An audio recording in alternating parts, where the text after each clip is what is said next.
Chapter 1 The Street Doctor. Liveo your worries behind Dayton full return awaits. Qian Tong County.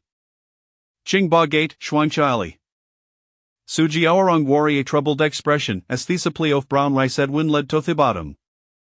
Life had drawn Runnable to mourn her deceased husband.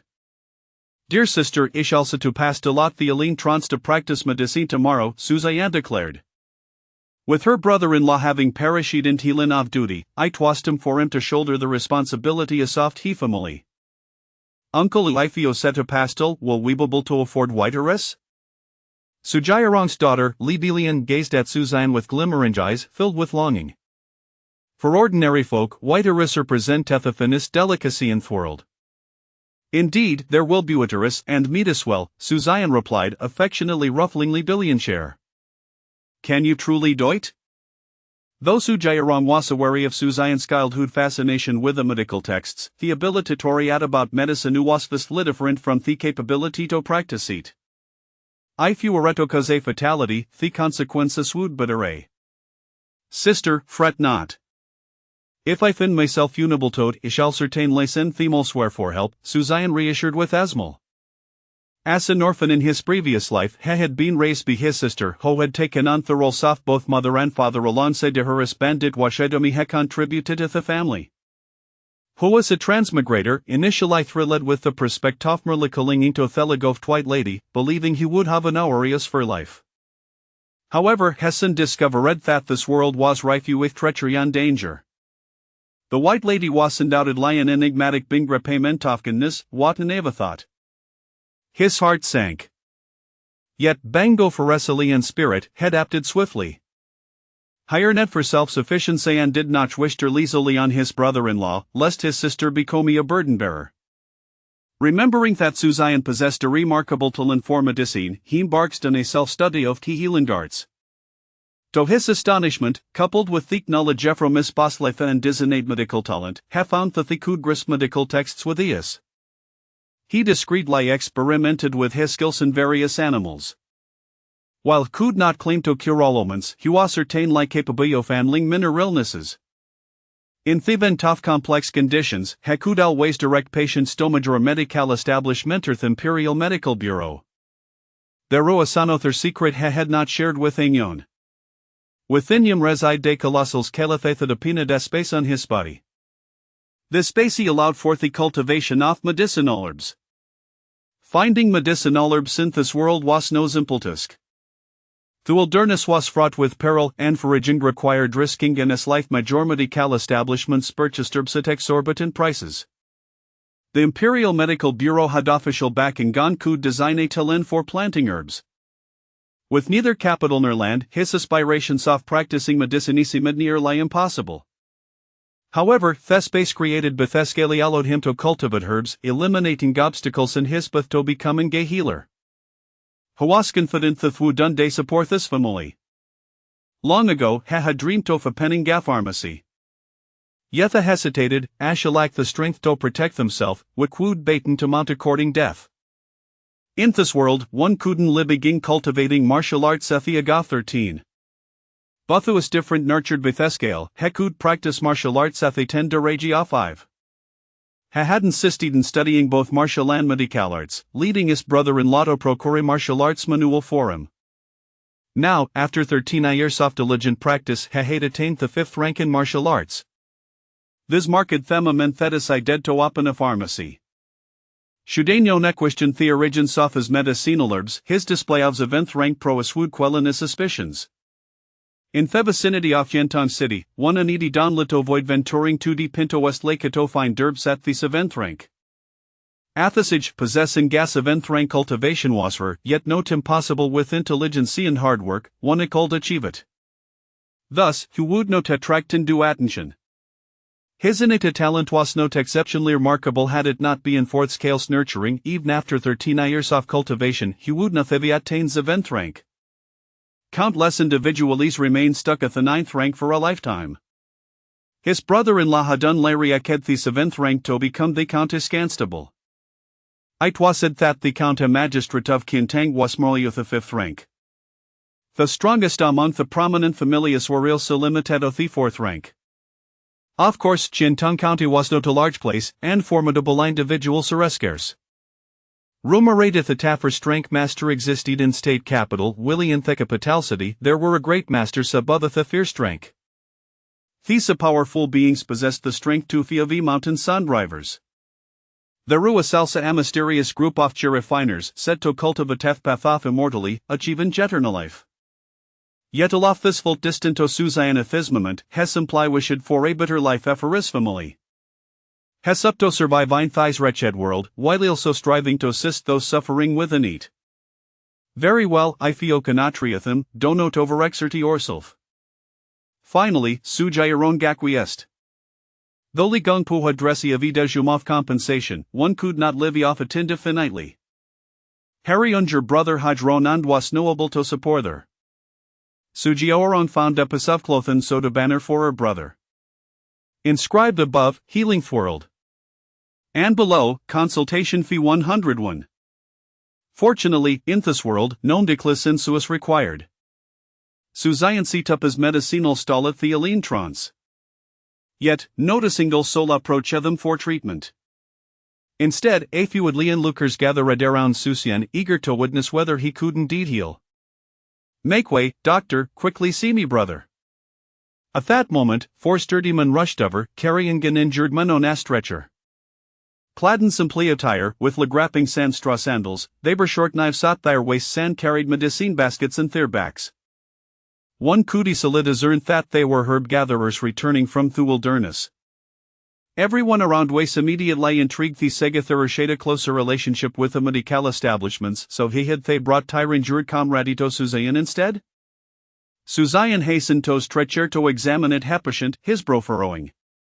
Injured be level in creature. Agash ran from thetis to thebdaman with intestines protruding, exuding gapotentare of malus, and themons thesuasal di clouded in darkness. Take him to a major medical establishment they cannot guarantee a cure, Suzayan suggested, signalin for them takara the man away. The risk was to Haishudi tempt to treat the man themandi, how would he explain that? Doctor, we have another choice. The medical establishment demands 100 taels of silver. Please treat them as if you were a live horse, for a fedes, it will be me brother's life at stake. Theli drove to Grupnold before Suzayan with Ethid. They had visited the major medical establishment but had been denied treatment due to lack of funds. Hearing that treatment the recostan Leon 101, they had commented to their luck. You. Suzayan resped the mensarm, Attalus forwards. Herb gatherers suitable to afford treatment. Gazing at the crowd surrounding him shoot a successfully healthy man, he would never have a story about patients seeking a said yet, I failed. Are you certain you won't treat him, taking full responsibility for life and death? Suzayan confirmed with a man. Yes, if he's, it will be my brother's fate, Thema nodded. With no funds to see night treatment elsewhere, they couldn't legambly in this opportunity. Very well, Ishal Javaitatri whether he lives or dies depends on his fate. Suzayan begin history adment. Hahadredden medical texts tato heal wounds inflicted by malevolent creatures, one must first draw the malevolent energy before treatment could commence. The Chun skill he had cultivated while locking in offensive power was balanced and harmonious, making it ideal for drawing out such dark energies. Suzayan infused the silver needles with Chun skill, inserting them into a surrounding a coup points to guide the malevolent energy. His brow arched. The scales within him glimmered with a dark radiance, devouring the drawn malevolent energy completely. A wave of warm energy surged back into his body, causing Chun skill to advance slightly, and the space for cultivating herbs expanded a fraction.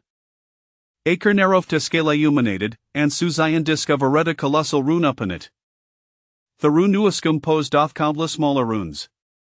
At that moment, only a small portion of his smaller rune had been ignited. Suzayan could sense a Thescala's insatiable thirst for malevolent energy. A piece of information flowed from Thescala to him. Each small rune twice illuminated would grant them a divine ability. Suzayan trembled involuntarily. Hoof. With a sudden deeper thrust off his silver needle, the awakened older brotherly taught him a fledroan off pain. Theo Thurman tensed, not daring to disrupt Suzanne's treatment.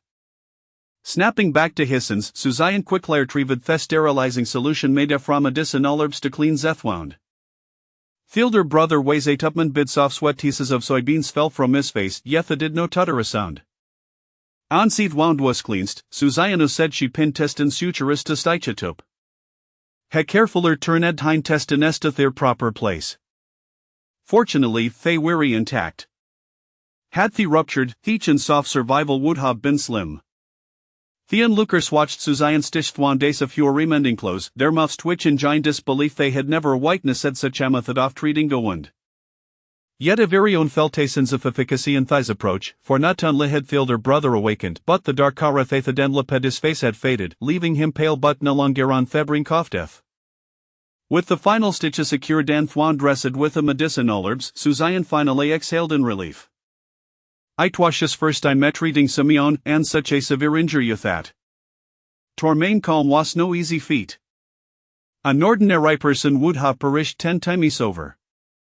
Fielder brothers' survival until no was a lijuato his cultivation at the 7th rank.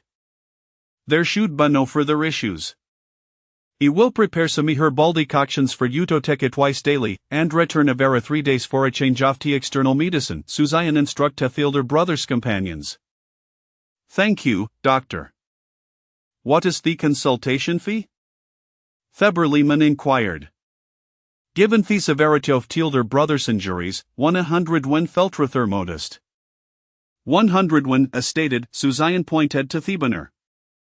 With the ability to cultivate herbs in his space, there was no need for fertilizers or watering, resulting in minimal costs. The only expense to aesthetic pintest and suturistes has due to profit at least 96 when. It was an astounding profit. Dong dong dong. Without hesitation, Theber liminal turned off red 3 deep bosto Xian, shattering the cobblestones beneath him. A sun herb gatherer, he understood the value of his medicinal materials and the difficulty in dispelling malevolent energy. Suzanne scar job merely 100 when felt like he unprolelidac tofkenness, leaving him not hot to express his gratitude through bowing. Suzanne hurriedly pulled Theman up. Theman weighs at least at kade his senior, and Suzanne felt unworthy of such a figure. These ways a world fraught with supernatural beings will could se watabusly and wait for those who hodered to bow in supplication?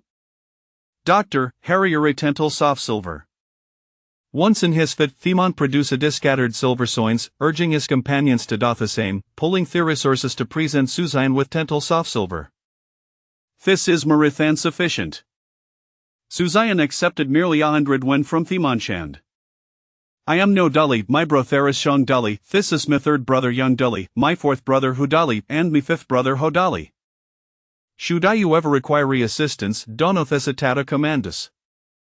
As no daily attempted on il again, Suzanne restrained how ma practitioner of the 8th rank should not be bowing. Hekudna thel bufilastinish thezia undoctor appeared no more than 18, yetelria de possessed at least a 7th rank cultivation. Upon hearing no Della's words, Suzanne felt a twitch at the corner of his mouth this famolaiku drivelin entire zoo.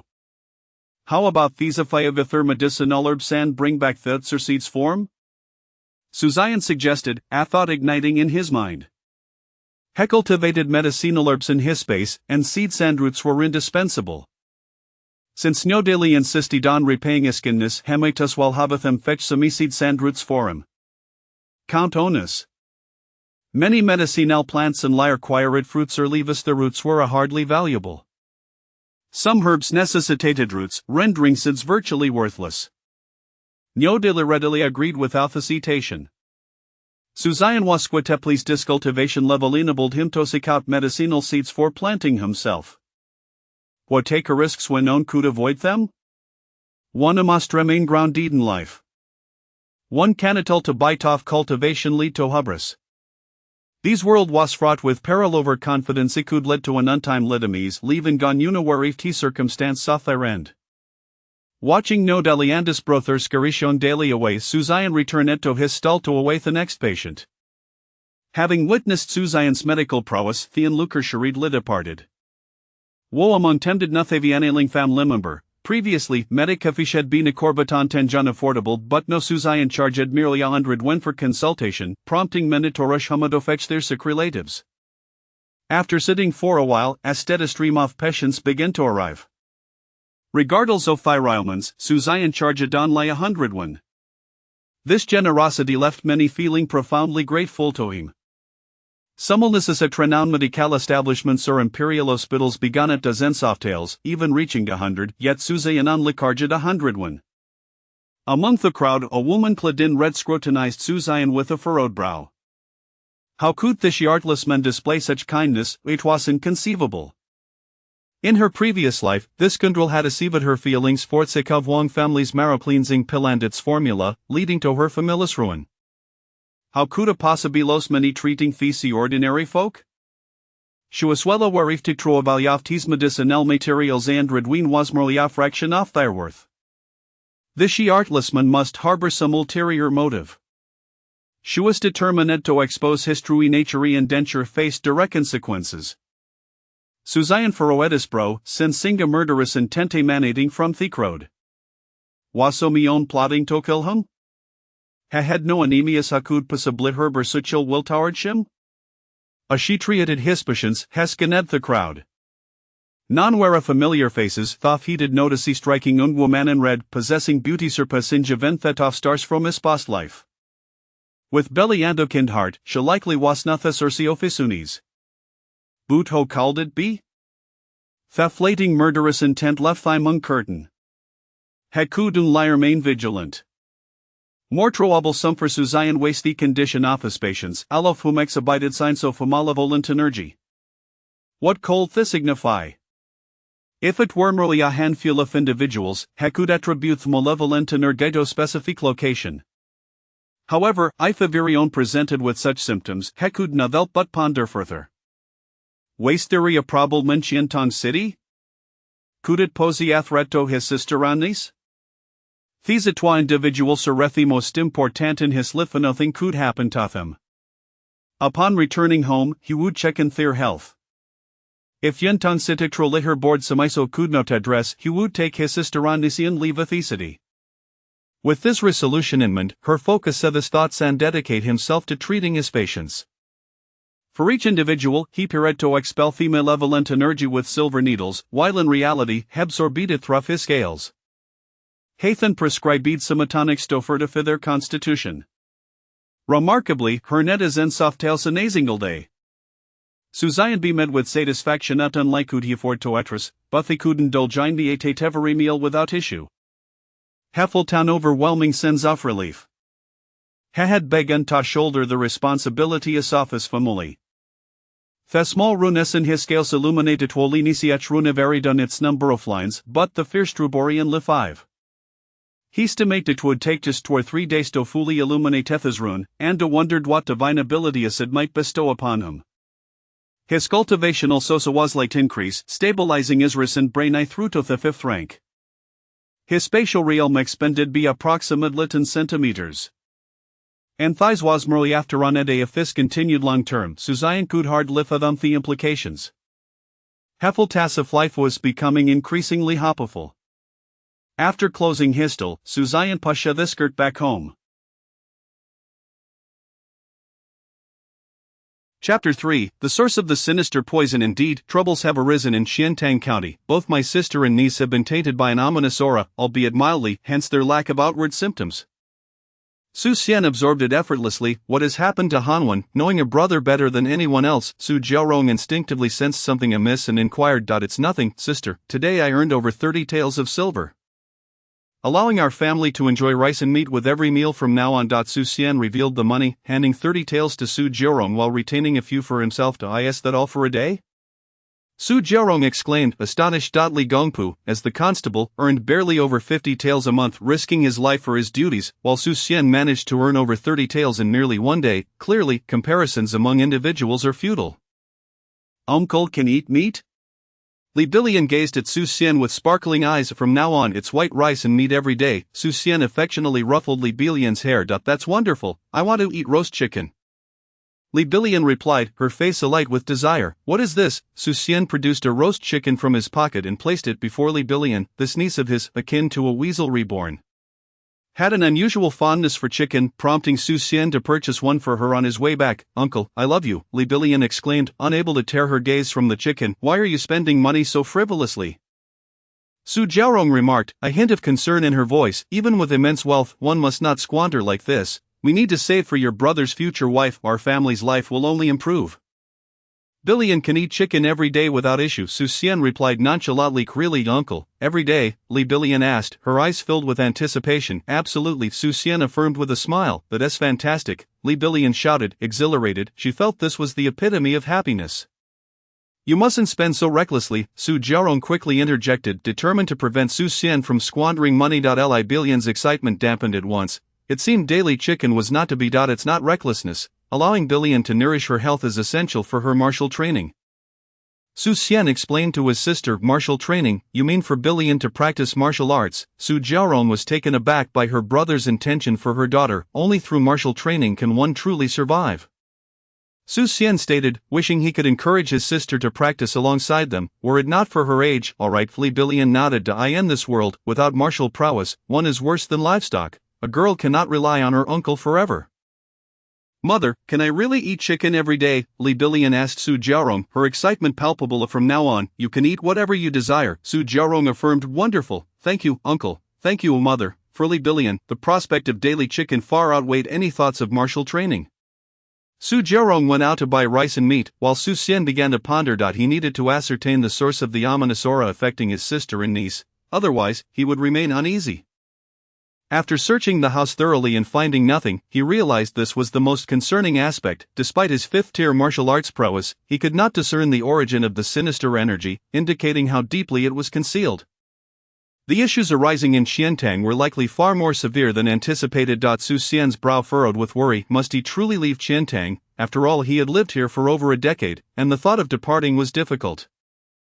What would become of the 70 to 80,000 citizens of Xiantang? Where did this ominous aura originate? It was possible that his sister had come into contact with it outside, but his niece had not left the house. How could she be tainted? If the entire city were indeed afflicted, it meant that everyone was exposed to the source of the sinister energy. Was there something in the household that every citizen would come into contact with? Water. Su Xian's brow lifted as he hurried to the kitchen, scooping a ladle of water and taking a sip. He sensed carefully, there was no issue, not the water. Wait, it seemed the scales trembled slightly, a faint reaction that he might have missed had he not been vigilant. He took another sip. Indeed, the scales quivered again. The water contained a trace of sinister energy, albeit weak, which explained the minimal reaction from the scales. Su Xian plunged his hand into the water tank. And the scales reacted more vigorously, extracting a faint trace of sinister energy from the water, still very weak, but he could perceive it clearly. The water source was compromised. Was it a human or a malevolent spirit? The city of Xiantang had protective formations. Malevolent spirits could not enter. For one to poison the city without detection by the formations, how powerful must this entity be? Su Xian could hardly fathom it. Did such a formidable malevolent spirit truly resort to poisoning? What was the purpose of this act? Cultists, only they would engage in such madness driven by insanity. Yet he needed to investigate further. That night, once he confirmed his sister and niece were asleep, Su Xian donned black clothing and a black iron mask. Leaping from the courtyard, he made his way to the nearest well. Upon arriving, he leaped into the well. As soon as his hand touched the water, the scales within him began to vibrate, absorbing traces of the sinister energy. As suspected, the sinister poison lay within the well. The amount of poison in a single cup of water was minor, but in the entire well, it was substantial, more than he had absorbed today for treating patients. The small rune lit up with 2.5 lines, and with just half a line remaining, he could illuminate the entire rune and gain a divine ability. Su Xian felt a surge of joy. He flew out of the well, intending to absorb the sinister energy from another well to activate the rune and acquire his first divine ability. But where to go? At that moment a flash of red rushed towards him. Su Xian did not have time to ponder before he raised his hand and struck out with a punch rock fist. The punch surged forward like a mountain, unstoppable. A thunderous sound erupted as Su Xian stumbled back 3 steps, while the other party was also pushed back. It was the red-clad woman from earlier. 5th-tier martial arts, she appeared younger than him, perhaps 16 or 17, yet possessed such formidable skills. he had an advantage. The only explanation for her prowess was extraordinary talent and a powerful sect behind her. He could not afford to provoke her. Retreat was the wisest course. Su Xian took flight without hesitation. Wang Shifeng watched Su Xian leave, astonished. Was that the commonly seen rock fist? Though both were 5th tier. She had sustained light injuries to her meridians, however, she was certain the sinister poison did not originate from him. Cultists practiced nefarious techniques, they could not possess such explosive strength. Who was this person? As Su Xian did not pursue, he finally breathed a sigh of relief. His rock fist differed from the ordinary technique. With the aid of his scales, he had melded it with the military physique from his past life to create a new version. The balanced and harmonious Changchun Gong combined with the new rock fist produced an explosive force. The Changchun Gong lacked such ferocity, so there was no reason to suspect him. Tonight had taught him not to underestimate the world. Despite his advantages, some prodigies were not inferior, and they had formidable backgrounds. It was wise to maintain a low profile in both life and endeavors, since someone had already noticed the well-water situation.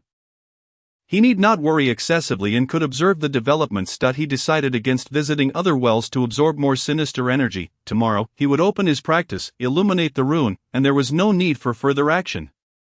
After confirming that everything was fine in the city, Su Xian returned home. Chapter 4. The Dragon's Reverse Scale. Touching it means death. As Su Xian arrived at his stall, he was taken aback by the crowd that had gathered. Without waiting for him to set up, they assisted in arranging his stall, bustling about with unwavering energy. All were under the influence of sinister energy, with each trace of sinister aura absorbed into his body. The remaining half of the first small rune S lines gradually illuminated. The entire rune radiated a brilliant glow, and a symbol composed of light emerged from his scales, imprinting itself in Su Xian's consciousness. Divine ability. Invoking spells. Invoking spells does not entail casting curses but is a method of summoning deities and spirits. He was still too weak to invoke spirits solely based on his cultivation. He needed materials to assist: statues, incense, offerings. When summoning, one must use inner strength as fuel to attract the spirits. If his inner strength was insufficient, he would burn through his lifespan, hence, summoning must be approached with caution. It could serve as a trump card against formidable foes, but which deity to summon? Summoning a malevolent spirit would be tantamount to courting death. Su Xian furrowed his brow. Could he summon the deities from his past life? He could only try once. He closed his stall. If successful, it would be splendid. The second divine ability would not be so easily illuminated, with 25 lines, each longer and thicker than those of the first rune. Although he could not immediately attain the second divine ability, the feedback on his cultivation and space enhancement was still quite appealing. Su Xian withdrew his gaze from the scales and lifted his head. Spotting the red-clad woman amidst the crowd, she was strikingly conspicuous, beautiful in her bright red attire. Surely she wouldn't suspect him as the black-clad figure from last night. Impossible. How could a practitioner of Changchun Gong possess such explosive power? Su Xian resolved to ignore her and observe the situation. He continued to treat patients nonchalantly, secretly absorbing the sinister energy. Wang Shifeng watched Su Xian from the crowd, increasingly convinced that the black-clad figure bore a striking resemblance to him. She knew Su Xian too well and could identify every mole on his body. Despite the mask, she felt a sense of familiarity. However, upon observing Su Xian practicing Changchun Gong, a technique renowned for its lack of offensive power, she concluded that he was well suited to being a doctor. The black-clad figure from that night had exhibited fierce and explosive inner strength. It was impossible for it to be Su Xian. What was she thinking? How could this unfaithful man be the black-clad figure from that night? Wang Shifeng shook her head, dismissing this absurd thought. Meanwhile, around the corner, a woman clad in a Taoist robe observed Su Xian as he treated patients. Eyes filled with hatred. One faithful man in this life, I will avenge the grudge of the last life where you stole my elixir and stripped my bones. As Su Xian tended to a patient, he suddenly felt a surge of murderous intent and looked up to see a Taoist figure vanish around the corner of the street. A Taoist? Wait, a Taoist? The poison of the well. Su Xian snapped his fingers. Realizing that he had traversed this world for far too long, the divergence from the tale of the legend of the white snake had nearly caused him to forget the original plot. The malevolent Wang Daoling had poisoned the well water, and both Bai Niangzi and Su Xian were striving to heal the common folk. Ultimately, Wang Daoling met his demise at the hands of Xiao Qing.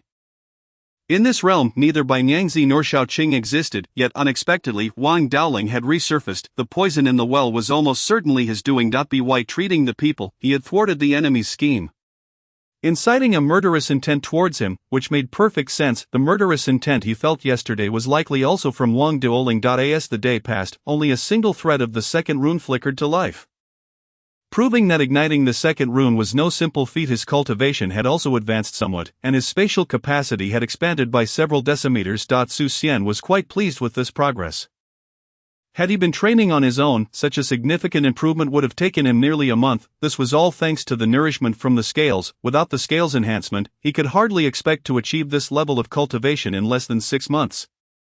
Martial arts were categorized into 9 ranks: the first, refining strength; the second, refining skin; the third, refining flesh; the fourth, refining tendons; the fifth, refining blood; the sixth, refining marrow; the seventh, refining bones; the eighth, refining organs; and the ninth, refining the mind. A master achieved a harmonious unity, their body radiating with vitality. A grandmaster became a self-sufficient entity, capable of shaking the heavens and the earth. A martial immortal, through martial prowess, could even slay deities. Each level of advancement represented the ultimate sublimation of the physical form, requiring innate talent, belief, and focus, each element indispensable. Otherwise Su Xian would not have taken 13 years under the scales nourishment to reach the 5th rank. The 5th rank was particularly foundational in martial arts, for it was at this level that blood refinement began, heralding a transformation within the human body. The extent to which one could progress in martial arts hinged upon the 5th rank's blood refinement. Naturally, most individuals would never have the opportunity to attain the 5th rank, as they could not cultivate to such a level. Upon reaching the 5th rank, Su Xian uncovered a secret. The Changchun Gong was remarkably effective for blood refinement. The 5th rank in blood refinement, 9 stages being the pinnacle, often saw individuals breaking through to the 4th rank after merely 6 stages, and some even after just 2 or 3. Although the Changchun Gong was a widely circulated technique, it possessed the unique ability to facilitate boundless transformation of one's blood. This revelation was indeed a profound surprise. However, blood refinement proved exceedingly challenging. In recent days, he had absorbed the ominous energy but had barely completed a tenth of the first stage. It seemed he would require a month to finish that stage, and the time and internal energy needed for each subsequent stage increased exponentially. This explained why some could break through to the 4th rank after only 2 or 3 refinements. The luxury of time was simply not feasible. Su Xian's ambition was to reach at least the 9th stage before he could absorb the ominous energy. He had only aimed for the 6th stage.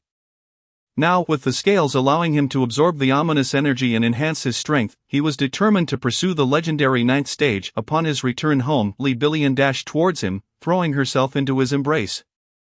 With a tender smile, Su Xian retrieved a roasted chicken from his pocket and handed it to her. "Thank you, uncle," Li Bilian exclaimed, her eyes sparkling as she eagerly began to devour the chicken. "It's simply not enough." Hanwen quickly set the table for dinner, Su Jiaorong urged, stepping forward to assist Su Xian in placing the items in the room and brushing off the dust from his clothes. Meanwhile, Li Bilian brought over a basin of water for Su Xian to wash his face. The family gathered around the table, eating in silence, each person intensely focused on their meal, as if counting every grain of rice. Even the usually lively Li Bilian quietly savored her roasted chicken. After the meal, Su Xian retreated to his room, retrieving paper and ink to commence drawing. He intended to experiment with casting spells to summon deities. He sketched the gatekeeper deity from his past life. Summoning a deity of great power required a cultivation level that Su Xian did not possess, as it would necessitate burning away his lifespan. Thus, he chose to depict the gatekeeper deity instead. Before long, the gatekeeper deity was complete. Su Xian affixed it to the wall and sat cross-legged before the image, channeling his internal energy into the portrait. He was immediately greeted by a faint yet formidable divine light, which filled him with joy. It seemed that in this world, he could indeed summon deities from his previous life, recalling his internal energy.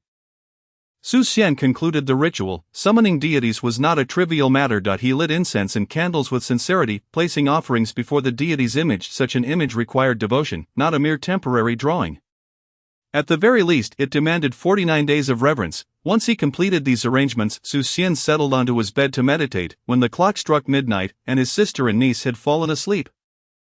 Su Xian donned dark clothing and a black iron mask, ensuring no one was around. He slipped out of his room and deftly exited the courtyard. Concealed in the shadows, he began his search in Xiantang. Regardless of whether the Taoist was Wang Daoling or not, the murderous intent directed towards him could not be tolerated. He would not allow any unstable elements to remain, as his sister and niece could not bear the slightest risk. The dragon's reverse scale, once touched, could lead to death. Chapter 5, Old 6 confronts Old 6. Su Xian did not wander aimlessly in search of leads. He made his way directly to the slums. He leaped into a dilapidated house. While the exterior appeared utterly decrepit, the interior was surprisingly luxurious. A middle-aged man adorned with gold chains and a jade ring lay entwined with a delicate young woman. Seemingly in the throes of a deep slumber, suddenly a chill enveloped his neck, startling the man awake. Do not move, or you may lose your head, Xian rasped. What do you want? I can offer anything. Wang Biao stammered, sensing the coldness at his throat. The fact that a mere 7th-rank martial artist could be so stealthily infiltrated by someone of a higher caliber left him no room for resistance. Lest he risk death for both himself and his companion, recently a Taoist has arrived in Xiantang. Where is he? Xian inquired in a low voice. Thanks to his brother-in-law, he had a comprehensive understanding of the various sects and factions in the county, making it easiest to gather information from the local power players. Wang Biao, the leader of the Black Tiger Gang in Xiantang, was well informed. A Taoist? No, there have been no Taoists visiting Xiantang recently, he replied, shaking his head after a moment's thought. Think carefully, Xian pressed, furrowing his brow. It isn't that they arrived recently, they have been here for quite some time. A female Taoist came by not long ago. Wang Biao felt the pressure of the blade intensify and suddenly recalled the female Taoist, whose beauty was otherworldly. One of his subordinates had attempted to flirt with her, only to be gravely injured by a single strike, prompting him to hastily retreat with his injured comrade. A female Taoist? Xian was taken aback. Wang Daoling was a male toad spirit. How could he have transformed into a female Taoist? Had there been a mistake? Indeed, a female Taoist has recently come to Xiantang, Wang Biao confirmed. Where is she located? Xian pressed. Unable to extract further information from Wang Biao, he decided to seek out the female Taoist herself.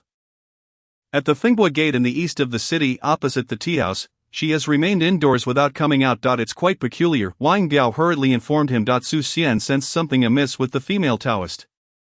As he departed Wang Biao's residence, he made his way directly to Fingbua Gate in the eastern part of the city. From the shadows outside the tea house, Xian observed the solitary courtyard across the alley.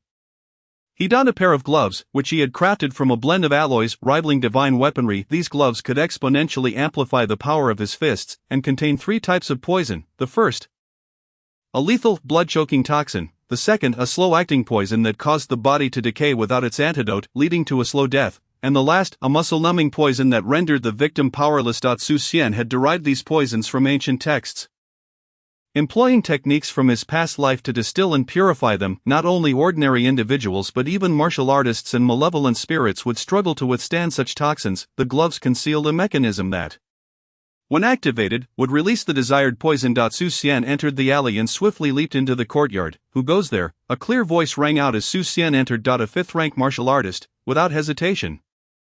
Xian activated the mechanism to unleash the muscle-numbing poison. He unleashed a powerful strike towards the figure in the window. The alloy gloves glimmered ominously as he channeled his strength into the blow.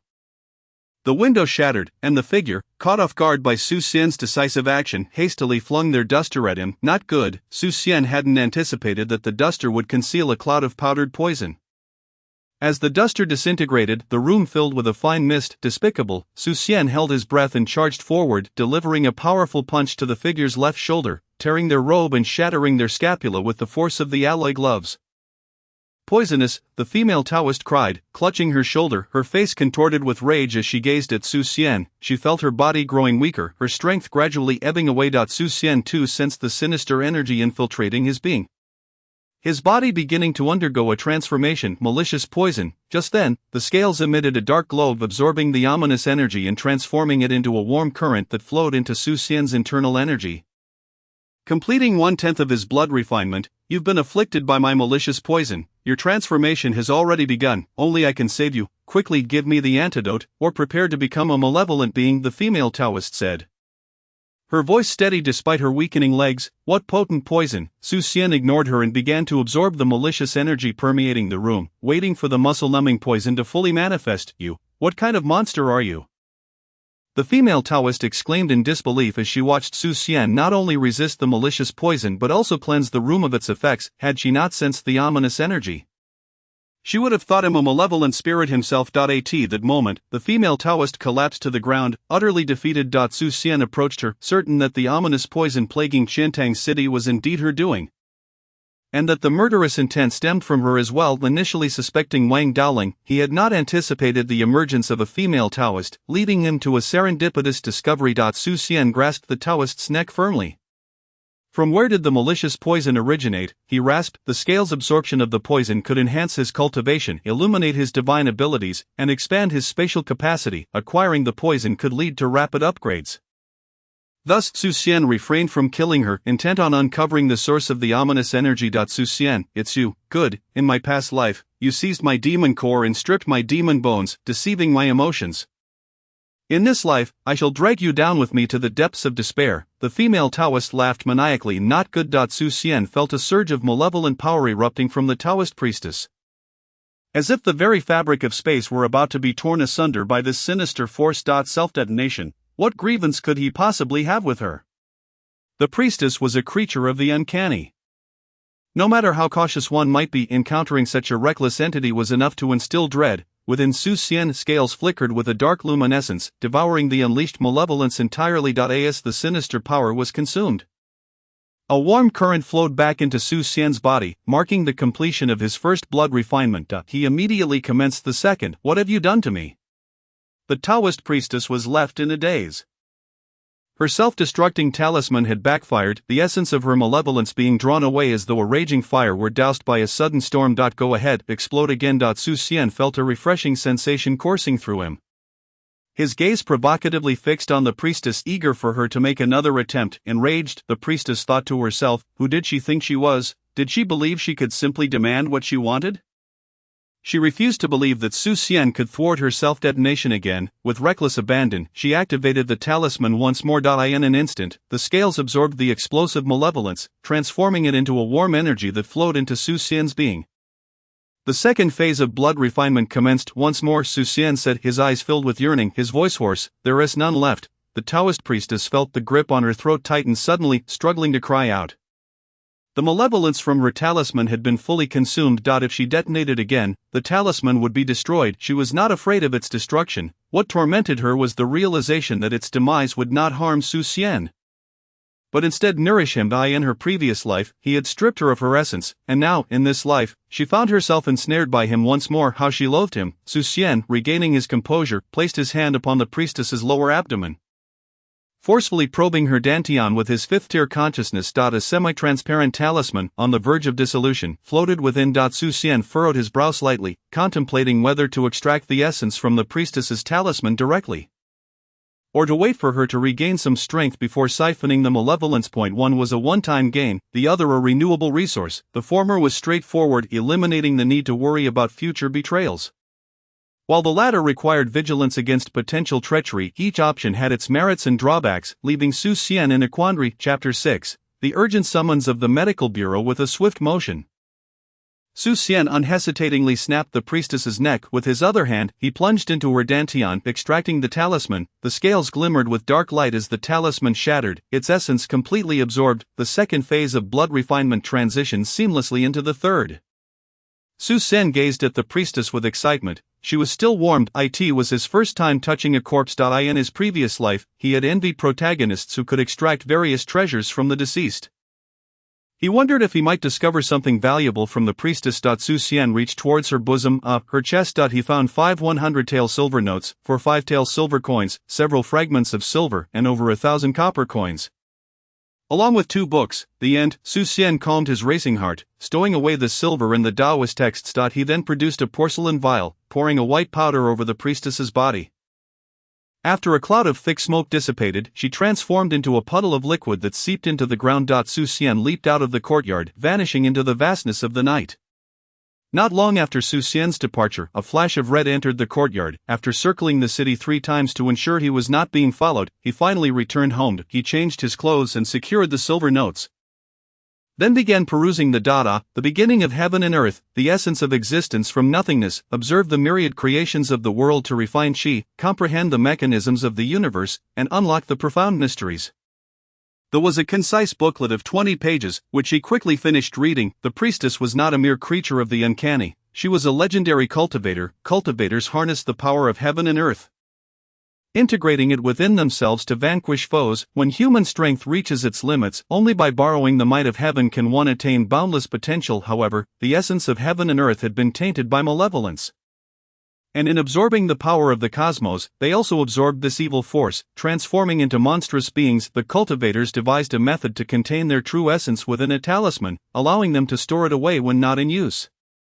Appearing as ordinary individuals, only when utilized did the true essence explode forth. With the eruption of their essence, cultivators would undergo transformations. However, there were strict time limits on unleashing their cultivation, otherwise irreversible mutations would occur, ultimately leading to their complete transformation into malevolent creatures. They typically relied on martial prowess to confront adversaries, rarely revealing their true identities as cultivators. Su Xian regretted absorbing the talisman, otherwise, he could have directly cultivated This was the path to immortality, coveted even by emperors. A thought flickered through his mind. The scales should be capable of absorbing the pure essence of heaven and earth. They could illuminate the scales and provide him with untainted celestial energy. Su Xian eagerly settled onto his bed, seeking to comprehend the power of heaven and earth. As night passed, Su Xian found no success, yet he was not disheartened. Cultivation was not a simple endeavor. Li Billion had prepared warm water for him to wash his face early on. After freshening up, Su Xian pushed his cart out to set up his stall. Upon arrival, he found that he need not lift a finger. The stall had already been arranged by the families of patients. Most were afflicted by malevolent energy. Su Xian, appearing to guide with silver needles, secretly allowed the scales to consume the malevolence. He busied himself, taking moments to scan the crowd, and to his surprise, the woman in red was also present. Su Xian found it odd. What was she doing there if not to treat patients? He soon lost interest, as he would not mind if she quietly vanished without a trace. 3 days swiftly passed. Without any attempts at poisoning from the priestess, the malevolent afflictions plaguing the citizens of Qiantang City had largely dissipated, and the number of patients had diminished. Su Xian successfully lit up the second rune on his scales. Completing 1/10 of the third phase of blood refinement, the lack of substantial malevolence to absorb, coupled with no communication with the powers of heaven and earth, caused his cultivation to slow. The sudden shift left him feeling somewhat unaccustomed. Su Xian, come with me to the medical bureau. On that day, just as Su Xian finished setting up his stall, a constable hurriedly approached him. Lei Go, what's the matter? Lei Ming, a constable under his brother-in-law, ensured that Su Xian faced no trouble from local thugs or gangs, thanks to the connections of his brother-in-law's former associates. There's been a major incident. The city defense forces encountered a fourth-tier creature of the uncanny, suffering heavy casualties. The doctors at the medical bureau are overwhelmed, and the county magistrate has summoned all doctors from Qiantang City's medical establishments to assist at the medical bureau. As Lei Ming helped Su Xian pack up his stall, he continued, have someone help me return my supplies home. I'll head to the medical bureau at once. Su Xian's eyes brightened. He had been yearning for an opportunity to absorb malevolent energy, and now it had presented itself. With a word of acknowledgement, he made his way to the medical bureau. Such a kind-hearted soul, Lei Ming remarked, watching Su Xian hurry away. Upon arriving at the medical bureau, Su Xian found it bustling with activity, with injured soldiers strewn across the beds and floors. Come help us, a physician from the medical bureau called out upon spotting Su Xian. Certainly. Su Xian began treating the soldiers, appearing to draw out the malevolence with silver needles while secretly allowing the scales to absorb it. For minor wounds, he applied herbal ointments, while deeper wounds were sutured with sheepgut thread. After attending to several wounded soldiers, all of whom he stabilized by expelling the malevolence, Su Xian was filled with joy. The malevolence within these soldiers was far heavier than that affecting the citizens of Qiantang City. After absorbing just a handful, he had illuminated 10 lines of the second rune on his scales. Gazing at the hundreds of injured soldiers, he felt as though he were staring at endless malevolence, and his eyes sparkled with excitement. For those with lighter injuries, he consumed the malevolence before passing them on to others. Only for the gravely injured did he perform sutures, accelerating his progress. He illuminated another 10 lines. As he looked up, he realized all the injured had been treated. Su Xian felt a twinge of regret. He needed only 5 more lines to unlock the second divine ability, yet there were no more patients left. Isn't that frustrating? As he surveyed the soldiers he had treated, a thought crossed his mind. Other physicians could only draw out most of the malevolence. A small portion remained within the soldiers' bodies, and he could absorb that too. Su Xian approached the side of an injured soldier, checking their pulse under the guise of assessing their condition, while in reality, he siphoned off the remaining malevolent energy. Who is that? Wang Fengshan, the head of the medical bureau, observed Su Xian examining a soldier with an appreciative expression and inquired of his subordinate. I'm not sure. He seems to be a physician from the apothecary. The subordinate shook his head. Today, the county magistrate summoned many doctors from the apothecary. So Su Xian is likely among them. He's the one who used sutures to save a soldier previously deemed beyond hope. Is that so? Wang Fengshan immediately took an interest in Su Xian. If Su Xian was diligent and responsible in his examinations, then his suturing was a true boon to society, a legacy that would endure through the ages. At that moment, Su Xian noticed that the second rune on his scales was nearly illuminated. Sparking excitement within him, he wondered what divine ability would manifest upon its completion. With the completion of his blood refinement, he had successfully entered the fourth phase, marking a significant leap in his strength. Many who reached the fourth phase of blood refinement would break through to the fourth tier, and while his realm remained at the fifth tier, his cultivation was closing in on the fourth. This visit to the medical bureau had truly been fortuitous. Would you be willing to join our medical bureau? A voice called out from behind Su Xian, and upon turning, he saw a man over 50 years old. Clad in the official attire of a sixth-tier physician from the medical bureau, gazing at him, would the physicians at the medical bureau be allowed to practice medicine outside? Su Xian hesitated to inquire. Knowing that the medical bureau had more patients afflicted by the uncanny, which would expedite the illumination of his scales, yet, considering the heartfelt gratitude of the impoverished citizens, he still wished to treat them as much as he could. If he joined the medical bureau, he would not be able to set up his stall privately to treat patients, leaving him uncertain of his choice. Chapter 7, Divine Ability to Absorb Spirits as long as you are not on duty. You may do as you please, Wang Fengshan reassured him. The medical bureau is not bound by rigid rules. As long as you fulfill your responsibilities, you are free to pursue your other interests during your downtime. Then I shall be in your care going forward. Su Xian bowed to the elderly man. My name is Wang Fengshan, the overseer of the medical bureau. May I ask for your name and which medical establishment you hail from?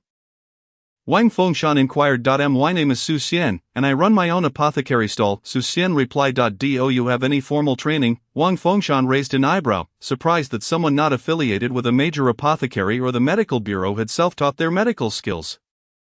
Self-studying medicine is far from a simple endeavor. Although medical texts are readily available, the scarcity of medicinal herbs renders such knowledge futile without a deep understanding of pharmacology. Only those rare geniuses, endowed with an extraordinary perception of herbs, can master pharmacology within the confines of limited resources. Su Xian, for instance, devised a method of suturing to treat external injuries. Lacking a formal teacher, he could be deemed a prodigy.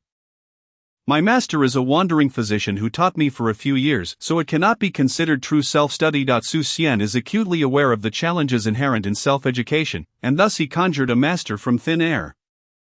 He was bestowed with the official attire and insignia of a first-grade physician from the Imperial Medical Bureau. Wang Fengshan believed this, for it is impossible to attain such medical prowess without a formal lineage. Even so, it seems Su Xian's master is anything but ordinary. Were it not for the fact that he could only appoint first-grade physicians, he would have wished to grant Su Xian a third-grade title. Wang Fengshan's aide, Supervisor Luo, swiftly complied. Wang Fengshan is a 7th-rank alchemist, surpassing the county magistrate's rank. This, however, is not the crux of the matter. The significance lies in being an alchemist. Not even the magistrate dares to offend an alchemist, as the potions they concoct are indispensable for cultivation. Luo, aware of this, hurriedly procured the official garments and insignia for Su Xian. Upon receiving them, Su Xian felt a surge of auspicious energy envelop him.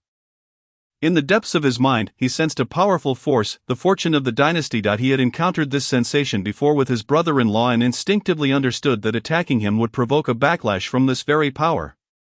He had never fathomed its nature until now, realizing it was the fortune of the dynasty. No wonder cultivators are reluctant to harm officials. They fear the repercussions of this energy. Of course, as a mere novice physician, he had little protection from such fortune, and others likely would not hesitate. The Imperial Medical Bureau operates in shifts, morning duty and an afternoon recess, with first-grade physicians receiving a monthly salary of 20 taels. Since there is nothing pressing at the moment, you may return home to rest, Wang Fengshan advised Su Xian. Su Xian was astonished. Who would have thought that a novice physician could earn such a substantial salary? Indeed, expertise is valued everywhere. He bowed respectfully to Wang Fengshan and departed the Imperial Medical Bureau. Today's gains were truly remarkable. He was on the verge of igniting his second rune, successfully refining his blood, and had become a medical officer within the bureau. His visit had been worthwhile. As he gazed at the runes, an insatiable curiosity welled within him. He yearned to illuminate all the runes at once to uncover their mysteries. Suddenly, a series of virgin horn blasts shattered the air. Su Xian froze, his expression shifting dramatically. He dashed homeward. The city's protective array has been breached. he recognized this sound for manual drills, but hearing it for real left him momentarily stunned. Xian was unaware of the cause. His sole thought was to return home swiftly to safeguard his sister and niece. Upon hearing the horn, Su Jiarong's expression changed as she hastily embraced her daughter and retreated indoors. At that moment, she spotted a figure vaulting over the wall, her heart racing with fear, fearing it might be a malevolent entity from outside the city. Upon recognizing Xian, she breathed a sigh of relief. "Hanwen," Su Jiarong called out, "Sister, stay inside with Billion and do not come out. I will protect you," Xian reassured, feeling a wave of relief upon confirming his sister and niece were unharmed. "All right." Su Jiarong understood that remaining by Xian's side would only hinder him. "Billion, hide under the bed. Do not come out unless I call for you, understand?" she instructed, guiding Billion to a concealed compartment beneath the bed, a refuge constructed during the house's renovation for protection against malevolent entities. Billion obediently nestled into the hidden space. Su Jiarong closed the compartment and took her position behind the door, nervously peering through the crack. Xian donned his metallic gloves, aware that he could not afford to conceal his identity at this moment. With the city's protective array breached, a horde of malevolent beings would soon flood into Qiantang City. Preserving his strength at this juncture would be tantamount to courting death, reflecting on the poison administered by the Taoist and the emergence of fourth-grade malevolent entities. Xian could only hope this was not the result of human malice. Still uneasy, he retreated to his room, gazing at the guardian deity he had enshrined. After a moment's hesitation, he took out a small knife and made a shallow cut on his arm. Allowing blood to flow freely after filling half a bowl with his blood, his complexion paled slightly as he halted the bleeding. He then placed the blood before the statue, stepping onto the sacred path and forming a hand seal. He recited incantations before the deity. The statue required 49 days of offerings to summon the deity. He had only offered for a few days. Given the tumultuous events, Xian felt a peculiar connection. Unsure if these occurrences were linked, but sensing the potential for calamity should this be the work of human hands. To protect his sister and niece, he saw no alternative but to beseech the deity. Resorting to a hastily assembled method, he aimed to summon the deity prematurely. As he performed the ritual, the blood in the bowl began to dwindle, and the deity's visage grew more vibrant. Once the bowl was empty, Xian ceased his incantation, witnessing the statue radiate divine light. He was ready to invoke the deity. Although this method allowed for an expedited summoning, it was a one-time use. After invoking the deity, the divine light would dissipate, and the statue would be destroyed. For long-term invocation, he would need to offer for 49 days. This technique was exceptionally taxing on his vitality, leaving him feeling quite weak. Were it not for his fifth-grade martial prowess, he would have needed to rest for half a month. Xian promptly wrapped the statue and tucked it into his embrace, taking up a guard position in the courtyard to prevent any malevolent entities from entering and harming his sister and niece. He fervently hoped that the breach of the protective array was merely an unfortunate incident that could be swiftly repaired. Suddenly, a malevolent wolf, exuding a sinister aura, leaped over the wall. An eighth-grade malevolent wolf charged at Xian. Su Jiarong gasped in horror, covering her mouth to stifle her voice, fearing it would alert her brother. Xian delivered a powerful punch to the wolf's forehead, obliterating its skull, leaving it motionless on the ground. Su Jiarong exhaled in relief. Xian was elated. Unexpectedly, after vanquishing the wolf, its sinister energy was absorbed by his scales, illuminating the second rune completely. The golden light of the rune surged forth from the scales, imprinting itself within Xian's consciousness. Spirit absorption. This ability allowed him to draw upon the forces of heaven and earth. Xian was filled with exhilaration. With this power, he could transcend the first step of cultivation, sensing the energies of the universe. Chapter 8. The five brothers come to aid. In gratitude, a swarm of malevolent wolves leaped into the courtyard. Su Jiarong's heart tightened. Xian was thrilled. The wolves posed no threat to him. They were practically delivering themselves to him. As the wolves entered the courtyard, they lunged at Xian. Channeling his fifth-grade prowess, he unleashed the long spring technique, which transformed his strikes into devastating blows. The wolf struck by his fist exploded into a gory mess. In no time, the courtyard was littered with the mangled corpses of malevolent wolves. Su Jiarong was astounded. She had never imagined her brother possessed such formidable strength. Tears welled in her eyes as she thought of their parents watching over them. The sinister energy from the wolf corpses flowed into Xian, devoured by his scales, igniting the corner of the third rune. Warm currents coursed through his body, refining his blood as it began to undergo transformation. Xian raised an eyebrow. After the fourth refinement, his body was truly beginning to metamorphose. Before the fourth refinement, he had only experienced an increase in quantity. After reaching the fourth, he was undergoing a qualitative change. No wonder the difference between breaking through to the 4th grade after the 4th refinement was like night and day compared to before. He wondered what the 9th refinement would be like. Xian felt a surge of anticipation. The 4th refinement was indeed slow. The sinister energy absorbed from dozens of wolves constituted half of what he needed for the 3rd refinement. Yet for the 4th refinement, it was barely a tenth. However, as long as the sinister energy was sufficient, it posed no problem for Xian. Dr. Su, are you alright? An anxious voice called from outside the courtyard. Xian opened the door to find Dali and Dali standing at his doorstep, accompanied by several brothers. What brings you here? Xian asked, taken aback. Dr. Su, we've come to help protect your home. Dali replied, stepping into the courtyard. That's just how he is. Dali remarked, eyeing the fool with an exasperated expression. Come inside. Xian welcomed them into his home. After all, he was but one person. If too many malevolent entities appeared, and even one managed to breach the defenses, the consequences were too grim to contemplate. Having Dali and his brothers to guard him was a relief. As for absorbing the sinister energy, he could do that whenever. The safety of his sister and niece took precedence. What is this? Dali and the others entered the courtyard, stunned by the sight of the exploded wolf corpses. This was an 8th grade malevolent wolf, its body as hard as iron. They would typically need finely tempered steel blades to slay one, yet here it lay, shattered by a single punch. Dr. Su was a martial artist above the 6th grade? They exclaimed in disbelief. A dark-clad figure passed by and casually killed it, Xian said, filled with trepidation. Dr. Su is a good person. Good people are blessed. Dali believed this was divine protection. Dali and the others were convinced as well. At only around 18 years of age, how could Xian possibly possess 5th grade prowess? Even the renowned prodigies of the Sacred Land do not reach 5th grade at such a young age. Perhaps legendary cultivators could achieve such feats. Xian observed Dali moving about effortlessly, marveling at the strength of a 7th grade martial artist. Such severe injuries had nearly healed within mere days. Another group of malevolent wolves leaped into the courtyard, led by a white 7th grade malevolent wolf king. Dr. Su, step back to the door. We will handle this. Dali instructed, forming a protective barrier around Xian as they retreated to the entrance.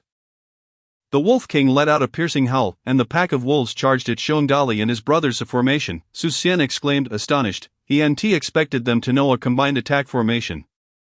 This formation elevated the prowess of all 5 to the 7th grade. It was noteworthy that among Dali's group, only he was a 7th grade warrior, while the others were 8th grade. Raising their levels by 1 rank and pushing Dali to the pinnacle of 7th grade was no ordinary feat. A wolf corpse flew past Xian's feet, and an idea struck him. Placing his hand upon the corpse, he confirmed he could absorb its sinister energy, and now at ease, he stood guard at the door. There was no need for him to engage in combat. He could simply absorb the energy from the corpses. For now his priority was to protect his sister and niece, the cunning Wolf King. Having observed the pack's relentless assault resulting in countless casualties, let out a thunderous roar, his body swelling ominously. Accompanied by the formidable Bear Brothers, he charged forth. An eerie aura radiated from the Wolf King, causing the wolves to go berserk, their eyes ablaze with madness, fearlessly lunging at the Bear Brothers. The Bear Brothers, in perfect synchrony, retreated to shield Xian and the door, collectively fending off the onslaught of the frenzied wolves. The carcasses of the wolves piled high before the 5 men. The Wolf King approached, only to be repelled by the might of Bear Dali. Xian, with a look of approval, acknowledged the skill of the seasoned herbalist, who had spent years foraging in the wild. Intrigued by their coordinated attack formation, he began to observe closely. As Xian scrutinized the situation, the scales trembled, and 5 phantoms materialized before him, mirroring the Bear Brothers' formation. Evolving in the process, the scales were predicting. Xian felt a surge of joy. It had been a long time since the scales had manifested such an ability after previously deducing martial arts. Unexpectedly this time, the formation triggered the predictive powers of the scales. Upon completing the formation's deduction, 5 spectral silhouettes merged into a single dark essence that entered Xian's sea of consciousness, the reversal of yin and yang formation. A new technique inherited the cooperative principles of the old formation, enhancing the cultivator's prowess while allowing the combined power of the 5 to coalesce into one, elevating that individual's cultivation by 2 realms in an instant. Furthermore, it could disperse damage among the 5, allowing them to share the burden. The reversal of yin and yang could even redirect attacks back to the enemy, accumulating retaliatory power. For instance, if the enemy's attack was quantified as 1 And the formation absorbed 5 attacks. The retaliatory strike would amount to 5. Su Xian could hardly fathom the strength of this new formation. Alas, it required a quintet, rendering him unable to utilize it. As Su Xian grasped the intricacies of the reversal of yin and yang formation, he observed the Bear brothers. Initially impressed by their seamless collaboration, he now noticed numerous flaws, with a swift step of the left and a horizontal stance of the right. Su Xian could not help but guide the 5 brothers. Instinctively they adjusted their formation according to his instructions, instantly amplifying its power by 20%. They were left in awe of Su Xian's insight. Simply by observing, he was able to identify their mistakes. Under Su Xian's guidance, the formation began to operate with increasing fluidity and strength. Bolstered by the formation, Bear Dali was on the verge of breaking through to 6th tier cultivation. While the wolves were steadily retreating in defeat, the Wolf King's eyes glinted with malice as he devoured the carcasses of his fallen kin, swiftly consuming over a dozen, rising from 7th tier to 6th tier cultivation. Su Xian, taken aback, quickly alerted the Bear brothers. Without hesitation, they surged towards the Wolf King. The Wolf King ascended to 5th tier cultivation. Empowered by the formation, Bear Dali also broke through to 6th tier cultivation. The formation fused the 5 into a singular entity, akin to a blade cleaving towards the Wolf King. The Wolf King, now a towering beast of 3 meters, swiped at the 5 with a massive paw. A thunderous crash echoed as the brothers were sent sprawling backward. Before they could regain their footing, the injured Wolf King, blood trickling from its mouth, appeared before them, jaws snapping at Bear Dali. Chapter 9, Sacrifice. Summoning the Divine, Bear Dali was on the brink of falling victim to the Wolf King's jaws when, with a resounding thud, the Wolf King collapsed to the ground. The Bear brothers, weakened and unable to rise, witnessed Su Xian approaching, wielding a 3-meter-long incense stick as thick as a fist. He planted the incense in the center of the courtyard. And like a row of dominoes, the wolves began to topple one after another. Take the medicine. Su Xian produced a pill and offered it to the Bear brothers. Armed with a dagger, he severed the Wolf King's neck in its dying fury, which undoubtedly cursed him as despicable. The wolf's essence was absorbed by the scales, which in turn infused Su Xian's body, advancing his blood refinement to the 4th stage. The first line of the 3rd rune flickered to life. Now halfway illuminated, however, to fully ignite the 3rd rune it would likely take an eternity, as it comprised 100 lines. Subsequently Su Xian systematically eliminated the wolves, stacking their slain bodies before the Bear brothers while secretly absorbing their essence. The power fed back into Su Xian, causing his body to tremble as his blood surged like a torrent, transforming into a ruby-like hue, culminating in the 5th stage of blood refinement. What is this? Dr. Su, Bear Dali, having regained his strength after consuming the antidote, inquired curiously about the incense stick. It is a concoction of my own design. Inhaling it renders one utterly incapacitated, Su Xian explained. The incense, infused with a muscle relaxant, when ignited, releases a smoke that induces profound lethargy in living beings. Its drawback lies in its laborious preparation. This was the only one he had managed to create, and its effects were slow to manifest, hence the delay in efficacy upon the wolves entering the courtyard. What a remarkable item, Bear Dali remarked, eyeing the incense with a gluttonous gaze. If we possessed such an incense, what herbs could we not gather? At that moment, the sky darkened ominously. Su Xian's heart sank. The worst possible scenario was unfolding. What is that? Bear Dali exclaimed, his eyes wide with disbelief, pointing at the heavens. A colossal silhouette loomed in the clouds, shifting with a rhythm that obscured the sunlight and plunged Xintang City into darkness. A dragon, Su Xian gasped, his gaze fixated on the behemoth above, as a dragon's head emerged from the clouds. Locking eyes with him, he felt as though a mountain pressed upon his shoulders, his bones creaking under the immense weight, teetering on the brink of collapse. So terrifying, is it of the 1st rank? Or an extraordinary one? The dragon's head seemed to turn, perplexed. Su Xian collapsed to the ground, drenched in sweat. O great dragon god, I offer Xintang City as a sacrifice, beseeching you to accept me as your servant. A figure soared from the city, kneeling mid-air. It was the county magistrate, Song. Su Xian could hardly believe that the malevolent hand behind this was none other than the magistrate of Xintang County. Fury ignited within him, for in his quest to become a wolf slave, he was willing to sacrifice the lives of tens of thousands. How could such a man claim to be a guardian of the people? The unexpected demise of his brother-in-law was no mere coincidence. As he had ventured out of the city alongside Magistrate Song. A torrent of rage surged within him, fueled by old grievances. Kill him! He seeks to sacrifice us. Cries of outrage erupted throughout the city as figures ascended into the air, charging toward Magistrate Song. These were the powerful members of the prominent families within the city. The dragon watched the unfolding chaos impassively, as if relishing the struggles of mere insects, yet with an air of caution. It is too late. Magistrate Song's maniacal laughter echoed as he produced a formation plate. And the entire Qiantang city ascended into a sacrificial formation. Empowered by this formation, Magistrate Song instantly became a third-tier martial artist, swatting the ascendant strongmen back to the ground with ease. This is dire. That scoundrel has been in Qiantang City for 3 years, secretly altering the city's protective formation into a sacrificial one. The entire city has become a cauldron, and the dragon is merely waiting for us to be cooked before feasting. Bear Dolly exclaimed, panic etched on his face. With the sacrificial formation in place, it's likely that no one in Qiantang City stands a chance against Magistrate Song, Xian thought in despair.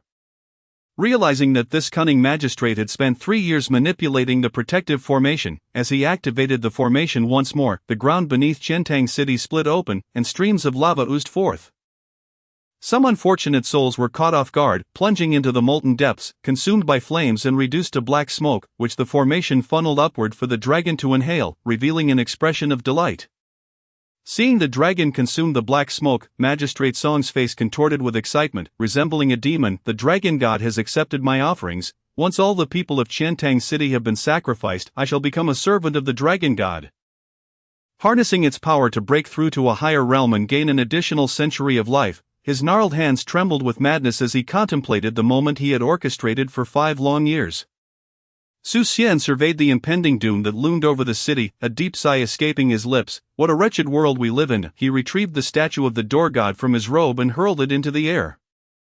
With a deft hand, he enacted the incantation, channeling his 5th-tier energy into the statue. It emitted a brilliant light, and a divine figure emerged from within. Curse it! As Xian's energy waned, the statue began to siphon his life force.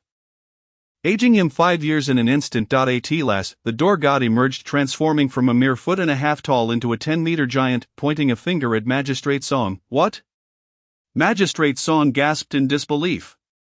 Reduced to ashes with a single gesture, the sacrificial formation crumbled in an instant, and the door god turned into a beam of divine light, charging toward the dragon. From within the clouds, the sound of dragons echoed. And a drop of dragon blood fell into Xian's courtyard. The dragon's colossal form vanished, and the divine light dissipated. Sunlight flooded the earth once more, bestowing a sense of rebirth upon those who had survived. The Bear brothers stood in stunned silence, their mouths agape at Xian. I swear by my soul to serve Xian as my master. Should I betray this oath, may my soul be shattered and my death be unkind? Bear Dolly knelt before Xian without hesitation, a sliver of his soul transforming into a transparent orb, which he raised high above his head and presented to Xian, sweat pouring from his brow. Witnessing this, Xian's first thought was of silencing witnesses. He could not accept their loyalty. The consequences would be dire. Bear Dolly, pulling along Bull Dolly, knelt in unison, offering their oath to Xian, raising their pledges high. Xian breathed a sigh of relief. He was drained of energy, having sacrificed 5 years of his life force, and was on the verge of collapse, yet, the summoning of the divine had instilled fear in the 5 brothers. What might have transpired otherwise was uncertain, for the human heart is the most unpredictable of entities. This crisis was too severe. He vowed never to summon the divine in public again. Good. Xian waved his hand. Accepting their vows, the 5 orbs merged into his being, binding their fates to his will. My master, Bear Dolly exhaled in relief, bowing before Xian along with his brothers. Rise. Xian commanded the 5 brothers to stand. His gaze drawn to the dragon blood, feeling the scales' insatiable thirst, he plunged his hand into the dragon's blood, which the scales greedily absorbed. In no time, the dragon's blood was completely consumed. A wave of drowsiness overtook Xian, who remarked, keep an eye on my sister and niece. I shall take a brief respite. He hurriedly retreated to his chamber. If anyone inquires later, just say you know nothing, Bear Dolly instructed his comrades. Many will undoubtedly come to seek the truth regarding the divine. Rest assured, big brother, Neo Dolly replied, his expression one of shrewd understanding. The other brothers regarded Neo Dolly with concern upon returning to his room.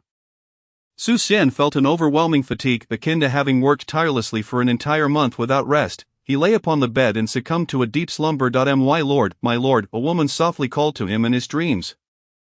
Chapter 10, Healing and Doubts. Awakening with a furrowed brow, Xian pondered, a 5th-tier martial artist should not dream at all. What does this forebode? The dream eluded his memory, save for the image of a woman calling him my lord.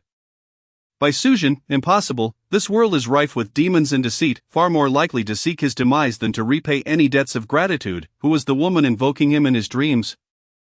Why did she manifest there? The thoughts caused his head to ache, and he decided to dismiss them. It was then that he noticed a profound vitality coursing through him, invigorating his spirit, akin to having consumed several boxes of brain tonics. The silver strands in the copper mirror had reverted to their original hue. Sitting cross-legged, he began to examine his body. Blood refinement, sixth refinement. Xian pinched himself. The pain confirmed it was real. Dragon blood? His consciousness swiftly reached towards the dragon scales. To his astonishment, the third rune illuminated 70 lines. With just 28 more lines, he could fully activate it and acquire the third divine ability. It felt as though he were in a dream. A single drop of precious blood was forced from his fingertip, exuding a unique fragrance that was irresistible. It was vibrant, dazzling, and weighed over 10 pounds. The ninth refinement had succeeded. A single drop of precious blood should weigh no less than 1,000 pounds. His vitality had recovered after 5 years. He was unsure whether it was due to the sixth refinement of blood or the dragon blood's refinement. Xian felt a wave of trepidation. Summoning a fifth-tier deity had been a strain. Fortunately, it was merely the door god. If he had summoned a more powerful deity, it could have cost him decades of lifespan in an instant. He would need to exercise caution in the future. Until he broke through to the second tier, he should refrain from summoning deities unless in dire circumstances. Even the door god was not to be trifled with. How many 5-year lifespans could one person possess? Nevertheless, the rewards were considerable. The third rune had illuminated over 70 lines, and he had achieved the sixth refinement of blood. Crisis breeds opportunity if he so desired. He could break through to the fourth tier of martial arts. However, he was in no hurry. He aimed to achieve the ninth refinement of blood to establish a foundation as a martial immortal. Moreover, he had awakened the ability to absorb spiritual energy. There was no need to anguish over an inability to comprehend the forces of heaven and earth. Cultivating immortality had become a smooth path. The allure of eternal life was boundless for anyone. He wondered about the situation outside, thinking of his sister and Billion. Xian found little inclination to practice the absorbing spirit technique. Exiting his room, he beheld Bear Dolly and the 5 brothers squatting on the ground, ravenously consuming dumpling soup as if they were starving ghosts returned to life. "My lord," Bear Dolly exclaimed upon spotting Xian. Hastily rising to his feet, young Dolly and the others paused as well. Neo Dolly hesitated for a moment before tipping the contents of his bowl into his mouth. Hot. Xian winced at the sight of Neo Dolly jumping about in discomfort. The brothers exchanged glances, suddenly feeling less inclined to acknowledge this fool. "What is the current situation?" Xian inquired of Bear Dolly. My lord, although the city defense formation has been breached, the lingering aura of the strange dragon and the deity has deterred the demons from approaching Qiantang City, making it quite safe at present. The 6th-tier medical officer, Wang Fengshan, has taken charge of the county office and is collaborating with the 4 great families of Qiantang City to restore the city defense formation. Additionally, regarding Magistrate Song, it has been reported to the province. They've said there's been quite a stir, and someone has already been dispatched. Bear Dolly paused momentarily. "But what?" Xian urged him to continue. "This has drawn the interest of several major families and sects in Zhangzhou. They are very keen on the injured strange dragon and the appearance of the deity. They have already sent people to investigate." Bear Dolly furrowed his brow. "The deity was summoned by my lord.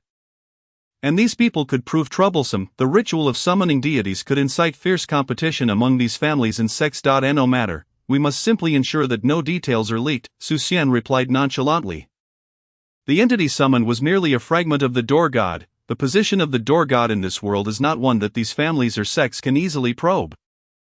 As for the strange dragon, it bears little relation to me. Indeed, the 5 brothers nodded in agreement. "Hanwen has awakened. It's time to eat." Su Jiaorong and Li Billion approached with bowls of dumpling soup, their faces alight with joy upon seeing Xian. "Uncle, are you all right?" Li Billion hurried to Xian's side, inspecting him closely, and only relaxed when she confirmed he bore no injuries. "Uncle is fine." Xian affectionately ruffled Li Billion's bun. "Uncle, I will practice martial arts to protect you," Li Billion declared earnestly. "I wish to grow quickly and cultivate martial arts to safeguard Uncle." "Very well, Billion must diligently practice martial arts to protect your uncle," Xian said, beaming as he lifted Li Billion into his arms. "Let your uncle eat." Su Jiaorong gently took her daughter from Xian's embrace. "You haven't eaten for a day and a night. Hurry and have some." Su Jiaorong handed Xian a bowl of dumpling soup. "All right." Xian accepted the soup and began to eat. It was thick, warm, and tangy, both appetizing and delightful. In no time, Xian polished off a large bowl of dumpling soup. Knock, knock, knock. Dr. Su, someone outside called. The group exchanged glances. Several parties had already come to inquire before Su Xian had awakened. There were officials from the county office and members of several prominent families, all seeking information about the deity. Although the deity had manifested here, everyone had been under siege by the demons at the time and had paid no attention to where the deity had appeared. Su Jiaorong and Bear Dali echoed this narrative, raising no suspicions among anyone. A pair of unremarkable women, along with a few herbalists of no more than 7th-tier strength, were not believed to have any connection to the divine. They were merely routine inquiries before departing. Another inquiry, who? Su Jiaorong shouted towards the door. I am a servant of the medical bureau. Manager Wang has summoned all physicians to report to the medical bureau. The voice outside replied, very well, I shall go at once. Su Xian quickly set down his bowl. It was likely regarding the treatment of the injured. As physicians, their sole duty was to heal. After the demon assault on Qiantang City, Magistrate Song had activated the sacrificial formation, and there were bound to be many injured. You all keep my sister safe, Su Xian instructed. Sister, I am heading out. He hurriedly made his way to the medical bureau. Upon arriving, he was greeted by a scene of chaos, with injured individuals strewn about, either soldiers or constables. Su Xian immediately began to administer aid. He inserted needles into the wounded, extracting the demon energy and passing them on to other physicians for further treatment. Time lost its meaning as he worked tirelessly, and after an indeterminate period, he finished treating the last patient. Exhausted, he collapsed against the wall, utterly drained. Have something to eat. A bun the size of a fist was thrust into his hands.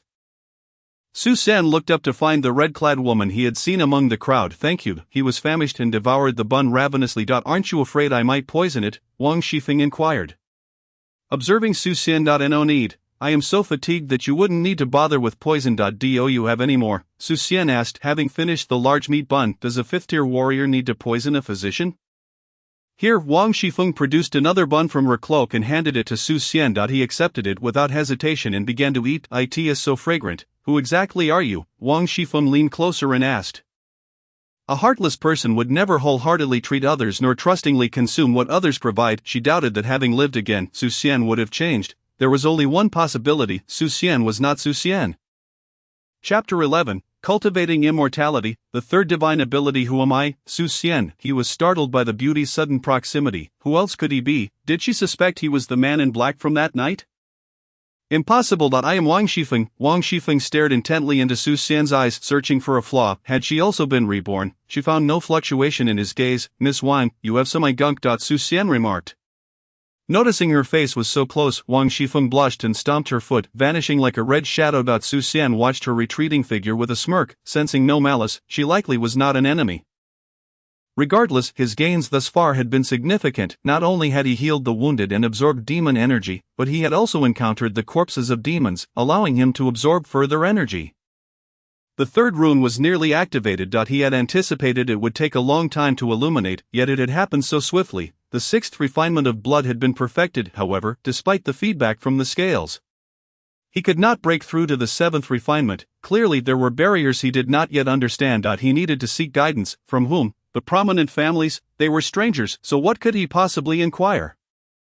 How to break through to the 7th refinement of blood? It was indeed a dilemma. He had assumed that continuous absorption of demon energy would lead to unceasing breakthroughs, but that was not the case. Wait, there was someone in Qiantang County who understood the 5th-tier blood refinement. Wang Shifeng. As a disciple of a major sect and a 5th-tier martial artist, she surely possessed knowledge about it. However, after sharing 2 buns, how could he broach the subject? No matter, if his martial arts realm was stagnant, he would focus on cultivating immortality. If he encountered Wang Shifeng again, he would attempt to deepen their connection, once they became familiar. Perhaps he could ask her to be his mentor. Major sects typically began recruiting disciples from a young age, and he would likely not be accepted. He had little regard for minor sections. Indeed, cultivating was a matter of social connections, quite troublesome. He decided not to dwell on it. He would cross that bridge when he came to it. Shaking off the dust from his clothes, he returned home. Upon recalling my elder sister and Billion at home, my heart swells with warmth. Home is indeed the most comforting of places. Dinner is ready. As I catch sight of Su Xian, Su Jiaorong retrieves the dishes from the steamer. Li Billion brings over water for washing my face. After a brief wash, Su Xian sits down to enjoy his meal. Returning home to a warm meal dispels all fatigue, rendering a day's toil insignificant. Once the meal concludes, Su Xian carries Li Bilian into the courtyard, where he observes the 5 brothers of the Bear clan practicing their combined attack formation. Please pause for a moment, Su Xian requests.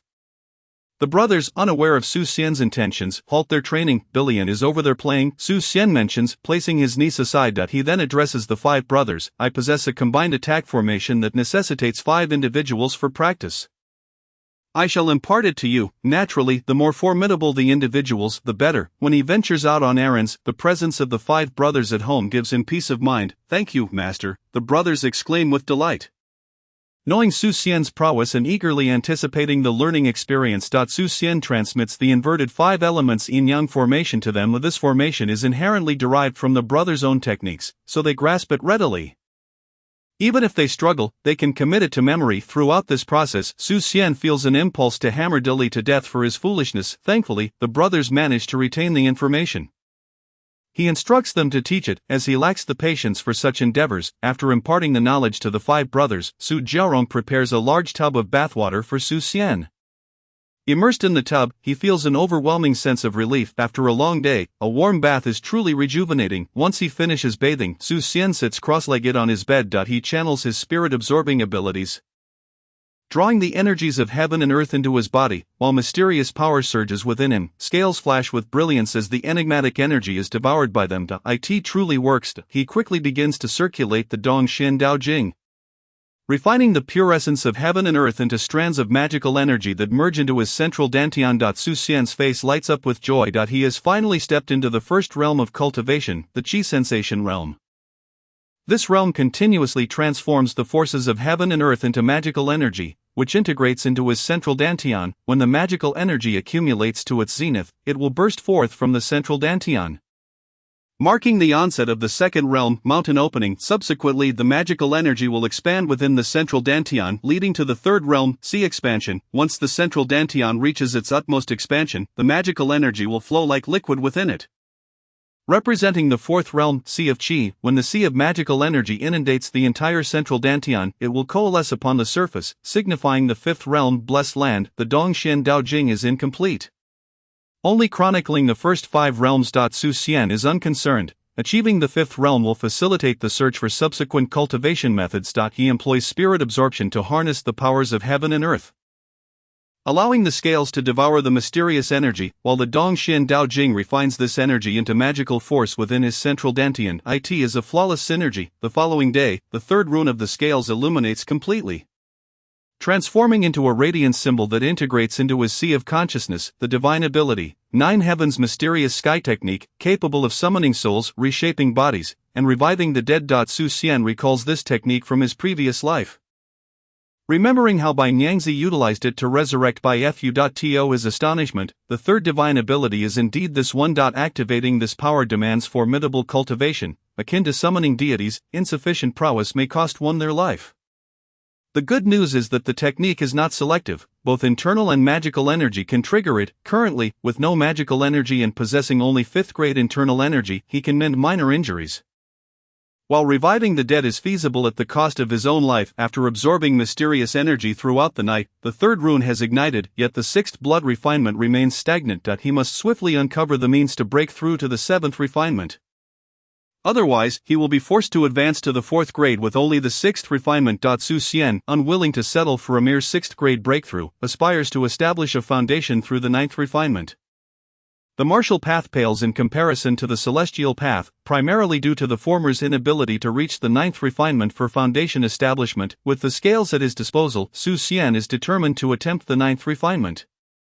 He dismisses any doubts, for the next moment may bring unforeseen changes. Rising from his bed, he exits the room. Uncle, Li Bilian, gnawing on a chicken leg, rushes towards Su Xian and leaps into his embrace. Su Xian lifts her effortlessly, spinning her around him. Master, wash up. Dili, with a goofy grin, presents him with a basin of water. Su Xian contemplates, wishing he could hammer this fool to death. Can't you fetch a fresh basin? Yang Dili approaches, delivering a swift kick to Li. Hu Dili and Hodili look skyward, feigning ignorance of him. Dr. Su, hurry to the Imperial Medical Bureau, an anxious voice calls from outside. What's the matter? Su Xian inquires as he opens the door, spotting the previous attendant. Supervisor Wang's daughter is gravely injured. the situation is critical, the attendant replies. Let us go. Su Xian grabs his medical kit and hastens to the Imperial Medical Bureau. Upon arrival, he heads straight to the recovery hall, akin to a modern hospital ward. Quickly, take a look. As soon as he enters, Wang Fengshan pulls him into a room. Wang Shifeng. Su Xian is taken aback to find Wang Shifeng on the sickbed. A massive bone spike protrudes from her chest, piercing her lung. Had it not been for her 5th grade cultivation and the life-saving pills, she would have perished long ago. Let me try, Su Xian states.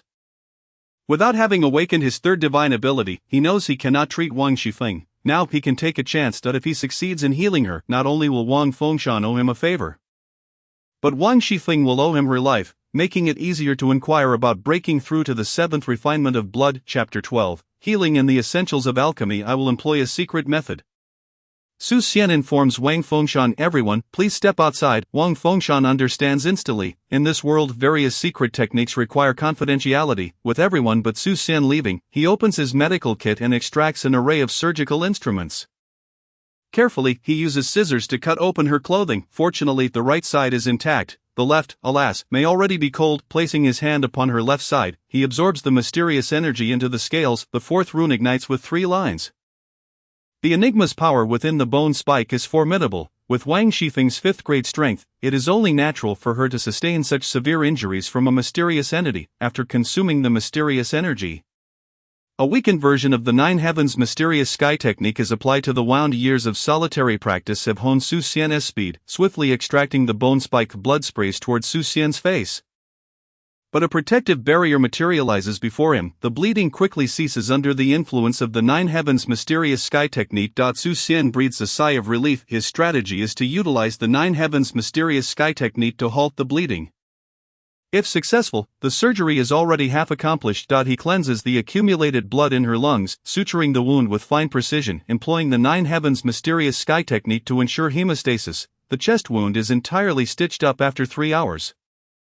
While it may sound straightforward, it is indeed simple. As a 5th grade martial artist, as long as the mysterious energy is expelled and the bleeding is controlled, the injury is manageable. In a moment of mischief, Su Xian stitches the wound in the shape of a colorful butterfly. Scars will certainly remain, but a butterfly is preferable to an unsightly mark. He does not intend to exert the effort required to completely heal Wang Shifeng without leaving a scar.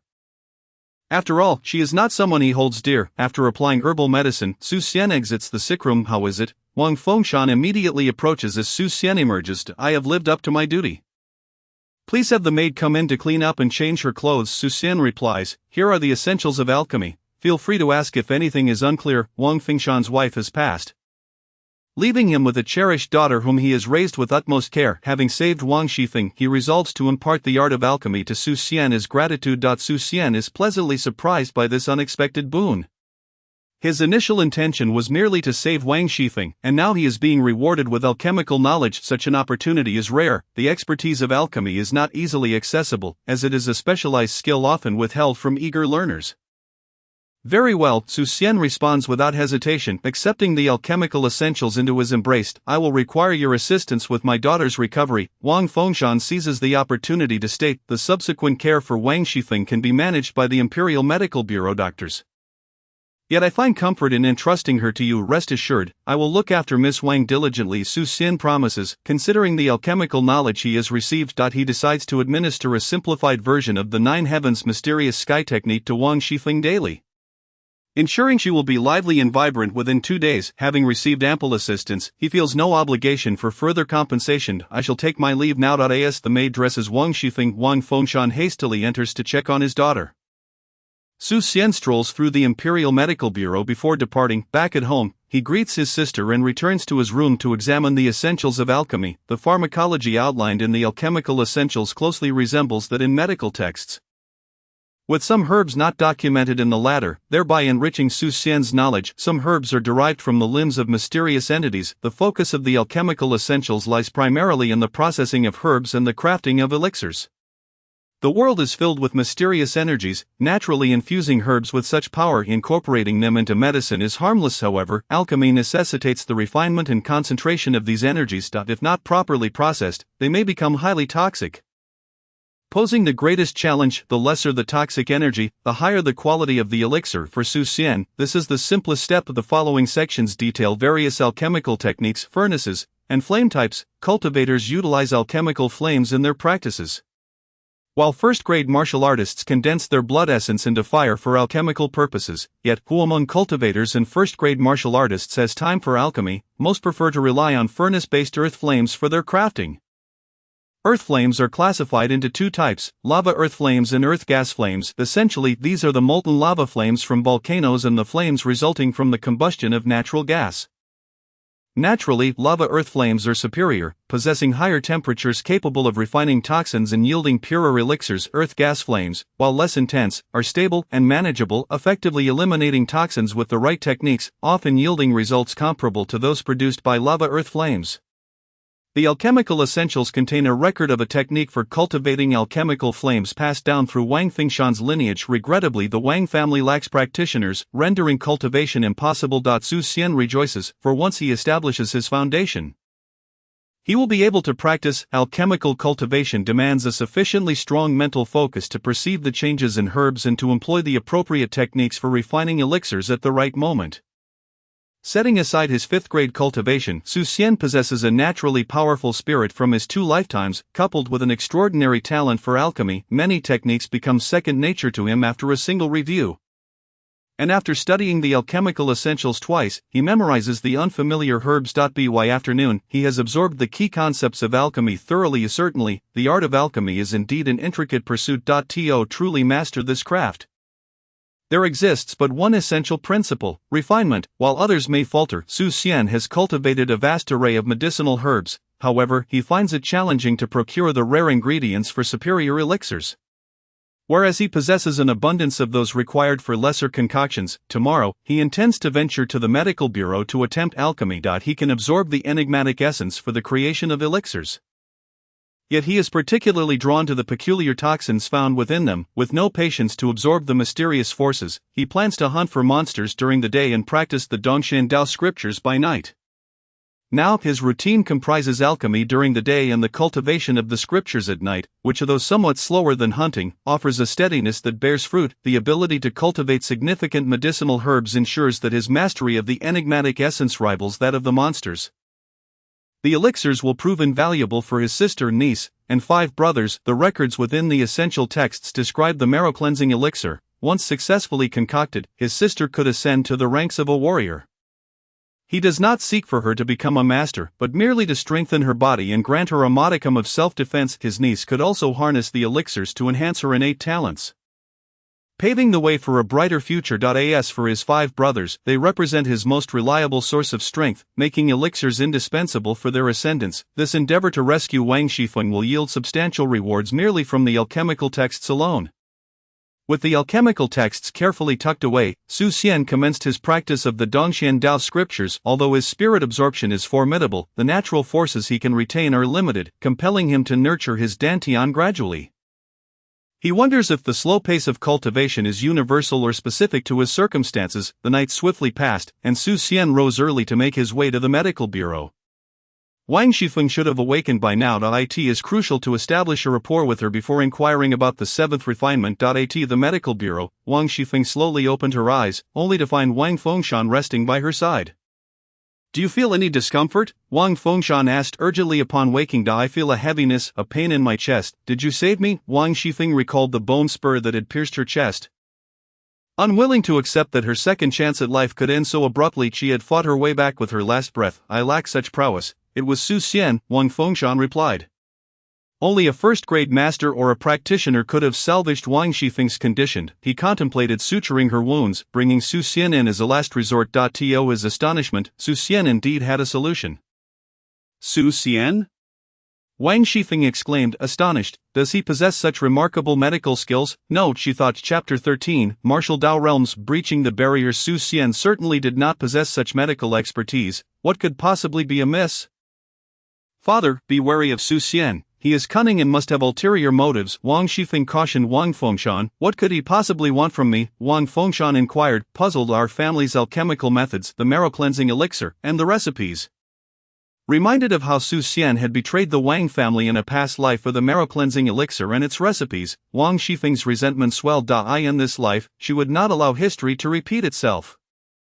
She would surely unveil Su Xian's true nature and prevent her father from being deceived. I have already, Wang Fengshan began, intending to mention that he had given Su Xian the recipes, but Su Xian had arrived. As Su Xian entered the recovery hall, he was immediately sensed by Wang Shifeng's formidable spiritual awareness. Wang Fengshan swallowed his words, unsure of why his daughter held such strong prejudices against Su Xian.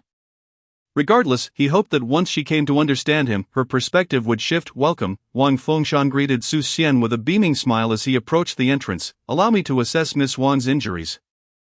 Su Xian stated, you may examine her, I must attend to other matters, Wang Fengshan replied. Departing, with his daughter awake, he felt reassured, but he still had a multitude of tasks awaiting him at the medical bureau.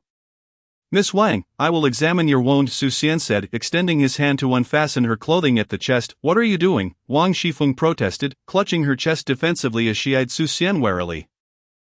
I need to inspect your wound, he replied, taken aback. He had hoped to utilize this examination to subtly employ a weakened version of the Jiutian Xian Tian technique to hasten her recovery. Wang Shifeng's resistance surprised him. Were it not for his desire to inquire about the seventh refinement, he would not have offered his services. I am fine, there is no need, Wang Shifeng declared, her astonishment at Su Xian's medical skills dawning upon her. She realized he had likely assessed her injuries yesterday. In her past life, Su Xian had seen to every detail, which now filled her with a sense of embarrassment. She could not view him merely as a doctor. Then simply inform me where it hurts, she said, unable to force her into undressing for treatment. Su Xian prepared to leave. I owe no debts of gratitude. What do you desire? Wang Shifeng asserted, suspecting Su Xian aimed to leverage any favors to have her father accept him as a disciple and lay claim to the marrow-cleansing elixir and its recipes. By proposing to repay him, she hoped to expose his true intentions and prevent a repeat of past mistakes. Su Xian, not having mentioned his intentions yet, was taken aback when Wang Shifeng brought it up first. I do have something I wish to consult with you about. Su Xian paused to say that if you wish to take my father as your master, you must swear an oath. Are you willing? Wang Shifeng inquired, keen to see Su Xian's response. She would not allow herself to be swayed by sweet words as she had in her previous life, which ultimately led to the downfall of the Wang family. I wish to inquire about the martial Dao realms, Su Xian quickly interjected. Do you need Wang Fengshan to teach you alchemy? I have grasped much of the theoretical knowledge, what I lack is practical experience. Something Wang Fengshan cannot provide. He interrupted Wang Shifeng to prevent her from unwittingly making him her father's disciple. What do you wish to know about martial Dao realms? Are you truly interested in this? Wang Shifeng asked, momentarily taken aback. She had not anticipated Su Xian's inquiry regarding martial Dao, especially in light of the fact that he had recently saved her life. Did he consider her existence so trivial? My dream is to become a formidable warrior. I have a keen interest in the realms of martial artists, Su Xian replied, adopting an expression that suggested someone who did not aspire to greatness was not a good doctor. Wang Shifeng found herself baffled by Su Xian's demeanor. Were it not for her perception of the harmony between his spirit and body, she might have suspected he had been possessed. No, Su Xian must be feigning ignorance to lower her guard. She would discuss the martial Dao realms and see how long he could maintain this charade. Very well, let me explain the martial Dao realms to you, she began, her interest piqued as Su Xian eagerly pulled up a chair to sit down. The martial Dao consists of 9 grades, with masters above the first grade, grandmasters, and superlative masters beyond them. There are half-immortals, earth immortals, and martial immortals. The first grade marks the initial entry into the martial Dao. Focusing on refining strength, the 8th grade concerns the generation of inner energy, refining the skin. The 7th grade pertains to refining the flesh, while the 6th grade relates to refining the tendons. The 5th grade concerns the refining of blood. Marking the beginning of the human body's transformation, each refinement of blood signifies an elevation of the human form, particularly after the 4th refinement, when blood transforms into precious blood, enhancing vitality. The goal is to break through the 4th grade after refining blood 4 times.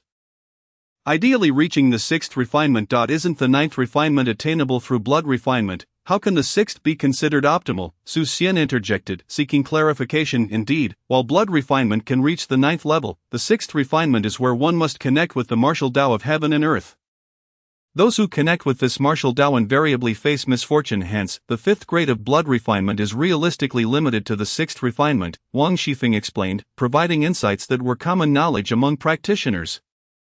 Such information could easily be learned through joining a sect or serving the court. Su Xian furrowed his brow slightly, realizing that one must communicate with the martial Dao beyond the 6th level of blood refinement.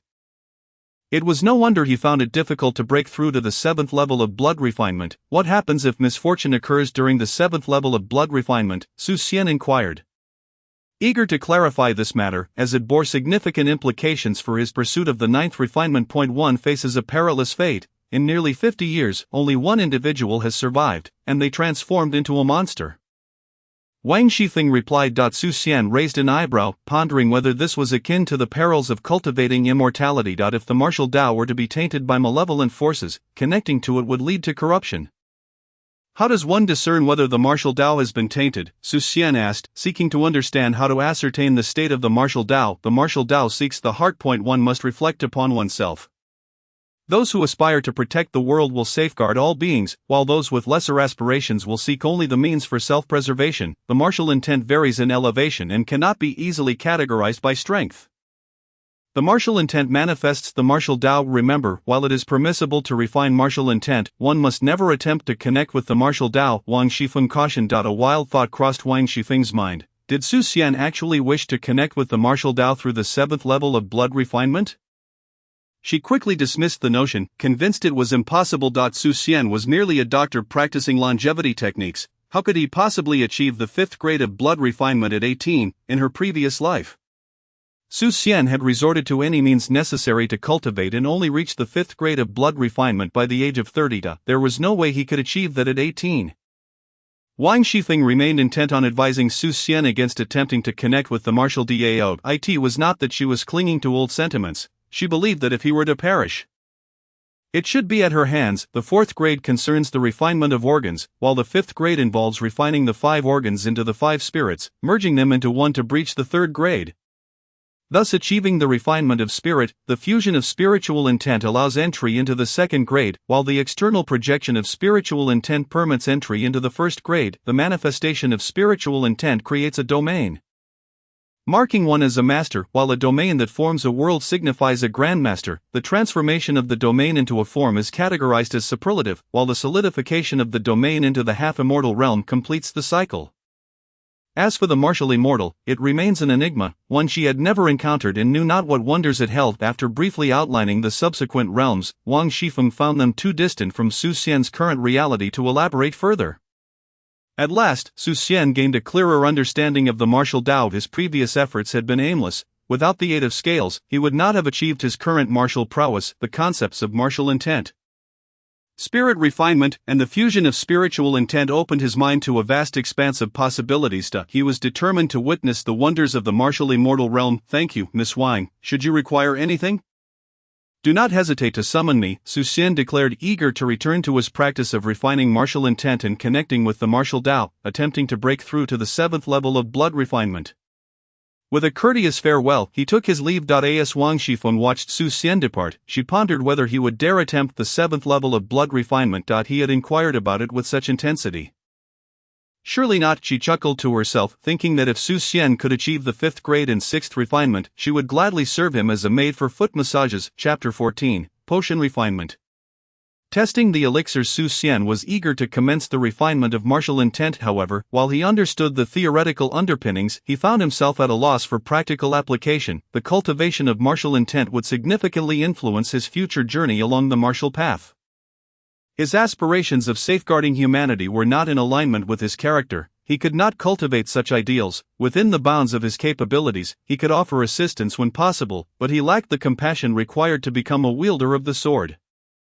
He needed to devise a martial intent that suited him. With no clear direction, he decided to practice alchemy in the meantime. Lord Wang, I wish to utilize the alchemy chamber, Su Xian announced as he entered Wang Fengshan's office. Room Ding is currently unoccupied, Wang Fengshan responded, producing a key to hand to Su Xian. Thank you, Lord Wang. With a joyful heart, Su Xian accepted the key, recognizing that Wang Fengshan was infinitely more agreeable than Wang Shifeng. Out of respect for Wang Fengshan, he chose not to engage in any disputes with Wang Shifeng. Go ahead, and should you have any uncertainties, do not hesitate to inquire with me, Wang Fengshan advised Su Xian.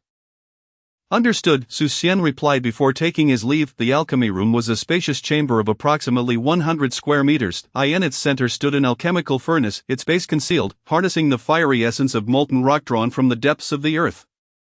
When the lid was removed, the fire would surge forth. Su Xian retrieved the materials for the Yangqi San, a powdery substance situated between a medicinal concoction and an elixir known for its simplicity and suitability for novice alchemists. He began by refining the materials. As he placed them into the furnace and unveiled the subterranean flames, he formed a series of hand seals, channeling his formidable spiritual energy into a singular thread. With focused intent, he observed the transformation of the ingredients within the furnace. Adjusting the hand seals, Su Xian wielded his spiritual energy to manipulate the flames and the materials, gradually shifting from clumsiness to proficiency. As his spiritual strength waned, Su Xian pondered the necessity of a powerful soul in alchemy. A weak soul would render one incapable of even refining materials. Within the furnace, the ingredients coalesced into a drop of dark liquid. Exuding a sinister aura, this was no remedy but a clear poison. The critical moment arrived. He needed to eliminate the corrosive toxicity. With a change in the hand seals, the liquid soared from the furnace to hover before Su Xian. He extended a finger to touch the liquid, and the poison was entirely absorbed by the scales he summoned. Su Xian's eyes sparkled. The potency of the liquid rivaled that of a 7th-grade malevolent spirit. Heat radiated from the scales, and though his martial prowess remained unchanged, the warmth infused his body, continuously fortifying him. The liquid transformed into a vibrant green essence, emanating a fragrant aroma that was irresistible. Su Xian sensed that all traces of the poison had vanished. Changing the hand seals once more, he stored the liquid in a porcelain vial and resumed the refinement of the remaining materials. With his enhanced spiritual strength and ample supplies, Su Xian swiftly mastered the art of material refinement. Gazing at the 10 or so vials brimming with elixirs, Su Xian felt a deep sense of satisfaction. He had sufficient quantities to concoct 30 doses of Yangqi San. The refinement process, coupled with the absorption of the poison, illuminated the 4th rune, akin to slaying a malevolent spirit. He required a variety of materials, particularly those for the Shisui Dan, which could elevate one's innate potential, enabling his sister to tread the path of martial arts and granting Bai Lian formidable aptitude before her training. This would allow the Xiong brothers to reach unprecedented heights in their cultivation. The elixirs he concocted were devoid of poison, ensuring that no one would suffer from toxic overload. He wondered if continual consumption could perpetually enhance one's potential, bringing his thoughts back to the task at hand. Su Xian initiated his first round of alchemy. A plume of black smoke erupted from the furnace. Staring at the final batch of ingredients with a sooty expression, he was taken aback by the challenges of alchemy. It was not a pursuit for the faint-hearted. The materials, worth thousands of gold coins, were critical. With the last ingredient cast into the furnace, after 29 failures, he had gleaned valuable experience. He formed the hand seals once more. Keenly observing the alterations in the liquid. As the liquid morphed, he sequentially introduced the remaining potions. A delightful fragrance wafted from the furnace, tempting him to swallow. Su Xian dared not let his focus waver. A momentary distraction had previously led to failure. At last, the final ingredient melded seamlessly, releasing an exquisite aroma that filled the room. It was done. However, the combined liquid did not yield a powder but rather formed several small pellets, resembling pills. Su Xian executed the hand seals to extract the pills. What was this? He had aimed to create Yangqi San, yet it had resulted in pills? Was this another failure? Should he consult Wang Fengshan? That seemed unlikely. How could he explain the absence of poison in a pill? The only option was to test the elixir. After a brief cleansing, Su Xian left the Imperial Medical Bureau with the pills in hand. Serendipitously, he encountered a scruffy little dog on the street, barely clinging to life, likely having fled when the malevolent spirits invaded the county. In this world, stray dogs were a rarity, as dog meat was still meat. Encountering this creature felt like fate. It would serve as a test subject for the elixir. Su Xian knelt down and scooped up the emaciated pup, cradling it in his arms. Upon returning home, he was greeted by Bai Lian, who, upon seeing him with the little dog, abandoned her chicken leg and rushed over. The pup, drawn by the tantalizing aroma, opened its eyes wide, fixating on the chicken leg with an expression of longing. Seeing the dog's gaze, Bai Lian hesitated briefly before hastily devouring the meat and placing the bone on the ground. The pup wriggled in Su Xian's embrace, and he set it down. The little dog immediately pounced on the bone, gnawing at it, unable to bite through, resorting to licking instead. "Uncle, what shall we name it?" Bai Lian inquired. "Let us call it Changming," Su Xian decided, hoping the little pup would endure the elixir trial and live a long life. While also wishing for success with his concoction. Li Bai Lian fetched a bowl of pig fat mixed with rice. Changming devoured it eagerly. Once the pup was well fed, Su Xian resolved to proceed with the elixir trial. He retrieved a porcelain vial and poured out a pill, from which an alluring fragrance wafted. Uncle, what is this? Can it be consumed? Li Bai Lian sniffled, her eyes gleaming with desire as she gazed at the pill. It is an elixir. Just then, Xiang Dali entered, witnessing Su Xian feeding a pill to a dog. An elixir? Su Xian, how could you give a pill to a dog? Su Jiaorong, who had overheard, exclaimed anxiously.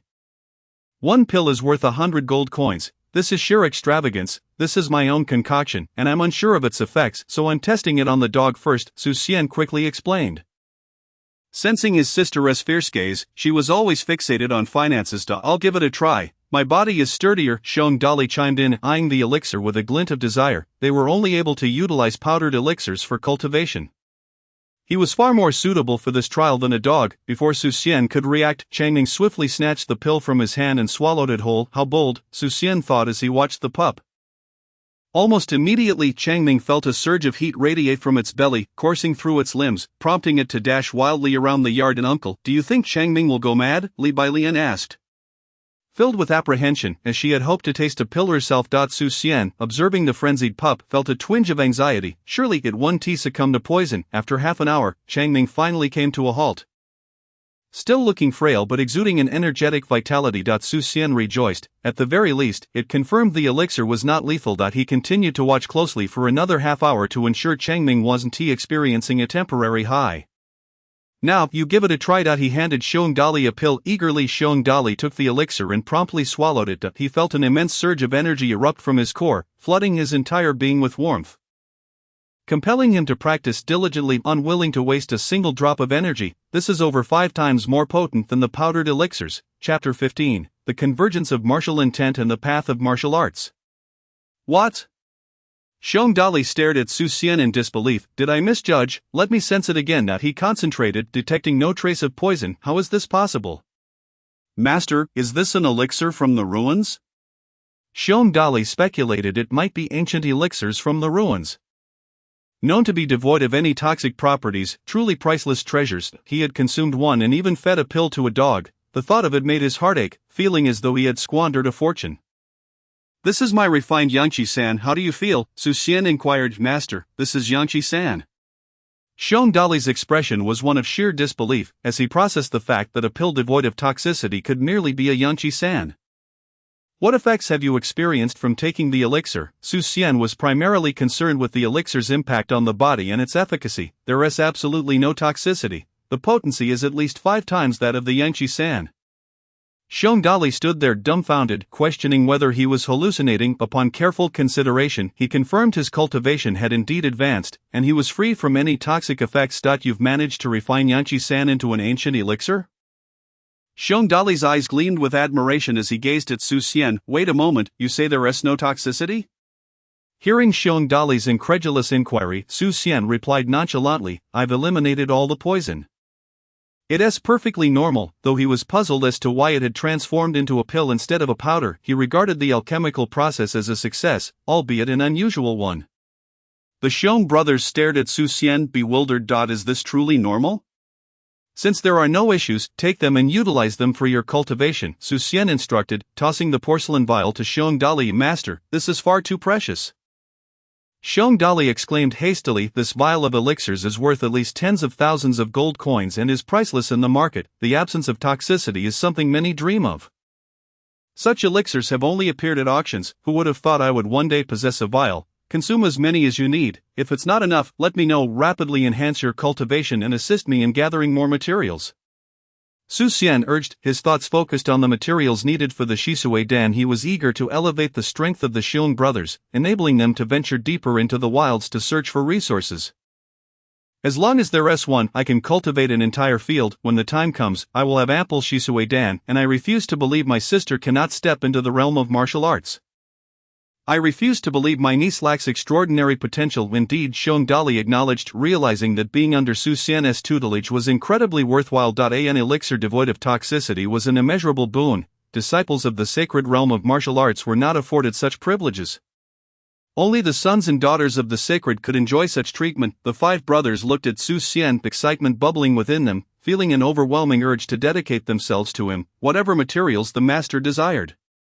They would surely procure it. I need to freshen up. Although he had washed at the Imperial Medical Bureau, he still felt sticky and uncomfortable. Su Xian retreated to his room. Su Jiaorong, unaware of the potency of the toxin-free elixirs, was simply delighted that her younger brother could concoct them. In high spirits, she slaughtered 5 chickens and purchased half a pig, preparing to celebrate heartily wherever Su Xian went. Changming followed closely, appearing as a devoted little companion.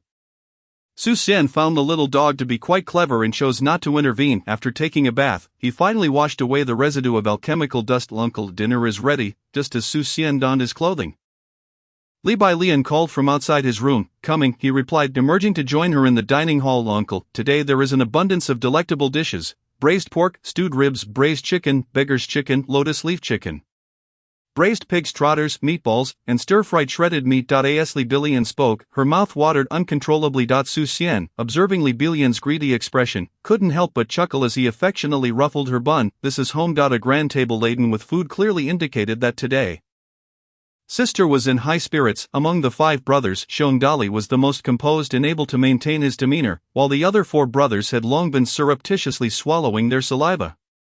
Particularly Niu Dali, every gulp echoed with a gurgle, inciting Xiong Dali's desire to reprimand him for his embarrassing behavior. Let's eat, Su Xian said, placing Li Bailian on the stool beside him. Niu Dali, wielding a bowl larger than his own head, a porcelain basin, began to eat voraciously. Su Xian couldn't help but marvel. Fortunately, he wasn't short on funds, or he would truly struggle to support them all. Hu Dali and Yang Dali, while not as exaggerated, could also consume quite a bit. This was precisely why Su Jiaorong had purchased half a pig, to ensure there was enough meat. One simply couldn't make do with less. After the meal, Su Xian returned to his room, first lighting incense for the newly painted door god before sitting cross-legged on the bed to practice the Dongshan Dao Sutra using his spirit-absorbing technique. As the power of heaven and earth flowed into his body, the eerie force was absorbed by the scales, while the celestial energy was refined into magical power, merging into his central dantian. Though the process was slow, Su Xian could sense the changes occurring within his dantian.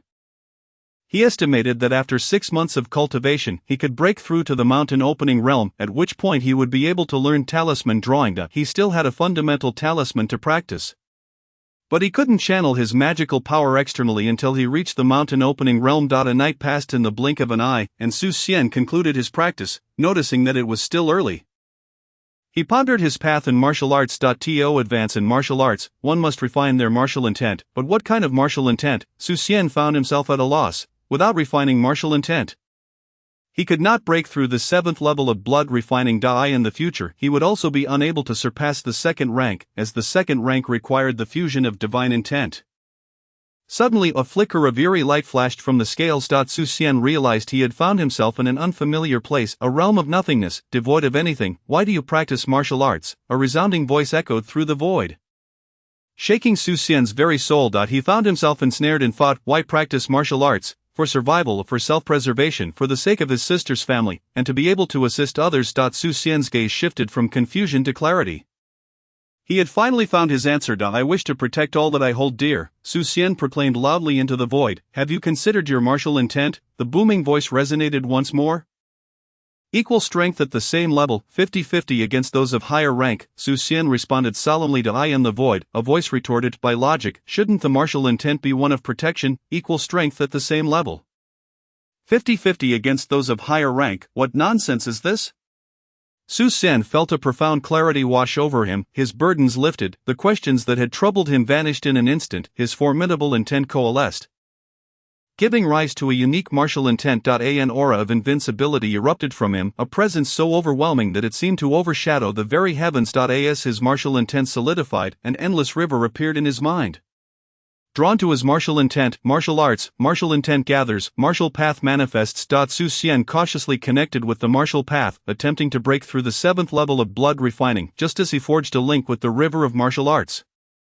A torrent of martial energy surged into his body. Chapter 16, News of the Auction, by Xingxue. The eerie force flowing into Su Xian was absorbed by the scales. Su Xian stabilized himself, the martial energy melded with his precious blood. Initiating the seventh transformation. As the martial intent integrated with the martial energy, a thread of order began to emerge. His precious blood shimmered dazzlingly radiant. With the dawn of a new day, Xian finally integrated the feedback from the scales into his precious blood. Completing 1/10 of the seventh refinement, the martial intent fused within the precious blood granted it a quality of invincibility at the same level and parity against those of higher rank. The initial birth of martial intent had occurred. It required constant battle, undefeated at the same level, parity against higher ranks. Only by achieving this could the martial intent grow stronger. However, crossing ranks was not limitless. The stronger the martial intent, the greater the leap across levels. Xian could summon spirits and deities, and his parity against higher ranks was not mere boasting. With such confidence, he successfully coalesced his martial intent. To fantasize alone would not suffice. Without substance, the martial intent would scatter, leading to a collapse of his martial journey. Xian opened his eyes and stood up. With a crackling sound, his bones resounded. And he felt an abundance of strength coursing through him. He could contend with fourth-rank opponents. Against third-rank opponents, it would be a 50-50 chance. After washing up, Xian headed to the Imperial Physician's Bureau. Diving straight into the alchemy chamber, today he had grown more adept, refining 50 portions of medicinal liquid in the same span of time. He then proceeded with alchemy. The nourishing chi powder he concocted was named Nourishing Chi Pill. With the experience from yesterday, he successfully created 15 batches while failing 35. Xian felt unsatisfied. His success rate was less than 50%. The transformation of his precious blood had reached 1/5. For runes lit up 2 additional lines. Without the need to hunt monsters, he was steadily progressing, quite commendable. Stowing the pills away, Xian exited the Imperial Physician's Bureau. Master, Xiong Dali greeted Xian as he opened the door. While Miao Dali hurriedly fetched water for him to wash his face, Chang Ming rushed over, appearing more spirited today, with fine hair sprouting in previously bald patches, cleaned up, his fur gleamed, and his 4 snow-white hooves seemed to float as he ran. Akin to stepping on clouds. How effective is the Nourishing Chi Pill? Xian inquired while wiping his face. Its efficacy is 6 times that of the Nourishing Chi powder. There is no need to purge pill toxins. And one can consume a pill daily. It's even better than the Gathering Chi pill. There are no residual toxins, making it suitable for long-term use, Xiong Dali explained. Other pills typically leave some toxin after expulsion, making long-term consumption impossible. This long-term usage is the most precious aspect of the Nourishing Chi pill. Xian, having finished washing up, handed Xiong Dali a bottle of pills. This bottle of Nourishing Chi pill is yours. Xiong Dali stared in astonishment at the full bottle of Nourishing Chi pills. Is this some sort of candy that costs nothing? Doubting he was dreaming, he pinched Miao Dali hard. Brother, that hurts, Miao Dali cried out. This isn't a dream, master, this is far too valuable. The item in his hand felt less like a pill and more like a mountain of gold. It's nothing, I can refine it in a day. Xian casually remarked, tomorrow, I'll be even more proficient and should be able to refine even more. So simple? Xiong Dali exclaimed. Master, do you realize what you're saying? Master, there's going to be an auction in Lingchuan, featuring precious herbs for sale, Xiong Dali said, putting away the pills. With the Nourishing Chi pills consumed, he would reach the 6th rank. Previously, he thought he would be stuck at the 7th rank for life. But now he saw this opportunity. An auction? Xian was surprised. In a world rife with monsters and inconvenient transportation, how could there be an auction? Lingchuan was located in the heart of the empire. With convenient transport and scarce monsters in the outskirts, people gathered their items at the Lingchuan auction house, attracting countless buyers to bid. Those who offered the highest price would win, Xiong Dali explained. Fearing Xian might not understand what an auction entailed, Xian's brow furrowed slightly. His wealth was under 1,000 taels of silver. The elixirs he needed were all precious herbs. And 1,000 taels of gold might not even buy a single plant. Master, a bottle of precious elixir is more than enough to purchase precious herbs, Xiong Dali remarked, sensing Xian's concern over finances. A bottle of precious elixir can easily buy not just 1, but even 10 precious herbs. Xian smiled wryly, realizing how easy it was to refine pills, almost forgetting the value of the Nourishing Chi pill. Despite being the most basic form of Nourishing Chi powder, which transforms into a pill and poses no toxin risk, it would undoubtedly attract many buyers. The absence of residual toxins meant that purchasing 1 bottle allowed for the consumption of an additional one. Representing a significant advantage in cultivation time compared to others, the Nourishing Chi pill was not overly potent, making it usable even by 9th-rank martial artists, thus broadening its potential clientele. How long until the auction begins? Xian inquired. In 1 month, Xiong Dali replied. Strive for a breakthrough. Accompany me to the auction in a month. Su Xian mused, thinking that a month would allow him to refine a considerable number of nourishing chi pills. As well as higher-tier elixirs, he was determined to acquire any precious herbs needed. It was inconvenient for him to act in public, so if anyone were to provoke trouble, he would let the five brothers handle it. Given their cultivation speed, he was sure Xiong Dali would reach the 6th rank in a month, while Niu Dali would likely advance to the 7th, utilizing the 5 elements yin-yang reversal array. Even 4th-rank martial artists could pose a challenge. They would be more than adequate to guard him. As for the home front, the city defense array had already been repaired, ensuring safety was not a concern. Yes, Xiong Dali affirmed. Chang Ming rubbed against Su Xian's pant leg, gazing up at him with a pleading expression. Want to eat? Su Xian asked, producing a nourishing chi pill. Woof woof woof. Chang Ming wagged his tail excitedly. Fixated on the pill, here, Su Xian tossed the nourishing chi pill to Chang Ming. With a leap, Chang Ming caught the pill and swallowed it whole. The five brothers were taken aback, their expressions contorted. Who feeds their dog with elixirs? Especially one worth its weight in gold. Their previous lives had been more miserable than that of a dog. Chang Ming dashed around the courtyard, and Su Xian observed in astonishment as Chang Ming exhibited signs of qi and blood energy. Was he becoming a monster? Yet, there was no trace of eerie energy within him. Was he evolving into a spirit pet? Chang Ming was quite attached to the family, especially to Billion, so he wouldn't harm anyone. Su Xian was curious to see how Chang Ming would develop. L'uncle, I want to eat, Li Billion said, eyeing the medicine bottle in Su Xian's hand with longing. Su Xian felt exasperated in front of his niece. There were only two categories, edible and inedible. You can't eat this, Su Xian quickly replied, fearing that Li Billion might sneak a bite when he wasn't looking, since she had yet to begin cultivating martial arts. Consuming it could potentially overwhelm her. Oh, Li Billion said, her face falling. Such a fragrant item was off limits. Alright, it's time to eat, Su Jiaorong announced as she approached. Uncle, hurry, Li Billion urged, pulling Su Xian towards the dining hall.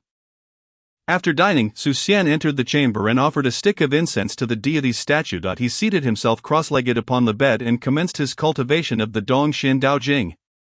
Drawing upon the celestial energies of the universe, he absorbed the power of heaven and earth into his body, while the mysterious force was absorbed and reflected back within him by his scales. Gradually enhancing his blood refinement through 7 stages, the celestial energies were refined by the Dong Xin Dao Jing and integrated into his central dantian. Although the progress was slow, it was steady.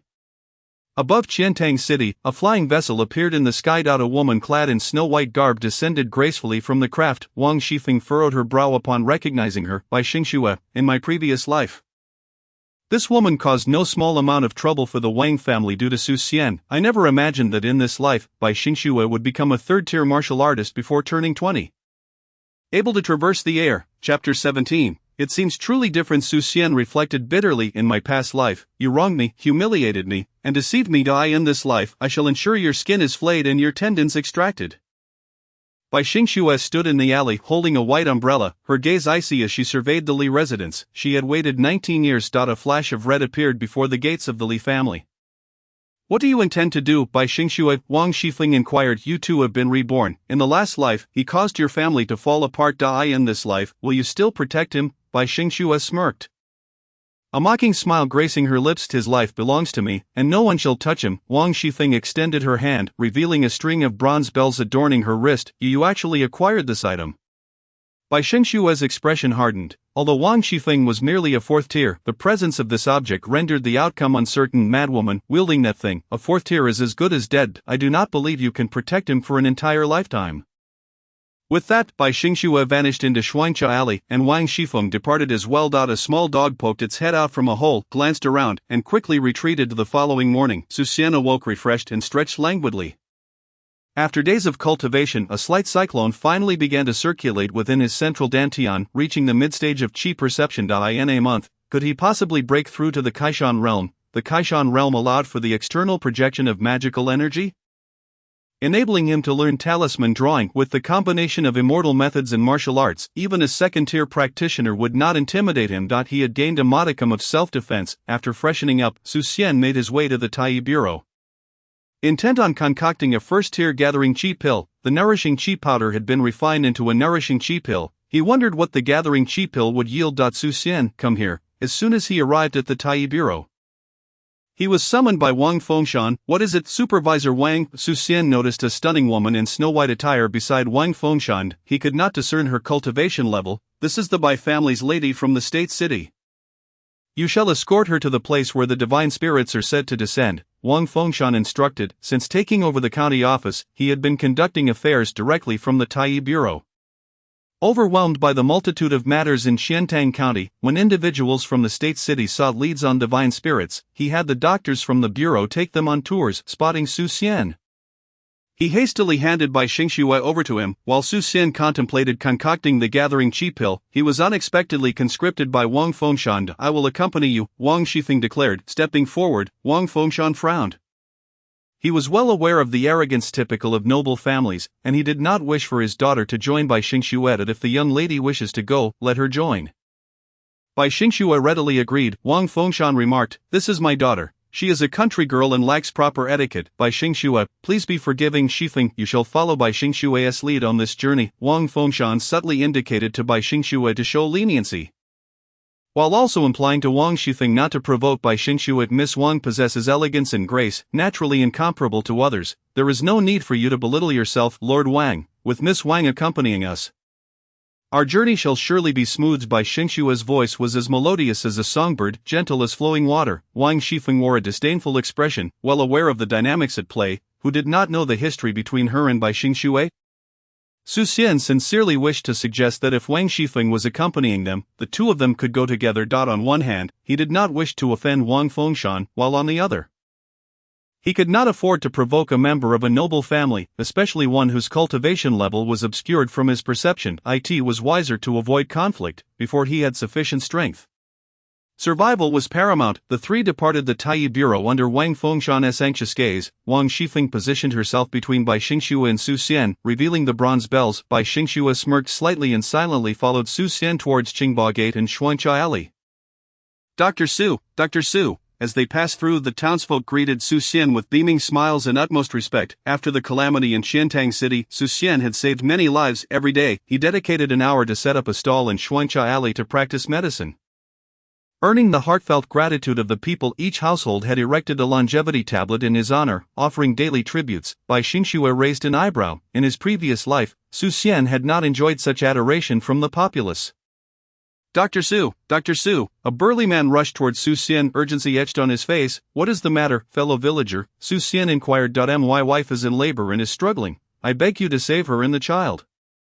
The man gasped, his breath gradually calming as he spoke. Su Xian hesitated. He wished to help but feared the repercussions of angering Bai Xingxue. What could happen? Members of noble families often regarded commoners as beneath them, capable of slaughtering entire villages without a second thought. The lives of ordinary folk were still lives. Miss Bai, may I attend to this patient first? Su Xian asked, turning to Bai Xingxue. If the opportunity to save someone arose, he would attempt it. However, Bai Xingxue's disapproval would render his efforts futile. He truly could not contend with her. Whenever she drew near, her martial intent instinctively transmitted to him. He had not anticipated that within the same tier he would be invincible, while against those of higher tiers, it would be a 50-50 chance that he could do what he was capable of, and if unable, he would retreat. As long as he had not been defeated, he was indeed invincible within his tier. Is martial intent truly so cunning? During his first attempt to condense martial intent, he had no experience. He was uncertain if others experienced the same. He was certain that Bai Xingxue was at least of the third tier. In terms of strength and status, he had to respect her. Are you not afraid of my displeasure? Bai Xingxue remarked, surprised that Su Xian would prioritize saving an ordinary person over her. The Su Xian of her past life would never have acted so. He would have ignored her entirely, let alone save someone. Upon hearing Bai Xingxue's inquiry, Su Xian exhaled in relief. If she were truly displeased, she would not have asked him. Miss Bai possesses a kind heart. She would not turn a blind eye to suffering. How could she be angry? He decided to flatter her, believing she would not prevent him from saving a life. Your words remain unchanged from before. Go save the person, Bai Xingxue replied, intrigued by this seemingly transformed Su Xian. Thank you, Miss Bai. Wang Shifeng, could you please fetch my medicine box from the Taiyi Bureau? Fellow villager, let us head to your home. Su Xian expressed his gratitude to Bai Xingxue with a cupped fist, requesting Wang Shifeng to retrieve his medicine box. Wang Shifeng hesitated for a moment. Do not worry, I will not take the opportunity to harm him.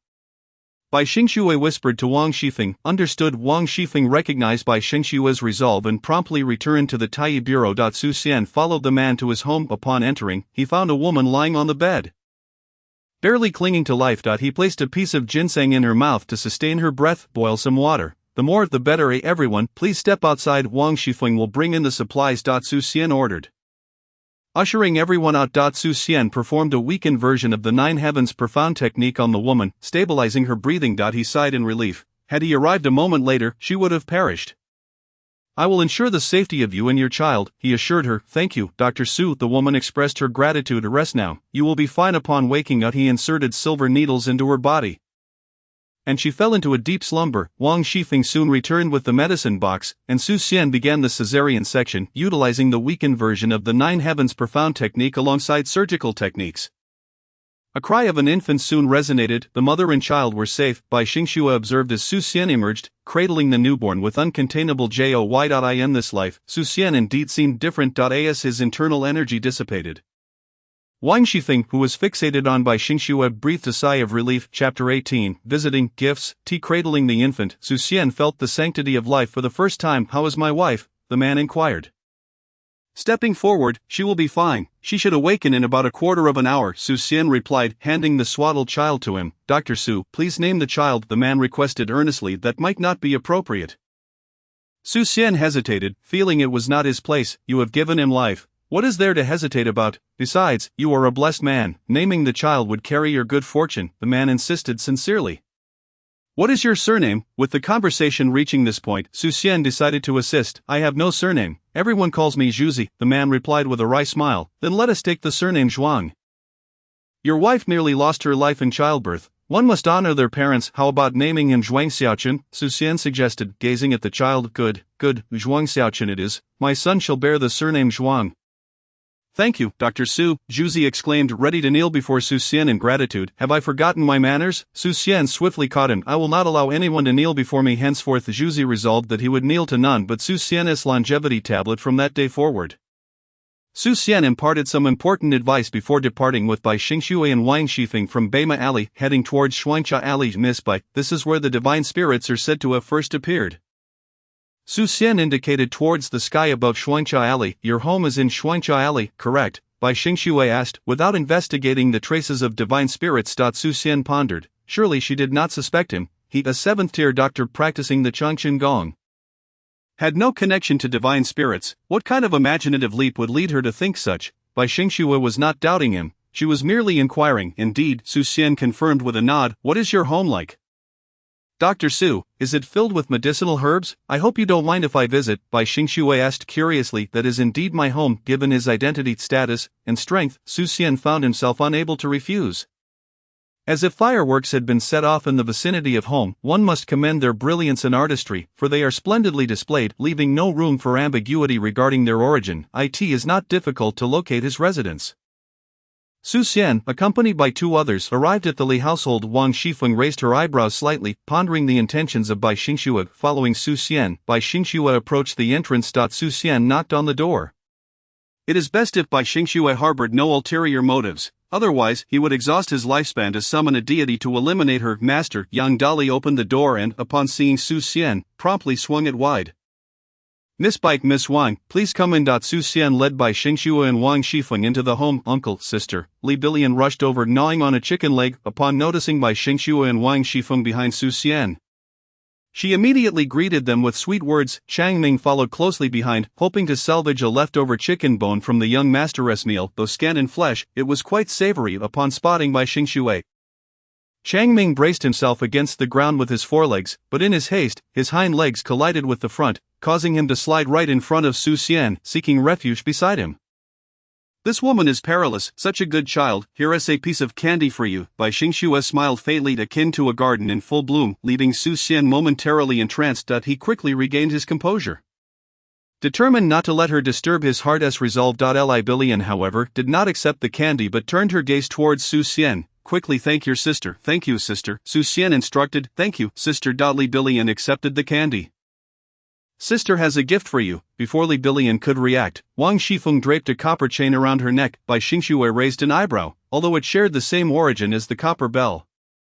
It posed no threat capable of withstanding a blow from a 3rd-tier expert without issue, yet it could indeed be life-saving. Was Wang Shifeng truly unrepentant? Had her previous life ruined by Su Xian?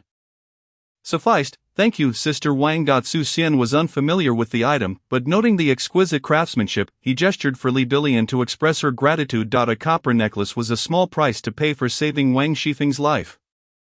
Thank you, Sister Wang. Li Bilian admired the necklace, enchanted by its beauty. Bai Xingxue, raising an eyebrow, produced a string of white jade beads and placed them on Li Bilian's wrist. This is too extravagant. Su Xian began to remove the bracelet.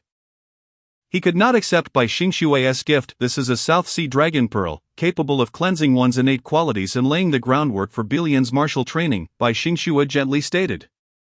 Su Xian halted his hand, realizing the rarity of such a treasure. It was precisely what Bilian needed at this moment. There was no turning back. You should thank your sister. Su Xian could only note the favor for future repayment to Bai Xingxue.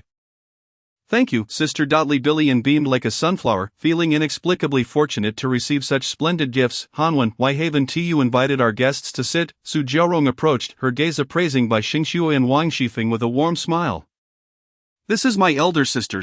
This is Wang Shifeng, the daughter of Wang Fengshan, and this is Bai Xingxue from the Bai family in the state city. Su Xian hurriedly introduced. Greetings, elder sister. Bai Xingxue performed a courteous bow. Sister, Wang Shifeng sweetly chimed in, well, Miss Wang, please come inside, bring the tea from the pantry. Su Jiarong took hold of both ladies' hands, her expression brimming with delight as she turned to Su Xian. Su Xian felt something amiss but could not pinpoint the source of his unease. Alright, he nodded, heading to fetch the tea. This was no ordinary brew. The tea tree demon had rampaged outside the city, and Li Gongpu had been tasked with leading the constables and city guards to hunt it down, resulting in chaos. The magistrate of Qiantang County had sacrificed himself to activate the city's protective formation, ultimately slaying the tea tree demon. It was only then that Magistrate Song arrived. A segment of the ancient root had fallen beside Li Gongpu, who discreetly brought it home. Su Xian, struck by inspiration, wondered what might sprout from the demon root and planted it in his space. To his surprise, the root's demonic energy dissipated, and it sprouted, yielding a small tea tree by the following year.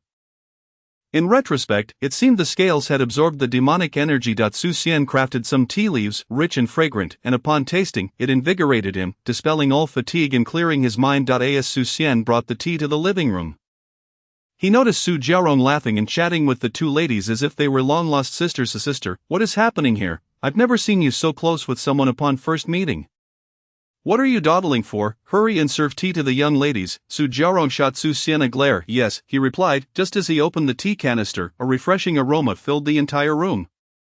The two ladies, who had been conversing with Su Jiarong, suddenly turned their heads. Having lived 2 lifetimes, their experience was certainly extraordinary. This tea was far from ordinary. Su Xian casually scooped a spoonful into the teapot and poured water over it to steep.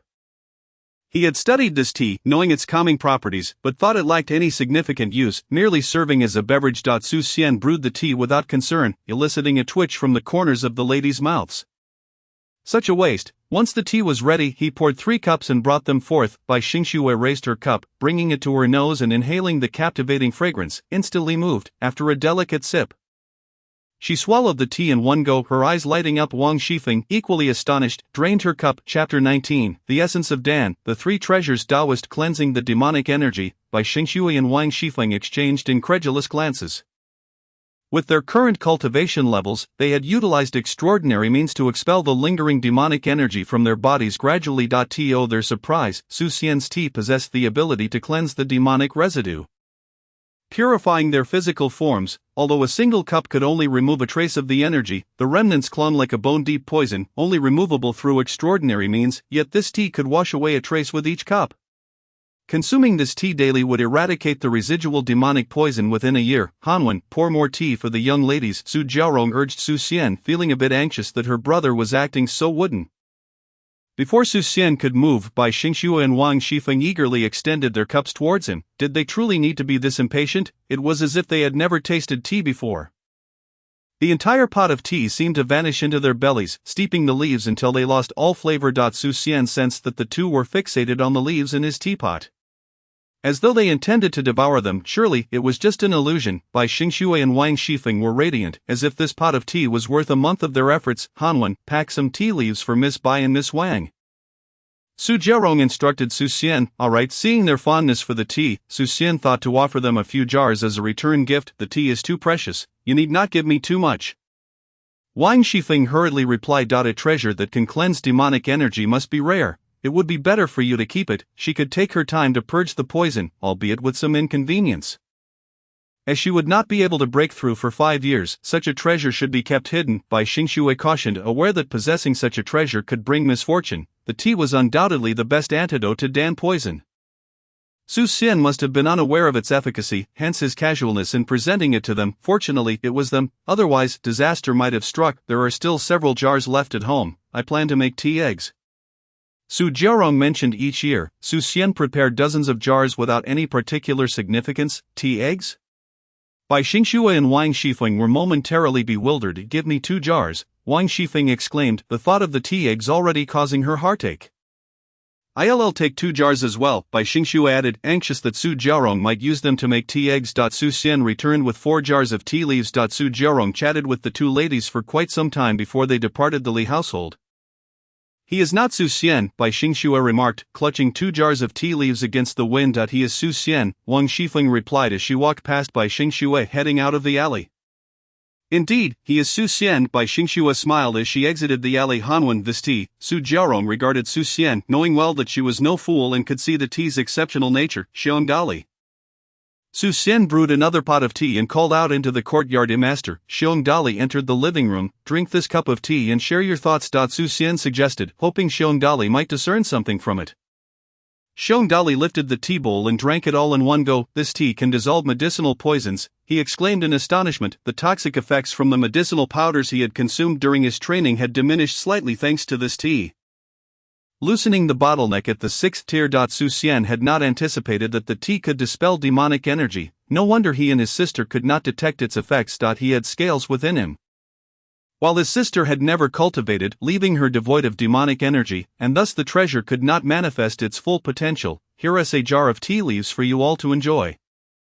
Su Xian handed the tea leaves to Xiong Dali. Thank you, master. Xiong Dali gratefully accepted the tea leaves, confident that within a month, they would all advance a tier. Xiong Dali took the teapot and left. While Su Xian decided to head to the Imperial Medical Bureau to refine some elixirs, upon arriving, Su Xian began extracting medicinal materials. After gaining proficiency, his speed increased dramatically within less than an hour. He had distilled 70 portions of medicinal liquid, illuminating 2 lines of runes. The blood refinement stage had completed 1/3 of its progress, and his dantian was now nourished to the later stages.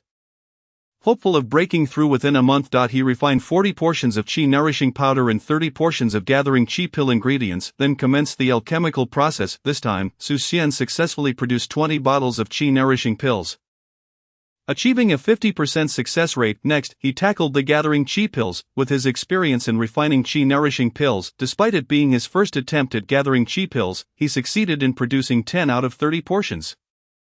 The final batch of gathering qi pills bore a single spiritual pattern, which doubled the potency of the medicine. Su Xian gazed at the gathering qi pills in disbelief. How had he managed to refine a first-tier spiritual pill in just a few days? It would be a blow to other alchemists' pride. Wang Fengshan had spent 30 years in alchemy, only managing to instill a half-spiritual pattern in his pills. The mere thought of a first-tier pill seemed unfathomable.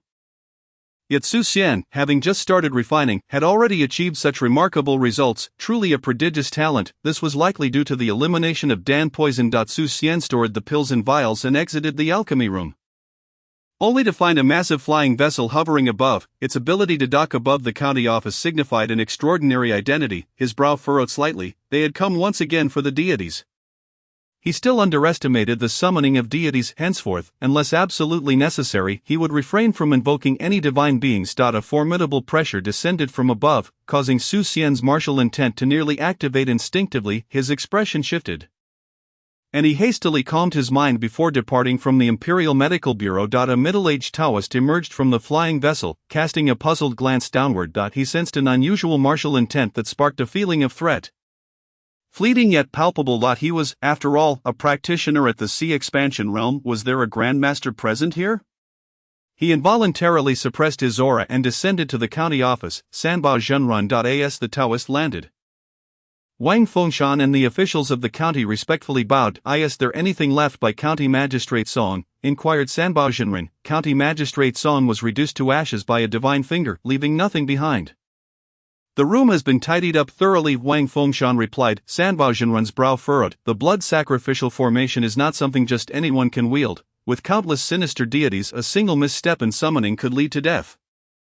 Which would be the ultimate release for the summoner. The fact that County Magistrate Song managed to summon a demon dragon is alarming. The Thunder Mountain Temple dispatched him to investigate precisely to ascertain whether County Magistrate Song intended to sacrifice Qiantang City or sought to bloodily summon the demon dragon. Alternatively, someone might wish to exploit County Magistrate Song's blood sacrifice to awaken that fearsome entity. Such an occurrence would be utterly unacceptable to Thunder Mountain Temple. That entity is a formidable enemy of Thunder Mountain Temple. Its awakening would spell disaster for them. The absence of any remnants left by County Magistrate Song only raises suspicion. How could he possibly have left the room in such pristine condition? The only plausible explanation is that someone assisted him in tidying up the room. Let us proceed to County Magistrate Song's quarters, Sanbao Zhenren commanded. Wang Fengshan escorted Sanbao Zhenren to the magistrate's room. Upon observing the immaculate space, Sanbao Zhenren formed a hand seal and pressed it to his forehead. An eerie aura began to rise from him. A bloodshot vertical eye sprouted from the center of his brow, causing Wang Fengshan to feel a wave of discomfort. Those who cultivate for longevity often tread the line between humanity and ghostliness. He would never engage in such practices. The vertical eye emitted a beam of light that swept the room. Sanbao Zhenren swiftly urged his incantation, and the eye gradually closed, vanishing from his forehead as the eerie aura dissipated. King of the Golden Pestle, Sanbao Zhenren declared in a solemn tone. Chapter 20, Longevity of 9 Grades. The missing child, the King of the Golden Pestle? The one from Phoenix Mountain. Wang Fengshan was taken aback by the connection between County Magistrate Song and the King of the Golden Pestle. The King of the Golden Pestle, unable to break through the half-step Earth immortal realm, likely aimed to sacrifice Qiantang City to summon the demon dragon, thereby awakening that entity within West Lake. He would seize the opportunity to claim the Earth immortal Dao fruit while the entity was still weak from its revival. Why has the King of the Golden Pestle not made a move?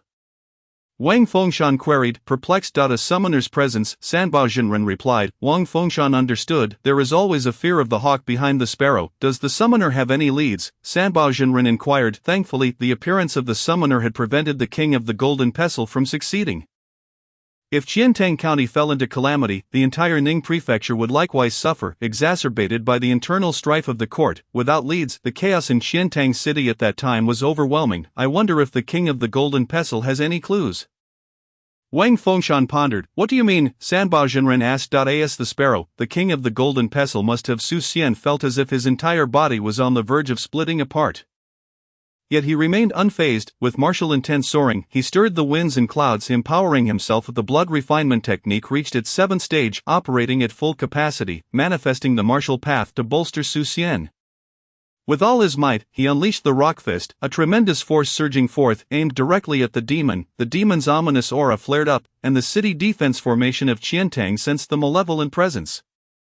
Retaliating with a suppression of its own. A golden crown flew from the demon, resisting the city's protective array. Of this commotion stirred the entirety of Qiantang City. The Taoist Sanbao's expression brightened. Those were the men of the King of Golden Symbols.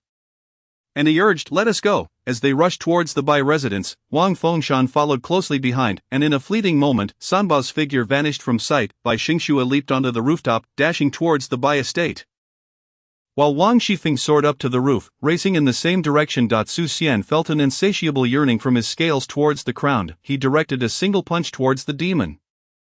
With a thunderous roar, Xian's garments were tattered, propelling him into the sky. Now was the moment. He grasped the crown with fervor. The demon revealed a scornful expression. The crown contained the power of a half-step Earth immortal, and the opponent was merely at the 3rd rank. Grasping the crown barehanded was akin to courting death. The demon was left incredulous, sensing the connection it had with the crown, realizing that the power within it was rapidly dissipating.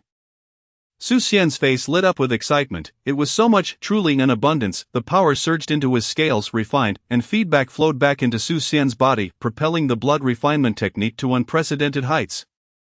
Culminating in the 7th stage and breaking through to the 8th, mana erupted from the scales, merging into Xian's dantian. He had not anticipated that his scales could refine mana, which originated from the crown.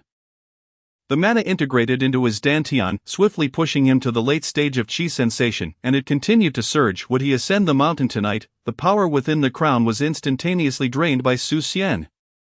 The demon's astonishment lingered on its face as both Xian and the crown plummeted to the ground. The city's protective formation, now bereft of the crown's resistance, bore down upon the demon. suppressing its strength by half. Su Xian threw a punch directly at the demon's head with the full force of the 8th stage of blood refinement, with martial intent and the martial path enhancing his power. This punch reached the pinnacle of the 3rd rank. The demon, utterly subdued, could only watch helplessly as Su Xian's fist shattered its skull. In an instant, Su Xian's 2nd punch struck the demon's chest, obliterating its heart. A formidable demon may not perish with a crushed head, but the destruction of its heart was a necessity for assurance. The demon's power was absorbed by Su Xian's scales. After a moment's hesitation, Su Xian placed Zhuang Xiaoqun down and vanished from the Bai residence. Daoist Sanbao appeared at the Bai estate, rushing to examine the corpse of the demon. Master, what is the situation? Wang Fengshan followed closely. It's dead, Sanbao replied sullenly. The envoy of the King of Golden Symbols has perished. How will they investigate the matter of the divine? Wang Fengshan exclaimed upon seeing the crown.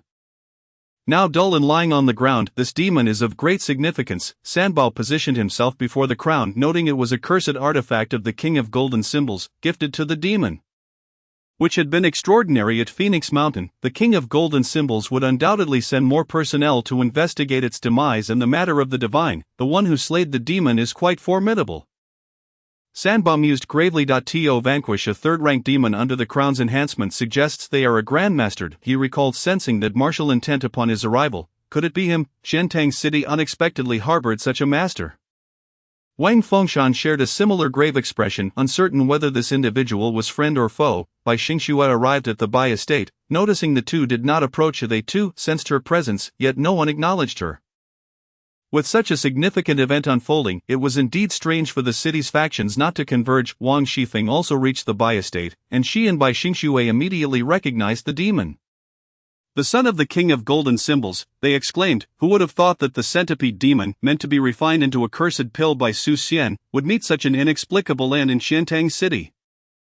What kind of demon would Su Xian use to concoct cursed pills this time, without stepping onto the immortal path? What road will Su Xian tread? When they encounter Su Xian again, everything will be transformed.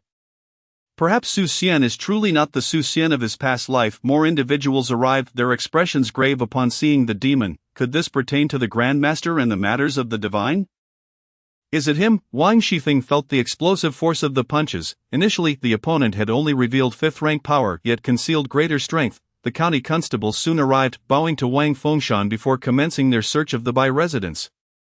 They quickly located the hidden cave within the rockery, rescuing the children and returning them home alongside Zhuang Xiaoqun. Su Xian returned home, entering his chamber to begin his cultivation. The gains were simply overwhelming, an infusion of demonic power from a half-step earth immortal and the power of a 3rd-rank demon.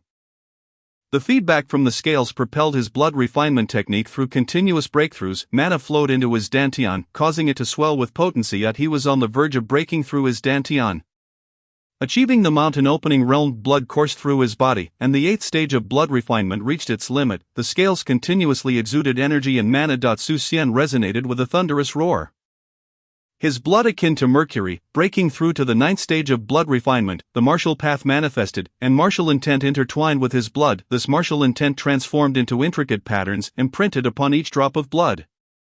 The 9th stage reached perfection, his blood transmuting into precious blood, while the vitality surged forth, coalescing into an evergreen tree. Evergreen technique, martial god. The evergreen tree shattered instantly, morphing into a berserker, wielding steel fists to shatter the heavens and the earth.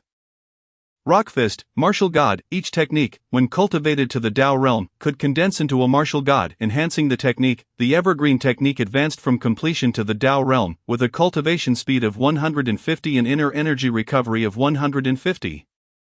The rock fist, having broken through to the Tao realm, exhibited a power of 150. Su Xian trembled throughout, breaking through from 5th to 4th rank. His inner power in the lower dantian coalesced into a liquid state. This was a feat only achievable by grandmasters. He had reached the 4th rank with liquid inner energy. While his quantity might not rival that of a grandmaster, its quality was undoubtedly exceptional. The foundation of a martial immortal? Liquid inner energy propelled the Tao realm rock fist, allowing him to contend even at the 1st rank. In the grandmaster realm, under the enhancement of martial intent and the martial path, he could engage in back-and-forth battles, albeit not for extended periods. Akin to a premature grandmaster, the martial intent became even more concentrated and potent. Not only could he claim invincibility at his level, But he could also surpass 2 levels without issue. With divine figures at hand, it was indeed not a problem. The martial intent naturally intensified. Just then, the mana in his dantian reached its limit. Urging the operation of the Dongxian Dao scripture. In a state of trance, Xian found himself in a vast expanse, the towering mountain looming before him. Chapter 22, Breakthrough, Drawing Talismans. This was the threshold to the mountain opening realm. With a thought, Xian transformed his mana into a blade, striking down upon the towering mountain. A tremendous roar reverberated within his dantian. The mountain remained unyielding. Xian concentrated his mana into a colossal axe, which fell into his grasp. With the full force of the 4th rank in the martial path, he wielded the axe with his fist, the rock fist, enhanced by martial intent and the martial path, brought the colossal axe crashing down upon the mountain, hewing the mountain to save my mother. The world trembled as the mana-infused axe dissipated. A deep gash was cleaved into the mountain. Xian furrowed his brow.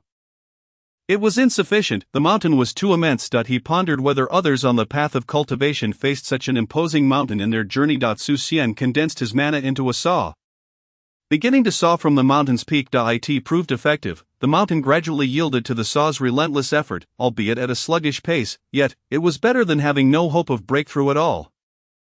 The mana from the scales continued to merge into his dantian. With each increment of mana, the saw grew denser. The denser the saw became, the faster it could carve through the mountain. The scales continued to feed back energy into Xian.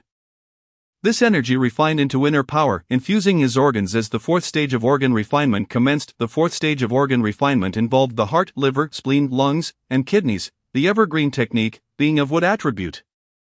First refined the liver. Inner power flowed into the liver, enhancing and fortifying it. The liver erupted with a green light. Enveloped by the evergreen technique, the toxic impurities within Xian's body were expelled under the might of the liver's power, emerging as black and red sweat from his pores, permeating the room with a foul stench. As dawn broke, the first rays of the sun appeared, and with a thunderous sound, Xian trembled. The mountain was severed by the saw, collapsing to either side. He had achieved the mountain opening realm. Mana surged forth from his dantian like a torrential flood. The mana circulated around him, emanating from his fingertips. The mana completed a full circulation. Returning to his dantian. Xian was enveloped in a surge of wood energy, green light shimmering around him as a divine spirit emerged from within his liver. Xian had successfully broken through to the 4th stage of organ refinement. Having fully refined his liver, the first spirit of his organs was born. This spirit glimmered green, resembling a miniature Xian. Empowered by the wood attribute of the evergreen technique, his recovery rate soared to 200, comparable to that of spirit-level techniques. Xian opened his eyes, immediately hit by the foul odor. He hurried to the courtyard by the well to rinse off the filthy water cascaded down his body, staining the ground black. After much effort, Xian finally cleaned himself, changing into fresh garments before heading to the medical bureau. Upon arrival, he found the atmosphere heavy with tension. Discussions surrounding the demon in the city filled the air, with concerns about any remaining lurking threats. Xian proceeded directly to the alchemy chamber. With the organs refined, particularly the liver, he sensed a marked difference while concocting pills. The wood energy surged, granting him greater mastery over the medicinal materials. In the same time frame, he refined 100 portions of medicinal liquid. The heightened wood attribute and the affinity with herbaceous liquids resulted in clearer mental acuity, allowing for more precise timing in pill concoction. Of the 100 portions of medicinal liquid, 60 were for qi-nourishing pills, with success in 50, yielding 10 first-rank qi-nourishing pills. 40 portions were for gathering qi pills, with 25 successes, resulting in 3 first-rank gathering qi pills. Xian trembled with excitement. The green light from his liver surged, as the precious blood within the main arteries merged with the green light, transporting it towards his heart. The energy feedback from the scales flowed into Xian, and as his inner power circulated into his heart, it caused the heart to contract sharply before expanding violently. A flame ignited upon Xian's heart, marking his breakthrough in heart refinement, igniting the heart fire. With the heart fire ablaze, his control over the earth fire doubled. The success rate for pill concoction would undoubtedly rise. After securing the pills, Xian exited the alchemy chamber. "Are you Xian?"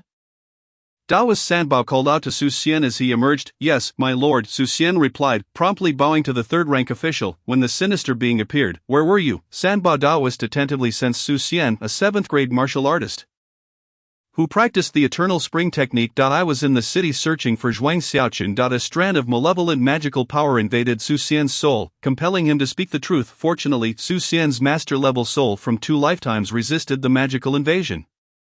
The scales within his soul vibrated, absorbing the power, preventing him from revealing the truth. Many were aware of the search for Zhuang Xiaochun. Concealing it was futile. Su Xian spoke up, astonished by the existence of a truth-revealing sorcery. He almost divulged his visit to the Bai residence. Thankfully, his powerful soul and scale saved him from grave consequences. You may leave now. Sanba Daoist gestured for Su Xian to depart, but he did not believe Su Xian could vanquish the sinister entity. He merely sought to investigate Su Xian's search for the missing child Zhuang Xiaochun, who had recently been rescued from the cave, and conduct a routine examination. Once the magical detection passed, Su Xian was allowed to leave. Upon exiting the Imperial Medical Bureau, Su Xian exhaled in relief. Magical powers were unpredictable, and this time they targeted his soul, awakening the scales. Had they directly attacked without being consumed by the scales, he would not have been able to withstand it and would need to cultivate talismans to ensure his self-defense against practitioners. Hanwen, is Hangzhou safe with the presence of the sinister being? As soon as Su Xian arrived home, Su Jiaorong anxiously inquired, "Brother, the sinister being was slain, and with Xiong Dali and the others guarding, you need not worry," Su Xian reassured her. "As long as it is dealt with. Let us eat." Only then did Su Jiaorong feel at ease. After dinner, Su Xian retreated to his chamber. He took out the basic talismans to examine them. The basic talismans appeared quite simple, requiring a formidable soul and external magical power to draw the symbols.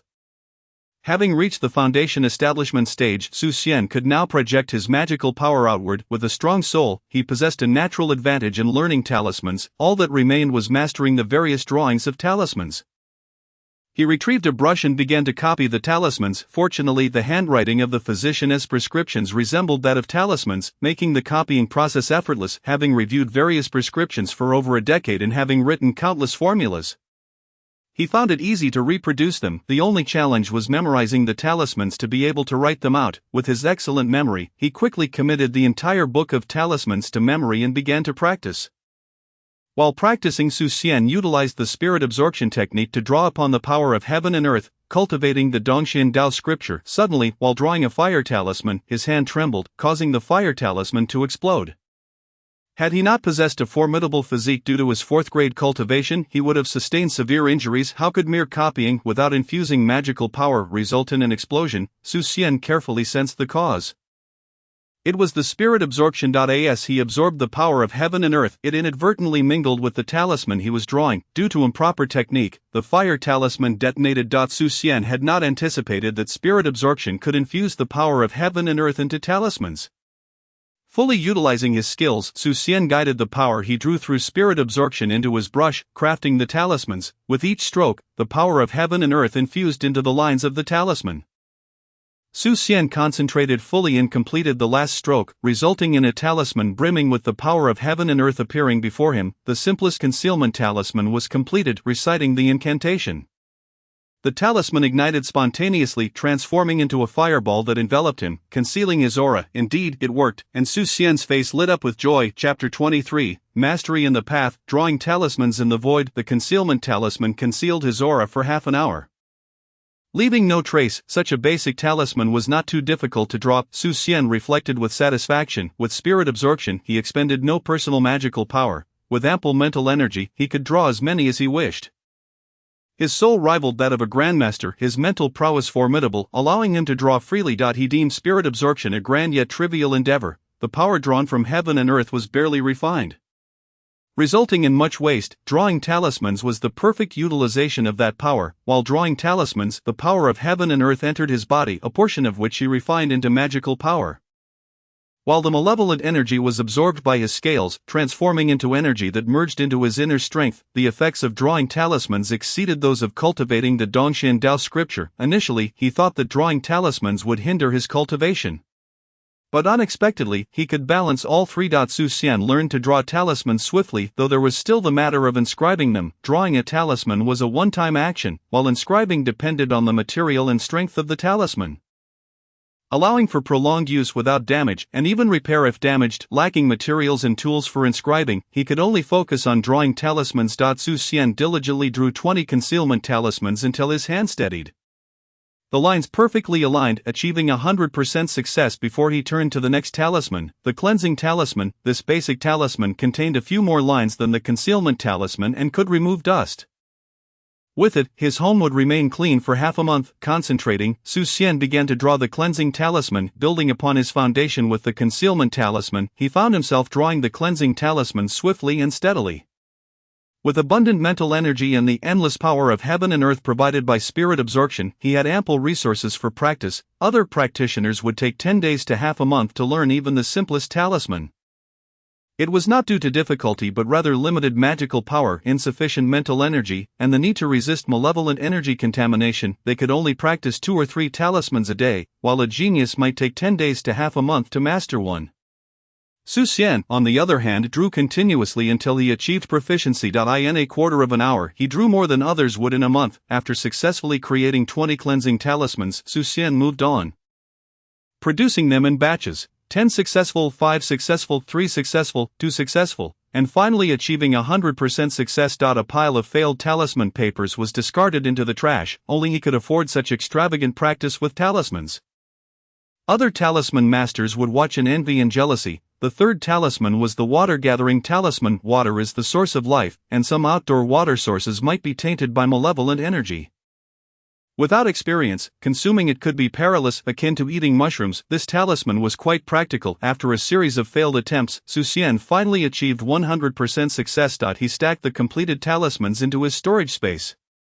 The fourth was the tracking talisman, which when affixed to a target, allowed for tracking. However, for someone like him, it held little use. As he practiced drawing the talisman, he collected a batch of successful talismans while discarding the failed ones, ultimately achieving 100% success with the tracking talisman. The fifth was the spirit-gathering talisman, a highly dangerous talisman. The power of heaven and earth gathered was prone to malevolence and required strict regulations for use. It could not be used on living beings, regardless of their fate, and could only be applied to weapons to enhance their power. For instance, affixing a spirit-gathering talisman to a sword could amplify its might. The key point was that weapons infused with the power of heaven and earth could harm cultivators. One might wonder why any practitioner would study such a talisman. It seemed like digging their own grave. Xian plunged headlong into the practice of talismans. One by one, failed talismans were discarded into the trash, while successful ones were stored away. Xian's speed and steadiness in drawing talismans increased. The sixth was the evil-breaking talisman, achieving a 100% success rate. The seventh was the fire talisman, also a 100% success rate. The eighth was the wind control talisman, a 100% success rate. The ninth was the water avoidance talisman, a 100% success rate. The 10th, as Xian focused on crafting talismans, striving for a 100% success rate, an ethereal resonance began to surround him. The deeper his familiarity with talisman drawing, the more profound this resonance became. With the resonance deepening, his success rate improved. Upon mastering the final basic talisman to a 100% success rate, the resonance coalesced into a mysterious symbol that settled in his hand. Xian, feeling a surge of inspiration, extended his hand to touch the air. The power of heaven and earth, now adhering to his fingertip, moved with his gesture, revealing a golden talisman line in the air. As he traced his finger, the concealment talisman as script emerged in mid-air. Alas, as he approached the final stroke, Xian's mental energy waned, preventing him from completing it. The talisman disintegrated into nothingness. Xian, drenched in sweat and gasping for breath, realized he had inadvertently entered the realm of a third-grade talisman master in a single night. The introduction to basic talismans stated that only grandmasters could achieve this level, and beyond lay the ability to manifest talismans by thought alone. To condense a talisman in the air with a mere intention marked his entry into the realm of talismans. Mastery in the path. When skill reaches its pinnacle, it becomes the path. His previous failure stemmed from the excessive drain on his mental energy while drawing the talisman. Once his mental energy recovered, he would undoubtedly succeed in drawing talismans in the void. However, drawing in the void consumed immense energy, making paper talismans more practical. Xian sensed a fiery red phantom coalescing at his heart. Though not fully solidified, it signified significant progress in refining his heart. His magical power began to manifest from a gaseous state into a misty form. Once the mist solidified into liquid, he would enter the expansion sea realm. Xian had not anticipated such substantial gains in a single night. With the talismans advancing into the path, his heart fire solidifying into a phantom, and his magical power transforming into mist. He felt overwhelming joy. From now on, he would draw talismans and cultivate each night. As Xian pushed open his door, he saw Li Billion teasing Changming with a chicken bone, while in truth, It was Changming accompanying Li Bilian in play. Given Changming's abilities, it wouldn't be difficult for him to swallow the chicken bone-hold master. Upon seeing Su Xian emerge, Niu Dali hurriedly brought over the water for washing his face. I have some talismans here, you should find them useful, take them and share them among everyone. Su Xian retrieved some talismans from his storage and handed them to Niu Dali. Niu Dali, astonished, exclaimed, "How many? This must weigh several pounds, over 1,000 talismans?" He could hardly believe it. Had he not awakened yet, pinching himself, the pain was excruciating. It was real. This was insane. Who uses talismans by the pound? Is this toilet paper? Niu Dali was baffled as he approached Xiong Dali. What's up? Xiong Dali asked, seeing Niu Dali walking in a daze. Brother, take a look if this is real. Niu Dali, now alert, thrust the few pounds of talismans into Xiong Dali's hands. What's real? Xiong Dali looked at the papers in confusion. His hand trembled, almost losing grip, before pinching himself hard. Ouch, that hurts. This isn't a dream, Niu Dali cried out. Talismans? Xiong Dali, trembling all over, began to sift through the talismans one by one. Fearful that the top one was just paper talismans, Niu Dali confirmed. Where did these come from? Xiong Dali suspected that his brother had robbed a sect, which was improbable. Robbing a sect, that would be akin to courting death. From the master. At that moment, Niu Dali remained in disbelief of the master. Xiong Dali suddenly felt that it seemed reasonable. One cannot speculate upon the master. Brother, could it be a deception? Niu Dali pondered for a long time before arriving at such a possibility. A deception. Xiong Dali drew forth a concealment talisman, channeling his inner strength into it, causing it to ignite spontaneously, transforming into a ball of flame, which he hurriedly hurled onto Niu Dali. Why him again? Chapter 24, The Arrival of the Golden Bull King. Niu Dali's breath became perfectly concealed. It is a genuine talisman, Xiong Dali exclaimed with excitement. This thick stack of talismans must contain thousands, if we were to divide them. Each type would yield at least 100. The 5 brothers would distribute them, with each type yielding no less than 20. They could even use them to strike down foes. He had never dared to dream of such a fortune. Elder brother, please divide them quickly. Niu Dali gazed at the talismans, saliva nearly dripping to the ground. Genuine talismans. The other brothers gathered around, their eyes gleaming at the several pounds of talismans, such treasures, only available to celestial sects. How could they not be envious? Spirit-gathering talismans, exclaimed Ho Dali. They had encountered spirit-gathering talismans once before while guiding a group of mysterious individuals to gather herbs. That group had faced a second-grade monster. And with the use of spirit-gathering talismans, even a team of 4th and 5th grades had managed to slay it. Without the spirit-gathering talismans, the monster would have remained invulnerable. They had a vivid memory of those talismans. Xiong Dali, astonished by the multitude of talismans, overlooked the spirit-gathering talismans. Gazing at the hundreds of spirit-gathering talismans, he pinched Niu Dali hard. It's purple, it's purple. Niu Dali winced, tears brimming. It was always him who received the talismans. One must never reveal their possession, they could only be used in life and death situations. Xiong Dali took a deep breath, calming himself. One cannot speculate upon the master. Whatever appears as normal, perfectly normal, understood. The brothers composed themselves.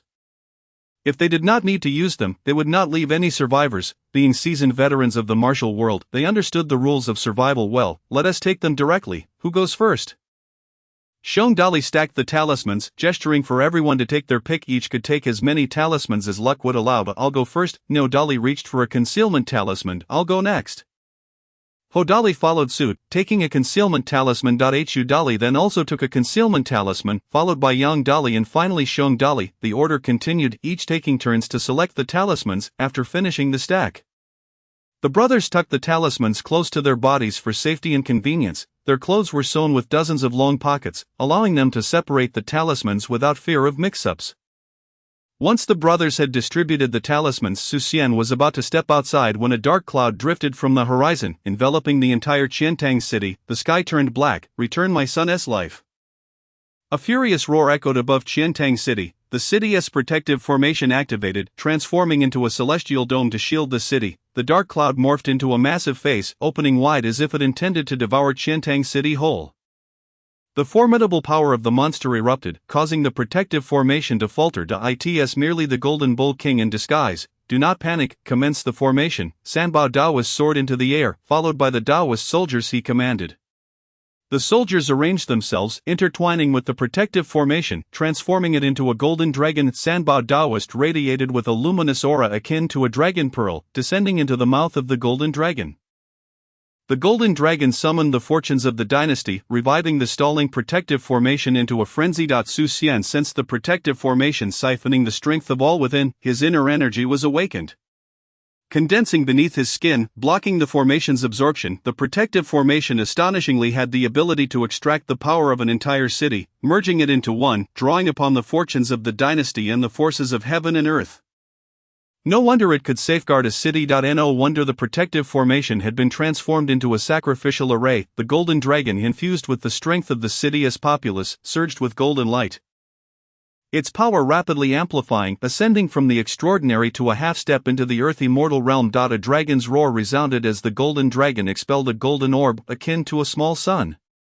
Towards the colossal face in the sky, the golden orb instantly pierced the dark cloud, erupting in an explosion that left the face riddled with wounds. A surge of energy restored it to its former state. Albeit reduced in size. A tremendous sound reverberated through the dark cloud, triggering a sonic boom that rippled through space like waves upon water. It struck the protective formation with the force of a heavy punch, causing countless cracks to appear resembling shattering glass. The cracks spread across the Golden Dragon, revealing the Taoist soldiers within. The soldiers bore injuries, blood trickling from their mouths. Sanbao Taoist unleashed his full array of mystical pills. Sprouting a pair of fleshly wings from his back, feathers adorned his face, his nose morphed into a beak, and a single vertical eye opened upon his forehead. He performed hand gestures, and his power surged forth, enveloping the entire Golden Dragon. The cracks in the Golden Dragon mended instantly, and the fissures in the protective formation vanished. Xian sensed the protective formation's extraction of power intensifying. It was the first time he witnessed an immortal cultivator unleashing their full potential through mystical pills. This was not cultivation, it was clearly the evolution into a monstrous entity. The protective formation escalated its absorption, restoring itself to its original state. The Golden Dragon's forehead revealed a gigantic vertical eye.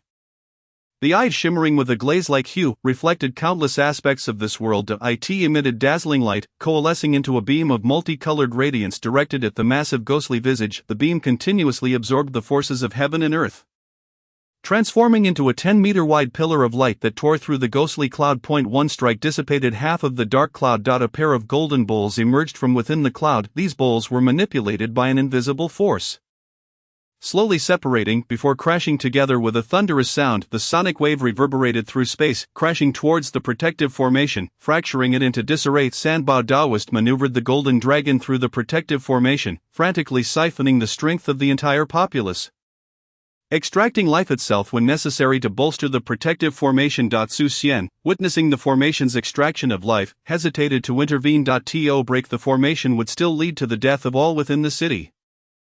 Such was the fate of mortals. Turning back, he produced a concealment talisman, transforming it into a fireball that he pressed against his sister and niece, masking their presence. The formation could no longer lock onto Su Jiaorong and Li Bilian, and the extracted power dissipated. Xiang Dali and his brothers each pressed a concealment talisman to themselves. Feeling the extraction's power dissipate, they exhaled in relief. Xian could only protect his family. As for others, he could only pray for the swift defeat of the monster. Under the intensive extraction by the protective formation, stability was finally regained. Sanbao Taoist performed gestures, and the Golden Dragon's vertical eye emitted a beam of light that formed a shield in front of the Golden Dragon. As it charged towards the sonic wave like a golden arrow, when the Golden Dragon collided with the sonic wave, the world abruptly fell silent, devoid of sound. It was as though time itself had paused. After several seconds, the Golden Dragon's scales exploded, scattering, the fortune dissipating, and the Taoist soldiers fell from the sky like dumplings. At that moment, Sanbao Taoist transformed into a beam of golden light, shooting into the dark cloud of the giant face. The golden light erupted within the cloud, with the golden bowls taking the brunt of the impact, flipping in opposite directions. Sanbao Taoist, his spirit fractured, fluctuating in energy, the monstrous power twisting around him, his form becoming increasingly distorted.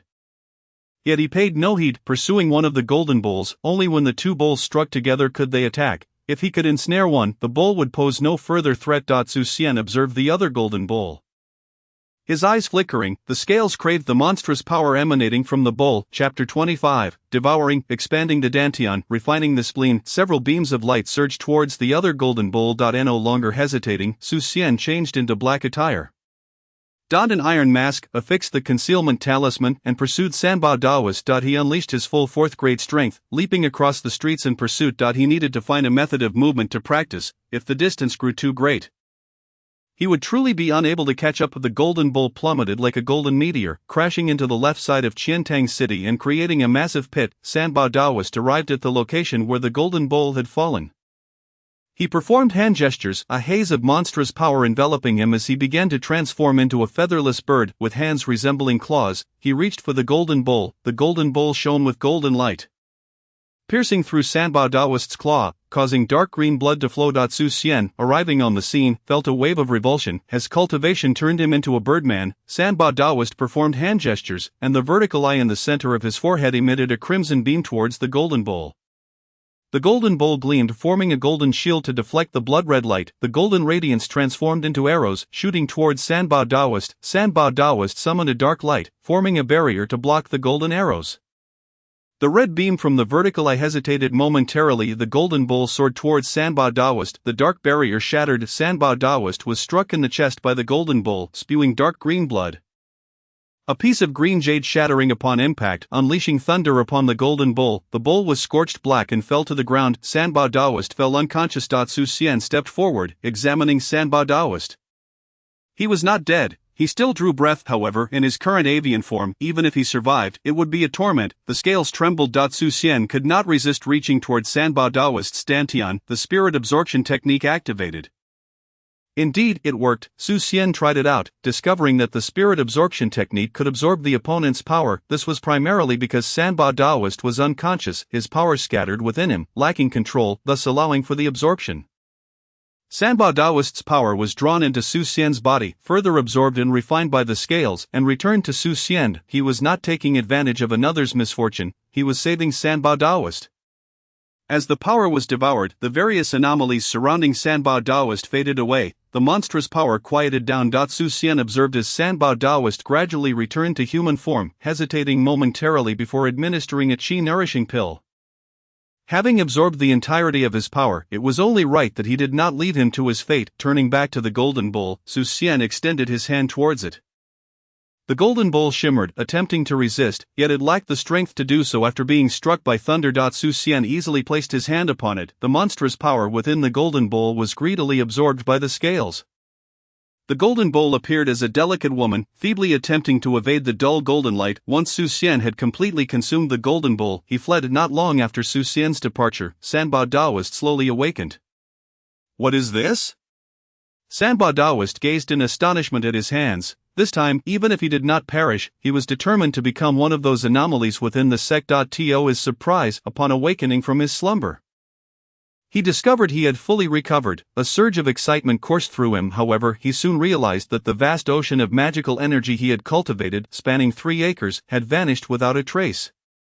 In that moment, he was at a loss as to whether to feel sorrow or joy. Meanwhile, Su Xian dashed towards another golden bull. The crowd was numerous, and even without mentioning resistance from the golden bull, the struggle among them was not something that could be resolved swiftly. To be able to seize the moment, he thought it was a childish choice. He wanted both bulls. Before long, Su Xian arrived at the scene, whereby Xingxue, Wang Shifeng, and several unfamiliar faces were present, all exuding a presence at the 4th rank. They joined forces against the golden bull, which soared through the air, launching attacks at them. Wang Shifeng emanated a green light that surprisingly managed to block the golden bull.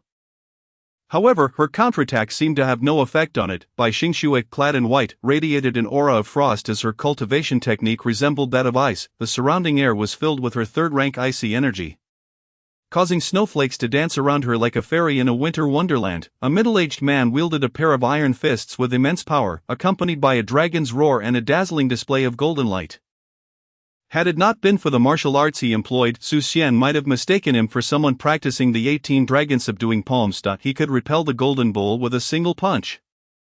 A middle-aged woman, with swordplay as elegant as a celestial maiden scattering flowers, appeared to be in her 40s or 50s, exuding an aura of grace and refinement. The sword she wielded was no ordinary weapon, unleashing a mist of azure sword energy that prevented the golden bull from breaching her defenses. A middle-aged scholar, holding a bone fan, emitted an enigmatic aura. The moment the golden bull approached, he deftly flicked it aside with his fan. Su Xian sensed that the scales were also filled with greed towards the bone. An old beggar, clutching a verdant bamboo pole, seemed as though he had just cut it from the bamboo.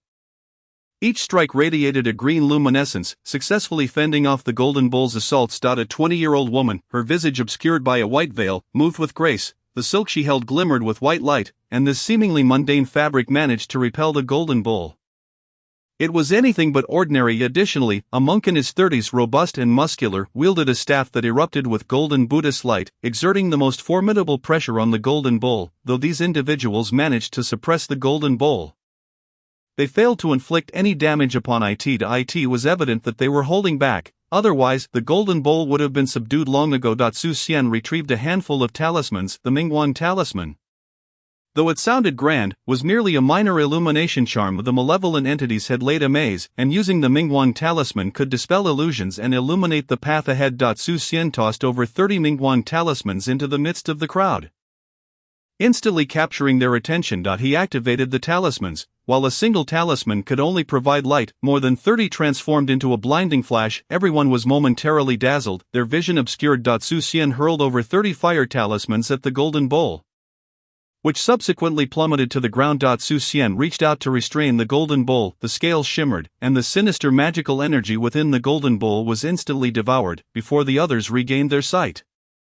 Xian vanished from the spot, leaving behind a charred and blackened golden bull. As the others shed tears and regained their vision, no trace of the assailant remained. Upon seeing the devoid of sinister energy, the useless golden bull, they exchanged glances and disappeared from the scene. Not all cultivators were connected to the celestial sect. Their statuses were not trivial, otherwise, who would wield dozens of talismans at once?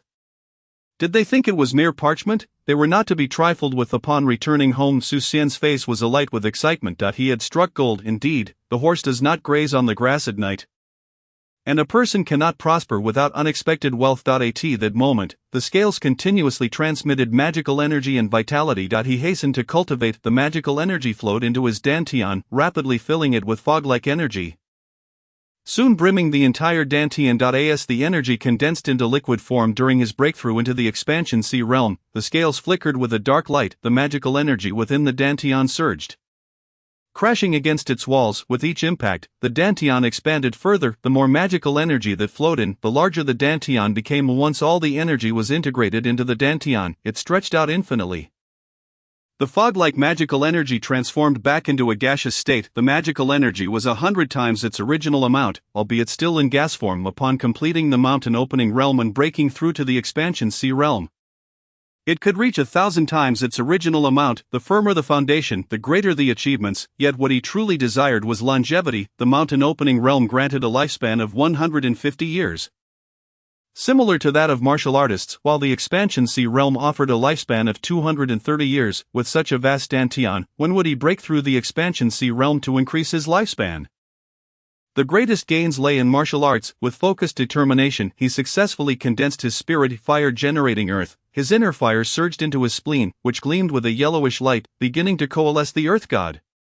Having completed the refining of 2 organs at the 4th rank, he was now condensing the wood god and the fire god, with the earth god soon to follow. It wouldn't be long before he could condense the 5 gods, merging the 5 elements with his divine will. Achieving the 3rd rank, chapter 26, merit incense, and the sea of Dharma. Xian rose to his feet, the sound of crackling akin to frying beans resonating around him as his body underwent refinement.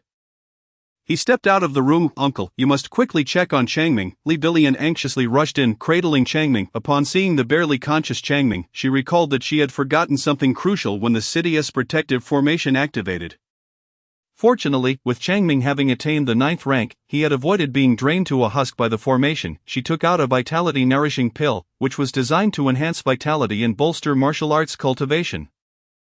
The protective formation extracted vitality, making the vitality-nourishing pill a perfect remedy. She placed the pill before Changming, who swallowed it whole. Almost instantly, Changming's vitality surged, beginning to digest the pill. As the effects of the pill infused with his vitality, Changming's aura rapidly revived. He leaped out of Li Bilian's arms, wagging his tail excitedly towards Xian. Xian tossed another vitality-nourishing pill to Changming, who jumped up, caught it, and swallowed it.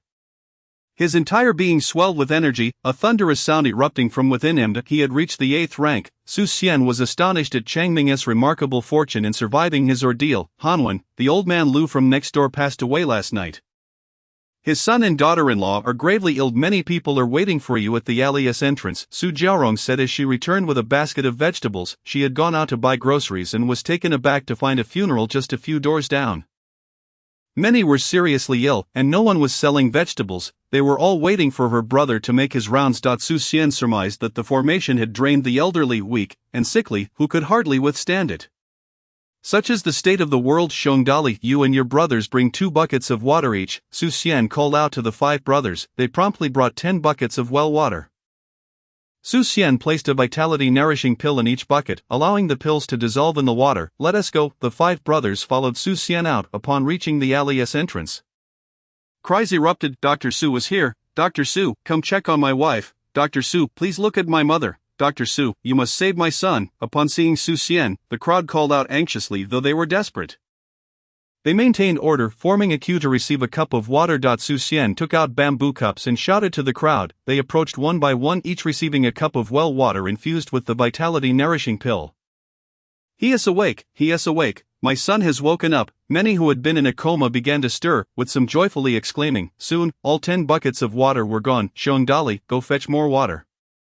Just like before. Su Xian instructed. Understood. The 5 brothers hurried back. Su Xian was cautious about revealing the vitality-nourishing pill in front of everyone. While his intentions were good, it did not guarantee that those he saved were virtuous individuals. Many had met misfortune for their goodwill, and it was prudent to remain wary of others. After everyone had their fill of water, they quietly placed all their money into a basket next to Su Xian and bowed deeply before departing. Su Xian was too busy to concern himself with such matters. An elderly monk with a head full of white hair approached curiously. Upon seeing the long queue, he was momentarily dazzled by a burst of golden light.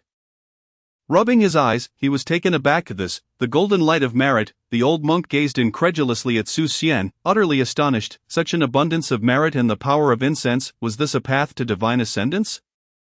Unable to resist, he tugged at one of his whiskers, the sensation confirming he was not dreaming. Benefactor, your merit is boundless, you are fated to connect with the Buddha. The old monk excitedly approached Su Xian, envisioning the possibility of taking him under his wing, thus sharing in the merit and incense power that would nurture him, yielding immense benefits. Clad in a patched robe and leaning on a bamboo staff, he appeared as joyful as a man in his 90s who had just fathered a child. Alms, etc. Su Xian, not quite catching the meaning, assumed the monk was asking for alms, with more pressing matters at hand.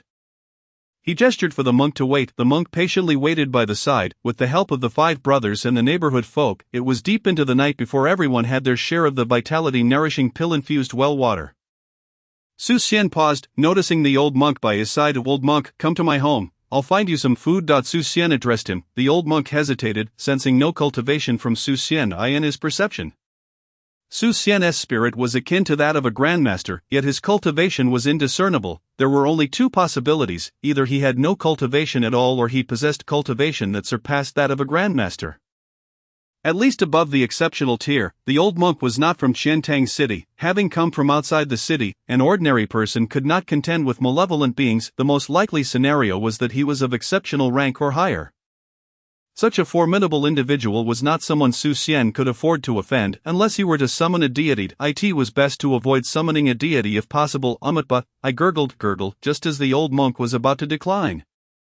His stomach betrayed him with a growl. Benefactor, lead the way out. He bowed deeply. Let us discuss matters after eating. Su Xian guided the old monk back home. Sister, please prepare some food for him. Su Xian instructed Su Jiarong. Alright monk, give me your alms bowl. Su Jiarong stepped forward to take the old monk's bowl and headed to the kitchen. Grandpa, why is your head so shiny? Li Bilian approached with Changming in her arms. Curiously pointing at the old monk's head, the old monk turned to Li Bilian, sensing her innate wisdom that radiated 3 feet high. He was taken aback, tugging at his beard in excitement. Such talent was rarely seen over a millennium. She was still too young and would require more years to cultivate, yet he found himself wishing to accept her as a disciple immediately. If he took Su Xian under his wing, would this girl not be within his grasp? Grandpa is a monk, so he must shave his head. Su Xian explained to Li Bilian. What is your name? Where did you ordain? Su Xian inquired, wanting to ascertain the old monk's background. The old monk is Fahai, ordained at Leishan Temple. The old monk replied, Fahai, isn't it Jinshan Temple? Su Xian gazed in astonishment at the old monk. He had once inquired about Jinshan Temple and discovered that it did not exist in this world. To his surprise, Fahai had appeared at Leishan Temple. Wait a moment, Leishan Temple, wasn't that a Taoist temple? Wasn't Sanbao Daoren associated with Leishan Temple? How could a disciple of Buddhism like Fahai take vows in a Taoist temple? Su Xian felt utterly bewildered. What was this Jinshan Temple? the old monk had been ordained at Xian Temple since childhood and was contemplating the establishment of a temple. Jinshan Temple seemed quite suitable. The old monk particularly liked the name mentioned by Su Xian. Jinshan Temple was named by me. Just then, the vegetarian meal arrived. Su Jiaorong approached with a clay bowl. Fahai, feeling famished, seized the meal and consumed it voraciously as if he were a starving beast. Could it be that Fahai was in such dire straits?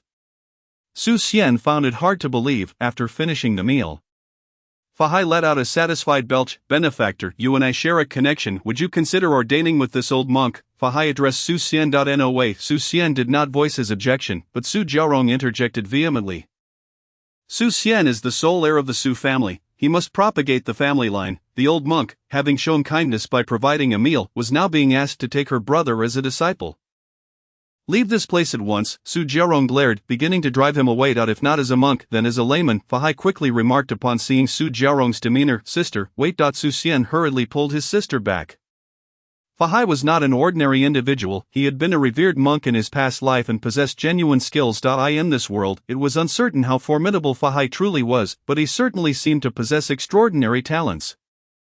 Becoming a lay disciple was not out of the question. Fahai had his own motives. He also needed a master to guide him, and it was a mutually beneficial arrangement. If there were any ill intentions, then the deities would certainly contend with Fahai as well. Chapter 27, The Establishment of Jinshan Temple and the Transmission of Teachings. Su Xian bowed respectfully and inquired, Master, what teachings do you impart? It was crucial to clarify before proceeding the methods for achieving merit and a golden body, the art of incense offerings to become a deity, and the practices of the Buddhist path. Fahai solemnly responded. These can vanquish demons and protect the body, leading to immortality. The aura of a great virtuous monk emanated from him. Is there the great dragon de Zhangong? Su Xian couldn't help but ask. You are familiar with the great dragon de Zhangong? Fahai looked at Su Xian in surprise. The great dragon de Zhangong? Su Xian had no prior knowledge of it but simply recalled Fahai's background music. The great dragon, indeed, it existed. The scales responded to this particular technique. What is so special about this technique? Just the name alone stirs the scales. It must be extraordinary. I must learn it. Master, please accept your disciple's bow. Su Xian bowed deeply to Fahai. Good disciple. Fahai's face lit up with joy. The moment Su Xian paid his respects, his fortune surged, and the temple was firmly established. Initially, he felt that there was still something lacking in the establishment of the temple. But now the timing was perfect. With a wave of his hand, an invisible force lifted Su Xian to his feet. I shall take my leave. Fahai radiated with Buddha's light, soaring into the sky, transforming into golden light as he exited Qiantang City, landing on an unnamed peak outside the city. Su Xian watched with his brow furrowed. What kind of strength was this? The battle between the giant-faced cloud and Sanbao Daoren lacked such might. Was this Earth immortal level? Sanbao Daoren and the giant-faced cloud were mere pseudo-half-step Earth immortal levels. One relied on external forces for enhancement, while the other was a mere projection. Fahai's power appeared to surpass theirs. Likely at the half-step Earth immortal or Earth immortal level. Fortunately, no unpleasantness had arisen between him and Fahai. Fahai sat cross-legged in front of a dilapidated temple. A flash of Buddha's light illuminated the stone tablet in front of the temple, transforming its inscription into Jinshan Temple. He produced a bronze pagoda and hurled it into the air. The palm-sized bronze pagoda expanded in the wind, transforming into a towering structure of over 4 zhang. Landing beside the dilapidated temple, the mountain swayed. Today, I vow to establish Jinshan Temple, to protect this region and guide all beings. Fahai's radiant presence and voice, like a whisper, echoed clearly to every corner of Qiantang City. All who heard it understood perfectly. A wave of merit descended upon him, causing his aura to swell dramatically, illuminating the heavens with golden light. The Buddha's radiance coalesced into the form of an arhat, merging into Fahai's being. He trembled all over, breaking through to the half-step Earth immortal level. He had been at the pinnacle of the superior grade but had been unable to progress for decades. As his lifespan was nearing its end, he had sought methods in ancient scriptures, journeying the world with aspirations to establish a temple and break through his vow of merit, yet he had always struggled to find the opportunity until he encountered Su Xian. Only then did he see the chance to establish the temple and take Su Xian as his disciple. He felt that the leap from half-step Earth immortal to Earth immortal came without any bottlenecks. Once his cultivation reached a certain point, he would break through. As the golden light subsided, Fahai stepped into the Oldley family residence. Master, Su Xian respectfully bowed. Fahai waved his hand, enveloping Su Xian in a domain that isolated them from the outside world. The teachings are not to be shared with others. Do you wish to learn the great dragon de Zhangong? Fahai inquired. Yes, Su Xian replied with unwavering determination. The great dragon de Zhangong can only be learned by those with great merit.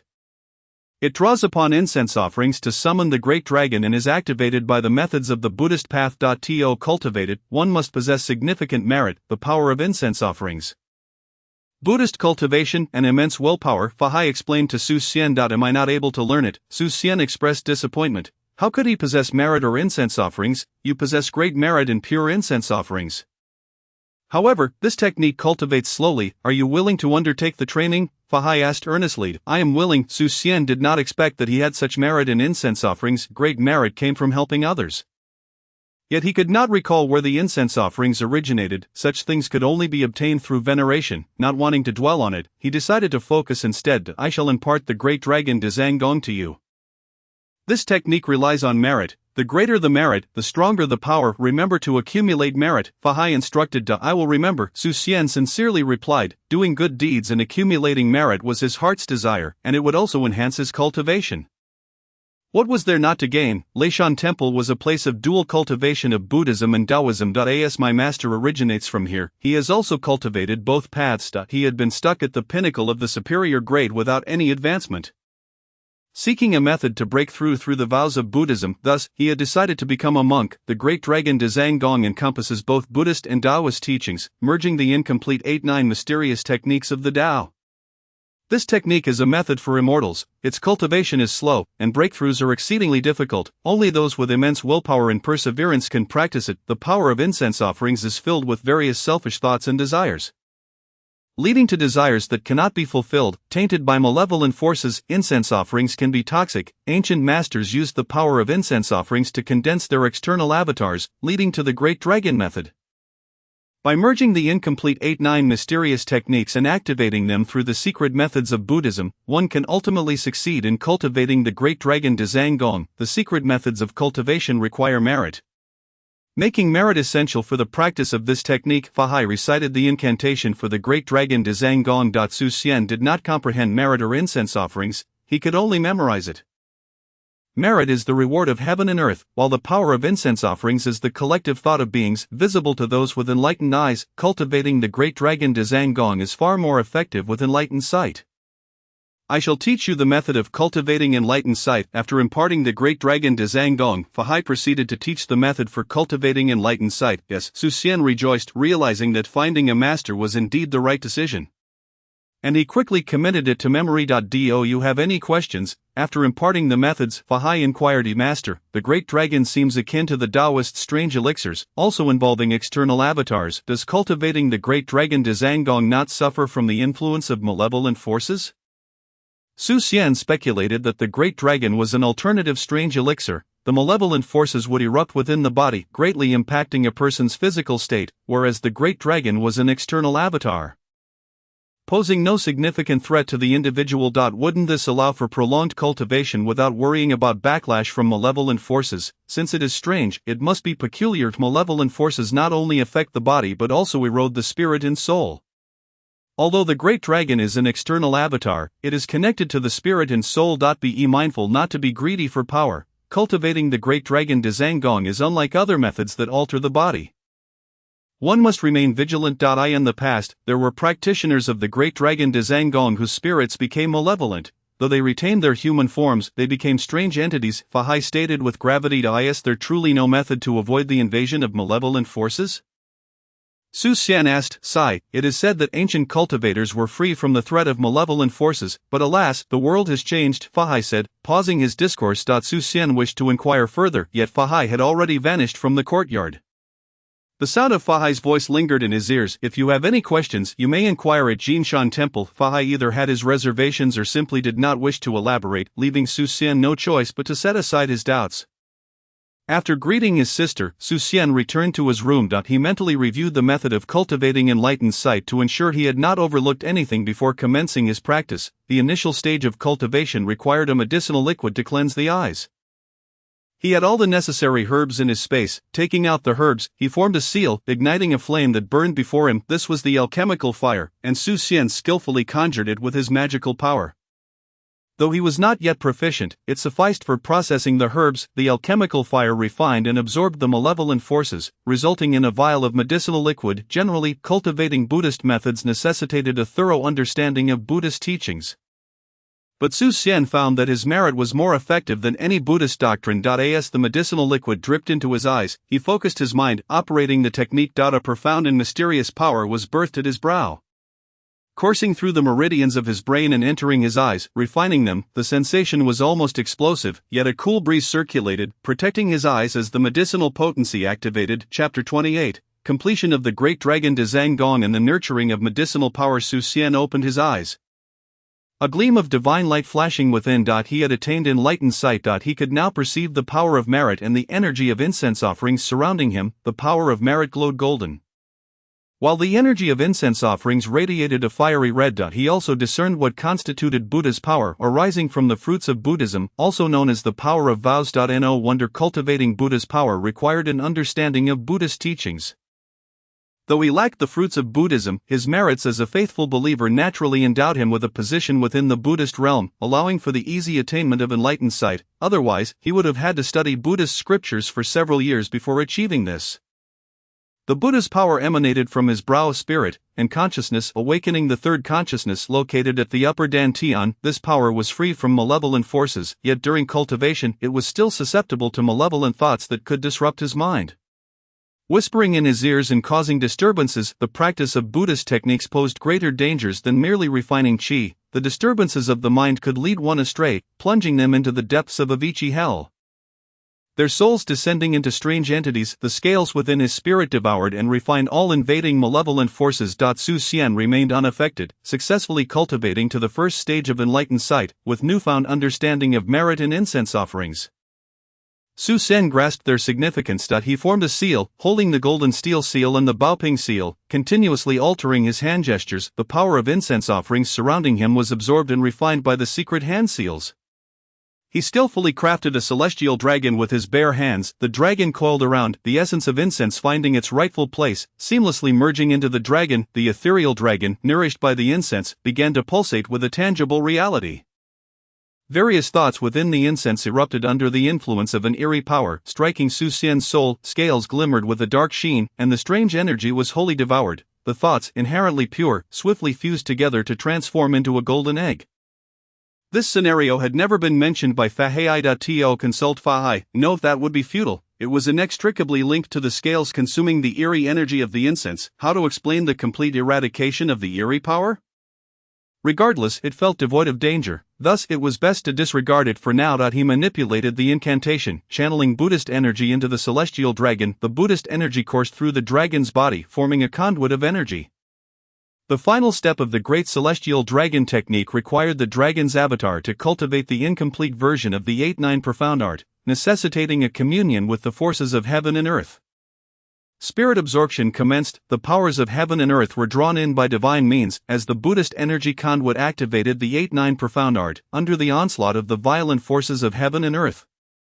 The dragon was left in tatters. Was this the incomplete 8-9 profound art? No wonder it utilized the avatar for cultivation. The main body would face annihilation if it attempted to practice the 8-9 profound art. As the forces of heaven and earth infused the dragon, the eerie energy began to taint it. Scales flickered with a shadowy luster, and all the eerie energy was consumed just as the dragon completed the grand circulation of the 8-9 profound art.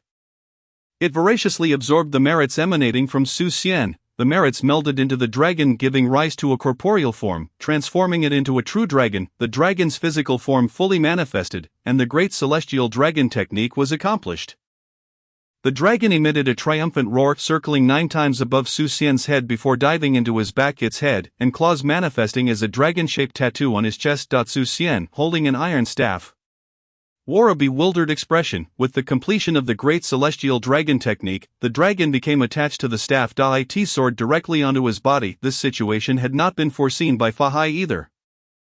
The great celestial dragon technique had taken a strange turn. Fortunately, there was no issue. The 8-9 profound art operated autonomously within the dragon's tattoo, normally functioning without intervention. However, Xian was different. He could not perceive the forces of heaven and earth. Thus, the automatic operation of the 8-9 profound art could not absorb these energies, while others could slow or even halt the automatic operation of the 8-9 profound art to prevent rapid cultivation from tainting the dragon with eerie energy. The potential for soul contamination was not to be taken lightly. The dragon's corruption was equally fearsome. What would it feel like to cultivate a bizarre creature? The great celestial dragon technique possessed a method. Upon reaching a certain level, the eerie energy would concentrate in part of the dragon's body, allowing for a direct severance. Each severance would eliminate 90 of the dragon's cultivation, purifying it. Otherwise, the dragon would become corrupted, even if it did not taint the soul. It could still rebound upon its master, hence, the cultivation of the great celestial dragon technique was inherently slow. Su Xian did not face this issue, yet he remained oblivious to the forces of heaven and earth. Relying on spirit absorption for cultivation, the dragon's automatic cultivation was of little use. However, it did not hinder his ability to draw talismans. Drawing talismans also required spirit absorption. The dragon could absorb the forces of heaven and earth for automatic cultivation, enabling a quadruple enhancement. The dragon's possession conferred upon him the protective power of the 8-9 profound art, doubling his defensive capabilities. With ample time remaining in the day, Su Xian commenced drawing talismans. The talismans proved to be quite practical. Having an abundance was never a detriment and could also facilitate cultivation. Su Xian became increasingly adept at drawing talismans, his speed accelerating. By dawn, he had drawn over 300 talismans. Su Xian stretched lazily, his body cracking with the motion. This night had yielded substantial gains. The great celestial dragon technique had reached the 8th tier, with the dragon's possession doubling his defense. Importantly, the dragon had reached the 3rd tier and could now depart from its main body. Dangerous tasks could henceforth be undertaken by the dragon, significantly enhancing his martial prowess. Cultivating the great celestial dragon technique to absorb eerie energy, practicing magic to absorb eerie energy, and drawing talismans to absorb eerie energy. The energy feedback from the scales equated to Su Xian having vanquished a 6th-tier bizarre creature all night. The spirit of the earth god coalesced into a faint shadow. His vitality surged like a flood, his body's yang energy rolling forth. The growth of his magical power was gradual. To break through to the expansion sea realm without consumption might take him until he was 70 or 80 years old. Drawing over 300 talismans hadn't significantly delayed his cultivation of the great celestial dragon technique. Producing several thousand talismans would pose no issue. He stored the talismans in his spatial realm. The space had expanded by about an acre under the influence of the Taoist nun, the crown, and the golden symbols. Several areas were now vacant, warranting the replanting of medicinal herbs. Suddenly Su Xian noticed that the talismans stored in the spatial realm were losing their magical energy. The earliest talismans he had placed had transformed into mere paper devoid of power. What was happening? He carefully sensed the situation. The magical energy of the talismans had been converted into wood spiritual energy by the space, merging into the medicinal herbs. No wonder the herbs had been growing like wildfire lately. They had been harvested just the day before, yet the next day they had re-emerged, akin to chives that one could not exhaust. The spatial realm could actually transmute magical energy into wood spiritual energy to nourish the herbs. If he infused magical energy into the space, wouldn't that accelerate the growth of the herbs? Su Xian's eyes sparkled with excitement. In recent days, he had been refining pills and saving people, leading to an immense consumption of medicinal herbs. The space had struggled to keep pace. He had been contemplating reducing his use of herbs, but little did he know that magical energy could nourish them. Su Xian began channeling magical energy into the space, which was transformed into wood spiritual energy that integrated with the herbs. The herbs began to grow at an astonishing rate. Excellent, Su Xian beamed with joy. His realm remained at the mountain opening stage, yet his magical energy surpassed that of ordinary expansion sea cultivators. Magical energy continuously flowed into the space, causing it to rain down with spiritual energy. The herbs, nourished by this with spiritual rain, experienced a growth rate accelerated by hundreds of times, rapidly filling the area. Drawing talismans required no magical energy, making him feel that his magical energy was without purpose. Now, however, he had found a vibrant outlet for it. He continued pouring magical energy into the space until he finally halted. The herbs had filled the entire area, robust and thriving. His relentless alchemical endeavors would now suffice. Su Xian eagerly anticipated the upcoming auction. He envisioned acquiring potent herbs, planting them in the spatial realm, and hastening their growth with magical energy, creating a flourishing patch. He dreamed of refining as many cleansing marrow pills as he desired. Not to mention the cleansing marrow pills, he wished to refine high-grade medicinal pills in abundance. He was confident he would secure sizable herbs at the auction. At that moment, Su Xian sensed fluctuations in energy, his face lit up. Xiong Dali had broken through. He sensed several more energy fluctuations. Good heavens, all 5 brothers had consecutively broken through. Su Xian stepped out of his room. Master, we have all broken through, Xiong Dali exclaimed excitedly upon seeing Su Xian. Indeed, this is a gathering chi pill. Su Xian produced a gathering chi pill and tossed it to Xiong Dali. Xiong Dali was at the 6th tier, while the others were at the 7th tier, forming a formation capable of contending with the 3rd tier, truly remarkable. As such formations were rare in the world, only major sects possessed such formations, and they typically required at least 100 or even 1,000 people to form a military formation. Xiong Dali gazed at the gathering chi pill in his hand, feeling a bit dazed. Is this another noxious energy pill? He was somewhat perplexed. Calm down, Xiong Dali urged himself to regain composure. The joy of breaking through had diminished significantly. The gathering chi pill was not merely a chi-nourishing pill, it was a high-grade medicinal pill. Chi-nourishing powder was merely a powder without grade. The master had refined it into a pill, thus elevating it to a grade. This graded pill, refined by the master, was surely more potent. Xiong Dali felt that even being at the 6th tier seemed inconsequential now. What did it matter when the master was at the 6th tier, 1 tier, master, grandmaster, great-grandmaster, super grade? Couldn't one simply consume pills to achieve such status? He contemplated the possibility of reaching half a celestial being. He poured out a gathering chi pill. Xiong Dali's hand trembled, nearly dropping the pill. Spiritual patterns. A single spiritual pattern doubled the pill's efficacy. The master's refined pills had effects that were doubled, even quadrupled. The gathering chi pill could rival the effects of the lesser pills. Moreover, it was free from the toxic effects of lesser pills. Consuming a lesser pill could increase one's power for a decade. Depending on individual absorption, with at least 5 years being the minimum. However, one could not consume the gathering chi pill like candy. It required refinement before another could be ingested. Stealing his mind, Xiong Dali swallowed the gathering chi pill. Upon entering his abdomen, it transformed into a surge of martial vitality, settling in his chest and abdomen. The vitality was vast and pure, notably condensing yet not dispersing, slowly merging into his body. It could be consumed even by those without cultivation. It was truly a divine pill. Master, this pill can be consumed by those without cultivation to nurture their bodies, Xiong Dali exclaimed, filled with excitement. Even the lesser pills cannot achieve that. Consuming a lesser pill required one to have a formidable inner strength to suppress the explosive power of the pill. Gradually refining it, those with low martial cultivation could not consume it. If they attempted to do so forcibly, the result would be an explosive disaster. In contrast, the master's gathering chi pill released its power slowly, allowing ordinary individuals to endure it. Ordinary people can consume it, Su Xian said, taken aback. He had not needed medicinal pills, thus never tested one. He had not anticipated that the gathering chi pill would be suitable for ordinary people. Woof woof woof. Changming, having caught a whiff of the gathering chi pill, scampered over, wagging its tail in a bid for some. Su Xian produced a gathering chi pill and tossed it to Changming, causing Xiong Dali to twitch at the corner of his mouth. Were it not for the gathering chi pill, he feared he would have succumbed to the urge to stew Changming before it could digest the pill.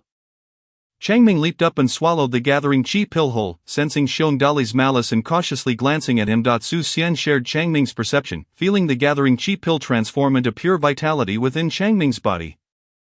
Gradually releasing its energy, though it could not cleanse one's aptitude, it could strengthen the physique and solidify the foundation. Good morning, Uncle. Li Bilian, holding a chicken leg, spotted Su Xian approaching. Uncle, here is a candy for you. Su Xian presented a gathering chi pill to Li Bilian. Li Bilian opened her mouth wide. Having seen Uncle Xiong consume such pills frequently, she had longed to try one, but her uncle had always told her she could not. Now she finally had the chance. Upon tasting the gathering chi pill, Li Bilian's eyes widened in delight. It was delicious, sweet, fragrant, and delightfully crunchy. It was so filling that after one, she could not even finish her chicken leg. A tiny pill had left her feeling more satisfied than 3 bowls of rice. Su Xian checked Li Bilian's pulse, confirming that she was fine and her vitality was slowly increasing, which put him at ease. Go play, Su Xian encouraged Li Bilian, who headed toward the backyard, where her sister was likely busy with seemingly endless chores. Sister, eat this. Upon reaching the backyard, Su Xian saw Su Jiarong washing clothes and handed her a gathering chi pill. A medicinal pill. Su Jiarong naturally recognized what it was. Can an ordinary person eat this? It was a body-strengthening pill, Su Xian affirmed. Su Jiarong accepted the pill and swallowed it, feeling it transform into a warm current that settled in her chest and abdomen. Emanating warmth throughout her body, she felt as if she had boundless energy. It must be quite valuable, right? Su Jiaorong felt a pang of regret after sensing the pill's effects, fearing it was worth a considerable sum. I refined it. It's as harmless as candy. The one shouldn't overindulge. You can only consume the second one once you feel the warmth dissipate. Billion had one. She can take another after digestion. It will aid her martial cultivation. Su Xian handed Su Jiaorong a bottle of pills. Alright, she replied, knowing it would benefit her daughter's martial cultivation. Su Jiaorong graciously accepted the offering. No matter how much one cherishes wealth, it pales in comparison to the future of a daughter. As for myself, I shall forego eating. Sister, do not hold back on your meals. There are still many days of enjoyment ahead. We must witness Billion ascend to martial prowess. And given the opportunity, I wish for you to cultivate martial arts as well, for one must possess a robust physique. Su Xian discerned his sister's intentions. I shall eat, he declared. Su Jiaorong pondered for a moment before nodding in agreement. She still had to care for her brother's children, and her health could not falter. As for martial training, she did not take it seriously. After all, what age was she? Martial arts, impossible. A sister, please sew a long pocket into my inner garment. I need to store some items. Tomorrow, I will journey far with Xiong Dali and the others, and I will have my master watch over the household. Su Xian prepared to place the talismans in the pocket of his inner garment. For if stored in the spatial realm, they would all be talisman paper. How would he make use of them? 15 minutes will suffice. Su Jiaorong wiped her hands on her apron. She had crafted several new inner garments for Su Xian. And adding the pocket would not take much time. I will go to the medical bureau. After relaying his instructions, Su Xian departed. He needed to request a leave of absence from the medical bureau. It was not like his previous life, where high-speed trains could traverse thousands of miles in a day. A round trip would take no less than 10 days to half a month. He must first request a leave. Upon arriving at the medical bureau, Su Xian sought out Wang Fengshan. Director Wang, I wish to request a leave of absence for half a month. Su Xian stated.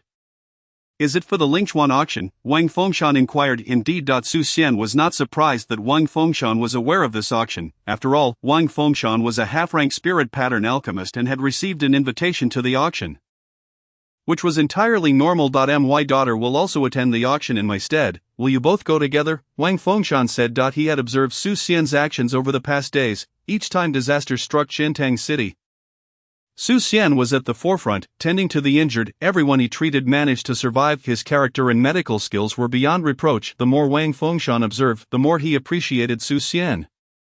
Having his daughter attend the auction alongside him was a fortuitous arrangement. Who knows what might transpire? Su Xian hesitated. It felt a bit inconvenient for a group of men to be accompanied by a woman. It is settled then. We depart tomorrow. Wang Fengshan did not afford Su Xian the chance to refuse and made the decision outright. His daughter had always been aloof, regarding others with disdain, yet these days she had mentioned Su Xian often. As her father, he could not remain idle. Wang Fengshan summoned Su Xian to the medical bureau, bestowing upon him the essentials for alchemy, preparing an alchemy chamber, and elucidating the intricacies of the craft. Such kindness compelled Su Xian to swallow his words of refusal. We shall set off together at the city gates tomorrow during the Chen hour. Su Xian confirmed the time and place. Agreed. Wang Fengshan felt a sense of satisfaction. Daughter, this is all I can assist with. Exiting the medical bureau, Su Xian made his way to Jinchang Temple to inform his master. The streets were bustling with people, all heading to Jinchang Temple to offer incense and pray for the Buddha's blessings. Who knows if the Buddha can truly safeguard the populace? His master would certainly protect Xintang City, after all. It was a vow his master had made, and to go against it would invite retribution. This was also why he felt at ease leaving. The Jinbo Dharma king harbored ill intentions towards Xintang City. Yet he knew he must first contend with his master. His own strength was still insufficient. Otherwise, he would have directly dealt with the Jinbo Dharma king, eliminating future threats and preventing harm to his sister and niece. It was imperative that he acquire potent medicine at this auction to refine the cleansing marrow pill, enabling his sister and Billion to embark on the martial path and possess the means of self-defense. Chapter 30, The 9 Transformations of the Flying Dragon. Leaving home at Jinchang Temple, 1,300 steps awaited. For ordinary people, the ascent would be exhausting, but for cultivators, it was a different experience.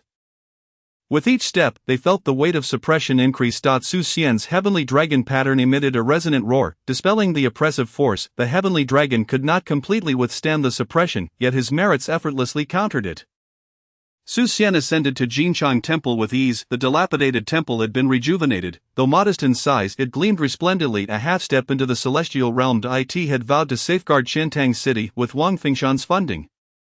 The temple had been rebuilt, and he had formed a bond with Fahai, expressing gratitude for Fahai's protection over Qiantang City. No longer was Wang Fengshan concerned about potential retaliation from the Jinbo Dharma King. Now he too had reached half-step into the celestial realm. Su Xian entered the Buddha hall, making his way straight to the back. Devotees in front were respectfully offering incense. Who would dare to breach decorum? Su Xian arrived at the Zen courtyard. Do you have any doubts? Fahai inquired. Master, I wish to embark on a journey, and I hope you can look after my sister and niece. Su Xian spoke to Fahai. Fear not, leave the Buddha talisman in your home, and I shall be able to arrive should anything arise. Fahai had not anticipated Su Xian would request him to oversee his household. To have a half-step into the earthly immortal realm, watch over his home, was something only Su Xian would dare to do. Considering Su Xian's immense merits and Li Bilian's innate talent, Fahai readily agreed. Were it anyone else, Fahai would have undoubtedly dealt with them harshly. Having once pursued the path of cultivation, he produced a Buddha talisman and handed it to Su Xian. It bore his spiritual imprint. Should any ill-intentioned individuals invade Su Xian's home, the talisman would activate, transforming into his avatar, allowing him to sense the disturbance. In times of peril, he would intervene to rescue them. Master, do you have any suitable techniques for me? Su Xian inquired, as he had come to Jinchang Temple not only to have Fahai watch over his home but also to learn a method of movement. Such techniques were essential for evasion and indispensable skill for any traveler. Previously, he had lacked any remarkable techniques, but now with a master available, he was determined to acquire something worthwhile. I possess a technique known as the 9 transformations of the dragon's flight. A Taoist movement art. Legend has it that upon mastering the 9 transformations, one can traverse the heavens and the earth, ascending to the celestial realms or descending into the underworld. However, no one has ever succeeded. As one must possess dragon energy. I sense a hint of dragon energy within you, making you suitable for this technique. Fahai mused. To dragon energy? Su Xian was taken aback. How was he unaware of possessing dragon energy? Was it due to being of Huaxia descent, a descendant of the dragon? This technique had never been cultivated, and there were no precedents to refer to should any issues arise during practice. Do you wish to learn it? Fahai asked. I would like to learn, Su Xian replied without hesitation. With dragon scales present, why not practice this technique? There were no references from predecessors, so it was wiser to pursue this art. I shall impart this technique to you. Fahai enveloped both himself and Su Xian in a force field, reciting the incantation. Su Xian memorized it diligently, committing the entire technique to memory, though it was labeled as a movement art. It was essentially a body-refining technique. This art was extraordinary. While executing the movements, it simultaneously tempered the body. In the midst of motion, one could perform various astonishing maneuvers, refining every part of the body.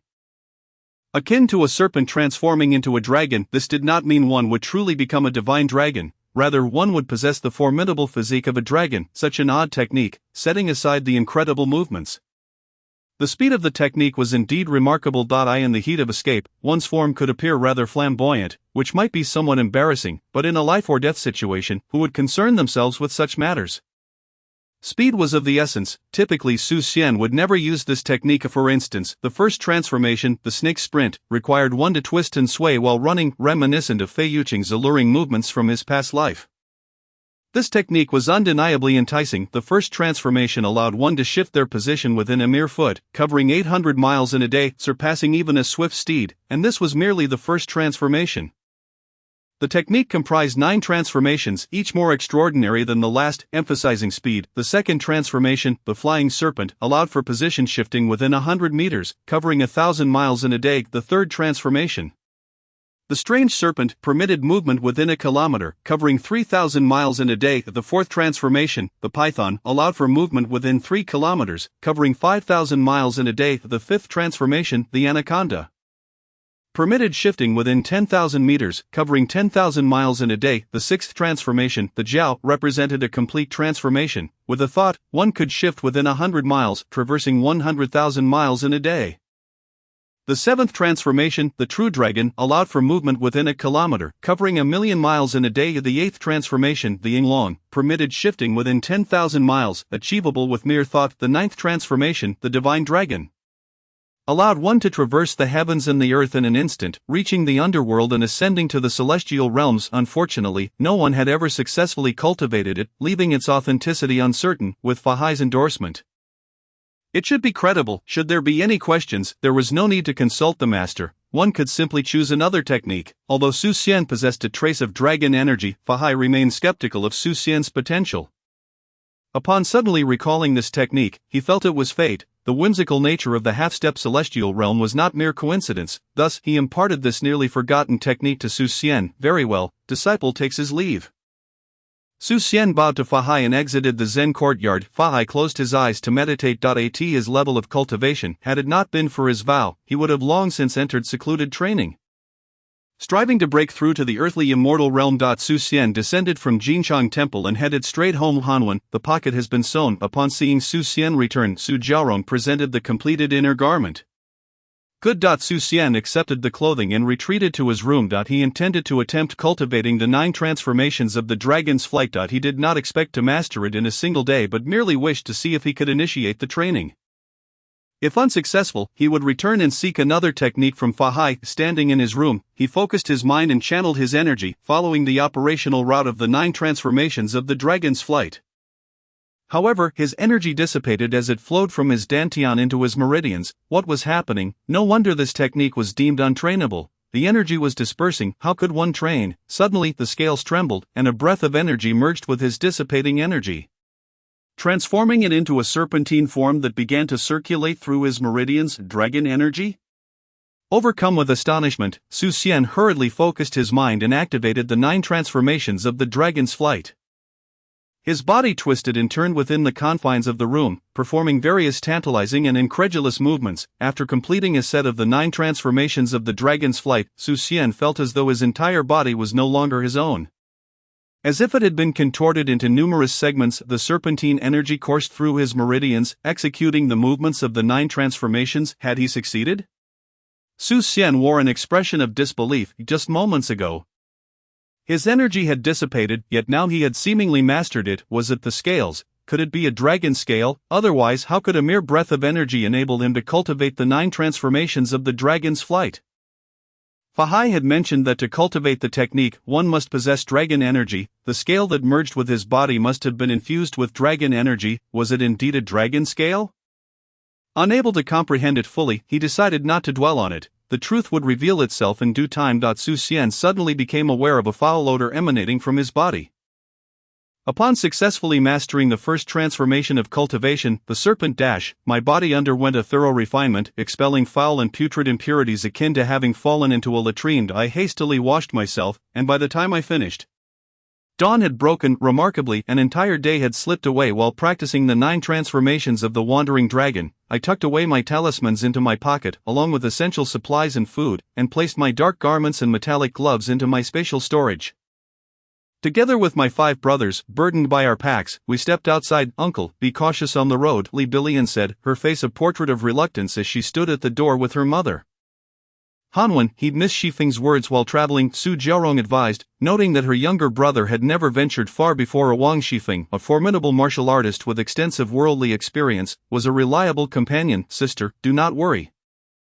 Uncle will bring back delicious treats for you. Su Xian waved his hand and turned away, not daring to glance back for fear of shedding tears. A white shadow caught up with him. It was Changming. After a moment's contemplation, he decided to bring Changming along. Chapter 31, Cultivating the 6 Doors, The Onslaught of Monstrous Beasts by Xingxue. Su Xian was somewhat surprised to see Bai Xingxue, who was, as always, wielding a white umbrella despite the absence of rain or sun. Dr. Su, I've heard you're attending the Lingchuan auction. I, too, represent the Bai family for the auction. Shall we travel together? Bai Xingxue proposed. Since we were both headed to Lingchuan, I agreed without hesitation. Su Xian barely had time to decline before Wang Shifeng spoke up. He felt a palpable discord between the two and was puzzled about the necessity of their shared journey. Let us hope nothing peculiar occurs along the way, Wang Shifeng acquiesced. He could not refuse, as Bai Xingxue was a third-tier powerhouse. Please board the flying vessel. She gestured towards a wooden ship over 30 meters long anchored outside the city. Adorned with sails. Su Xian found himself curious about how such a vessel could soar through the skies, suspecting it was related to some formation that he was not well versed in such matters. Was Wang Shifeng's agreement merely to ride the flying vessel? In all his years, he had never embarked on such a journey. Niu Dali was visibly thrilled, while Xiong Dali and his brothers quickly distanced themselves, their expressions betraying a sense of embarrassment. Changming closely followed Su Xian. Fearful of losing him, they boarded the flying vessel, where Niu Dali began to explore, touching everything in sight like a child in a wonderland. Su Xian extended his spiritual awareness to observe the vessel. Once everyone was aboard, Bai Xingxue commanded the ship, and intricate lines illuminated the vessel's exterior, resembling a circuit board aglow. The formation activated, and the vessel began to ascend slowly upon reaching 100 meters in altitude. The sails glimmered with runes, summoning a tremendous wind that filled the sails, propelling them forward at remarkable speed. The vessel created a streamlined barrier, shielding it from the wind and minimizing resistance. Su Xian was astounded. The inhabitants of this world might lack an understanding of mechanics and aerodynamics, yet their ingenuity rivaled that of his previous life. However, the overwhelming presence of extraordinary powers stifled technological advancement. War, he mused, was the true catalyst for technological progress, as it demanded resources without hesitation. In this realm, warfare was dominated by supernatural forces, leaving little room for technological evolution. The flying vessel itself was a product of martial conflict. As Su Xian surveyed the deck, he spotted several crystal cannons similar to those he had seen on the city walls of Qiantang. These cannons harnessed inner strength, magical power, and even the essence of life to propel their projectiles. But the crystals were rare, typically possessed only by prominent families like the Bai clan. Without such resources, one could become prey to the monstrous creatures of the skies. Shortly after departing Qiantang, they were besieged by a swarm of flying monsters. A small, agile beast was swiftly obliterated by the crystal cannons, posing no threat to the vessel. Niu Dali, however, began to bounce around the deck, exhilarated, but soon his expression soured, and he became dizzy, ultimately succumbing to nausea. He was a pitiful sight, resembling a sickly version of Zhang Fei. Meanwhile, Su Xian retreated to his quarters to cultivate Dai. In this world, power was paramount, and he was determined to seize every moment to enhance his abilities. Having just mastered the Wandering Dragon's 9 transformations, he was eager to refine his skills further. He could not afford to falter. Unfamiliarity with his newfound abilities could lead to embarrassment. Fortunately, his room was spacious. Over 100 square meters, providing ample space for his practice. As he twisted and contorted his body, he discovered an issue. His hands were unoccupied. Could he draw talismans? The thought arose unbidden. He retrieved a brush and talisman paper. Attempting to inscribe while performing the serpent dash, channeling his spiritual energy, Su Xian endeavored to create a talisman, but naturally he failed. The serpent dash involved high-speed movement and contorted postures, necessitating a stable environment for talisman creation. Any slight tremor could ruin his work. Thus, the duality of motion and stillness seemed insurmountable. Rather than remain idle, he devised a makeshift drawing board for his talisman paper, ensuring greater stability than drawing directly on the paper. He then practiced, striving to maintain balance with his hands, unwavering amidst any movement. The drawing board proved helpful, allowing him to make some progress. However, the talisman paper would occasionally explode under the pressure of his attempts. The challenge was formidable. Under ordinary running conditions, Su Xian could successfully draw talismans. Having entered the realm of talisman crafting, the serpent dash, with its absurdly intricate maneuvers, presented a hellish difficulty. If he could inscribe talismans under such conditions, surely he would excel under more stable circumstances. The ability to draw talismans would allow for simultaneous cultivation of multiple disciplines. Practicing the Wandering Dragon's 9 transformations while drawing talismans was tantamount to cultivating 6 distinct techniques. Su Xian found himself increasingly enamored with this method of training. He initially believed that boarding the flying vessel would lead to a swift arrival at Lingchuan, only to realize that this world was vast and boundless. The distance to Lingchuan was akin to traveling from present-day China to America. The vessel, slower than an airplane, was comparable to a cargo ship. One should not expect to arrive in less than 10 days to half a month. He retreated into his room, dedicating himself to 24 hours of cultivation. Changming stood guard at the door, permitting no one to approach. 5 days passed, and he successfully inscribed a breath-holding talisman. His mastery of talisman crafting had progressed to the point where he could draw talismans in any situation. Yet he remained uncertain about how to advance further. On a whim, he sought the path ahead, and indeed, with his current level of cultivation, he would not embark on such endeavors lightly. The spirit of the earth god emerged from the void, coalescing into a misty figure, its entire form a hue of earthy yellow, with discernible facial features. It would take no more than a month to fully materialize. The celestial dragon had reached the late stage of the 8th tier and was poised to break through to the 7th tier within days. As a 4th-tier cultivator accompanied by an 8th-tier celestial dragon, Su Xian felt compelled to reflect on his slow progress. The celestial dragon's advancement would only align with his own once it reached parity with him. After 5 days of the Serpent Dash's rigorous training, Su Xian's defenses had improved somewhat. With such refinement and the enhancement from the celestial dragon, achieving an indestructible body seemed well within reach. The fourth rune of his scales had illuminated 3 additional lines. However, the task of fully activating the fourth rune, which required over 500 lines, remained daunting. Su Xian continued his training, his body appearing and disappearing instantaneously within the confines of his room. Elusive as a spectre, he incessantly sketched talismans, achieving a success rate that fluctuated from 1 in 1,000 to 1 in 5, gradually improving until he achieved complete proficiency. Time slipped away unnoticed. And Su Xian finally attained the ability to inscribe talismans perfectly while performing the Serpent Dash. This dual practice would not hinder his progress in martial arts, cultivation, or with the celestial dragon. Suddenly a deafening crash reverberated through the air, and the flying vessel began to tremble violently. Su Xian, startled, rushed from his room to witness an enormous creature, a grotesque bird with 9 human heads and an avian cranium. Its abdomen bristling with countless tendrils and wings spanning over 20 meters, assaulting the vessel. The oppressive aura emanating from this first-tier beast sent shivers down his spine, yet that was not the primary concern. A multitude of smaller flying monsters, akin to suicide drones, surged toward the vessel. The crystal cannons struggled to keep up as countless avian fiends breached the artillery's defenses, colliding with the vessel's protective barrier and causing it to weaken. If the energy of the cannons and the barrier were depleted, they would face the first-tier monstrosity head-on. Su Xian reached for the deity statue nestled in his bosom, if the situation grew dire. Summoning divine intervention would be imperative. Chapter 32, Descent into the Wilderness. The Bai clan was a prominent family in the Central Plains. Surely they could handle a first-tier monster. Su Xian clutched the statue tightly. Gazing skyward, Su Xian returned quickly. Wang Shifeng commanded, positioning herself protectively in front of him. Previously, she had seemed cold and distant, as if he owed her a fortune. Now she appeared unexpectedly amiable, but would returning guarantee their safety? Master, the brothers Niu Dali and Xiong Dali formed a protective formation around Su Xian, creating a yin-yang array. Changming nestled at Su Xian's feet, convinced it was the safest place to be. With a resounding crash, the flying vessel shook violently. The protective shield shattered under the relentless onslaught of the smaller monsters, fragments scattering like stardust, vanishing before they could reach the deck. Countless fiends surged forth, but Bai Xingxue rallied a battalion of silver-armored warriors to confront them. The warriors formed a cohesive formation, their armor glowing with runes, merging into a unified front. Bai Xingxue radiated blinding silver light, her white umbrella transforming into a suit of white light armor that enveloped her. Seamlessly integrating with the formation, her aura surged from 3rd tier to 2nd tier, then to 1st tier, and finally to half-step master as she charged toward the grotesque bird with 10 heads, each adorned with writhing tendrils. The Frost Divine sword cleaved through the air, striking the beast. With a mournful cry, 2 of the heads were severed, and blood as dark as ink rained down, corroding the deck and leaving gaping holes in its wake. Su Xian withdrew his hand from his bosom, realizing the need for divine intervention was unnecessary. The Bai family still possessed considerable resources. Wang Shifeng's sword ignited in flames, and she reduced the smaller monsters to ash with a single strike.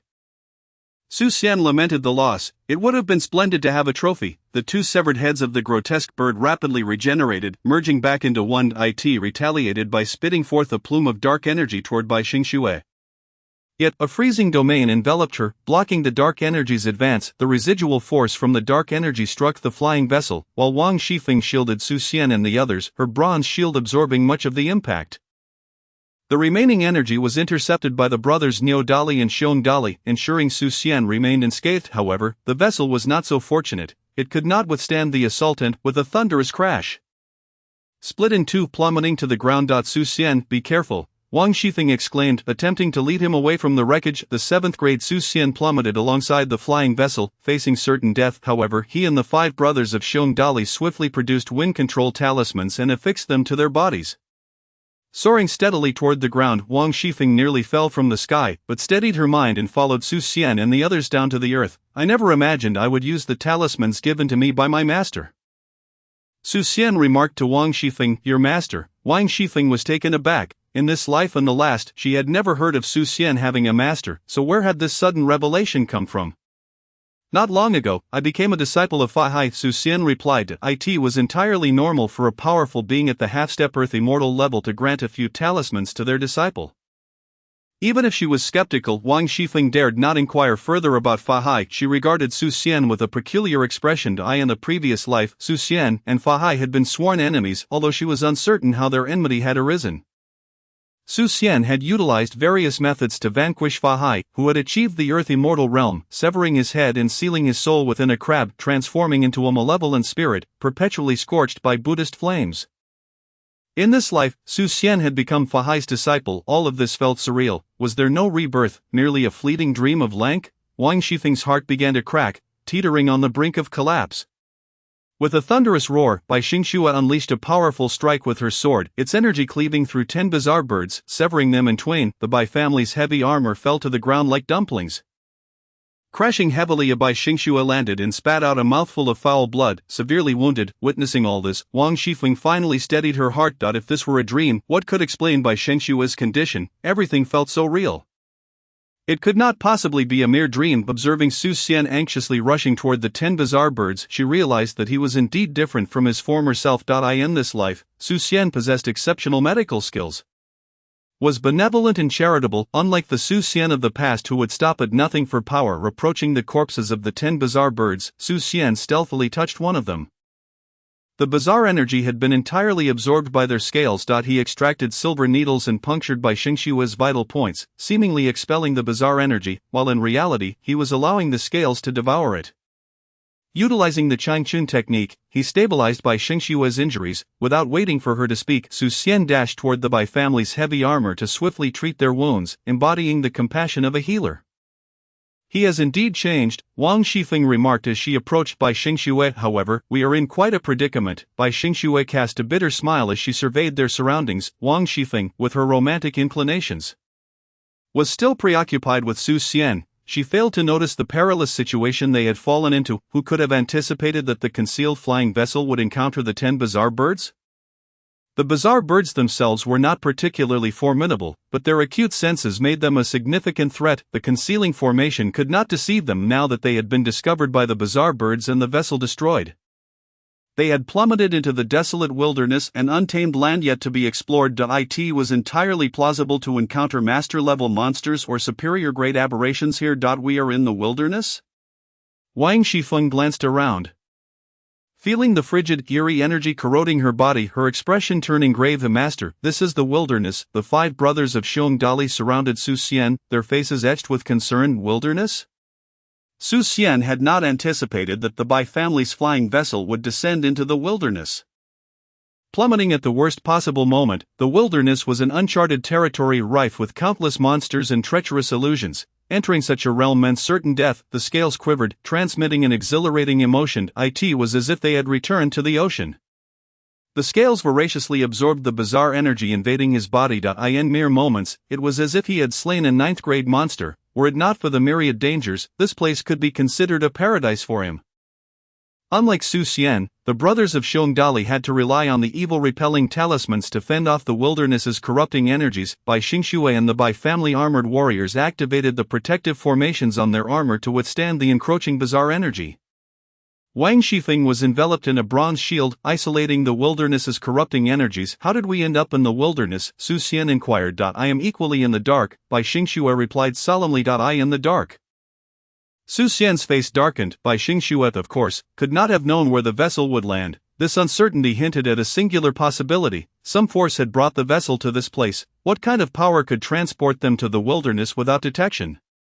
Bai Xingxue was a 3rd-grade powerhouse, yet none aboard the vessel had sensed anything amiss. This force was undoubtedly terrifying. What was its purpose in bringing them here? The unknown was the most frightening aspect. Su Xian's hand instinctively reached into his robe, grasping the statue. How do we leave this place? Su Xian asked, regaining his composure. We need to locate the celestial instrument aboard the vessel and set its coordinates to find our way out. Bai Xingxue explained. But how can I ascertain our location? Su Xian pointed northward. During their descent, he had observed the vessel crash in that direction. Bai Xingxue furrowed her brow as she regarded the north. Every step in the wilderness was fraught with danger. The vessel had fallen several miles away, and traversing the distance could cost countless lives. Chapter 33, The Temple. Bai Shi calls Su Xian surprisingly possessed an abundance of concealment talismans. She almost mistook them for the mundane cabbages sold on the streets. Su Xian must have found an exceptional master. A half-step earth immortal could draw basic talismans with ease, yet, who could afford to employ a half-step earth immortal for talisman crafting? Su Xian was truly one of a kind. With the concealment talismans, they would not inadvertently enter dangerous illusions or encounter the 10 bizarre birds, ensuring their safety. Everyone affixed the concealment talismans, with Bai Xingshui leading the way in her heavy armor. Followed by Wang Shifeng in the middle, the 5 brothers of Xiong Dali formed a protective formation around Su Xian at the rear. Heading northward, they would circumvent any formidable monsters they encountered. With the concealment talismans in place, their journey was relatively uneventful. As they approached the valley where the vessel had crashed, Bai Xingshui and the Bai family armored warriors halted. Wang Shifeng stepped forward to investigate. Husband, husband, husband, a woman's voice echoed in Su Xian's mind. He had heard this voice in his dreams before. It was broad daylight. Could it be a monster? No, if it were a monster, the scales would react. Calling him husband, he had never married. In 2 lifetimes spanning over 50 years, he had remained a bachelor. Wait a moment, Su Xian had a wife, Bai Shi? He felt a surge of anxiety. Bai Shi was a creature. And this world was filled with monsters. Bai Shi's cultivation was above superior grade, at the earth immortal level, or perhaps even higher. In the original tale, Bai Shi's cultivation was sufficient to ascend, lacking only the tribulation of love. It was entirely plausible that Bai Shi had reached true immortal status. What would it feel like to be targeted by a true immortal monster, like a frog under the gaze of a venomous snake? A chill crept down his spine, and goosebumps covered his body. He scanned the surroundings, pondering whether Bai Shi had orchestrated the vessel's arrival here. A growing unease settled in his heart. The voice grew clearer. He was a 4th-grade warrior, simultaneously practicing Buddhism and Taoism, with a soul comparable to a grandmaster's. Beside him stood the 3rd-grade Bai Xingshui. If Bai Shi was silently communicating with him, what were her intentions? Husband, hurry and leave this place. Su Xian finally deciphered the fragmented words in his mind, urging him to escape. The presence here was not caused by Bai Shi. Someone else was involved. The mere fact that Bai Shi was wary of this existence only heightened Su Xian's anxiety. Ahead lay an ancient temple, Wang Shifeng reported. Do not enter. Su Xian replied without hesitation. No matter the warning from Bai Shi, the first tenet of survival is to refrain from curiosity. This is an ancient relic. Bai Xingshui approached, saying, the ancient relics symbolize ancient techniques, treasures, and elixirs, a plethora of riches. Do you not find it strange? The vessel inexplicably arrived here, encountered the 10 bizarre birds, and crashed within an ancient relic. Is that not too coincidental? Su Xian observed the avarice in the eyes of the 2 women. The second tenet of survival is to avoid greed. If Bai Xingshui and Wang Shifeng wished to enter, he would not obstruct them. He had no intention of following. The vessel had fallen within the relic, Bai Xingshui said softly. What? Su Xian's expression darkened. This was a blatant scheme, whether he wanted to or not. He had to go. Was there no other way to leave this place? Su Xian struggled to calm himself. They were unaware of their location. How could they escape? The wilderness was fraught with peril at every turn. Wandering aimlessly would be no safer than entering the relic. We must enter the temple, otherwise, we will be caught like turtles in a jar, Bai Xingshui insisted. Do not enter the temple, you wait outside for us. Wang Shifeng declared to Su Xian. As a 7th-grade doctor, you would be of little use inside the temple, you would only hinder us. Su Xian was relieved at the prospect of avoiding danger. I have concealment talismans, evil-repelling talismans, spirit-gathering talismans, tracking talismans, fire talismans, diamond talismans, strength talismans, and rejuvenation talismans. You must take these, ensure you return safely. Su Xian produced a myriad of talismans to distribute to Bai Xingshui and Wang Shifeng. It was a splendid opportunity to protect them, and he could not allow them to perish. The wilderness was rife with unknown dangers that they needed to navigate first. Su Xian resolved to invest heavily. Arming Bai Xingshui and Wang Shifeng to the teeth, Bai Xingshui and Wang Shifeng stared dumbfounded at the talismans in their hands. One word echoed in their minds: extravagant. How much did Fahai dote on this disciple to provide such an abundance of talismans? Stay here and do not wander, Bai Xingshui instructed before distributing the talismans to the Bai family armored warriors, leading them toward the temple. Be cautious, Wang Shifeng called out, following Bai Xingshui and the others. If danger arises, retreat immediately, survival is paramount. Su Xian urged, you must not die, they will need to explore the path ahead. Upon hearing this, Wang Shifeng's lips curled into a smile. Bai Xingshui's icy demeanor briefly flickered with a hint of a smile before vanishing like a mirage. What shall we do next, master? Xiong Dali inquired. Wait, Su Xian replied, their arrival indicates one thing, we cannot access the temple without them, otherwise why go to such lengths, taking out a tent from his spatial pouch.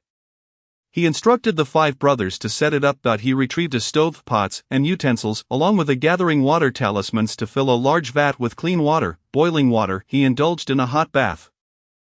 Relishing the comfort. He laid out ingredients and began to enjoy a hot pot with the 5 brothers. Having feasted and quenched his thirst, Xian lay upon the plush bed, enveloped in slumber.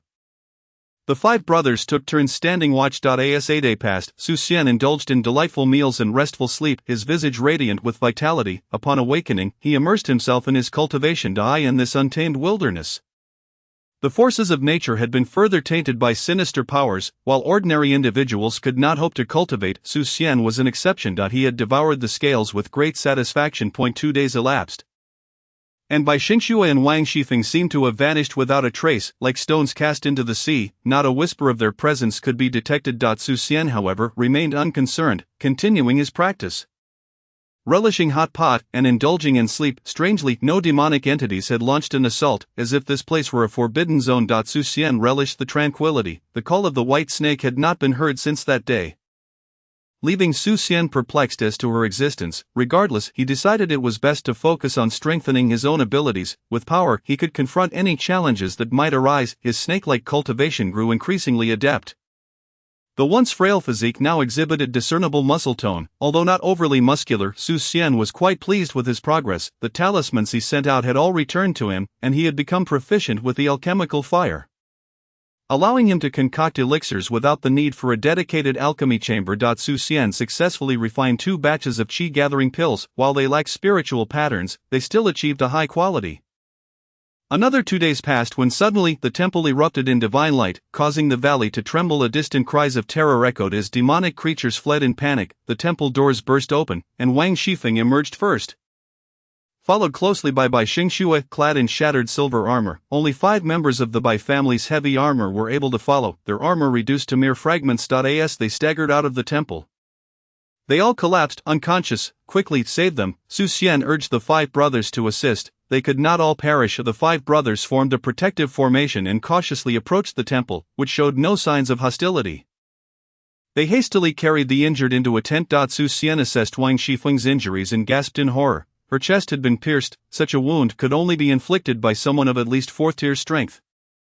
And she was not long for this world. Bai Xingxue's condition was even graver. A blow to her abdomen had left her insides in tatters. The fact that she had managed to escape the temple was likely due to sheer willpower. Chapter 34, Healing and Questions. The Bai family's heavy armor was in a dire state. 2 had suffered severed arms, one was half a sieve, and another bore a deep gash from cheek to chin. Yet, for Xian, these were mere trifles. Despite their deep unconsciousness, he deftly inserted silver needles into their vital points, feigning to guide the sinister energy while his scales devoured it. Instead, the pure sinister energy emanating from their bodies made Xian's brows furrow. Such formidable demonic power! Thankfully, it had not infiltrated him. His scales resonated with a joyful emotion, savoring the delectable essence. Having purged the sinister energy, he turned to treat Wang Shifeng's wounds. The others were given qi-gathering pills to sustain their lives. Unafraid of death, Xian employed a weakened version of the 9 Heavens profound origin technique on Wang Shifeng's injuries. The wound was severe. If not properly treated, it would undoubtedly lead to lasting repercussions. He administered a spiritual pattern qi-gathering pill to her to prevent any dangers during the healing process. Xian meticulously cleaned the wound. Half of her heart was shattered, using a surgical knife. He excised the pulverized remnants, ensuring the area was pristine. With the 9 Heavens profound origin technique nurturing it, he coaxed the heart to regenerate, reconnecting the major arteries while ensuring they fused seamlessly.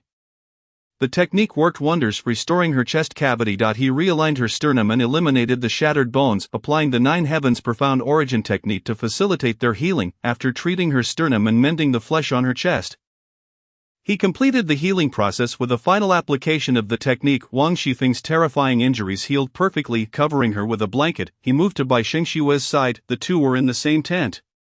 And Bai Xingxue's injuries were even more severe. Her body resembled a sieve. Save for her unscathed face, her abdomen had been pierced through, leaving her insides in disarray. The fact that she had lived to tell the tale was nothing short of miraculous. Employing the 9 Heavens profound origin technique on Bai Xingxue, he administered a spiritual pattern qi-gathering pill and began the treatment. To his astonishment, she bore hundreds of wounds. He prioritized the most severe, her abdomen. Clearing the shattered flesh, he found ruptured intestines and various impurities within. He cast a cleansing talisman into her belly, effectively purging all impurities in its wake. With the impurities eliminated, he applied the Nine Heavens profound origin technique once more, allowing the wounds to heal and the intestines to regenerate, along with her uterus. After an hour, Bai Xingshua's injuries were fully treated. Covering her with a blanket, Xian then moved to the adjacent tent, where the surviving members of the Bai family's heavy armor awaited treatment. Without hesitation, he set to work on their wounds. For the two with severed arms, he staunched the bleeding and facilitated their healing. Regeneration of severed limbs consumed life force, which he would not expend on those who were not his kin. However, he could assist without depleting his own vitality. With all treatments completed, the sun rose on a new day. It was not a case of successful cultivation that had kept Xian awake. He had simply been unable to rest. After a hot bath, he savored a steaming bowl of rice alongside hot pot before finally succumbing to sleep. Wang Shifeng awoke to a chill, startled to find herself in the tent, her body exposed beneath the blanket. She took a moment to regain her composure. Bai Xingxue also stirred, equally surprised by her state of undress. The two women exchanged bewildered glances. "Where are we? What is this place?" they asked in unison. Upon realizing their miraculous recoveries, Bai Xingxue calmed herself, nearly forgetting she had been injured. I must break through," Wang Shifeng declared. Disregarding her state of undress and focusing on her cultivation, with ease she advanced from 5th-tier blood refinement to 4th-tier organ refinement. Igniting her heart's fire, she achieved spiritual clarity, circulating her inner energy into her lungs, which belonged to the metal element. The fire ignited the metal essence within her lungs, successfully manifesting a golden spirit image. By Xingxue, who had been stuck at the peak of the 3rd tier, also felt a shift and quickly sought to break through. Having honed her martial intent over 2 lifetimes, she effortlessly advanced to the early stage of the 2nd tier. After her breakthrough, Bai Xingxue turned to Wang Shifeng. "Xian," she guessed, still in disbelief, "but he is the only one who could save us." Wang Shifeng affirmed. While Bai Xingxue was unaware of Xian's medical prowess, Wang Shifeng was well aware. She had examined everyone Xian had treated and noted that the sinister energy had been thoroughly eradicated. Though her previous injuries had not been as severe, they had been beyond the capabilities of ordinary practitioners. From this, it was evident that Xian had held back during the last treatment. Both women hastily donned their clothes and stepped outside the tent to find the 5 brothers of the Bear clan, confirming that Xian had indeed saved them. "Where is Xian?" Wang Shifeng inquired. "Our master has finished treating everyone and is resting now," Bear Dali replied. "Let him rest well," Wang Shifeng stated. After treating so many with such severe injuries, he must be exhausted. With questions lingering, they resolved to wait until Xian had recuperated. Bai Xingxue remained silent, pondering the extent of Xian's medical skills. "Xian possesses such remarkable medical skills," she mused, feeling as if she were in a dream. In her previous life, Xian had never showcased his abilities. She had only known him as a doctor. Unaware of the true depth of his skills, his healing had not only mended her wounds but had also facilitated her advancement from 3rd tier to 2nd tier. "Reviving the dead from mere flesh and bone is no small feat," Wang Shifeng commented. "I was astounded by Xian's medical skills before, but I never imagined it was merely the tip of the iceberg." Bai Xingxue regarded Wang Shifeng with surprise. "Could Xian be feigning? I have examined his spirit. There are no issues," Wang Shifeng assured her, "but you were once at 5th tier and are now at 4th tier. How can you be certain that your examination didn't reveal any problems?" Bai Xingxue challenged, noting that even she had hesitated to declare Xian problem-free after her own inspection. "Perhaps there are those stronger than you who could be concealing secrets." Wang Shifeng replied, holding up a copper mirror, "The mirror of 3 lives." Bai Xingxue gasped. She had not anticipated that Wang Shifeng would possess the mirror of 3 lives, which was guarded by a powerful demon in the Earth Immortal realm. How had she obtained it? But that was not the crux of the matter. The significance lay in the mirror's ability to reveal 3 lifetimes. Using this, they could peer into Xian's past, present, and future. The truth would be laid bare, as even true immortals could not deceive the mirror. This is a divine artifact, albeit one with limited functionality. It can only reveal a person's 3 lives. Bai Xingxue furrowed her brow, now uncertain of the circumstances. "In this life, there must be something that has changed that we are unaware of. Why has Xian transformed so drastically? We must discern what differs between this life and the last." Wang Shifeng had been investigating the differences between Xian's 2 lives but had found nothing. "Do you know why Xian resorted to any means necessary for power in his previous life?" Bai Xingxue suddenly inquired. "Why?" Wang Shifeng asked, puzzled. "Isn't it normal for many to pursue power at any cost? He sought to resurrect his wife, to do so he needed power that transcended the heavens and shattered worldly constraints. Bai Xingxue explained, having only learned this detail before her demise in her previous life. Chapter 35, The Eyes and Possession. He has a wife. Who is she? Wang Shifeng inquired. I do not know. I only discovered this before my death. His sole objective was to revive his wife. I in this life. Have you seen Su Xian's wife? Bai Xingxue shook her head. No, I have thoroughly investigated even the smallest details of his life. He has no wife. Wang Shifeng shook her head. Could it be that because his wife does not exist in this life, he has not resorted to the same desperate measures as in the past? Bai Xingxue analyzed, it is only natural for Su Xian to change if his wife is absent. Wang Shifeng nodded. It is common for one person's transformation to alter another's life. The absence of Su Xian's wife would undoubtedly affect him in this life. After 2 days of rest, Su Xian finally emerged from the tent, noticing that the Bai family's heavy armor had fully recovered from their injuries. The resilience of martial artists was remarkable. The two who had lost an arm had adapted to functioning with one. And their shattered armor had been replaced. Bai Xingxue had exchanged her silver armor for a suit of black iron half-armor. Master, they greeted him. Xiong Dali witnessed Su Xian delivering a swift kick to Niu Dali.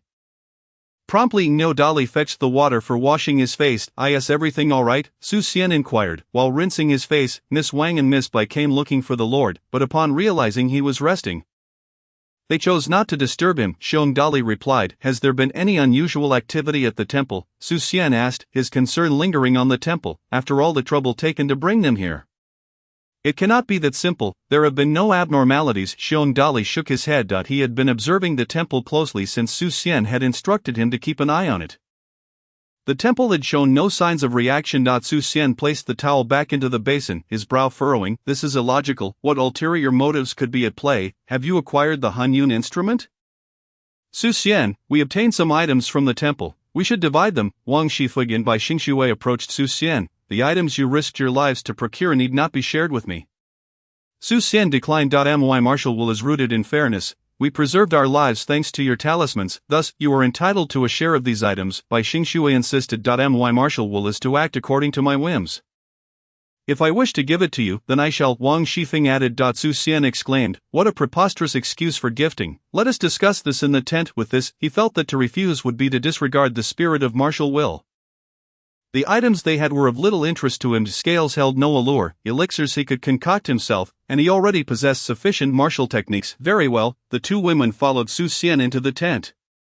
This is a crystal bracelet I acquired from the temple, known for its longevity and beauty-enhancing properties. It is the perfect gift for a lady. Bai Xingxue presented a string of crystal beads.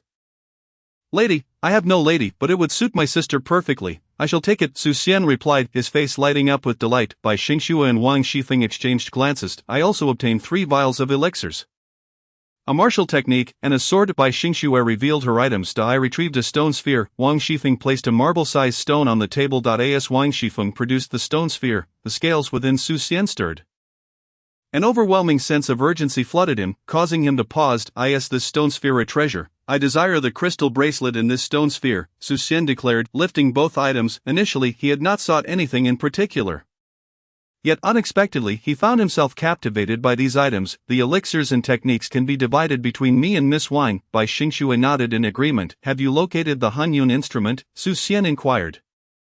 Stowing away the stone sphere and bracelet, his primary concern being the instrument. We have found it. Bai Xingxue extended her hand, revealing the Hanyun instrument, which grew to a height of 1 meter as it caught the wind. Once we establish our position, we shall depart immediately. Su Xian felt a weight lift from his shoulders. He had always sensed this place was unsafe, and the sooner they left, the better. I will prepare.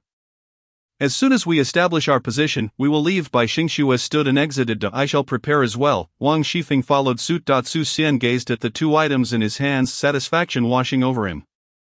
His efforts to rescue the 2 had not been in vain. Bai Xingxue and Wang Shifeng stepped out of the tent. In this lifetime, he had indeed not taken a wife. Wang Shifeng secretly rejoiced. This was the very reason his current life diverged from the last. A mysterious light flickered in Bai Xingxue's eyes. In this life, he must not meet that woman. It would be beneficial for both him and her. Wang Shifeng asserted, keep an eye on any women approaching Su Xian, if necessary. Bai Xingxue snapped a twig. You intend to take action? Wang Shifeng smirked slightly, knowing Su Xian's affection for that woman, she would not foolishly harm her. At most ensuring they would miss each other, Bai Xingxue said no more. they were not fools, and their immediate priority was to establish the position of the Hunyun instrument and leave the wilderness. Wang Shifeng followed closely behind. Inside the tent, Xian stored the crystal bracelet within his space and grasped the stone sphere. There was nothing particularly remarkable about it. If one were to insist on its uniqueness. It was absolutely spherical. There is no such thing as a perfect sphere in the world, only those that closely resemble one. Yet, upon first sight of this stone sphere, it conveyed an unmistakable message. It was the epitome of perfection. The stone sphere exuded an eerie energy, and as its surface cracked, a living eyeball was revealed. Xian was taken aback. This was not merely a stone sphere, but a living eye. The eye surged towards his forehead. Xian attempted to evade, but under the influence of the uncanny energy, he found himself immobile, unable even to blink. Scales, why do you not respond? Xian urgently called upon the scales within him. If they could absorb the eerie energy, he might evade the eye, yet the scales showed no reaction, retreating deep within his spirit, offering no trace of their presence. What was happening? Were the scales afraid? Had they brought him here solely for the eye? What would happen if he were struck by it? Countless thoughts raced through Xian's mind as he watched helplessly as the eye collided with his forehead. Countless tendrils penetrated his skin, skull, and brain, taking control of his nerves and seizing his body. Possession? Xian's expression changed drastically. The eye aimed to usurp his body. The power of the eye was overwhelming, and the suddenness of it left him no time to cast a spell. He vowed never to recklessly engage with the unknown again. The eye took command of all the nerves in his brain, forcibly embedding itself into his forehead, becoming a third EYE.AT that moment.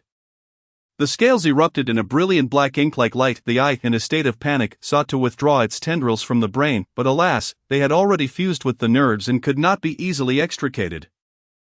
The eerie energy from the eye was devoured by the scales in a frenzy. The eye, much like Xian moments ago, found itself helpless. The scales have outsmarted it, Xian thought, relieved. The scales had acted decisively. The eye was finished. The eerie energy within the eye was completely consumed by the scales. Xian regained control of his body, now adorned with an additional eye upon his forehead, looking at the eye. Xian could only smile wryly, having transformed into the very thing he had least desired. Chapter 36, Fusion. Forbidden Zone. Xian endeavored to calm himself. The situation being what it was, he first needed to devise a solution. The troubling aspect was that the eye had not merely mutated, it had become an organ of his body. While mutations could still absorb eerie energy to recover, an organ could not. Surgical removal? He was not at ease with the thought of someone operating on his brain. Taking a deep breath, he reached towards his forehead. When severing, do not hesitate, or it will only complicate matters, he thought.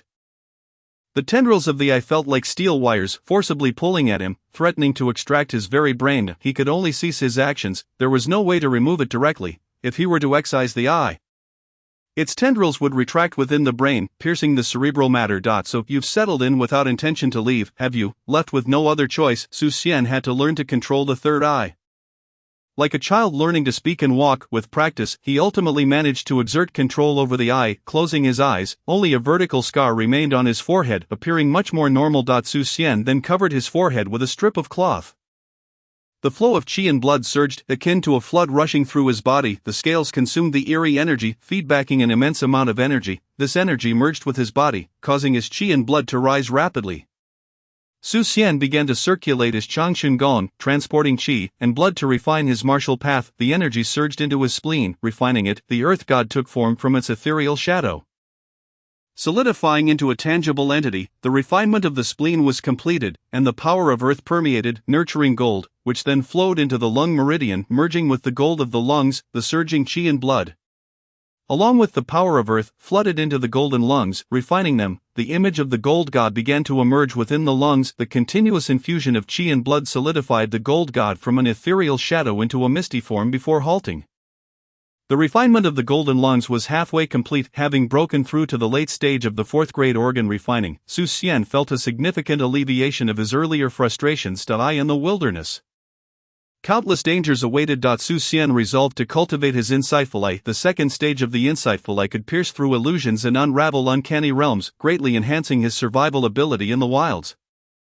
Xian activated his insightful eye. Under the auspices of virtue, the cultivation of the Buddhist path progressed effortlessly, yielding twice the results with half the effort. The power of the insightful eye was born at his brow, but it was quickly absorbed by the third eye embedded there. It began to circulate within the third eye. The power of the insightful eye from his two eyes was absorbed and integrated into the third eye. The third eye settled into his brow, merging with the upper dantian. Su Xian found it difficult to extricate the third eye from his brow. It was now inseparable from his upper dantian. Destined to remain united for a lifetime. Su Xian nearly misdirected his Buddhist power. He remained vigilant and focused on his cultivation. The willpower, Buddha's power, surged from the third eye in his brow.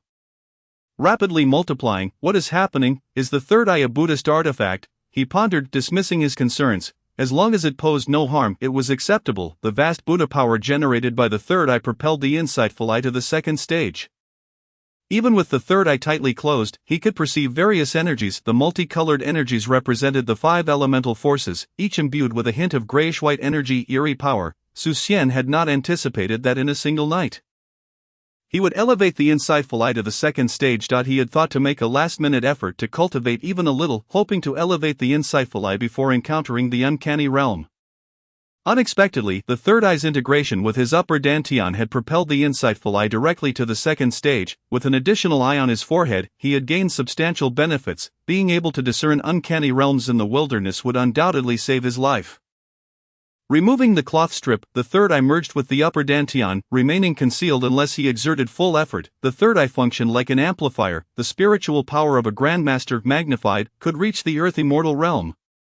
What a delightful surprise! Su Xian felt he had truly profited. My lord, Miss Bai has requested preparations for our departure. Xiong Dali's voice echoed from outside the tent. Su Xian stepped out, finding Bai Xingxue activating the Hunyun instrument. The instrument shimmered with starlight, its luminescence piercing the heavens. The starlight rippled outward, shattering the darkness. The Big Dipper appeared. The Hunyun instrument spun rapidly, the starlight converging in the air to form a nebula. As the nebula rotated, the Big Dipper aligned perfectly with the stars above. The brilliance of the starlight intensified, and coordinates emerged within the nebula. Bai Xingxue's face brightened as she ceased her incantations. Shrinking the Hunyun instrument to the size of a thumb, which flew into her hand. Where are we? Su Xian approached to ask. Ling Chuan, Bai Xingxue replied, her expression turning grave. Ling Chuan. Su Xian was taken aback. Was Ling Chuan not the heartland of the empire? How could it be in the wilderness, a forbidden zone? A possibility struck Su Xian's mind. During the empire's expansion, certain areas remained unexploitable and would not expand outward. The empire would seal these areas, designating them as forbidden zones. Like encountering stubborn homeowners while repairing roads in a past life, they took a detour. The empire's dominion loomed large, its fortunes suppressing all beneath its weight, and with the added constraints of prohibitions. As long as one did not enter the forbidden zones, danger was ostensibly absent. However, the absence of danger outside does not imply that the forbidden zones themselves are devoid of peril. The empire merely seals these zones, which suggests that either they cannot be eradicated or the cost of doing so is prohibitively high. The inherent dangers of the forbidden zones are self-evident, and one cannot blame Bai Xingxue for her grave demeanor. Ling Chuan's ancient forbidden zone. Bai Xingxue nodded and spoke. Su Xian, the forbidden zones are categorized: the ancient forbidden zone, the primordial forbidden zone, the archaic forbidden zone, the eternal forbidden zone, and the everlasting forbidden zone, each more terrifying than the last. The archaic forbidden zone signifies the presence of earthly immortals and their malevolent spirits. Even in their combined might, they would be insufficient to withstand the horrors that lurk there. Take these concealment talismans and leave this place swiftly. Su Xian produced a stack of concealment talismans and handed them to Bai Xingxue. If necessary, he would invoke a spell to summon deities and break free. He had little faith that the door gods could contend with the malevolent spirits of the earthly realm. Bai Xingxue wasted no time. She distributed the concealment talismans. Follow closely behind me, Wang Shifeng instructed Su Xian and the 5 brothers. Understood. The 5 brothers encircled Su Xian within the formation of yin and yang. Trailing behind Wang Shifeng. Su Xian felt as if he resembled a mere insignificant fighter. Shouldn't they inquire? A semblance of respect would be appreciated. This arrangement pleased him, yet it also wounded his pride. The 5th principle of survival declares that one's life is paramount. Everyone affixed the concealment talismans. Bai Xingxue led the remaining members of the Bai family in heavy armor, with Wang Shifeng following closely. The 5 brothers shielded Su Xian from behind. Not long after they departed, an eye manifested above the temple, gazing at the retreating Su Xian. Bai Xingxue gestured for everyone to halt, anxiously peering ahead. Su Xian, intrigued, followed her gaze. The eye of insight activated. Su Xian realized they had stumbled into the nest of 10 malevolent birds. Before them, the valley was teeming with these 10 monstrous creatures. Should they approach? They would undoubtedly be torn to shreds. The 10 malevolent birds were formidable entities. Retreat, Bai Xingxue signaled for everyone to carefully back away. All held their breath as they stepped backward. As fate would have it. A sudden crack echoed in the valley, the sound of a withered branch snapping underfoot. The 10 malevolent birds, resting with closed eyes on the cliff, opened their gazes and turned towards them. Su Xian felt as though he were alone in a dark room filled with unseen presences. A chill cascaded down his spine, cold sweat trickled from his brow. Do not move. Bai Xingxue's voice trembled slightly. Despite her advancement to the second tier, only 5 members of the Bai family were clad in heavy armor. Insufficient to form a battle array, otherwise she would have been confident in traversing the gorge. Now, simply avoiding becoming bird droppings would be a blessing. Wang Shifeng raised her right hand, revealing the bronze bell on her wrist. Ready to spring into action at a moment's notice, slowly back away, Bai Xingxue whispered. The 10 malevolent birds fixated on them but did not launch an attack. Perhaps by retreating slowly, they could avoid a deadly confrontation. The dangers of the archaic forbidden zone extend far beyond the 10 malevolent birds. Ka, the largest of the 10 malevolent birds, emitted a piercing cry, rallying all 10 to charge towards Su Xian and the others. Run, Bai Xingxue exclaimed in alarm. Chapter 37, Escape from the Ghost Market. Too swift. Just as Bai Xingxue shouted to retreat, the 10 malevolent birds were upon them. Wang Shifeng prepared to activate the bronze bell.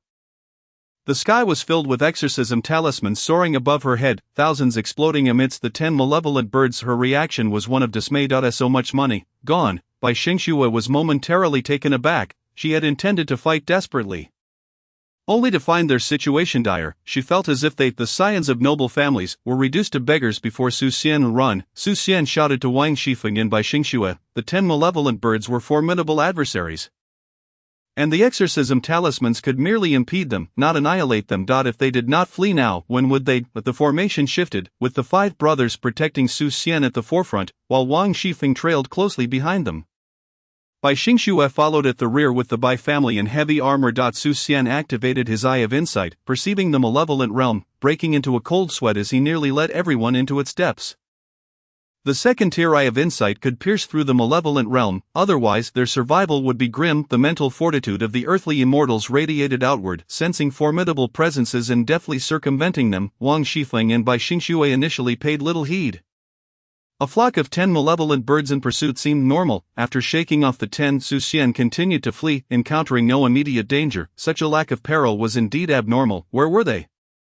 The archaic forbidden zone, every step teemed with lurking hazards and explanation far beyond mere fortune. Thoughts of Fa Hai surfaced, and she pondered why she lacked such a fortunate master. Bai Xingxue's jealousy morphed her expression into one of resentment.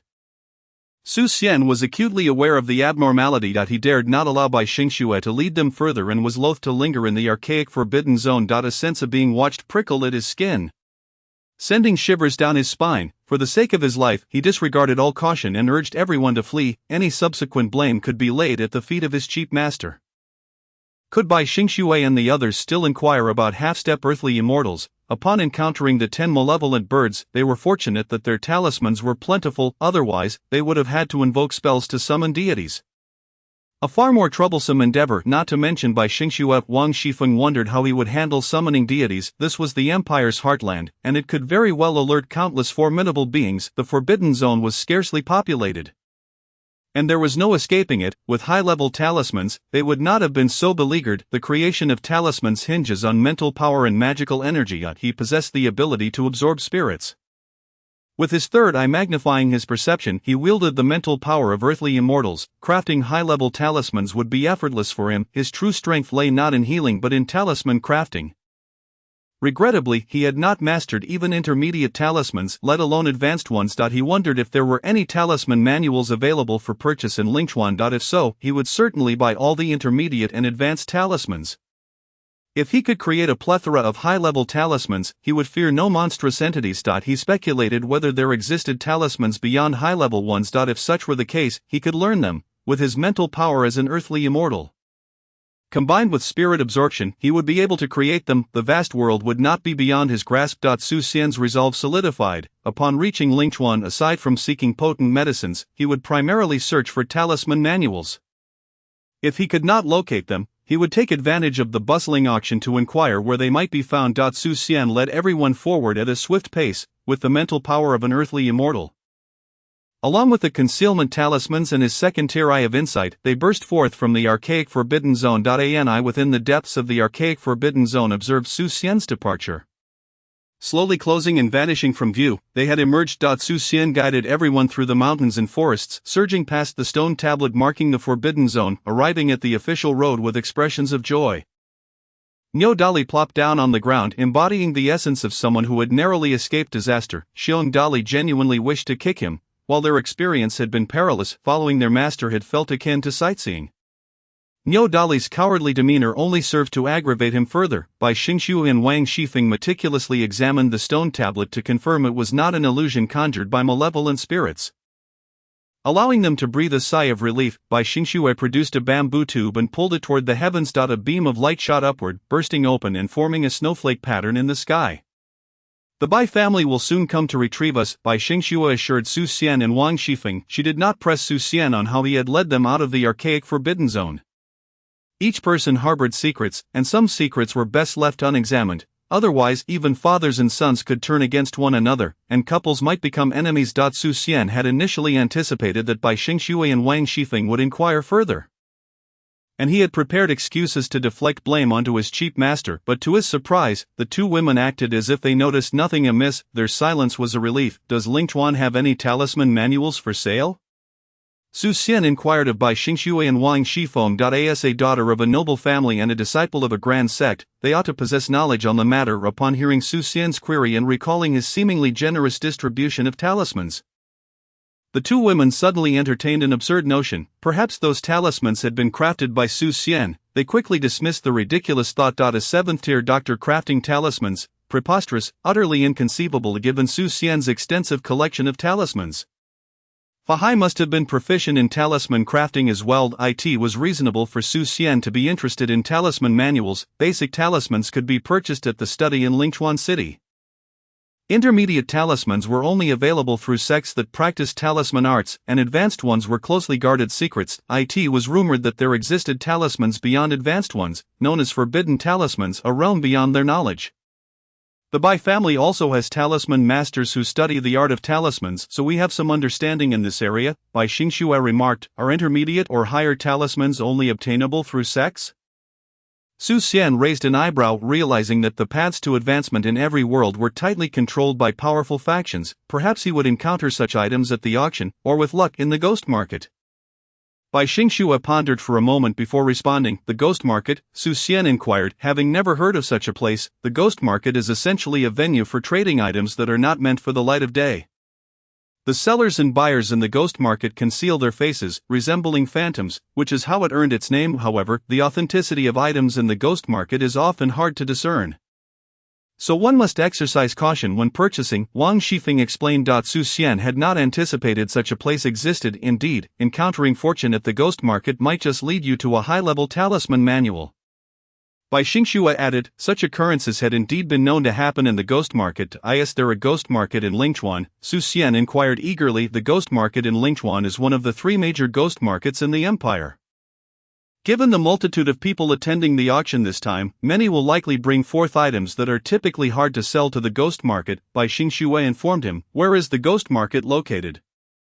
Su Xian pressed for details. East City of Lingchuan Ghost Street, open for business on the 15th and the first day of each month at the hour of the pig. Bai Xingxiu replied, perfect, tomorrow is the 15th. Su Xian resolved to visit the ghost market the following day, hoping to procure some valuable items. The auction would also feature ancient runes, all unearthed from ruins, requiring personal insight for comprehension. The runes at the auction would vary in quality, and it was said that some had even managed to comprehend forbidden runes. Su Xian felt a surge of excitement. If he could acquire a forbidden rune, he would gladly forego eating beef.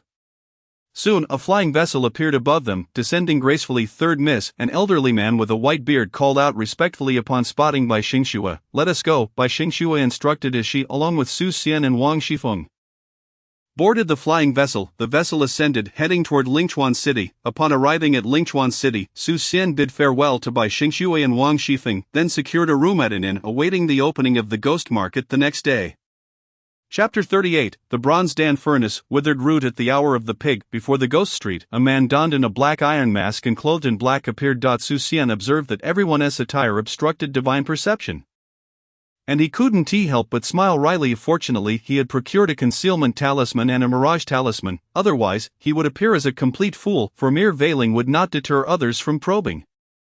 As he stepped into the ghost street, a bustling yet eerily silent place, communication was conducted solely through gestures. At the entrance of the ghost market, various meanings of hand signals were thoughtfully posted. Xian took note and ventured deeper into the market. An array of items awaited him, each more peculiar than the last. Quite literally, even excrement was for sale. The first-grade demonic excrement, when applied, could keep the wilderness at bay. For even the first-grade demons dared not approach. A stroke of bad luck in encountering a first-grade demon would surely lead to a dead end. To trespass into another's territory of first-grade demon was tantamount to provocation, an unending cycle of death. Xian felt a keen interest in the various manuals of techniques. It was utterly outrageous. The items were displayed without a hint of discretion, as if they believed everyone else to be fools. The bronze artifacts were evidently antiquated, yet they were grandiosely labeled as relics of treasure. Having watched archaeological videos in his previous life and with his second-tier insight, he could discern the fakes at a glance. Even if not counterfeit, they were far from valuable, leaving him in disappointment. As he wandered aimlessly, feeling a lack of fruitful discovery, his scales quivered. Was there something of worth? He paused and approached a vendor in front of him. The scales' tremors ceased abruptly. No, it was not the right one. Xian turned to another stall. The scales remained unresponsive. After searching for a good 10 minutes, he finally stumbled upon a small booth in a corner. The scales reacted once more. The stall owner was shrouded in a voluminous black robe, rendering their age and gender indiscernible. The selection was sparse: a palm-sized bronze Dan furnace, a tattered book devoid of a cover, a withered tree root, an ancient bronze vial, and a fragmentary map. Xian curiously examined the items on display, uncertain of which one elicited the scales' reaction, with his insight augmented by the spiritual energy of the earth-immortal realm. He scrutinized the items laid before him, the third eye remaining closed. Under the gaze of his insight, nothing could conceal its true nature. Each item was indeed of value. The bronze Dan furnace was a magical artifact that caught Xian's eye immediately. The tattered book, lacking a cover, was not a manual for Taoist practices, which left him somewhat disheartened. It contained records of various demons and numerous potent herbs. His gaze shifted to the withered tree root, which, despite its desiccated appearance, still bore a hint of vitality. The bronze vial exuded a faint magical aura, also an artifact, though its purpose remained unclear. The incomplete map bore the marks of time, revealing its age to his insight. These items likely belonged to an alchemist, and the withered root was probably a medicinal root. The specific herb was an enigma, its state far too dilapidated to ascertain its properties. Only through cultivation could its true nature be discovered. Xian wasted no words, taking out a vial containing 15 unmarked qi nourishing pills and handed it to the stall owner. At home, they consumed a type of spirit pattern gathering pill, rendering the qi nourishing pills relatively useless. This time, he aimed to barter or sell them instead. The stall owner extended a hand, and Xian slipped his hand into the owner's sleeve. The two exchanged gestures within the confines of the sleeve. 15 ancient pills for everything on the stall. Sun Honghong, bewildered, thought to herself, ancient pills, not of the toxic kind, a scam. Each ancient pill was worth a fortune. How could 15 be exchanged for such trifles? She felt the other party was undoubtedly a fraud, but what if it were genuine? Testing the goods was essential. The authenticity would soon be revealed. Sun Honghong took the vial, uncorked it, and a fragrant aroma of medicine wafted out, startling her into quickly resealing it. She glanced around, ensuring no one was watching, and only then sighed in relief, regardless of whether the pills were truly ancient. The fragrance alone indicated they were extraordinary. Would she encounter a naive rich person? She had heard tales of others who had encountered such foolishly wealthy individuals, yet she had not anticipated her own fortune. The pills required verification. She could not be deceived by mere appearances. Scams were ever present, and one must remain vigilant. After casting a barrier spell, she reopened the vial. The potent scent of medicine filled the air, and even a single breath seemed to enhance her cultivation. She poured out a pill. It was round and smooth, the aroma rich and intoxicating. She refrained from consuming it herself. One could never be too cautious with others' possessions. Taking out a small bamboo tube, she released a plump white silkworm. Upon sensing the aroma, the silkworm immediately crawled into Sun Honghong's palm and took a nibble of the pill. Swiftly, she snatched the pill away.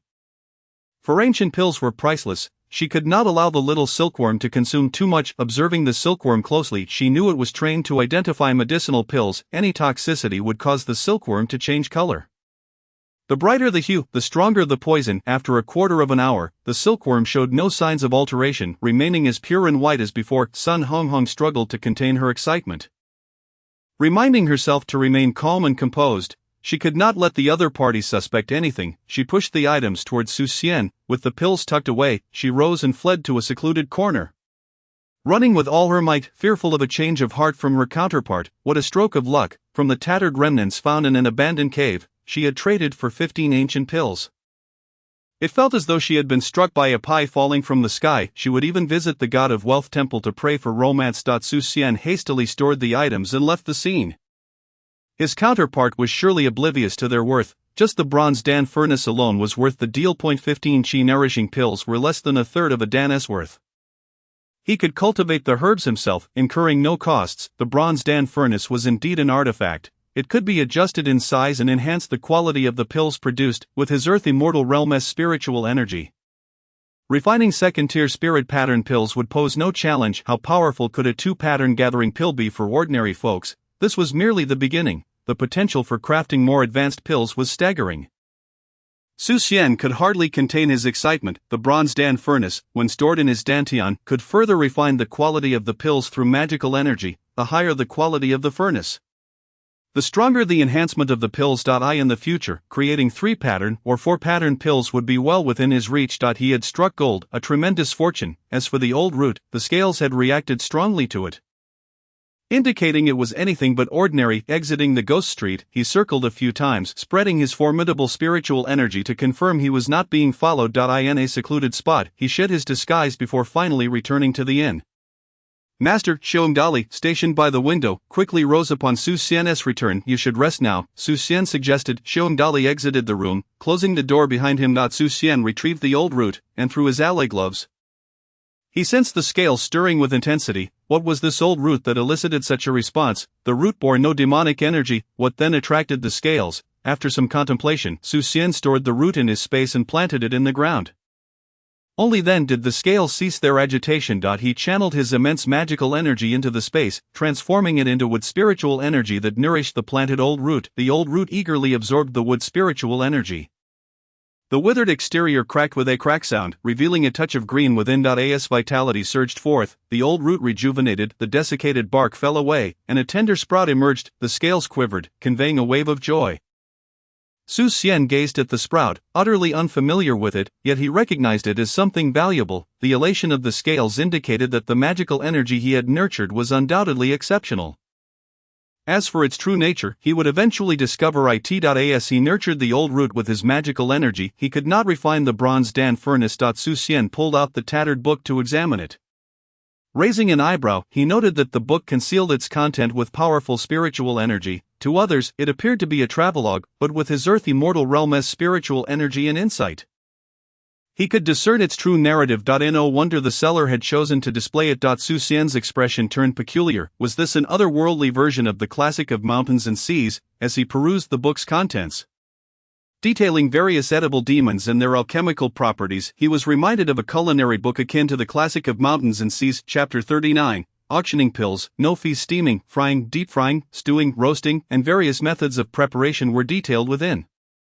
Could it be that a chef from his world had penned this recipe? The book was profound, employing numerous culinary techniques to expunge the majority of demonic energy from the flesh of demons, rendering it safe for consumption, revitalizing one's qi and blood, enhancing physical strength, and boosting martial prowess and magical energy. Even if one could not comprehend the forces of nature, they could still derive magical energy through consumption.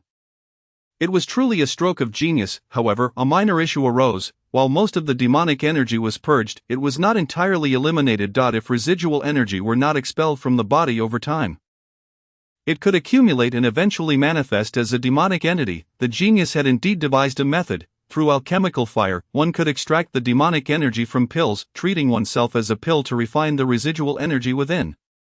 Although it could not completely eradicate the residual energy, it would continually purify the body, thus averting the risk of demonic transformation. The refining process was perilous, with a single misstep leading to true alchemical transformation.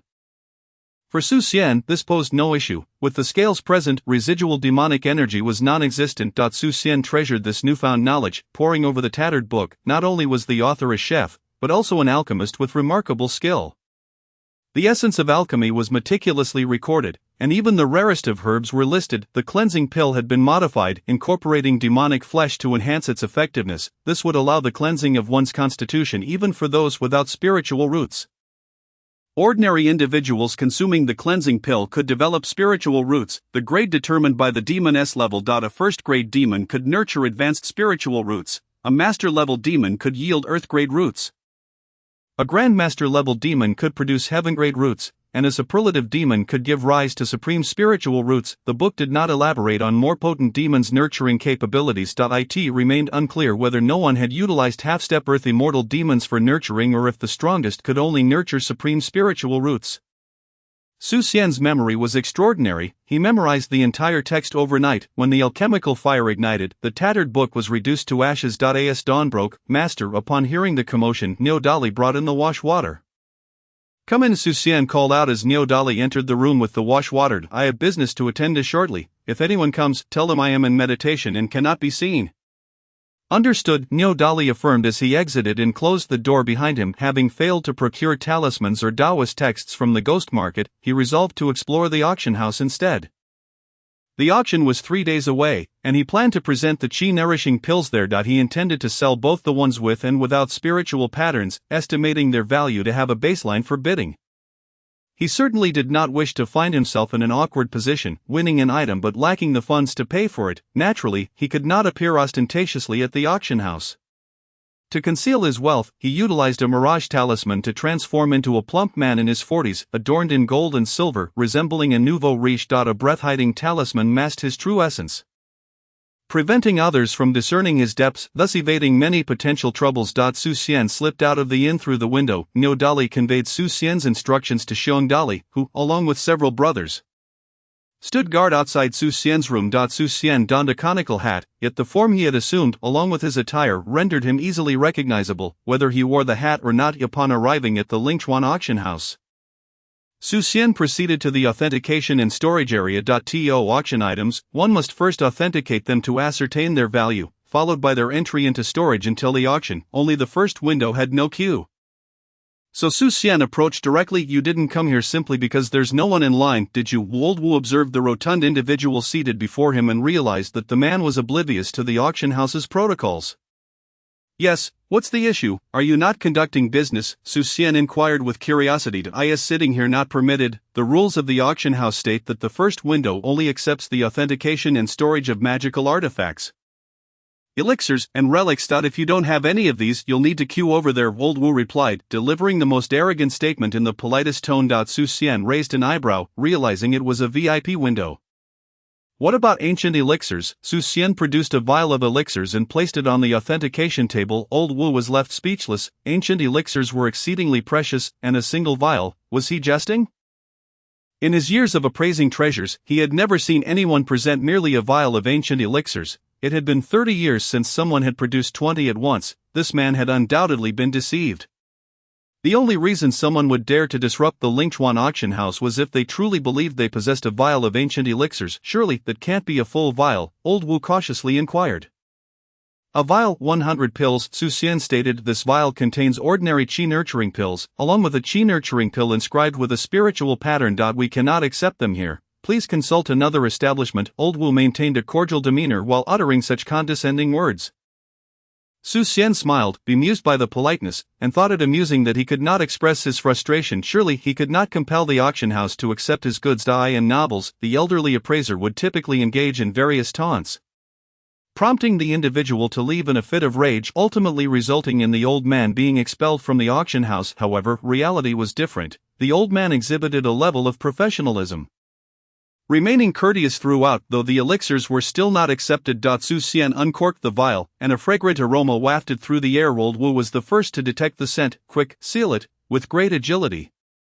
Old Wu activated the formation of the first window, isolating Su Xian from the crowd. Can you accept it now? Su Xian asked, a sardonic smile gracing his lips. Yes, is it a full vial? Old Wu stood up, astonished, staring at the vial in Su Xian's hand. Heavens, I never imagined I would witness a full vial of ancient elixirs in my lifetime. The young lady was currently troubled over the auction's finale item. Now, with the discovery of a complete vial of ancient elixirs, the auction would undoubtedly create a stir throughout the empire. Who would dare criticize the young lady for taking charge of her family's business? I suddenly no longer wish to sell, Xian remarked, replacing the cork and tucking the vial away before rising to depart. Old Wu, realizing his oversight, slapped his own face twice in rapid succession, causing it to swell. Xian was taken aback by the old man's ability to be both humble and decisive. With an assistant like him, the auction house could indeed collaborate effectively. Had you done so earlier, it would have been better, Xian mused, pausing in his steps. It would be even more advantageous if he could attract higher-ups. That would facilitate negotiations. The esteemed guest, please follow me to the guest room. Old Wu hastily escorted Xian to the guest room and summoned the young lady. Prepare tea. Old Wu, bending over backwards in servitude despite his swollen cheeks, arranged for tea and snacks, treating Xian with the utmost deference. The arrival of a distinguished guest warranted a warm welcome. A fragrant breeze swept through as an enchanting woman entered the guest room, her charming smile lighting up the atmosphere. Can you make decisions at the auction? Xian wasted no time with pleasantries, directly posing his question. Yanran raised her brow, realizing she must tread carefully. She had been discreetly employing her charms, and while most men were rendered spellbound, this one displayed no change in demeanor. I am the young lady of the Lingchuan auction house. Naturally, I can make decisions. I shall promote your elixirs extensively, ensuring they fetch the highest price. Yanran assured him. The auction is one matter, but I wonder if the auction house has talismans, scriptures, and high-grade elixirs, Xian inquired. He was not keen on waiting for the auction, he preferred a direct purchase for convenience. As for whether a direct purchase was feasible, that depended on the price offered. Our Lingchuan auction house is one of the 3 major auction houses in the empire. Not only do we have high-grade elixirs, but we also possess various magical elixirs. We have 3 scriptures, one of each intermediate and advanced level, as well as a first-grade talisman scripture. A single vial of ancient elixirs might not suffice.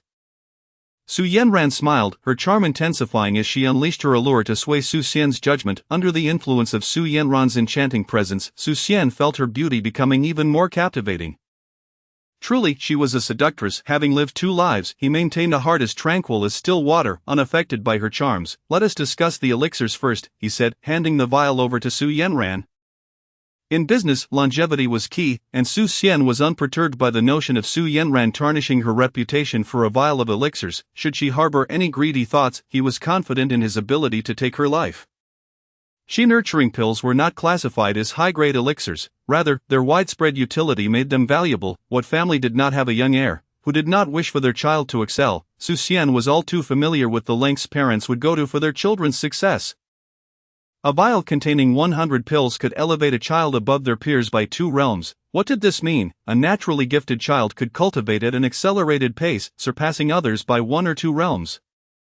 And with the aid of Qi nurturing pills, they could leap ahead by 4 or 5 realms, placing them far beyond reach. It was no wonder parents would go to great lengths, though longevity in cultivation was not equivalent to immortality. Death was an inevitability. Families sought to thrive for generations, necessitating a robust reserve of talent. Whether as parents or guardians of their family's future, this vial of elixirs would undoubtedly stir monumental waves. Whichever family acquired the elixirs would ensure their lineage flourished for centuries. Xian was confident that the elixirs would undoubtedly sway Yanran. After a moment of appraisal, Yanran quickly activated the protective and isolation formations of the guest room. Her gaze flickering as she composed herself, suppressing her inner greed, she recognized that the individual before her was no fool. He had his own means of support. Securing this deal would bolster her career for a decade. Silencing any criticisms from family elders regarding her management of family affairs. To obtain a full vial of ancient elixirs was no small feat. It implied the backing of a formidable organization. Should they reach an agreement, the Su family would only heed her voice. Yanran's breath quickened. This was a golden opportunity she must seize. The Lingchuan storage can be opened for you, sir. You may select any items you desire, and I shall negotiate with the sellers on your behalf, Yanran stated earnestly. A vial of ancient elixirs could not compel her to such lengths. Her interest lay in Xian himself. Xian raised an eyebrow, impressed by her ambition. That if she could go this far, he sought to exchange for the talismans and high-grade elixirs. Yanran readily permitted him entry into the storage to make his selections. This ancient elixir with a spiritual pattern shall also be entrusted to the young lady for auction. Xian handed over the Qi nurturing pill inscribed with a spiritual pattern to Yanran. Given such significant benefits, Xian naturally wished to procure even greater advantages from her. He intended to sell the qi nurturing pills, and Su Yanran, being both beautiful and amiable, would be entrusted with their auction. An ancient elixir inscribed with a spiritual pattern? Su Yanran's voice quivered, her professional training ensuring she maintained composure, though her excitement threatened to spill over. The vial felt as heavy as lead in her hands. She cradled it carefully, fearful of its descent. Naturally, Xian replied, puzzled as to why the spiritual pattern would elicit such astonishment. Anyone with hands can craft it in the future. His elixirs would only possess 2 spiritual patterns, and even those would be the result of failed concoctions. Su Yanran uncorked the vial and poured out a single elixir, revealing the spiritual pattern, dispelling any lingering doubts. She felt as though she were dreaming. Could such immense fortune truly fall upon her? Old Wu immediately began publicizing, our Lingchuan auction house is set to auction 100 ancient foundational elixirs, he announced to the crowd. Su Yanran instructed Old Wu. Foundational elixirs can be consumed even by those who have yet to cultivate martial arts. Once the news spread, Su Yanran believed the entire Lingchuan would erupt in excitement. Delay the auction by 3 days. She added, with only 3 days until the auction, there was insufficient time to attract more families. She wished to postpone it even further, but for the sake of the auction house's reputation, she settled for a 3-day delay. Understood. Old Wu acknowledged, sir, here is your token. Presenting this at the auction house entitles you to a 50% discount on all services, as well as unrestricted access to the storage for item selection and collection of auction proceeds. Please keep it safe. Su Yanran presented Xian with a violet gold token inscribed with the number 1. Old Wu's eyes widened at the sight of the violet gold token. Only 10 of these tokens existed, and the number 1 token was the most prestigious. To present this token was akin to encountering the young lady herself. As the head of the Su family, Su Yanran's authority was unquestionable.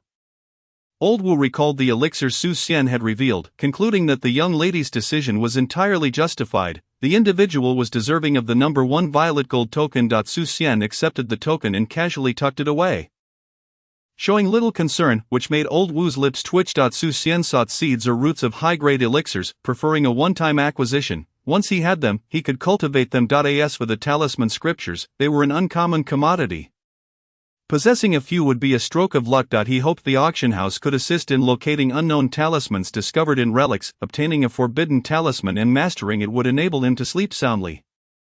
Forbidden talismans were akin to nuclear weapons. When the time came, be it against demons or formidable opponents, they would have to negotiate terms. Such talismans were rare and elusive. Esteemed sir, please, Su Yanran invited. Su Yanran carefully stowed away a spiritual pattern qi nurturing pill and led Xian towards the storeroom.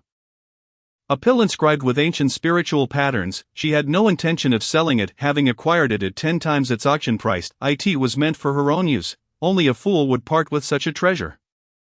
Su Yanran guided Xian to a chamber forged from 10,000-year-old cold iron. Within this room were the star attractions of the auction, alongside various items that had failed to sell in previous auctions.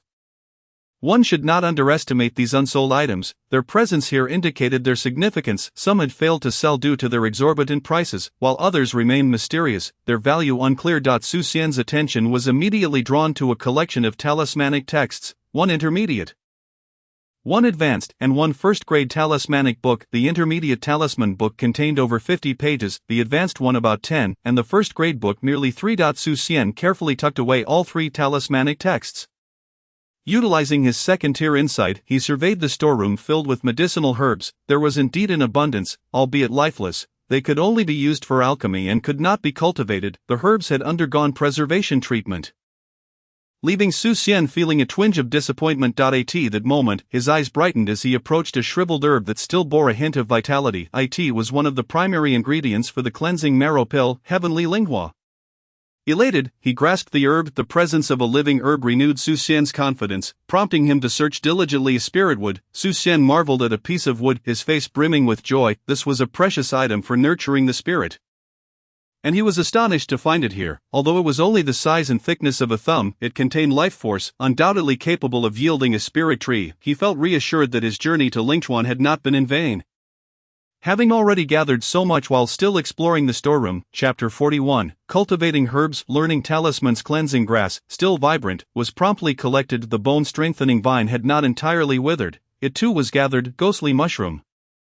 with its spores, was added to his collection. Blood essence ginseng, now bearing seeds, was also secured. Su Xian's face radiated joy as he surveyed his haul. The ingredients for the Wang family's simplified cleansing marrow pill were complete.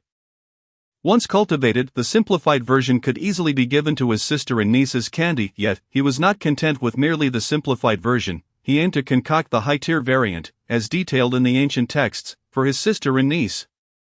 The lower tier could serve as a snack. What was this?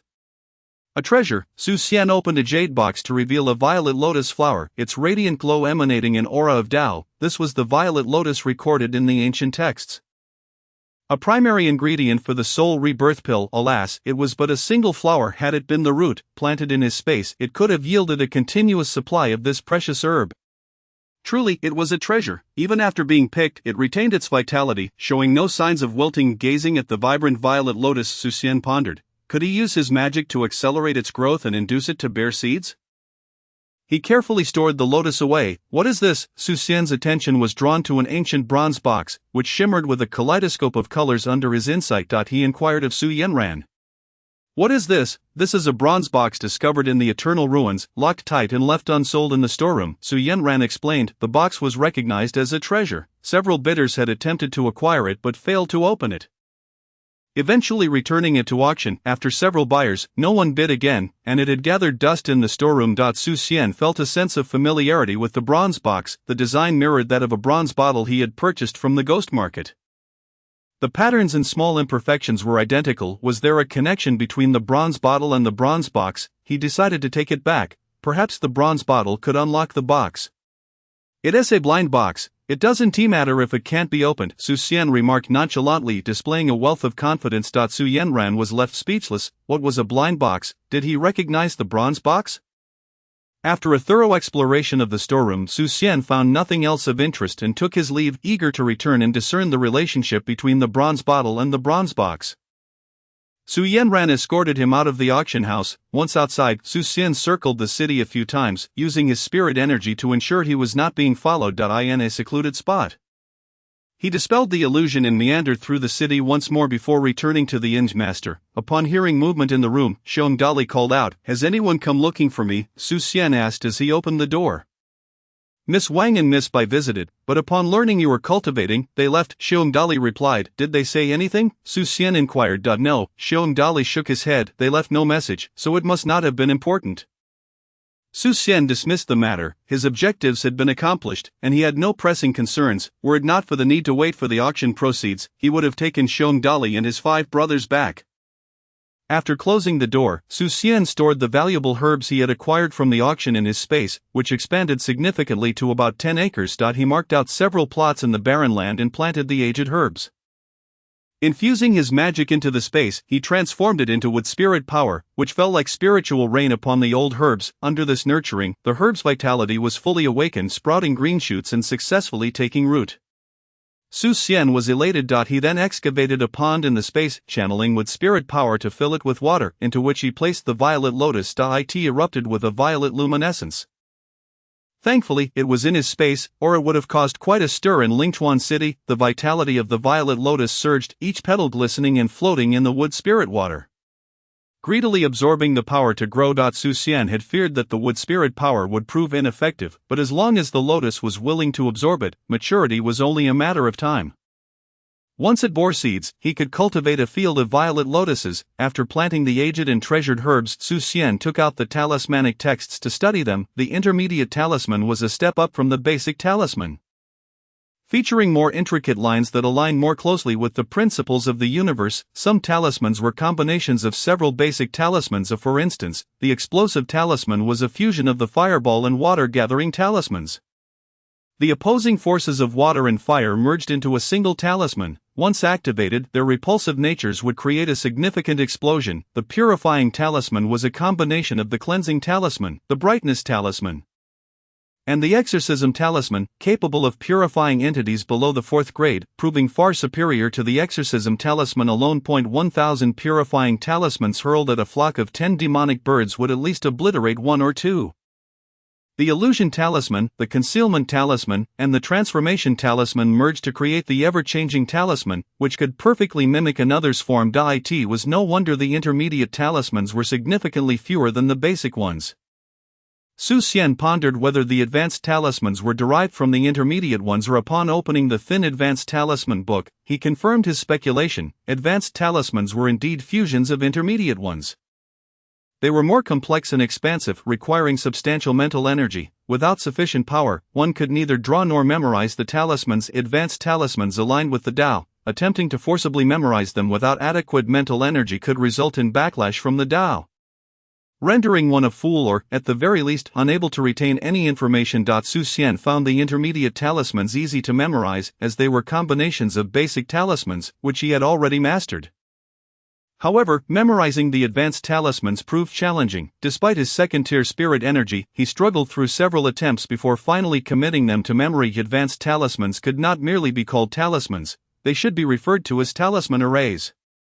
Countless talismans combined to form a three-dimensional structure. Advanced talismans were not drawn on talisman paper but instead carved onto objects or inscribed in the void. The consumption of natural energy was immense. Entities below the second grade could not withstand a single strike. Xian then turned his attention to the first-grade talismans, which were comparable to first-grade practitioners. A multitude of them could incapacitate even masters. While grandmasters could be ensnared. Opening the first-grade talisman book, he was immediately enveloped by the aura of the Tao. The first-grade talismans resonated with the principles of the universe, awakening his own understanding of talisman crafting. Ethereal runes manifested around him, while advanced talismans were arrays. First-grade talismans formed matrices, with the talisman arrays composing the matrix. The first-grade talisman book detailed a singular talisman matrix, the extermination talisman, boasting formidable power. Claiming to possess the ability to vanquish immortals. Xian's mental energy rapidly depleted, his head pounding as if pierced by 1,000 needles, leaving his face pale. The extermination talisman involved the principles of the universe. As he attempted to memorize it, these principles intertwined with his being, assailed by malevolent energy. Fortunately, the scales absorbed the malicious force entirely. After inscribing the extermination talisman, he found it was already late at night. Drenched in sweat and collapsed on the ground, his eyes heavy with fatigue. The extermination talisman was incomplete. It was merely a fragment. The entrapment talisman, the complete extermination talisman, if found, could indeed vanquish immortals. The other components would likely be challenging to locate.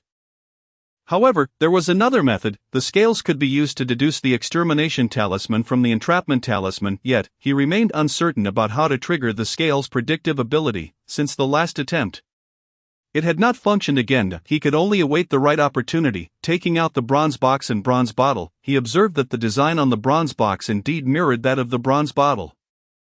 What connection could there be between the two? Chapter 42, Malicious Armor Breakthrough. Crafting talismans. The bronze bottle was a magical artifact. Perhaps refining it would reveal the link between the bronze bottle and the bronze box. Infusing magical energy into the bronze bottle for refinement, it emitted a pale blue glow, shrinking to the size of a thumb and landing in Xian's palm. The refinement was successful. Xian sensed a hidden dimension within the bronze bottle. It was a spatial artifact, capable of holding and retrieving items. Though it was small enough to become a pendant, it was still no more than a trinket. The bronze box could be used to store items from the Blue Lotus. Yet, he still found no connection between the bronze bottle and the bronze box, leaving him feeling disappointed. He had hoped that activating the bronze bottle would unlock the bronze box. He had been overly optimistic. Wait, the bronze box had a hole matching the size of the shrunk bronze bottle. Could it be? He inserted the bronze bottle into the hole, drawing upon his magical energy. Xian's heart leaped with joy. There was indeed a way. Channeling all his energy into the bronze bottle, it radiated a brilliant blue light. Xian manipulated his magic to nurture the old herbs, refining the bronze bottle, and watched as the contents began to reveal themselves.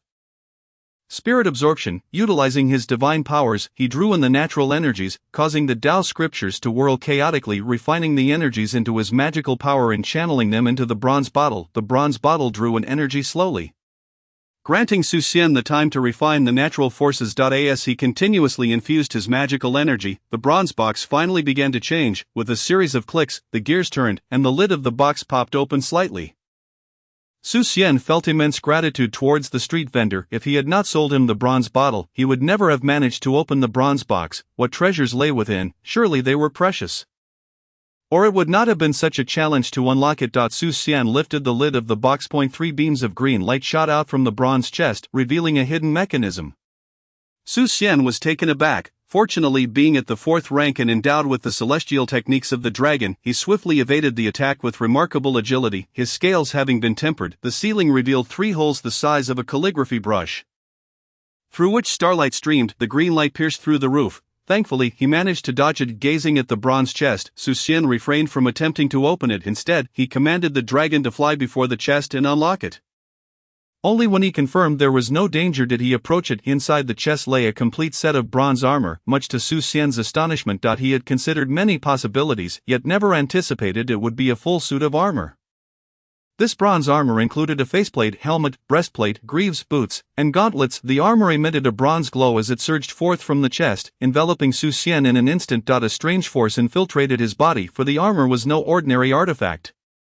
Su Xian's expression changed. He had not expected the contents of the bronze chest to be a cursed object. Once donned, the armor sprouted countless thin red tendrils that burrowed into his flesh, intertwining with his blood and nerves. A frenzied, twisted will of slaughter surged from the armor into his consciousness, seeking to corrupt his soul and seize control of him. The scales emitted a dark light as the armor's cursed energy was consumed entirely. Devoid of this sinister power, Su Xian's awareness began to wane. In a moment of desperation, he unleashed his celestial spirit's mental energy, inscribing a purification talisman in the void, directing it toward his consciousness. A wail echoed as his awareness fragmented, scattering throughout his mindscape. Su Xian gasped heavily, realizing that curiosity had nearly led to his demise. Had it not been for his scales, he would have been lost.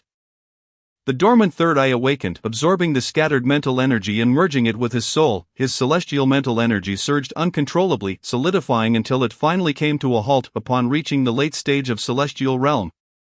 The scales devoured the cursed energy, refining it into divine essence, coalescing into a radiant golden deity seated within his golden core. The essence of gold flowed into his water kidney, causing a faint ethereal shadow of the water deity to appear. After enduring such peril, fortune surely awaited him. Danger and opportunity coexisted. How to manage the armor? It had melded with him, akin to a living entity. His consciousness felt extinguished, leaving him in a state of numbness. With no awareness of the armor, could he not exert control over it? Su Xian probed the armor with his mental energy, astonishingly mastering it, experiencing the unique perspective of 2 entities within one. The bronze armor and his body seemed to resonate as one, as if they had devoured the armor's consciousness, perfectly synchronizing with his own. With a thought, the armor's tendrils withdrew painfully from his body, causing an agonizing sensation akin to 1,000 ants gnawing at his bones. This was no mere metaphor. The tendrils had penetrated his very marrow. As the armor peeled away from him, it formed into a humanoid figure standing behind him. Su Xian could command the armor with mere intent, ready to merge at any moment. However, recalling the pain of separation, he was reluctant to unite willingly. The cursed armor possessed formidable defensive capabilities, complemented by his own celestial protection. Once fused, its defense would rival that of high-tier monsters. A single blow from the half-step celestial realm would scarcely suffice to defeat him. It would take at least 2 or 3 strikes to bring him down. In dire straits, donning the armor could indeed save his life. With the armor standing guard, Su Xian succumbed to exhaustion and fell into a deep slumber. He was utterly fatigued, the kind of fatigue that weighed heavily upon him. He recalled the talisman of entrapment, realizing the toll it had taken on his mental energy, rendering him incapable of sustaining wakefulness. Forcing himself to remain conscious, he pondered the contents of the bronze chest. But the pain of separation from the armor overwhelmed him. He simply could not endure any longer. Su Xian slept for 2 full days and nights. Wang Shifeng and Bai Xingxue sought him twice, only to be intercepted by Xiong Dali. Su Xian, ravenous, listened to Xiong Dali's report. Starving, he devoured 5 bowls of rice before regaining his strength, though the bronze armor had been detached from his body. A mysterious connection remained. It still drew upon his vitality. This was the reason for his extreme hunger. 2 days of slumber without sustenance and the armor's demands nearly brought him to the brink of starvation. The bronze armor consumed his life force to function. From now on, he would need to eat enough for 2, matching the appetite of Xiong Dali, informing Wang Shifeng and Bai Xingxue that he would not be attending the auction. Su Xian told Xiong Dali of his intention to practice talismans. He planned to return home with his earnings after the auction concluded. Understood, Xiong Dali replied. Once Su Xian had eaten his fill and Xiong Dali cleared the table to leave, He began his talisman practice. Although he had memorized intermediate, advanced, and first-tier talismans, he still needed to master their creation. Intermediate talismans were relatively simple, involving the fusion of fundamental symbols. After a day of practice, Xian successfully grasped all intermediate talismans, achieving a 100 success rate. His mastery of talisman crafting improved significantly, with tangible progress in its manifestation, once his command over talisman crafting reached its zenith. He would be able to inscribe them with mere thought. Having drawn 500 intermediate talismans, he commenced training in advanced talismans. Unlike intermediate talismans, advanced ones could not be inscribed on paper, they required engraving onto objects. After practicing talismans for so long, Xian had yet to engrave one. The difficulty was immense. First, a suitable medium was required, capable of storing the power of heaven and earth, otherwise, inscribing a talisman would be futile. It also needed to be sturdy, for the might of advanced talismans was considerable, and any lack of durability would lead to their destruction. What could serve as a suitable medium? Upon observing the bronze chest, inspiration struck Xian. The chest was not only solid but also capable of storing magical energy, making it an ideal medium. It could accommodate not only advanced talismans but also first-tier and forbidden talismans. However, cutting it posed a challenge. It was exceedingly tough. Xian gazed at the bronze chest with a wry smile, pondering whether he would need to learn the art of weapon forging, not to mention crafting weapons. Simply cutting and engraving the bronze chest would suffice. It was clear that the 4 arts of cultivation were indispensable. Xian resolved to visit the study to seek out introductory books on weapon forging. Hoping to find methods for cutting and engraving the bronze chest. Chapter 43, Broken Book, Fire of the Artificer, Disassembly Technique. The study was not merely a bookstore, it also bought and traded books. Engaging in any business related to literature, it was rather intriguing. Xian stepped inside the study, greeted by an elderly man with a Mediterranean hairstyle, all his hair white, who warmly welcomed guests, treating each one like royalty. "Good sir, what would you like to purchase?" "Jean Ping Mei, 13 pillars, we have it all. There is nothing you can think of that we do not sell." The old man approached Xian with a friendly demeanor. "Sir," he said, his face radiating righteousness, even as he mentioned Jean Ping Mei. Not knowing what Jean Ping Mei was, Xian inquired, "Do you have any books on weapon forging?" Sir, you arrived at just the right time. Yesterday, I acquired some ancient texts, including an introductory book on weapon forging. Allow me to fetch it for you." The old man turned to retrieve the book from the storeroom. Xian, utilizing his late-stage celestial mental energy, activated his second-tier insight as he browsed through the study.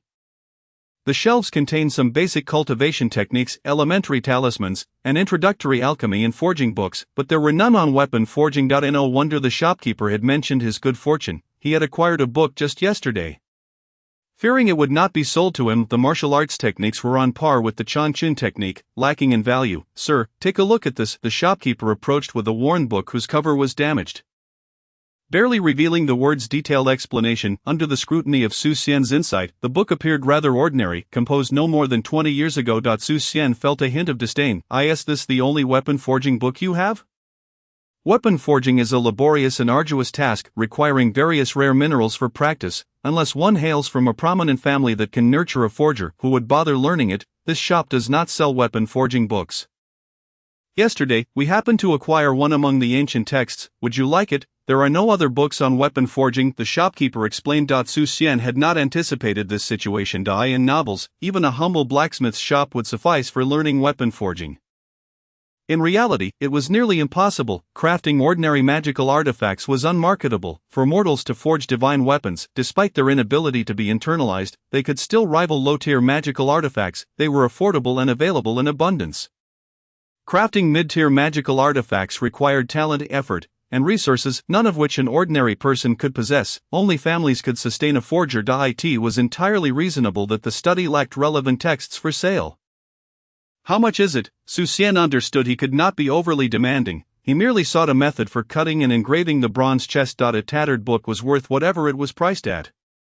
500 gold. The shopkeeper extended a hand. Xian turned to leave. If there were no forgers available for hire, he would enlist a forger's assistance to cut the chest, given his relationship with the auction house. Having Su Yenran request a forger would certainly not be an issue. He did not want Su Yenran to know he had opened the bronze chest, nor did he wish to rely on her to find a forger. Seeking a forger through Su Yenran would imply he lacked strength, Whether she would harbor ulterior motives was uncertain, that he merely wished to peruse the forging texts to find methods to cut the bronze chest. 500 gold for a tattered book, is this robbery? He thought it would be better to consult Bai Xingxue and see if the Bai family could assist in locating a foundational weapon forging text. That should not be difficult. 300 gold. Seeing Su Xian turn to leave, the shopkeeper grasped his arm, saying, 50 gold. 50 gold for a worn book. I'm not buying it. Alright, it's a deal. The shopkeeper hastily handed the tattered book to him. As if fearing he might change his mind, Su Xian felt he had been overcharged and left the study feeling disgruntled. 50 gold accounted for half of his current savings. He would soon receive a substantial sum from selling pills. Yet he still felt uneasy. The feeling of being swindled was undeniably unpleasant. Upon returning to the inn, Su Xian opened the tattered book to examine it. Good heavens, no wonder it cost 50 gold. Even the shopkeeper was willing to sell it. No wonder my insight revealed it to be utterly unremarkable. The entire weapon forging manual failed to mention how to forge weapons at all. Instead, it detailed how to disassemble magical artifacts, rendering it useless for actual forging. The concept behind the manual was lofty, suggesting that with enough damaged magical artifacts, one could disassemble them into raw materials, allowing ordinary people the opportunity to learn weapon forging without the struggle of sourcing materials. Su Xian raised an eyebrow. It was indeed a clever idea, yet in the end, it proved unsuccessful. Not quite right. One could argue it was both successful and unsuccessful. According to the book's deductions, to disassemble a magical artifact, one would need formidable mental energy to separate the various materials fused together. At the very least, one would require the mental prowess of a master. Are resources truly so depleted in this world? Su Xian pondered in exasperation, recognizing the absurdity of the book's premise. The primary issue was that the author had not attained mastery. Everything was merely conjecture and unverified. Su Xian found himself speechless, likening it to the superficial presentations of his past life, yet it suited his requirements perfectly that he did not need to disassemble the materials. He merely needed to dismantle the bronze chest. This tattered book was quite fitting for his purposes. Thus, the 50 gold felt justified, and his irritation faded away. The bronze box, once acquired by someone, must have undergone various methods of manipulation. The likelihood of utilizing basic crafting techniques such as segmentation or engraving on the bronze box is quite slim. The method of violently dismantling it, as described in the destruction manual, could indeed prove effective. After a day of study, I have grasped the dismantling techniques recorded within the manual. The crux lies in the amalgamation of the three fires: heart fire, body fire, and earth fire. The body fire refers to Dan fire, which Su Xian has already mastered. The heart spirit is ignited, and the heart fire has been established. The only remaining task is to absorb the earth fire, thereby merging it into the weapon fire. The dismantling technique detailed in the manual is, in fact, a fragmented talisman. Due to its incompleteness, the drawing of this talisman will unleash tremendous destruction. With proper guidance, it can disassemble the magical artifact. This ingenious concept suggests that this incomplete talisman possesses at least a first-grade completeness.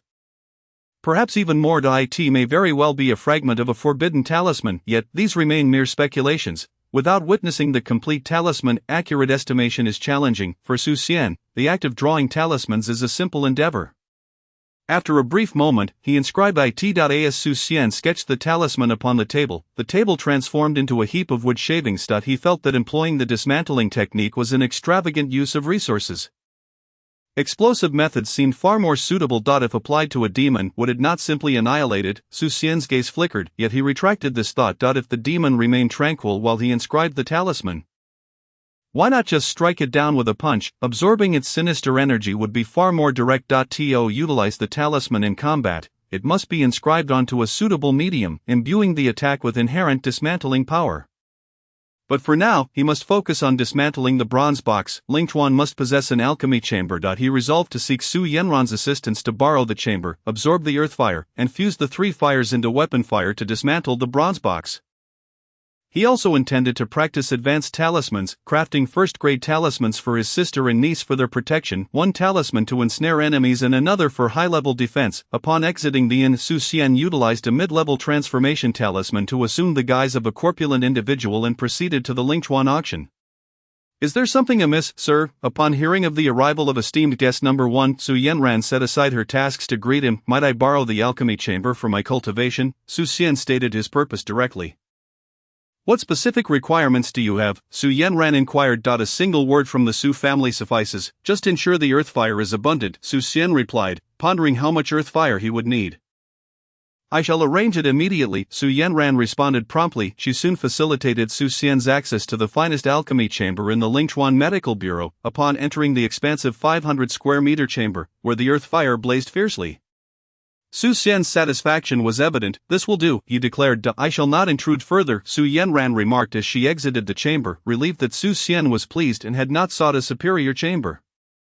Su Xian, at the pinnacle of the earth immortal realm, projected his spiritual energy outward to confirm no one lingered outside the alchemy chamber before approaching the earth fire. Chapter 44, Crafting the Bronze Talisman Before the Earth Fire.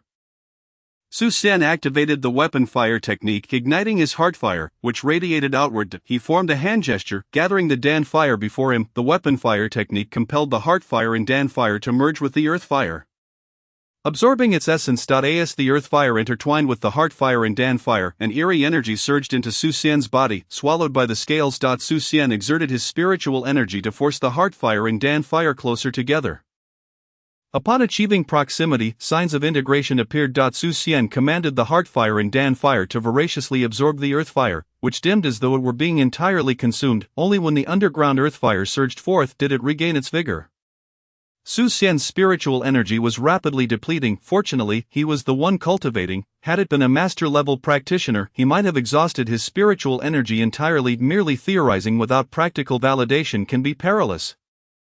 The spiritual energy consumed would require at least a superior grade. Thankfully, his spiritual energy was vast. Under the influence of his formidable spiritual strength, the heart fire and Dan fire fused harmoniously with the earth fire. Manifesting his weapon fire, extending his hand, the weapon fire glided into his grasp, radiating warmth. Su Xian did not underestimate the weapon fire before him, recognizing its potential to reach temperatures exceeding 10,000 degrees. He encapsulated it within his body, resting it against his heart, absorbing the heart fire and body fire, allowing it to grow gradually. After exiting the medical bureau, he circled around to ensure no one was tailing him. In a secluded spot, he dispelled the transformation talisman and made a few more turns before returning to the inn. The auction had commenced, and the elixirs presented by the master had caused a sensation throughout the empire. Numerous noble families had gathered in Lingchuan, including the third prince himself. The excitement is palpable, exclaimed Xiong Dali. Merely the lowest grade elixir crafted by the master has drawn the attention of countless noble families and even the royal court. If they were aware of the elixirs I consume, which are 100 times superior, their envy would surely drive them mad. A sense of pride welled within him. Xiong Dali felt as though he were standing atop the pinnacle of life. I have consumed a single elixir, while you have never even laid eyes on one. I have come to this realization. I shall enter seclusion until the auction concludes, Su Xian remarked nonchalantly, a scenario he had anticipated. Indeed, Xiong Dali responded, his admiration for Su Xian flowing like an unending river. Observing the master's calm demeanor, he felt himself lacking calm. Remain composed. I must not bring shame upon the master. Xiong Dali endeavored to steady his racing heart as he exited the room. Closing the door behind him, Su Xian summoned the bronze box, levitating it with his spiritual energy. With a flick of his finger, the weapon fire darted toward the bronze box, drawing upon the power of heaven and earth. Enveloping it in a conflagration, the bronze box glowed a brilliant red, yet not a trace of it melted. Truly, it was an ancient artifact, remarkably resilient. Su Xian's elation grew. This material could likely withstand the might of forbidden talismans. Crafting a box from it would be a waste. The dismantling technique was inscribed in the void. As he traced the symbol in the air, which landed upon the bronze box, the box emitted a radiant bronze glow.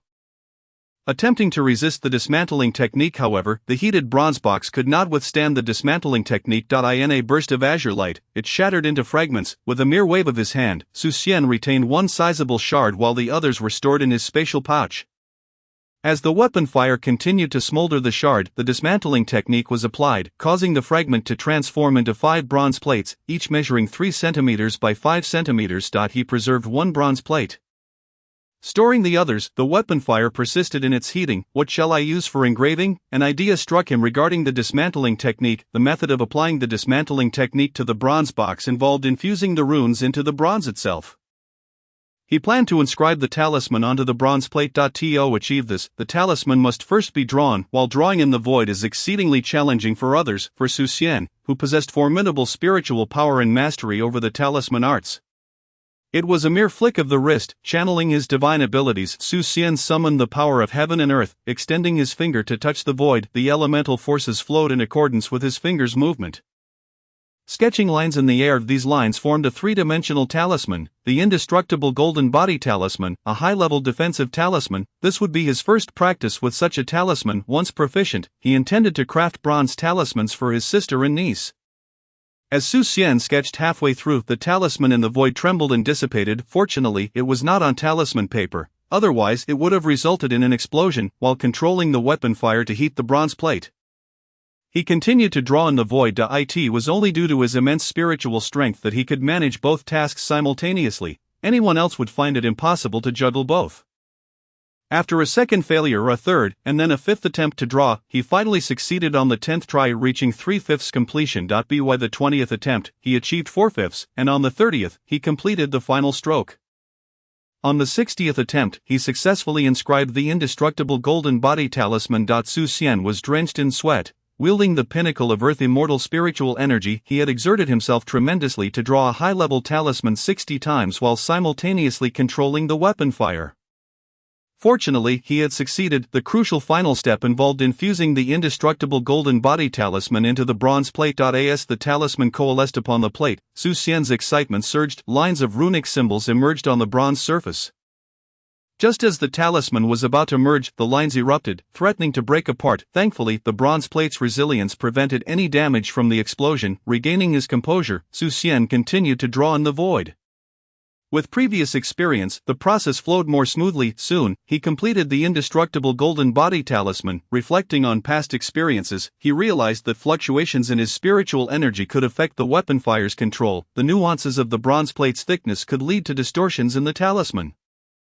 This was the reason behind the previous explosions. Focusing intently, Xian meticulously sensed the differences in every inch of the bronze plate. Once he fully understood its intricacies, he urged the indestructible golden body talisman into the bronze plate.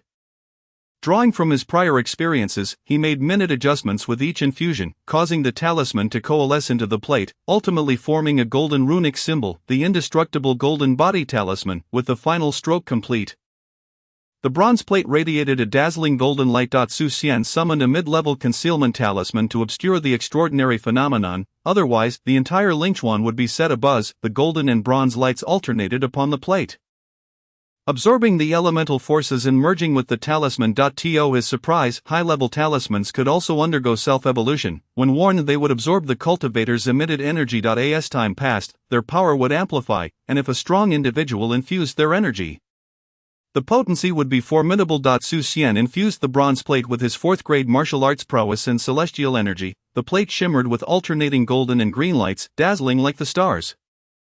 Once all energy was infused, the bronze plate's defenses could withstand a full-force attack from a 2nd-grade practitioner. Xian's satisfaction was palpable. Master, the auction concludes today. Xiong Dali's voice resonated from outside the room.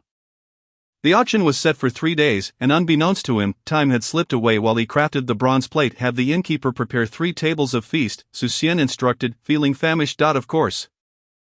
Xiong Dali hastened to arrange it. Soon Niu Dali brought Xian a basin of water for washing. After freshening up, the dishes were served. Xian devoured them with gusto, leaving Niu Dali astonished. 3 tables of dishes, consumed entirely by a single individual. With his voracious appetite, he would likely be likened to a bottomless pit. Having feasted and replenished his energy, Xian resolved to seek out Su Yanran for his earnings.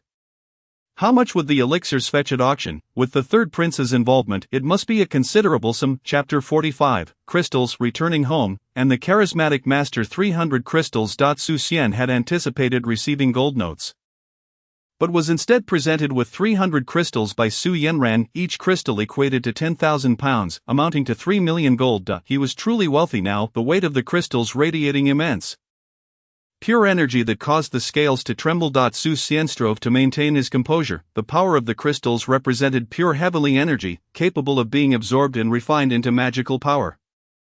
However, the crystals are imbued with potent and enigmatic powers, making it unwise to refine too many at once. To expel this mysterious energy, one must first release it in order to continue the refinement of the crystals.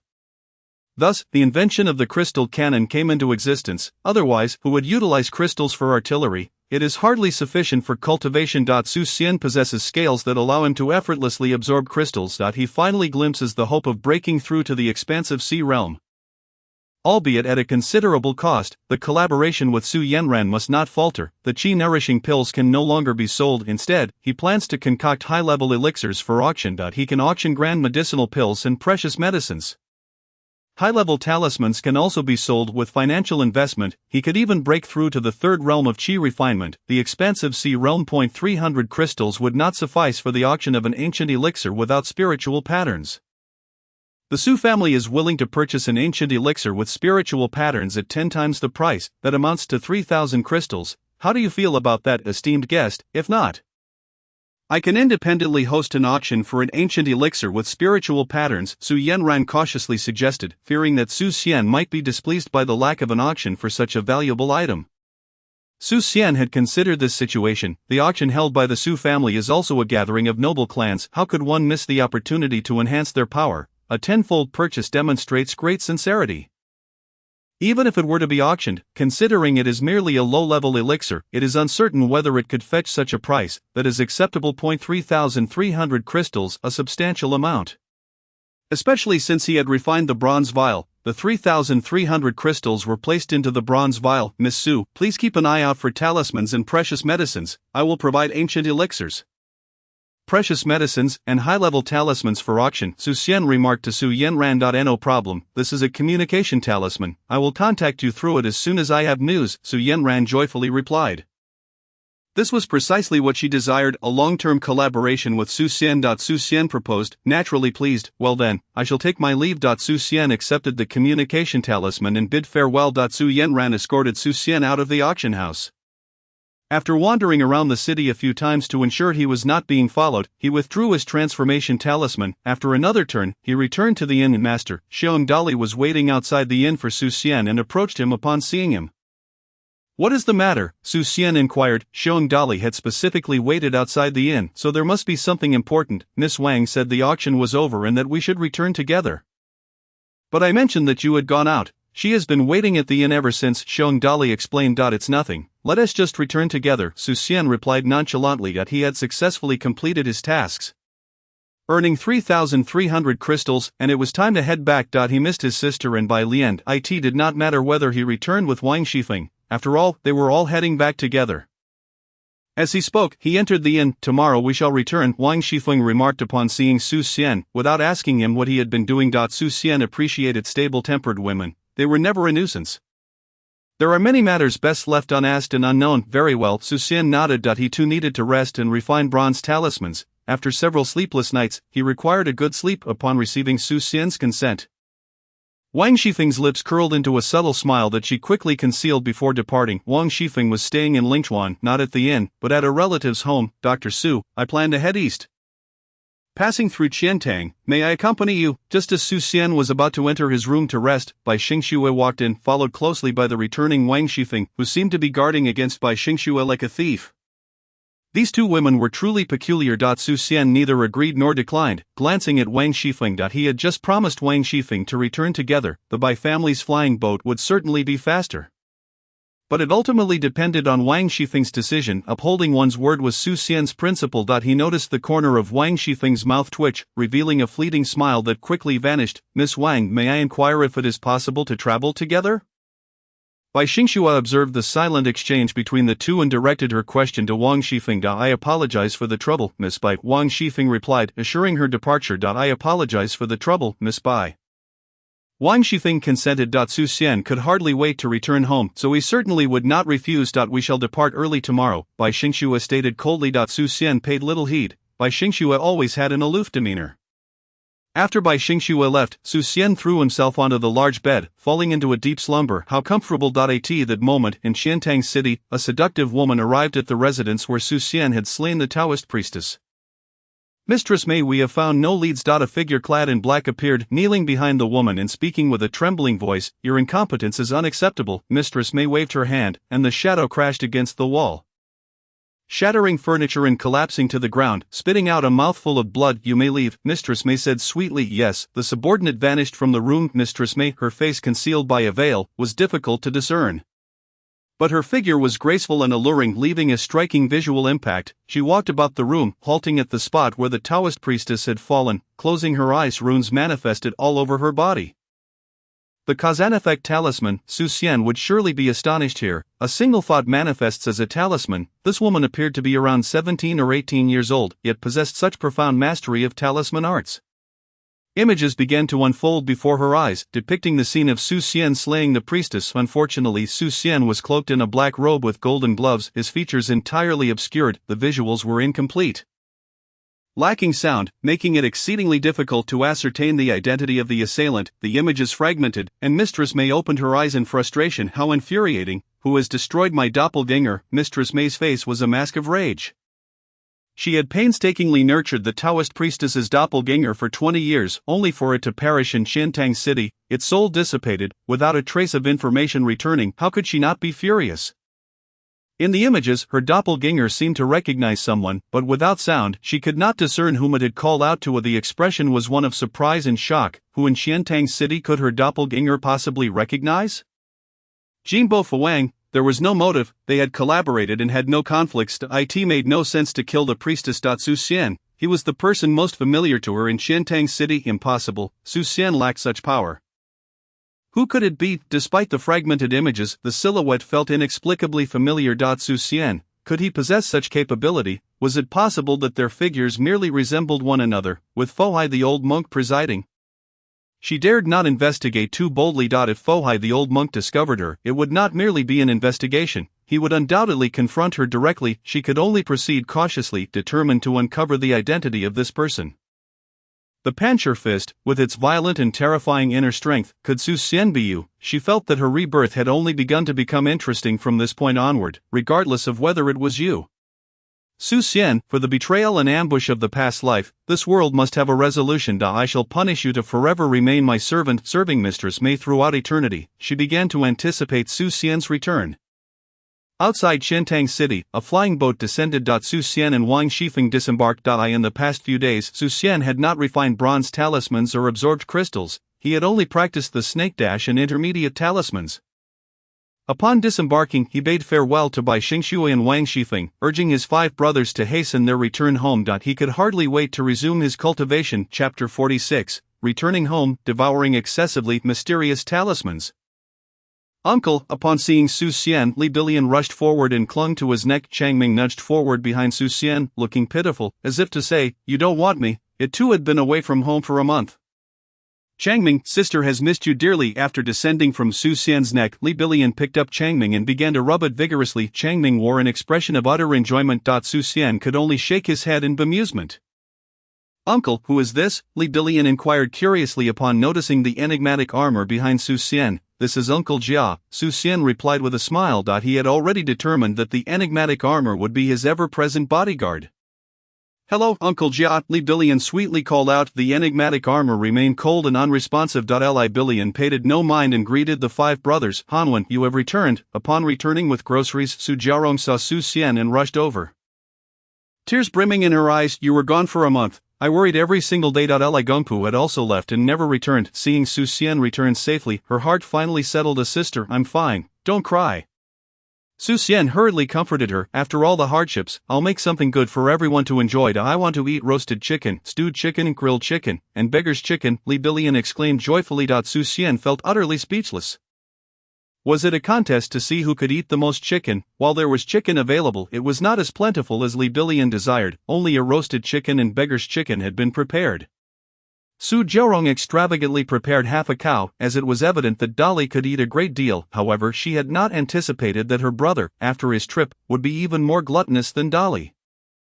A table full of dishes barely satisfied the appetites of the two, and they still had not eaten their fill. Only after preparing several hearty dishes were they able to barely satiate everyone. Xian felt helpless. The enigmatic armor consumed an astonishing amount. Su Jiarong grew concerned. Eating so much, the income from the medical bureau plus the income from her stall was simply insufficient. They could not survive on plain rice and steamed buns for every meal. Breakfast was porridge, lunch was plain rice and buns, and dinner was coarse grains. In the past, they had not had breakfast, but now that Xian had earned money, he requested 3 meals a day. Previously, it had not seemed like much, but today Esmil left Su Jiarong worried. They must tighten their budget. Without her, this family would truly fall apart. Sister, here is 30,000 in gold notes. Take it for expenses. Su Xian said, producing the gold notes and handing them to Su Jiarong. He was well aware of his sister's temperament, and seeing his appetite, she would surely contemplate how to economize. The 30,000 gold notes were given to him by Su Yanran, who found it inconvenient to spend crystals and provided him with change. Su Xian accepted it without hesitation. Were it not for his promising future, he might have been tempted to live off her. Where could he find such an opportunity? With a beautiful and wealthy woman, Su Jiarong accepted the 30,000 gold notes, her smile brightening. The idea of economizing was naturally dismissed, after everyone was well fed. Su Xian took a bath and fell asleep. The enigmatic armor stood guard at his door. It was supposed to keep watch at the bedside, but Su Xian found it rather unsettling and ordered it to stand outside the door. Just as he was drifting off to sleep, a fragrant breeze swept through the room. A graceful woman appeared in Su Xian's chamber. Su Xian awoke with a start. How formidable, a half-step Earth Immortal. Earth Immortal realm? Outside the room, the enigmatic armor was about to rush in, but Su Xian quickly halted it. Despite possessing peak spiritual power in the Earth Immortal realm, allowing him to sense the other's presence, his actual combat strength was unmatched among grandmasters, a precarious balance of superiority. He dared not move a muscle. Fortunately, his extraordinary spiritual power enabled him to perfectly control his body, preventing him from being discovered as he awakened. Brother Su, we meet again. Was it you who killed the Taoist priestess? The woman leaned forward, her finger gently tracing the delicate contours of Su Xian's pale face, her expression one of deep affection. Su Xian was taken aback, yet he maintained his composure. He had not anticipated that his actions would be discovered so swiftly. He had executed everything with meticulous care, reducing the Taoist priestess to mere remnants. How had they traced him? A flicker of anxiety coursed through Su Xian's mind. He was uncertain whether he would have the opportunity to summon a deity. With his enhanced mental prowess, he no longer required a divine effigy to invoke a god. But the manifestation of a deity still demanded time that might be sufficient for his adversary to end his life. He dared not take such a gamble. You, a mere doctor, could not possibly have slain the Taoist priestess. It must have been someone else. Once I locate that individual, I shall return for you. Wait for me. The woman pressed a kiss upon Su Xian's forehead before vanishing from the room. It was only after confirming with his peak celestial mental strength that she had truly departed that Su Xian finally opened his eyes. How terrifying! He hastily summoned Guijia to enter. From now on, Guijia must remain by his bedside, should he encounter such a formidable opponent again. If they did not manage to kill him in a single strike, he might yet have the chance to call upon a deity. Did this woman recognize him? Indeed, the Taoist priestess had also known him, yet he had no recollection of her. What was the situation? For his own safety, he had refrained from inquiring further and had simply eliminated the Taoist priestess, leaving behind a potential threat. The implication of the woman's words was clear. Once she found the one who had slain the Taoist priestess, she would come to take him away. It made him feel as if he were some sort of illicit lover, especially after having been so brazenly propositioned. Su Xian felt his mind clouded. Ultimately, it all boiled down to his insufficient strength. If only he possessed overwhelming power, he could compel others to kneel and speak to him. How could he sleep under such circumstances? He needed to cultivate and elevate his strength. He would forge the immortal trapping talismans, ensuring he had more trump cards against powerful foes. He also intended to craft protective bronze talismans for his sister and the others. Su Xian retrieved a bronze tablet and began to cultivate the indestructible golden body talisman. Drawing upon his previous successful experience, the process flowed much more smoothly this time. After 10 failures, he succeeded once. After 5 failures, he succeeded once. After 3 failures, he succeeded once. After 2 failures, he succeeded once. And finally, he achieved 100% success rate. With practice, his mastery over talismans became increasingly clear. Observing the 8 indestructible golden body talismans before him, an idea suddenly struck Su Xian. He could infuse the talismans with the spirit absorption technique. The bronze talismans had the capacity to absorb the power of heaven and earth to grow stronger. By using spirit absorption to channel this energy into the bronze talismans, they would undoubtedly become even more formidable. The power of heaven and earth surged forth, infusing 7 bronze talismans. They floated in the air, radiating a golden-green luminescence. Su Xian employed a mid-tier concealment talisman to cloak the entire room, ensuring that no one was alerted to the unusual phenomenon. The 7 bronze talismans greedily absorbed the energy, growing increasingly potent. Su Xian's excitement was palpable. Suddenly, the 7 bronze talismans began to tremble, attempting to break free from his control and fly away. Su Xian quickly halted the technique. Had his mental strength not been formidable, the talismans would have escaped into the heavens. What was happening? Su Xian gathered the 7 bronze talismans into his hands, where they continued to vibrate. As his mental strength entered the talismans, he encountered a strange thought. The bronze talismans had transformed into cursed talismans. This was an unexpected turn of events. Powerful as they were, if they could not be utilized, they would be of no use to him. Remembering Guojia's situation, Su Xian felt a surge of determination. He channeled his magical energy into the bronze talismans, beginning the process of refinement. The talismans resisted, but Su Xian's overwhelming mental strength and magical power ultimately subdued them. The 7 bronze talismans were absorbed into a sea of consciousness, their cursed energy consumed entirely. Drawing a talisman in the void, he created a purification talisman, which he imprinted onto the bronze talismans. With the cursed thoughts devoid of their power, the purification talisman transformed into mental energy that scattered throughout his sea of consciousness. As the third eye awakened, it devoured the scattered mental energy, integrating it into Su Xian's own mental strength. Su Xian surveyed the bronze talismans, now devoid of the cursed energy, with great satisfaction. They were activated and capable of withstanding first-tier attacks, even able to endure a full-force strike from a Grand Master. Moreover, they had the potential for growth. Excellent. Chapter 47, Dividing Talismans. A startling revelation. Each of the 7 bronze talismans would go to his sister, niece, and 5 brothers, but had he forgotten something? Longevity. A dog's life is still a life. The refinement of the bronze talismans had caused the scales to absorb the cursed energy, unleashing a powerful surge of energy that sent Su Xian's vitality into a frenzy. He trembled as a dark glow emanated from his water kidney. Solidifying the black shadow, the god of water emerged. The 5 gods materialized. The interdependence of the 5 gods gave rise to the 5 elements, achieving the pinnacle of the 4th tier. Next, the 5 gods would merge, culminating in the 3rd tier. Once he mastered the high-level talismans, he would undoubtedly attain the unity of the 5 gods and reach the 3rd tier. His magical power had increased, though it was but a drop in the bucket compared to the vastness of his middle dantian. Su Xian remained unperturbed. With 3,300 crystal stones in hand, he felt no urgency. If 3,300 were insufficient, he would acquire another 3,300. He was determined to elevate his cultivation through sheer investment. Continuing to practice talisman crafting, Su Xian planned to draw the 9 radiant golden light formation. This was a mid-tier talisman array composed of the golden light talisman, blade talisman, and illusory mist talisman. The golden light coalesced into blades, forming an illusionary array that would ensnare enemies within a mirage, subjected to slaughter by the golden blades. It was an effective area attack talisman. He retrieved the bronze tablet and summoned the fire of the artifact.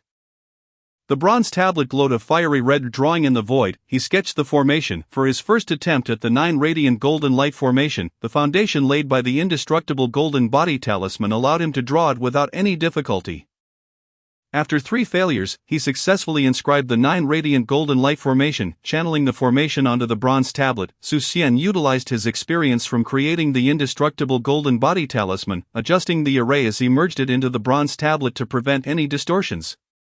The 9 radiant golden light formation was successfully etched onto the tablet in one go. Su Xian was overjoyed. With the 100% success rate from the indestructible golden body talisman, the enhancement from his talisman mastery, and his formidable mental strength, crafting high-level talismans was a breeze. With one success, more would surely follow. After successfully creating 9 radiant golden light formations, he achieved a 100% success rate. Only then did he remember that he had forgotten to craft an indestructible golden body talisman for longevity.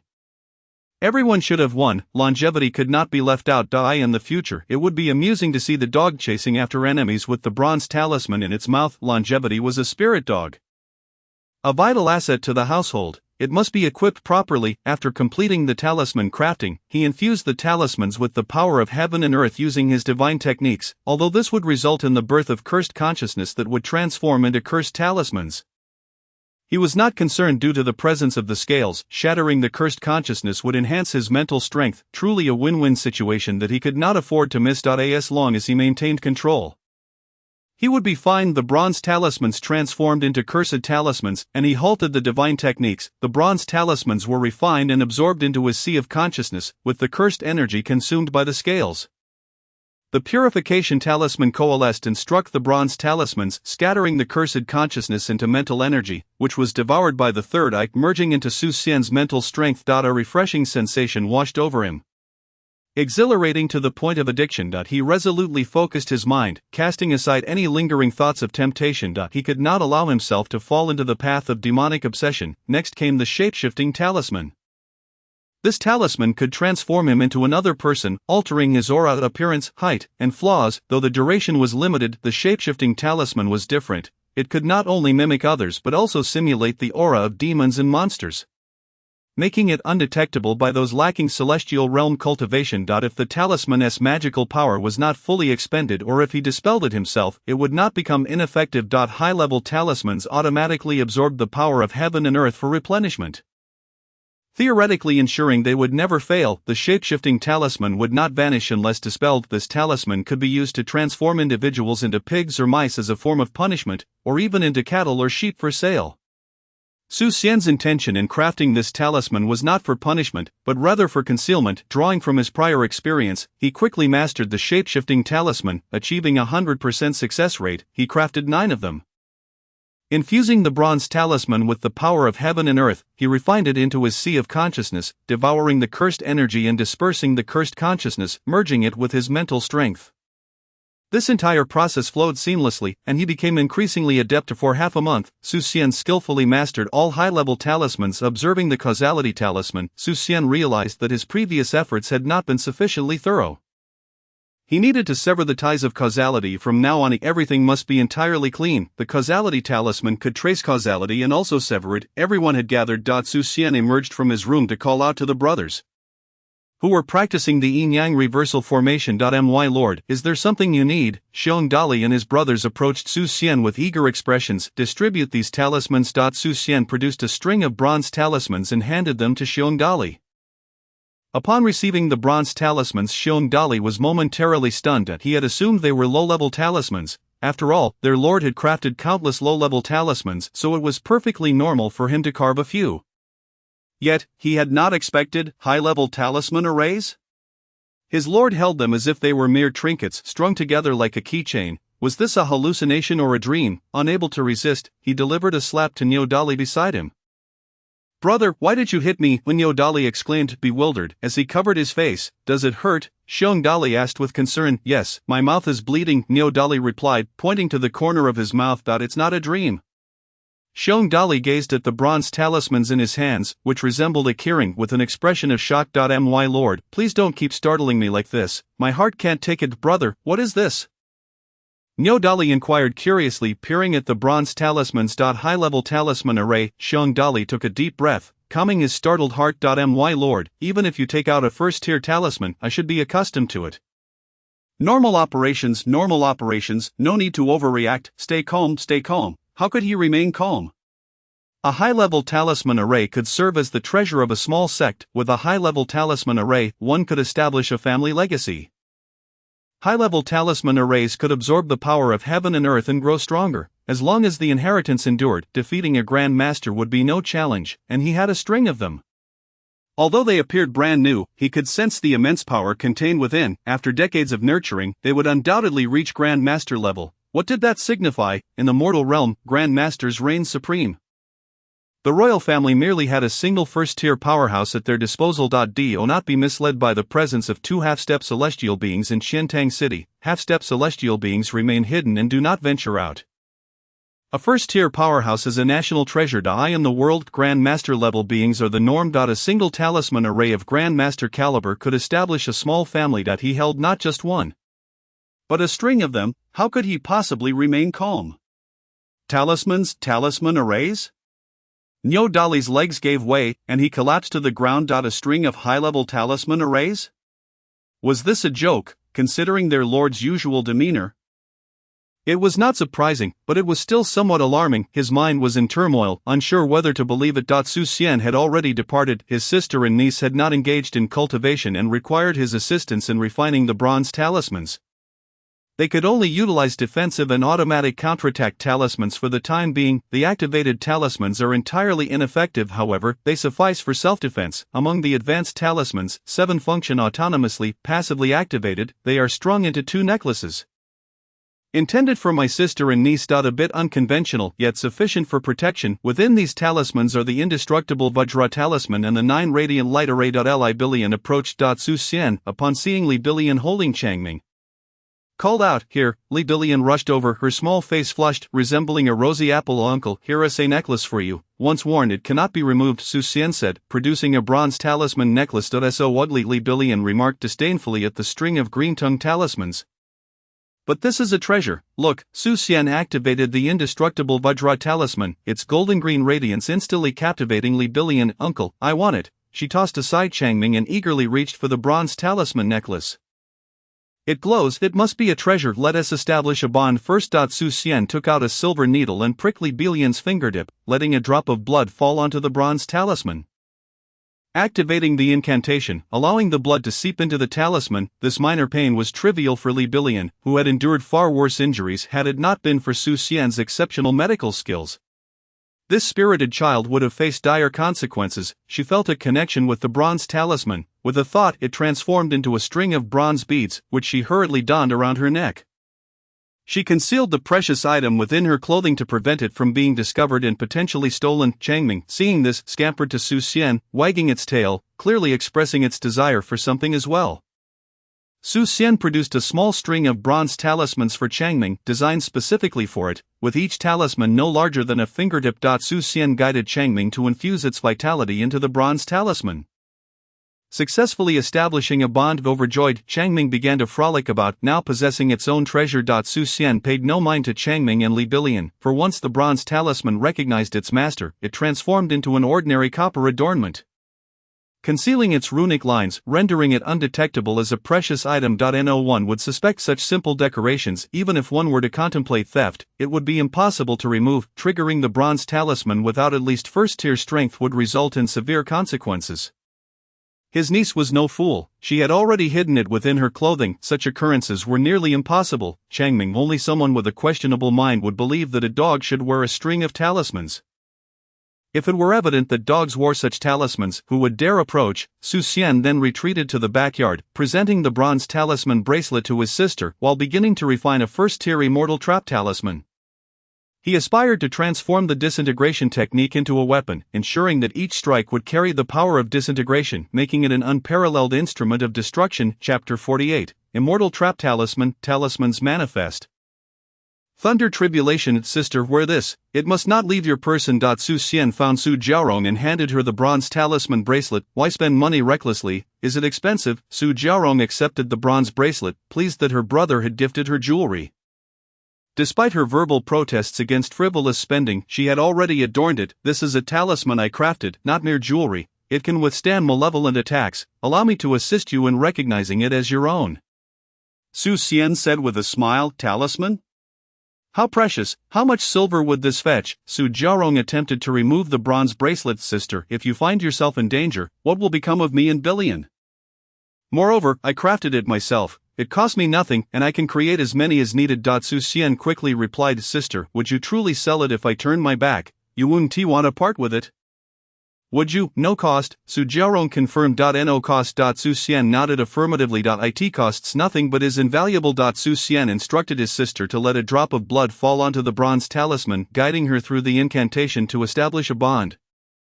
Su Jiaorong felt a visceral connection with the bronze bracelet. The talisman shrank into a bronze lotus, intertwining beautifully. It can even change form, Su Jiaorong exclaimed in delight. Once it transforms, no one will discern it as a talisman, thus avoiding any unwanted trouble. Su Xian chuckled. Such a remarkable item must be worth a fortune. Su Jiaorong gazed at the bracelet, her mind racing with thoughts. Now that you've recognized it as yours, others cannot utilize it. Su Xian hastily interjected, fearing that turning his back might prompt Su Jiaorong to sell the bracelet. What a shame, Su Jiaorong lamented. Su Xian indeed contemplated selling it, after distributing the talismans.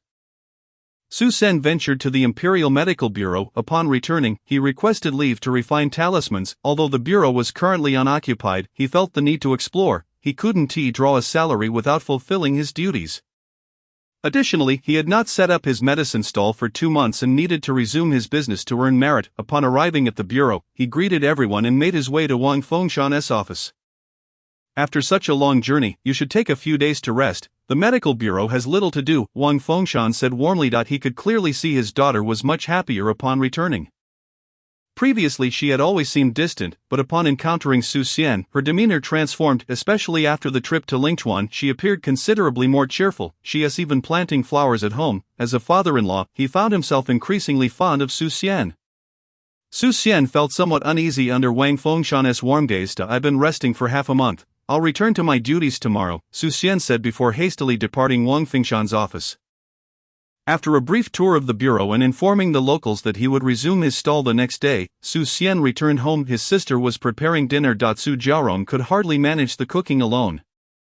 It took the assistance of the 5 brothers of the Bear family to help her, or else Xian and Niu Dali's appetites would surely exhaust her. They had roasted an entire cow. Yet it still wasn't enough for Xian and Niu Dali. They even roasted a pig billion. Munching on roasted chicken, watched Xian consume nearly half a cow, marveling at how his belly showed no sign of swelling. She had eaten a roasted chicken, and her stomach felt round and full, leaving her unable to eat more. Could it be that growing up meant one could eat copiously? She resolved to strive to grow taller so she could devour many chickens. Xian, oblivious to whether it was the influence of the strange armor or the success of his 4th-tier refinement, found that food entered his stomach and was instantly digested, nourishing his body with vitality. This reminded him of the notion in the broken book about cultivating through consumption, causing his mouth to water uncontrollably. Was he affected by the strange armor? After satisfying his appetite, Xian retreated to his chamber. Retrieving a piece of bronze, this bronze piece, the thickest section extracted from the bronze box, was more fittingly described as a pillar than a plate, ideal for accommodating the immortal trap talisman. Xian had reserved it specifically for inscribing the talisman. He had 3 more talismans, and once he located the remaining 3, he could inscribe them onto the other 3 pillars, thus forming a true immortal extermination talisman. Xian performed the incantation, invoking the fire of the instrument. Placing the bronze pillar into the flames for smelting, the spirit absorption technique activated, channeling the power of heaven and earth into Xian's body. His scales trembled, devouring the malevolent force, leaving only pure elemental energy. In the void, the talisman's essence manifested. Xian pointed a finger into the emptiness, his peak celestial spirit wielding control over the elemental forces as he inscribed symbols into the air. Golden lines emerged, forming a 6-dimensional, 3-dimensional talisman. The power of the Great Path radiated from the immortal trap talisman. The sky over Qiantang City darkened, and countless bolts of lightning flickered within the clouds. Xian hesitated to inject the immortal trap talisman into the bronze pillar. He sensed that if he did, the heavenly lightning would strike down upon him, bringing calamity not just upon himself, but upon his entire family. The 1st-tier immortal trap talisman was successfully inscribed, solidifying the talisman's essence around him. His mental power surged, breaking through into the realm of talismans. His spiritual energy, enhanced by the 3-eyed boost, broke through into the martial celestial realm. A deity of condensed spiritual energy took form within his sea of consciousness. The 5 organs and 5 spirits opened their eyes, radiating 5-colored brilliance. They leaped from the 5 organs. Soaring into the sea of consciousness, the 5 spirits did not merge. Instead, they circled around the deity of condensed spiritual energy with an intricate formation, the yin-yang reversal array of the 5 elements. Xian was taken aback, astonished by the unexpected manifestation. This array can be utilized this way? The array formed from the 5 spirits and the elemental forces refined the central deity of condensed spiritual energy. Xian shuddered as he effortlessly broke through to the 3rd-tier refinement of spirit. Was this a fusion of the 5 spirits or not? Xian found himself in a haze. If it were a fusion, the 5 spirits had merely formed the yin-yang reversal array, yet they had not truly merged. The elemental powers of the 5 spirits coalesced to refine the deity of condensed spiritual energy. He pondered what might become of his martial cultivation should he deviate further in this manner, but such thoughts were not pertinent at the moment. The thunder tribulation was the true concern.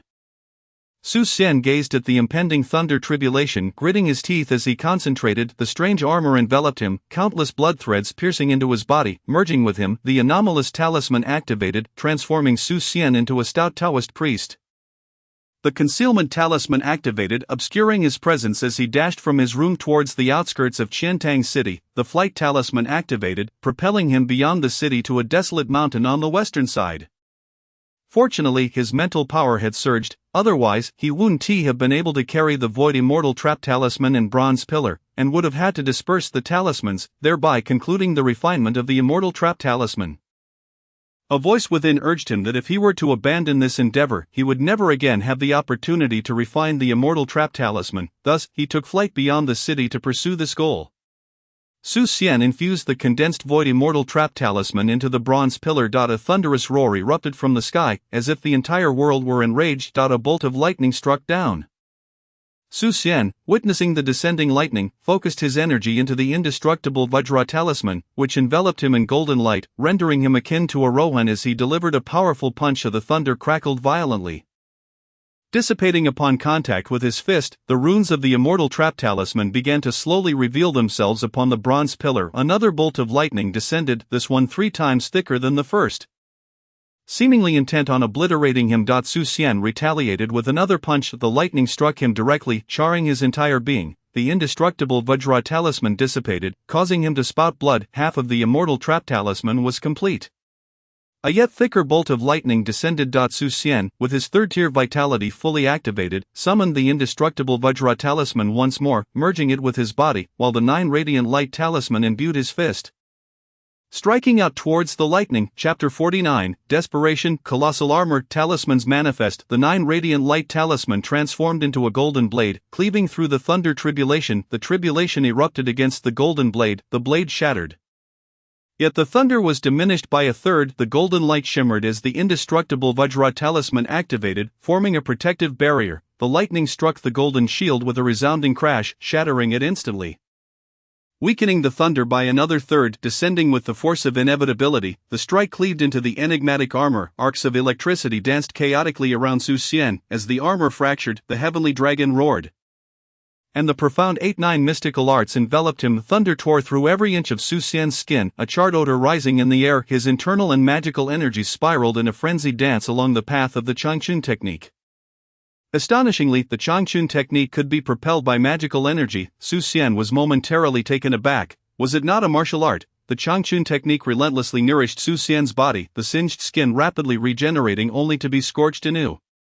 The heavenly dragon swirled around Xian, while the 8-9 mystical arts exerted their full protective force. His physique was tempered increasingly by the calamity of thunder. Xian's body was charred black, emitting plumes of smoke. With a third-tier martial cultivation, celestial magical energy, talismanic defenses, the heavenly dragon's 8-9 mystical arts, and the enigmatic armor, all means were employed, comparable to a grandmaster's defense, to withstand this thunderous tribulation. The ensnaring immortal talisman had integrated more than half. Xian gritted his teeth and pressed on. A mightier thunderbolt descended. Xian's expression shifted. It was twice as powerful as the previous strike. Is there no respite? The number of thunderbolts seemed endless. Was it not supposed to be 3 or 6? 3 had passed, yet the storm cloud showed no signs of dissipating. The essence of the world surged forth. And as he invoked the 9 radiance golden light talisman, it fused into his fist, while the indestructible golden talisman integrated into his body. The forces of nature infused the enigmatic armor, which began to restore itself rapidly. The heavenly dragon voraciously absorbed the power of the world, fiercely operating the 8-9 mystical arts. Internal and magical energies were fully mobilized to repair Xian's body through the Changchun technique. With a resounding strike, the rock fist surged forth, wielding his fist against the blade, as the 9 radiance golden light talisman transformed into a golden blade, cleaving through the thunder. The power of the thunder was diminished by 1/5. The thunderstorm showed no sign of halting. The indestructible golden talisman shattered. The thunderstorm was countered by 1/5. Xian's fist struck out once more, delivering a rock fist. The ferocious force of his punch collided with the thunder, causing a thunderous explosion, further diminishing the thunder's might by another 1/5. The thunderbolt surged towards Xian, arcs of electricity crackling wildly. As the enigmatic armor shattered, his flesh was instantly blackened. The Changchun technique frantically restored his body. Xian spat out a mouthful of fresh blood, severely wounded, blood gushing from his body as the arcs of thunder tore through him. Gritting his teeth, Xian continued to merge the ensnaring immortal talisman. The talisman was nearly complete, just a final bit of refinement needed. A colossal thundercloud gathered above, resembling an enraged dragon descending upon Xian. Xian glanced at the almost completed ensnaring immortal talisman. Then at the thunderbolt as thick as a water barrel, descending like a furious dragon, and smiled bitterly that he could no longer endure. Truly, he could not withstand it. After the previous thunderbolt, he had exhausted all means to barely hold on. But now he was gravely injured. The enigmatic armor fell silent, as if hanging lifelessly. How could he endure this, to continue or to surrender? If he did not persist, he feared he would lose the chance to fully forge the ensnaring immortal talisman. Yet, to continue meant facing death. He understood that fortune favors the bold. The ensnaring immortal talisman had attracted such a powerful thunderbolt, indicating its strength. Should the ensnaring immortal talisman be successfully forged, it would undoubtedly provide him with an additional means of survival. At the thought, 1,000 crystalline stones appeared before Xian. The spirit absorption technique was unleashed upon the crystals, voraciously consuming the energy within. Pure power from the world surged into his body.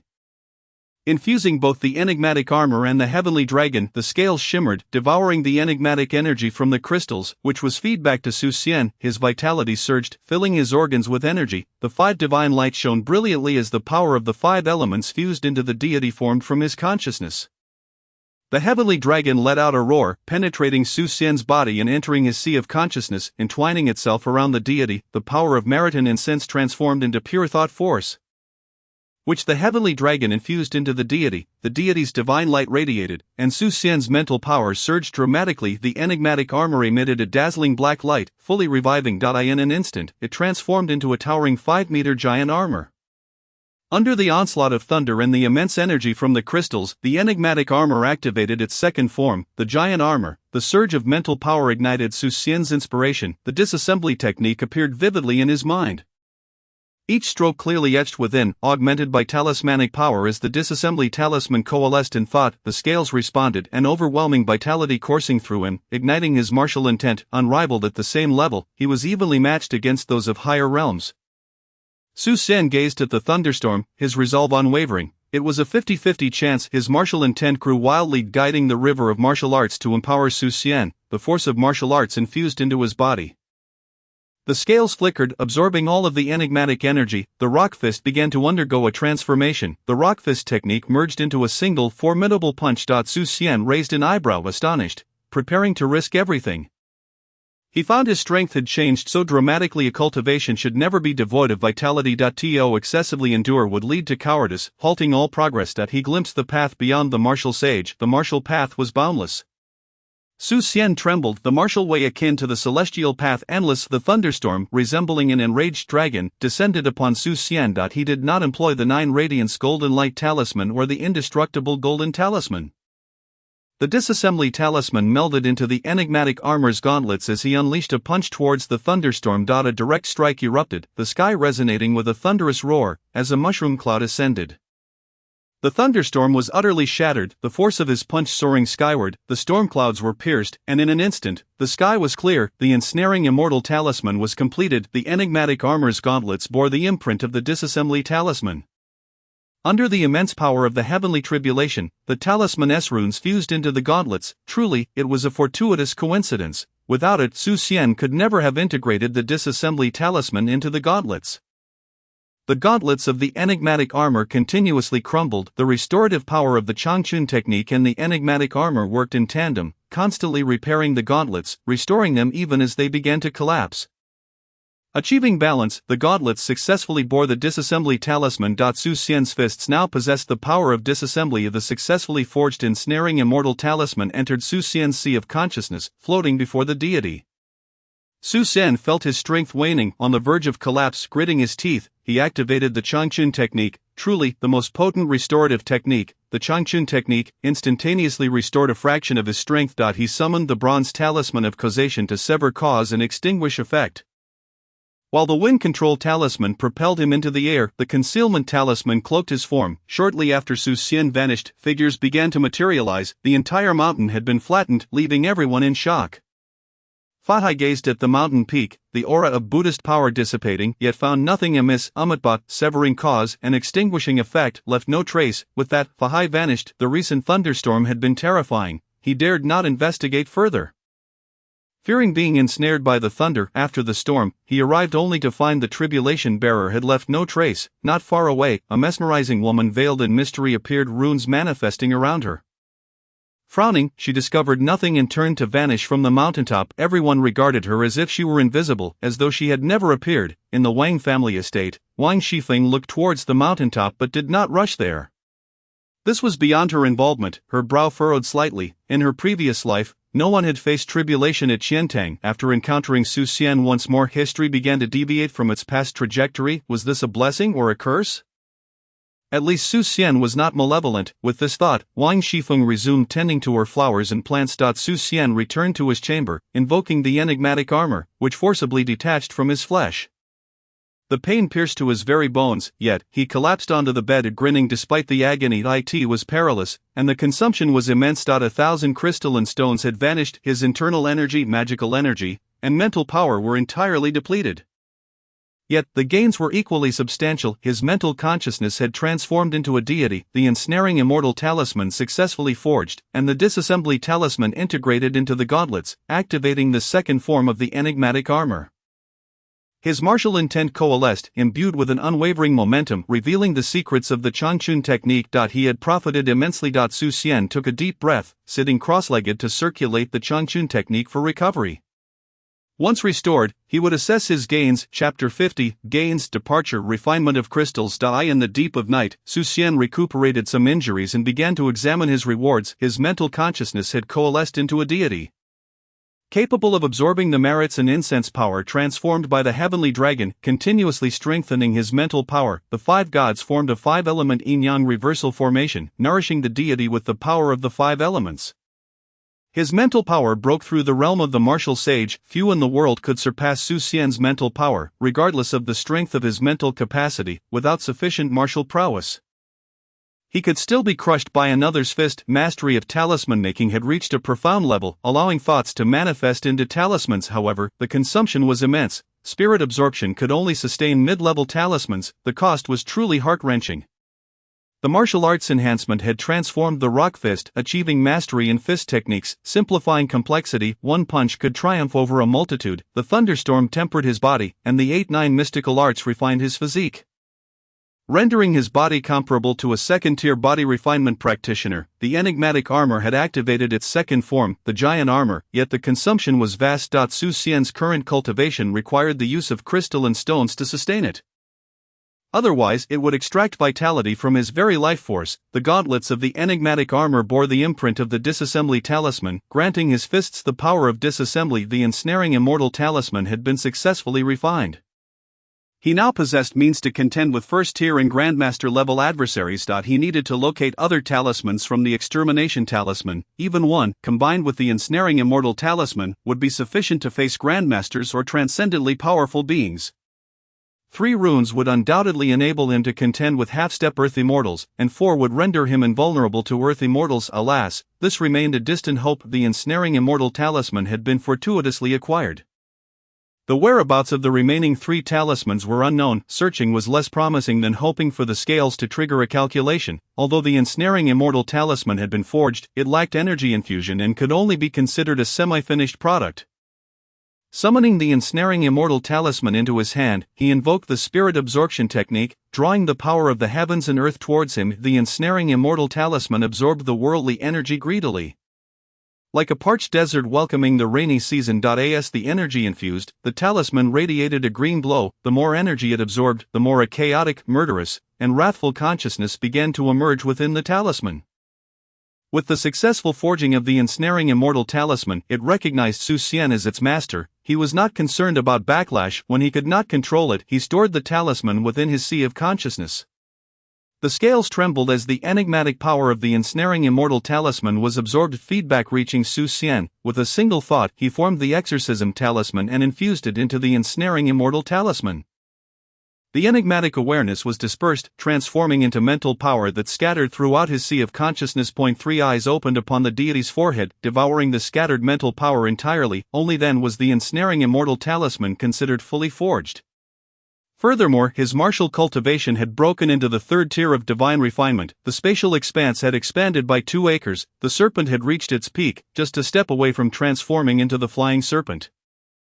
If he recklessly absorbed the energy from the crystalline stones, his overall combat power could reach the pinnacle of half-step Earth immortals. However, this state would not last long. the crystalline stones were limited. With over 10,000 or even 100,000 stones, he might maintain the peak of half-step earth immortal cultivation for a mere quarter of an hour. As it stood, he had only 2,300 crystalline stones left. To sustain for 2 breaths, executing 2 punches would suffice. The combat power at the pinnacle of half-step earth immortals could unleash the transformed rock fist, likely possessing the might of earth immortals. The 4th symbol of the scales illuminated significantly, and with another attempt, he might attain a new divine ability. After tallying his gains, Xian's face beamed with joy. He had acquired a solid foundation of strength. Reserving 1,000 crystalline stones for emergencies, while utilizing 1,300 for cultivation. As dawn broke, he would absorb and cultivate through the night, not in haste. Xian felt a pervasive pain throughout his entire being. Taking a deep breath, I braced myself against the pain. After changing into a fresh set of clothes, I stepped outside. With formidable mental fortitude, I exerted perfect control over my body. My entire being felt on the verge of shattering. Yet Xian appeared completely unfazed. Upon arriving at the Imperial Physician's Bureau, there was little to attend to. With Fahai stationed there, no malevolent creatures dared approach Qiantang City, resulting in an absence of injuries. Common folk were unable to seek treatment at the bureau, where the physicians idly swatted at flies. With nothing pressing, Xian returned home, pushed his medicinal supplies and box outside, and set up a stall at the alley's entrance. It was more fruitful than the bureau's idle physicians. Word spread quickly of Xian's stall, and people flocked to seek his aid for ordinary ailments, headaches, fevers, and joint inflammation. By employing the Longchen technique alongside acupuncture, he healed them without the need for medication. After a bustling morning, a long queue of patients remained, prompting Xian to ask them to return the following day. Establishing a routine, he decided to set up his stall every morning. The townsfolk were understanding and resolved to arrive early to queue. They helped him load his stall onto a cart, enthusiastically pushing it to his doorstep before departing. Upon seeing Xian, Li Bilian rushed over and threw her arms around his neck. "What did you bring for me, uncle?" Xian produced a roast chicken. "Uncle, I love you," Li Bilian exclaimed, jumping down to snatch the chicken and begin devouring it. Changming approached, wagging his tail in search of a treat. Xian tossed him a chi-gathering pill, which Changming eagerly leaped to catch and swallowed before scampering back to his doghouse to refine the pill. Xiong Dali promptly took over the cart. "Master, the bathwater is ready," he reported, as Neo Dali walked over with a feather duster. "Good." Xian accepted the duster, dusted himself off, and retreated to his room. The steaming bathwater awaited him there. After shedding his clothes and immersing himself in the tub, he felt a wave of relief wash over him. Having endured excruciating pain for half the day, the warm water allowed his body to relax, alleviating much of the discomfort. After a satisfying meal and a smoke, Xian felt as if he had ascended to a state of bliss. Here, a bath felt akin to divine rejuvenation. However, he still needed to suppress his cultivation. Just as he finished bathing and stepped out of his room, the enticing aroma of food wafted in, reminding him of his hunger. After activating the second form of the Guijia, he found himself ravenous. Ordinary food no longer sufficed. He required energy on a greater scale and could eat continuously yet still feel famished. "Dinner is ready," called Su Jiaorong. "Uncle, come eat." Li Bilian, appearing from nowhere, was adorned with leaves and dust, resembling a mischievous tomboy. "Who knows if you'll ever marry when you grow up?" Xian teased, lifting Li Bilian into his arms. Brushing off the leaves and dust from her head as they headed to the dining hall. Inside, everyone awaited their arrival. Changming dashed in like a rabbit being chased by hounds, perhaps having experienced hunger during his days as a stray. At the mere sound of dinner being served, he was more eager than anyone else. Xian, feeling insatiable, devoured a whole cow. "Master, we are preparing to venture out in search of medicinal herbs," Xiong Dali announced after they finished eating. "We must practice the 5 elements yin-yang reversal formation in real combat. With Fahai stationed, Qiantang City has become a paradise, rendering it unsuitable for us to cultivate the formation here. We have decided to head outdoors. While seeking herbs for you, we can also engage in practical training." Xian handed a bronze vial to Xiong Dali, originally intended for Li Bilian. She had no use for it. It was perfectly suited for Xiong Dali to carry the remains of any vanquished creatures.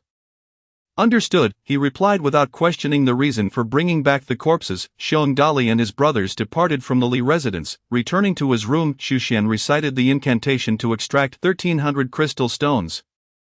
As he activated the spirit-swallowing technique upon the stones, pure celestial energy surged into his body. Channeling the Dongxian Dao scripture, the energy was swiftly refined into magical power. Scales shimmered with brilliance as the malevolent energy was devoured and feedback surged through Xian.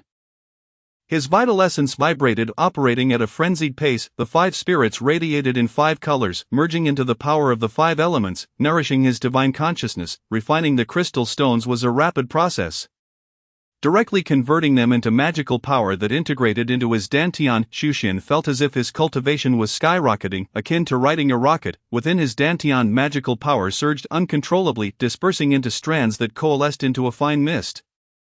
Just as he sought to continue his breakthrough, the crystal stones crumbled into dust, vanishing completely. He felt an insatiable desire for more crystal stones to fuel his cultivation, despite his dantian's vastness, which was unlike any other. He knew that with sufficient crystal stones, he could accelerate his training to rival that of any prodigy, yet, he overlooked the fact that while others had mere pools for dantian, his was an ocean. It was a fanciful notion to disregard reality. The scales consumed the malevolent energy, enhancing his vitality and solidifying his divine essence. Martial intent began to manifest within his sea of consciousness, gradually drawing closer to his divine essence. His divine essence was a manifestation of his consciousness. By merging his martial intent with his divine essence, he could potentially break through to the second tier. If he had a few thousand crystal stones, he could not only expand his dantian but also elevate his martial prowess to the second tier. Such aspirations remained just that, dreams. He needed to acquire more crystal stones, either through concocting new elixirs or selling talismans. He was reluctant to part with high-grade talismans but was willing to trade mid-tier ones, though their worth in crystal stones was far less. Mid-tier talismans were not suitable for auction and could only be sold in stores. With his duties in healing and cultivating, he scarcely had time to sell talismans. Ancient elixirs were scarce. He couldn't sell too many of the same grade. The temptation of concocting elixirs without toxicity could drive the entire cultivation world into a frenzy. He dared not take that risk. Selling elixirs that did not completely eliminate malevolent energy was unwise. Such elixirs were not particularly precious and wouldn't fetch a high price, necessitating his personal sales effort. Xian simply lacked the time for that. Fortunately, he possessed many high-grade elixirs, enough to transform into crystal stones for cultivation. Who could he send to the auction house? Surely he couldn't go himself. The round trip by flying vessel would take a month. It was better to accumulate a stockpile of elixirs and head to Lingchuan for a joint auction. Concocting elixirs required herbs, and he needed to cultivate those first. He intended to produce a lower-grade washing marrow pill for his sister and Billion. If he had the opportunity to hunt down a powerful malevolent creature, he could use it as the main ingredient to create a high-grade washing marrow pill for them. Infusing magical power into the space transformed it into its spiritual energy, which Xian used to nourish the planted herbs. During these days, he had dedicated his magical power to nurturing the herbs. The large herbs flourished, and Xian aimed not only to hasten their growth but also to propagate them.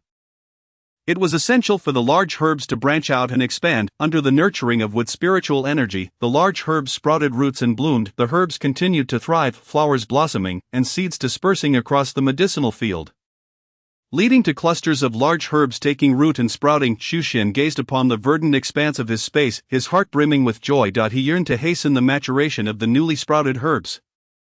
However, with his magical power depleted, he could only pause his efforts and focus on cultivating the Dongxian Dao scripture to restore his energy. A day passed, and the large herbs grew into seedlings, expected to mature in 7 or 8 days, at which point he could begin concocting elixirs. It was time for him to report to the Imperial Physician's Bureau. Rising from his seat, he exited his room. "Uncle, it's time to wash your face," Billion chimed, approaching with a basin of water. Previously, she struggled to carry the water, but now it was effortless, a testament to the qi-gathering pill's invigorating effects. "Billion is truly obedient," Xian remarked, accepting the basin. After washing up and enjoying breakfast, he made his way to the bureau. Finding little to occupy his time, he strolled around before returning home, pushing the cart to the alley. The townsfolk hurried to help Xian set up his stall, where he began to diagnose patients. The ailments were not severe. Through acupuncture and the Longchen technique, he effectively healed them. Life returned to a tranquil rhythm. Each day commenced with reports at the Imperial Physician's Bureau, followed by consultations at the alley, and afternoons spent in cultivation and nurturing the large herbs. A week flew by in the blink of an eye. Observing the flourishing herbs in his space, Xian felt immense satisfaction. He was now capable of concocting elixirs of intermediate grade and above, which required substantial herbs. Previously, the herbs in his space were merely ordinary. He could only produce qi-nourishing powder and qi-gathering pills. It was time to fire up the alchemical furnace. Xian invoked the bronze alchemical furnace, which materialized into a towering structure of 1.5 meters. Instead of crafting the washing marrow pill, he opted for the lesser-grade small recovery pill. The washing marrow pill was a high-grade elixir, difficult to produce, and Xian had only experience with the qi-gathering pill.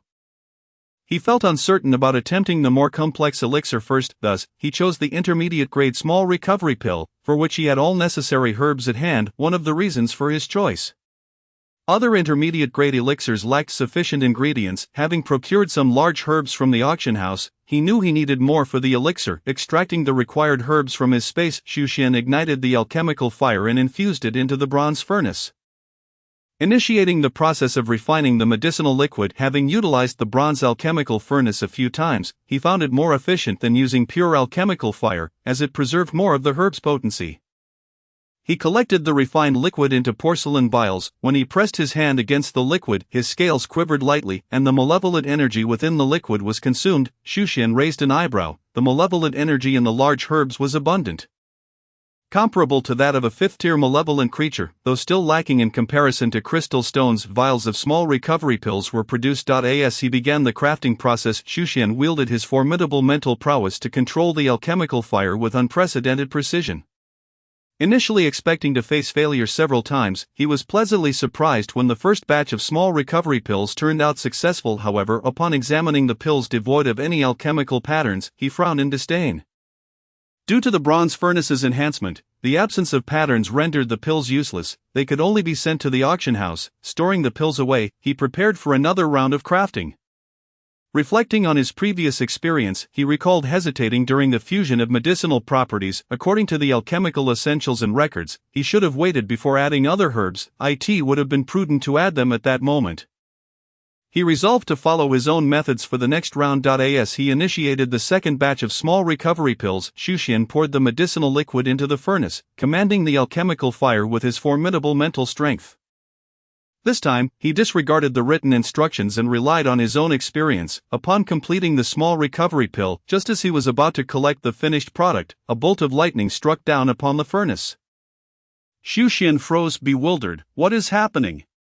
He recalled a legend that spoke of tribulations arising when high-grade elixirs were produced. Could this be one such instance? Why was he so fated to attract heavenly tribulations?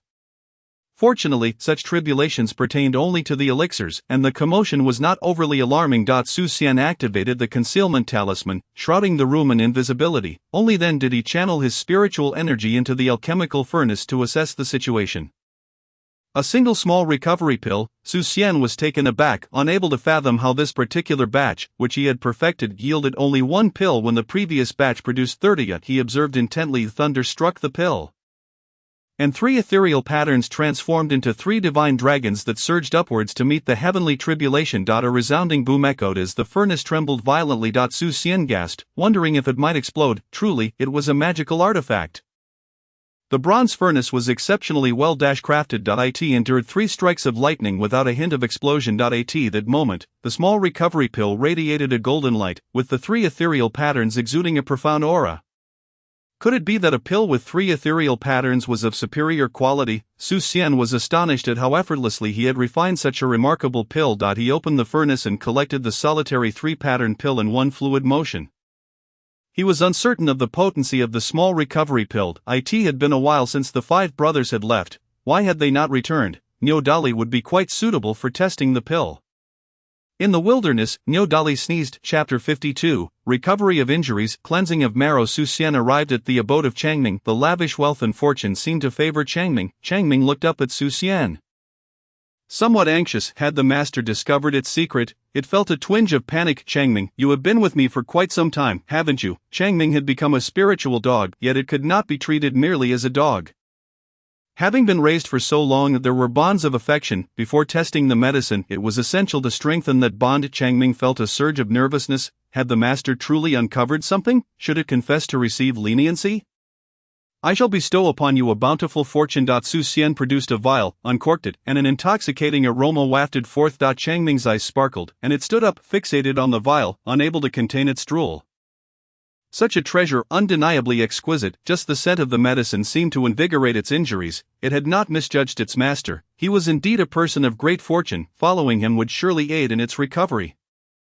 Initially apprehensive that the master had discovered something, it now realized he was simply offering it a pill. Wang, Wang, Wang. Changming wagged its tail, eagerly fixating on the porcelain vial. Here you go. Su Xian tossed the small recovery pill to Changming.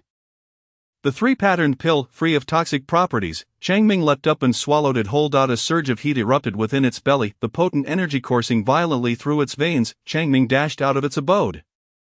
Running faster and faster, blood beads emerging. Su Xian shared sensory perceptions with Changming, feeling every minute change in its body. The medicinal energy surged like a vast ocean, refining every part of Changming. Ultimately, it transformed into internal energy circulating within its meridians. Changming instantly broke through from the 9th rank to the 7th, then to the 6th rank. At this moment, Changming's internal energy stabilized, its body coated in blood, yet its eyes gleamed like the moon in the sky. It appeared battered, yet it had never felt better. From the 9th rank to a sudden breakthrough at the 6th, Su Xian was astonished. The small recovery pill possessed such formidable potency, comparable to an advanced recovery pill. He owed his gratitude to the vendor at the ghost market. Without the bronze furnace, he could not have refined the three-patterned pills, and even if he had, the heavenly tribulation would have surely destroyed it. A skilled chef requires a fine knife, just as an alchemist needs a superior furnace. The items purchased from the ghost market, along with the mysterious map and the sapling grown from the dead roots, remained enigmas. He had yet to discern their true utility. The incomplete map hinted at finding other fragments to uncover its secrets. With an ancient and profound aura, it was undoubtedly extraordinary. He would see what fate had in store. The three-patterned small recovery pills could not be administered to his sister or Billion. Their potency was too intense. They should wait until they had entered the martial path and established a foundation before consumption. Upon returning to his chamber, Su Xian prepared the materials for the marrow-cleansing pill. After gathering all the necessary ingredients, he began to extract the medicinal liquid. The alchemical fire was ignited and the materials were placed into the bronze furnace. With his formidable spiritual power coupled with the alchemical incantations, he refined the medicinal liquid. Under the influence of his powerful spiritual energy, all impurities were eliminated, yet the strange energy remained. One batch of liquid was successfully extracted. He performed the incantation to draw out the medicinal liquid, touching it with his hand, and the strange energy was instantly consumed by the scales. A vial of completely pure medicinal liquid was obtained. Su Xian, with his practiced skill, could accomplish this even with his eyes closed. With the aid of the furnace and his formidable spiritual strength, extracting the liquid was as effortless as drinking water. He produced 30 portions of marrow-cleansing medicinal liquid along with 18 portions of small recovery liquid. He had a total of 48 vials. Since not every batch succeeded, he had prepared 20 portions of small recovery liquid. Yet unexpectedly, he had managed to refine 2 batches into the three-patterned small recovery pills. The remaining 18 portions had not been refined. Gazing at the 48 vials, Su Xian decided to refine them all. First, he would concoct 2 portions of the unmarked small recovery pills. The rest would be transformed into three-patterned small recovery pills. After familiarizing himself with the process, he would then proceed to create the marrow-cleansing pills. With his formidable spiritual power and alchemical incantations, Su Xian began to refine the small recovery pills. Having gained experience from 2 previous attempts, he found the process remarkably smooth, though lacking the refinement of pill patterns felt somewhat awkward. He successfully refined 2 batches of unmarked small recovery pills, storing them in vials. Su Xian then resumed the process. Every 10 minutes, a dark cloud enveloped the furnace, causing it to tremble violently. Lightning flickered. In 10 minutes, Su Xian successfully refined a batch of 3 patterned small recovery pills. Thus, the heavenly tribulation returned every 10 minutes, seemingly providing free labor for the refinement. The tribulation struck repeatedly, dissipating only when Su Xian concluded the process. Su Xian mused that the tribulation was the least potent form of heavenly wrath. How lackadaisical. 16 batches of small recovery pills were completed, yielding 16 three-patterned pills. He performed the incantation, carefully storing the last 3-patterned small recovery pill in a vial and placing it safely in his storage. Next, he turned to the crafting of marrow-cleansing pills. These advanced pills were significantly more intricate than the intermediate small recovery pills, requiring a meticulous process of igniting the fire, adding the ingredients, and refining. The first batch of marrow-cleansing pills was completed without attracting the tribulation, leaving Su Xian somewhat disappointed. During the second attempt, he applied the lessons learned from the previous experience, being more precise with the ingredient placements. The pill successfully summoned the heavenly tribulation. The bronze furnace trembled and hummed under the onslaught of the lightning, arcs of electricity dancing wildly. As the tribulation subsided, Su Xian executed the incantation and extracted a 3-patterned marrow-cleansing pill. It was a success, and a look of joy spread across Su Xian's face. He continued, such pills, free of toxic properties, could be consumed indefinitely, and the more the better had it not been for the time required for the medicinal herbs in his field to replenish. He would have directly refined hundreds of doses, allowing his sister and Billion to indulge daily. With the success of his previous endeavors, the remaining 28 portions of marrow cleansing pills were quickly refined into 28 3-pattern pills. One pill per day could last half a month. By then, the medicinal herbs would have regrown, enabling him to produce more marrow cleansing pills for his sister and niece to consume daily, enhancing their physical abilities. As he refined the pills, the scales absorbed the strange energy, illuminating 4 lines. The divine essence coalesced through his concentrated awareness, solidifying further with the feedback from the scales. His cultivation was elevated, which was commendable. Su Xian stored the furnace away, noting there was still an hour until dawn. He spent that hour in his chamber practicing snake movements and drawing talismans. At the break of day, he heard his sister bustling about. Su Xian stepped out with the marrow cleansing pill in hand. Would his sister be able to step into the martial realm after consuming it? Sister, take this pill. Su Xian offered the marrow cleansing pill to Su Jiaorong. What kind of pill is this? Su Jiaorong inquired as she placed the pill in her mouth. It smells wonderful and tastes sweet. Soon after, she felt the pill dissolve instantly upon contact, flowing into her belly. A wave of warmth radiated from within, enveloping her body in a soothing sensation, akin to a gentle massage. The remnants of fatigue and hidden injuries gradually faded under the influence of the medicinal power. I need to go to the restroom. Su Jiaorong's expression shifted as she dashed towards the lavatory. Chapter 53. He is fine. The beast tied. Half an hour later, Su Jiaorong emerged from the restroom.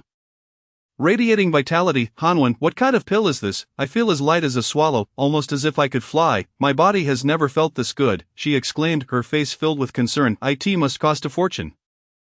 Right? With a look of dismay, Su Jiaorong questioned. Such remarkable efficacy surely commanded a high price. Su Xian smiled wryly. His sister had again brought up money. Sister, the pills I refine do not cost anything. Taking one daily can cleanse your muscles and marrow, allowing you to practice martial arts. With his second-tier insight, he observed that his sister appeared radiant and untainted. All traces of her hard-earned injuries vanished. Her body restored to its peak condition. A faint glimmer of spiritual light began to rise around her. Though still faint and weak, Su Xian believed that with time, this light would undoubtedly pierce through the heavens, marking her as a prodigious talent. Given her age, if she were as young as her niece, she could surely elevate her aptitude to that of an unparalleled genius. This was merely a simplified version of the marrow cleansing pill. Once he concocted an improved version, it was possible that her aptitude could be further enhanced. I can practice martial arts? Su Jiaorong asked incredulously. Yes, after cleansing your muscles and marrow, your body will be restored to its prime, enabling you to practice martial arts naturally. Su Xian confirmed. Give it to me. Su Jiaorong extended her hand. Su Xian was momentarily taken aback. The pill, Su Jiaorong clarified. There are 27 marrow cleansing pills here. You and Billion can take one each day. Su Xian was surprised by his sister's decisiveness this time, as she did not dwell on the cost. He had prepared various arguments to persuade her to consume the marrow cleansing pills, yet he found no opportunity to voice them. All right, Billion. Su Jiaorong turned to call her daughter to take the medicinal pill. Su Xian felt as though his sister had transformed into a different person, regardless, as long as she was willing to take it. That was enough. After consuming over 50 dumplings the size of fists and drinking nearly half a pot of porridge, Su Xian organized the medicinal materials and pushed the cart out of the house. Upon reaching the alleyway, the townsfolk assisted in setting up the medicine stall. Su Xian began his consultations, encountering the usual complaints of headaches, fevers, and rheumatism. With acupuncture combined with the Changchun technique, ailments are swiftly alleviated. Su Xian, endowed with formidable spiritual perception, sensed a powerful presence within the tavern across the alley, yet he paid it little heed. As a physician, he was certain that he did not face such a formidable adversary.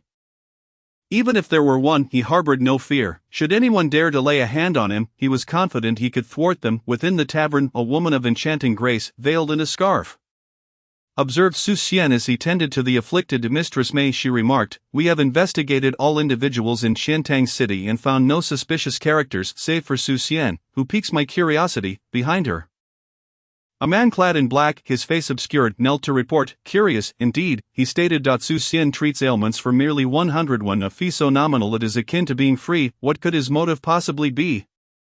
"We have discovered that the Taoist priestess visited this place prior to her incident. Could it be she uncovered something?" "You possess quite the insight," Mistress Mei replied. "His intentions are hardly altruistic. he cultivates the Tianlong de Zhanggong, a practice that necessitates the accumulation of merit and the power of incense. It is a clever ruse. By keeping his fees low, he effectively renders his services free, thus fostering a sense of gratitude among the populace. Surely many have erected shrines in his honor. A knowing expression graced her features as she continued, Su Xian, you remain as you were in your past life, seeking fame and recognition, willing to resort to any means for power. Even ordinary folk are not spared from your schemes. How unexpected that in this life, Su Xian has taken Fa Hai as his master and learned the Tianlong de Zhanggong. Could it be that he has been reborn? Mistress Mei contemplated, finding the unfolding events increasingly intriguing. Indeed, many have erected shrines to honor Su Xian. The man in black acknowledged, is there truly such a thing as a free lunch? His actions now make sense. But does not the Tianlong de Zhanggong require dragon energy for cultivation? He questioned, perplexed. Su Xian possesses his own dragon energy, there is no need to investigate him further, Mistress Mei declared. Understood, the man in black acquiesced. Transforming into a shadow that swiftly vanished, Mistress Mei regarded Su Xian and softly mused, by Suzhen, when shall you make your appearance? If you delay, your gentleman may belong to another. I wonder how you will contend with that. With those words, she transformed into a crimson light and vanished from the room. Su Xian sensed a disturbance, raising an eyebrow, realizing that even with a benevolent master overseeing, his safety was not entirely assured. Meanwhile, 100 miles from Qiantang City, the 5 brothers of the Xiong family were engaged in a formation to counter a third-tier demon, a grotesque chicken, towering 2 meters, its feathers sparse and disheveled. Its head bizarrely adorned with human faces, as if the heads had been embedded into its own. The abominable creature launched a fierce assault, spewing forth ominous flames that withered the vegetation in its wake. The Xiong brothers hurled purity talismans at the demon, activating mid-tier gathering talismans that enveloped their weapons in the formidable energy of heaven and earth. The 5 elements yin-yang reversal formation surged to life. Channeling their collective strength into Xiong Dali, who now elevated to the 3rd tier, wielded his long knife imbued with the powers of the cosmos to strike at the demon. The talisman struck true, provoking a horrendous wail from the demon, which ignited in 5 blue flames. With a mighty swing, Xiong Dali cleaved the demon's head from its body, its remains collapsing to the ground. Brother, shall we venture deeper into the mountains? Nyo Dali gasped, glancing at Xiong Dali. Having exited Qiantang City, they made their way towards West Lake, only to find the further they traveled, the more terrifying the demons became. Just over 100 miles into their journey, they encountered a 3rd-tier demon. Had it not been for their formation and the various talismans at their disposal, they might have already perished in the wilderness. Something feels amiss, Xiong Dali remarked, producing a bronze vial and sealing the demon's remains within. His brow furrowed. A 3rd-tier demon should not wander near West Lake unless something is amiss there. Could it be a beast tide? Hu Dali exclaimed, quickly, we must return. Xiong Dali's expression darkened as he turned to flee with his brothers. Just as they began to run, the ground trembled violently, echoing like an earthquake, accompanied by the thunderous sound of stampeding beasts. The brothers' faces blanched. The beast tide was indeed upon them. They activated concealment and wind talismans. Racing frantically back towards Qiantang City to eye in the face of the beast tide, even the terrestrial deities could merely protect themselves. Their only hope for survival lay in reaching the city before the tide caught up with them. Soon, countless flying demons appeared behind them, pursued by a horde of ground-dwelling beasts, toppling trees, and flattening underbrush in their wake. The creatures fled in panic as if escaping from an unspeakable terror. Relentlessly pursuing the 5 brothers, upon sighting the city walls of Qiantang, hope surged within them, and they pressed forward with renewed determination. Form the formation, Xiong Dali commanded urgently. The brothers quickly arranged themselves into the 5 elements yin-yang reversal formation, activating the indestructible Vajra and the 9 radiant golden light formations. They readied a collection of mid-tier talismans. Nyo Dali gasped, a 1st-tier demon, masters. Hu Dali's heart sank as he beheld the throngs of demons approaching, not just one 1st-tier demon, but a multitude, accompanied by Grand Masters and their ilk. An overwhelming tide of beasts surged forth, as if they were facing towering waves. It was no wonder that even those on the cusp of becoming celestial beings could only fend for themselves against such a relentless force. Are we doomed? The thought echoed in the minds of the 5 brothers simultaneously. As demons flew overhead, Xiong Dali recalled the concealment talismans, urging his brothers to act. The flying demons would be oblivious to their presence, but the ground-dwelling ones, in their frantic rush, could easily trample them to a pulp. Desperately, they sprinted towards Qiantang City, where the alarm sounded once more, a frantic and urgent call. Su Xian, tending to his stall, felt his heart race at the sound of the horns. The townsfolk, lining up for treatment, shared in the dread. Dr. Su, hurry home. they urged. Rather than thinking of their own escape, the citizens hastened to assist Su Xian in packing his medicinal stall. Soon, they had loaded everything onto a cart, with the burly De Chang pushing it forward, urging Su Xian to follow swiftly. Su Xian felt a warmth in his heart. It was in such critical moments that one could truly discern those who genuinely cared for him. Everyone, return home and take shelter. The city's protective formation has been restored, and there is no need for concern. Su Xian assured them that he resolved that should danger arise, he would once again invite the guardian deities. After all, it was merely a matter of a few years of lifespan. Coincidentally, his sister and niece required a powerful demon for medicinal purposes. I will go. Chang, you return first, Su Xian instructed. No, Dr. Su.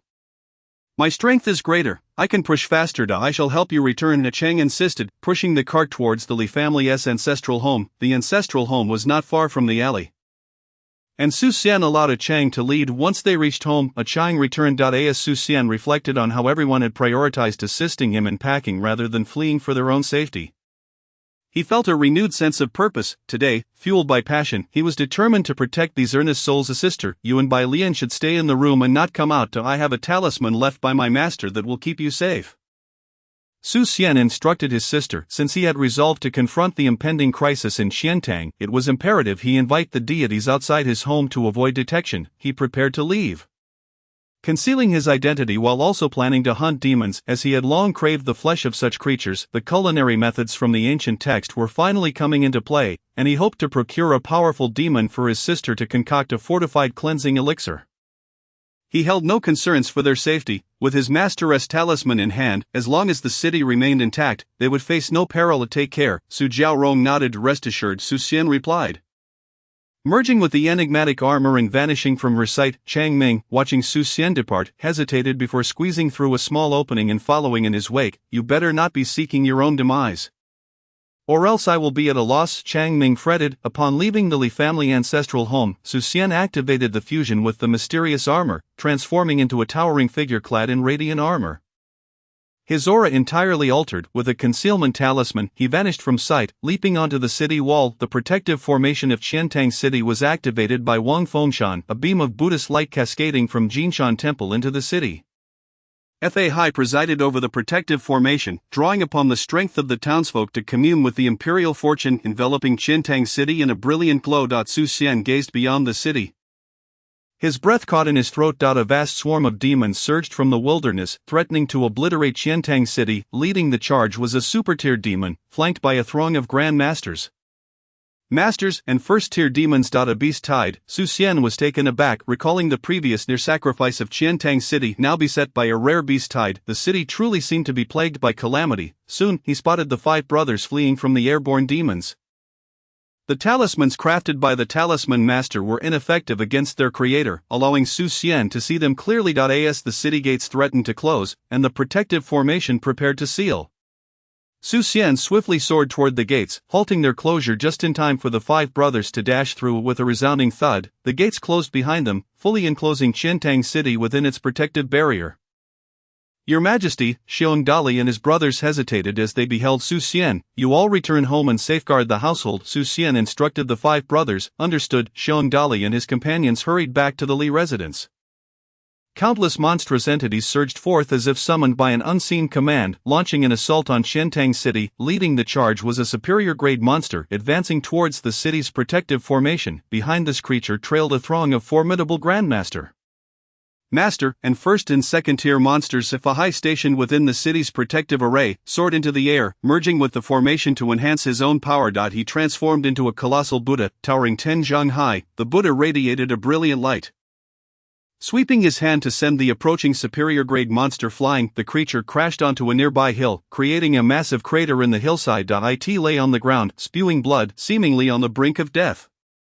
Indeed, my master is formidable. Even a superior-grade monster cannot withstand a single blow. As Su Xian observed the gravely injured creature, he felt an urge to finish it off and collect its remains.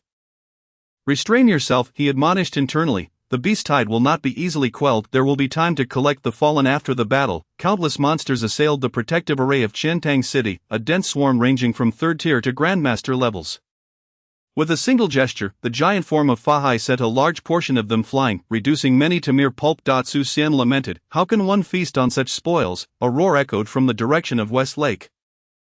A coffin soared towards them from that direction. Unremarkable in appearance, it radiated a sense of decay, yet it emanated a terrifying pressure. Half a step into the earth immortal realm, Xian, wielding the keen perception of a martial immortal, easily sensed the monster's cultivation within the coffin. He could hardly fathom that Qiantang harbored both Fahai and the King of the Golden Bowl, as well as a half-step earth immortal monster. As Xian stood in astonishment, Fahai had already engaged the coffin. The Tenjiang Buddha struck the coffin, causing it to dip precariously, nearly crashing to the ground. The lid of the coffin slowly creaked open, releasing an eerie and terrifying pressure. Xian's brow furrowed. What manner of being lies within? As the lid fully opened, an aura of the earth immortal realm wafted forth. Chapter 55, The Great Fiend. The giant Buddha, the palace, a single punch as the coffin revealed a crack, a skeletal white finger emerged. It was a white finger, a bony digit. The terrifying power of the earth immortal realm descended upon Qiantang City. The world seemed to shrink to the size of that single finger. Wang Shifeng gazed at the coffin in the sky with a grave expression. It has awakened. The master of enchantment looked skyward at the white finger, her countenance shifting. It has awakened prematurely. Bai Fu. Xian found himself involuntarily uttering a name upon seeing the white finger. After speaking, he froze in confusion. Who is Bai Fu? I do not know this name. What is happening? Why did I utter this name? Why do I feel a sense of familiarity with the being within the coffin? What is going on? The original host, the consciousness of the original host has not dissipated. Xian was drenched in cold sweat. Possessing formidable spiritual power as a martial immortal, he conducted a self-examination. The three eyes of the deity within his consciousness opened wide, scanning every inch of his mindscape without neglecting a single detail. There was nothing in other parts of his body. The three eyes swept over his entire being, especially the heart. Apart from the mind, the only place consciousness could hide would be the heart. Yet still, there was nothing. Xian furrowed his brow. How could this be? The words he had just spoken certainly came from his mouth, yet they were not his own, unable to locate any remnant of the original host's consciousness. The situation became dire. The hidden presence was the most perilous. To evade detection by a martial immortal's spiritual power, how strong must one be? Wait, there is still one place I have not explored. As his spiritual power delved into the scales, Xian felt a disorientation and found himself within a palace. Above the palace loomed a throne, upon which sat a man in a long robe. Appearing to be in his 40s. He bore an uncanny resemblance to Xian. Is that Xian? The man on the throne opened his mouth, as if to speak, but his form dissipated like mist in the wind, transforming into pure spiritual energy that scattered throughout the palace. The three eyes voraciously consumed the spiritual energy within the palace. The innate compatibility of the spiritual energy with Xian allowed it to merge seamlessly with his soul without the need for refinement. Xian's spiritual power surged continuously, advancing to the mid-earth immortal realm, then to the late earth immortal realm. The deity born from the condensation of his spiritual power began to manifest within his body. Though it was an energy form, it exhibited all the traits of a human being, developing organs, blood vessels, a brain, bones, and marrow. Is this the spiritual power beyond the earth immortal realm? What realm is this? Xian could not discern or articulate it. It was simply unfathomable. Under the immense augmentation of his spiritual power, his martial intent grew wildly, intertwining with the path of martial arts, nearly coalescing into a tangible form. The martial intent began to meld with the deity of his mindscape, propelling his martial cultivation to the cusp of breaking into the second tier. Just as Xian was about to achieve this breakthrough, the spiritual energy within the palace was entirely consumed. His martial cultivation stagnated at half a step into the second tier. Xian surveyed the entire palace. Where is this place? How did my spiritual power enter the scales, leading me to appear in this palace? Why am I seated upon the throne? Upon seeing him, Xian wished to speak, but how does one exit this place? Countless questions surged within his mind. With no answers to be found, his own dissolution, however, brought him a semblance of relief. At least there was no presence of another within his body, which assuaged his unease. He must depart swiftly. A great battle rages outside. Approaching the throne, Xian hesitated before taking a seat. His intuition suggested that there lay a method of escape from the throne. His soul transcended the earth immortal realm, reaching an unknown state. His instincts were sharper than any woman's sixth sense. Seated upon the throne, Xian found himself in an even grander palace. Unbeknownst to him, he held a long rectangular jade tablet in his hand, reminiscent of the tokens wielded by celestial beings in past tales. He stood in the vast hall, wishing to move but finding his legs unresponsive. Suddenly, he was back on the throne, had it not been for the jade tablet in his hand. He might have doubted his previous experience as mere illusion. In a daze, Xian exited the Palace of Scales, returning to the realm of reality. Everything had transpired in the blink of an eye outside. The white finger had just pointed at Fahai's giant Buddha. Great might heavenly dragon, the giant Buddha bellowed, its light radiating forth, transforming into a celestial dragon that surged towards the white finger. The protective formation of Qiantang City frantically siphoned power, channeling it into Fahai, who ascended from half a step into the earth immortal realm to the earth immortal realm. With a resounding crash, the celestial dragon collided with the white finger. The force of the Buddha's power sent ripples through the very fabric of space. The white finger was repelled back into the coffin, causing the protective formation of Qiantang City to tremble as if disturbed by waves. Observing the scene, Xian sighed inwardly once more. Homes would hang white sails, and cries would echo in the air. Such is the wretched state of the world. My master has successfully blocked the coffin, sparing me from summoning the divine. With a creaking sound of wood scraping, a gap opened in the coffin lid. A skeletal arm emerged from the crevice, forming a fist aimed directly at the giant Buddha. The very heavens and earth seemed to coalesce around that punch. Xian felt a surge of martial intent within him, an irresistible impulse to strike back. Great might heavenly dragon Mami Maba, the giant Buddha's voice resonated, its body aglow with Buddha light as it raised a hand to meet the skeletal fist. The sound of a dragon's roar echoed as a dragon coiled around the Buddha's arm, its head emerging from the palm, crashing into the skeletal fist. In that instant, the world fell silent, all sound ceased. No, it was not merely silence. The entire universe seemed to hold its breath for that fleeting moment. Had it not been for Xian's transcendent spiritual power, he might have missed the moment entirely. With a powerful shockwave radiating outward, the skeletal fist was sent crashing back into the coffin. The protective array of Qiantang City shook violently, fissures appearing upon its surface. The dragon's roar resounded as the aura of Qiantang's governance transformed into a dragon, merging with the protective formation, rapidly mending the cracks. Xian's brow arched in surprise. Wang Fengshan has activated the county seal. The county seal can communicate with the imperial fortunes, drawing upon their strength to bolster the protective formation, which is no simple task. Wang Fengshan's cultivation must have drawn upon his essence blood. To expend essence blood is to consume one's lifespan. Xian couldn't help but feel a sense of respect for Wang Fengshan. Though still an acting official, he was worthy of the title of county magistrate of Qiantang. Without waiting for the coffin to react, the giant Buddha swatted at it with a powerful hand. A golden dragon erupted forth from the palm, issuing a dragon's roar as it surged toward the coffin. As it approached, it continuously absorbed the power of heaven and earth, transforming into a colossal dragon over 100 meters long before crashing into the coffin. With a deafening boom, the coffin was sent flying, splintering into shards that scattered across the mountainside. The coffin shattered, pieces of wood falling away, and a terrifying pressure emanated from within. It felt as though an unparalleled fiend was about to be born. Xian felt an invisible force constricting his heart, rendering it unable to beat and making it difficult to breathe, as if he were trapped within a heavy bellows. It was only through the activation of his formidable spiritual power, bolstering his martial intent, that he managed to withstand this pressure. As the coffin was completely destroyed, the fearsome entity hidden within was revealed. Xian stared in disbelief as a humanoid servant emerged from within. Is this not the same fiendish presence I just sensed? Xian pondered, wondering whose servant this could be. A monk. I seek only to find someone in Qiantang. If you step aside, I shall not harm anyone in Qiantang. The servant declared to Fahai Amatba, I have vowed to protect this land. I cannot allow you to take even a single person away. Fahai responded, invoking the name of the Buddha, having vowed not to resist.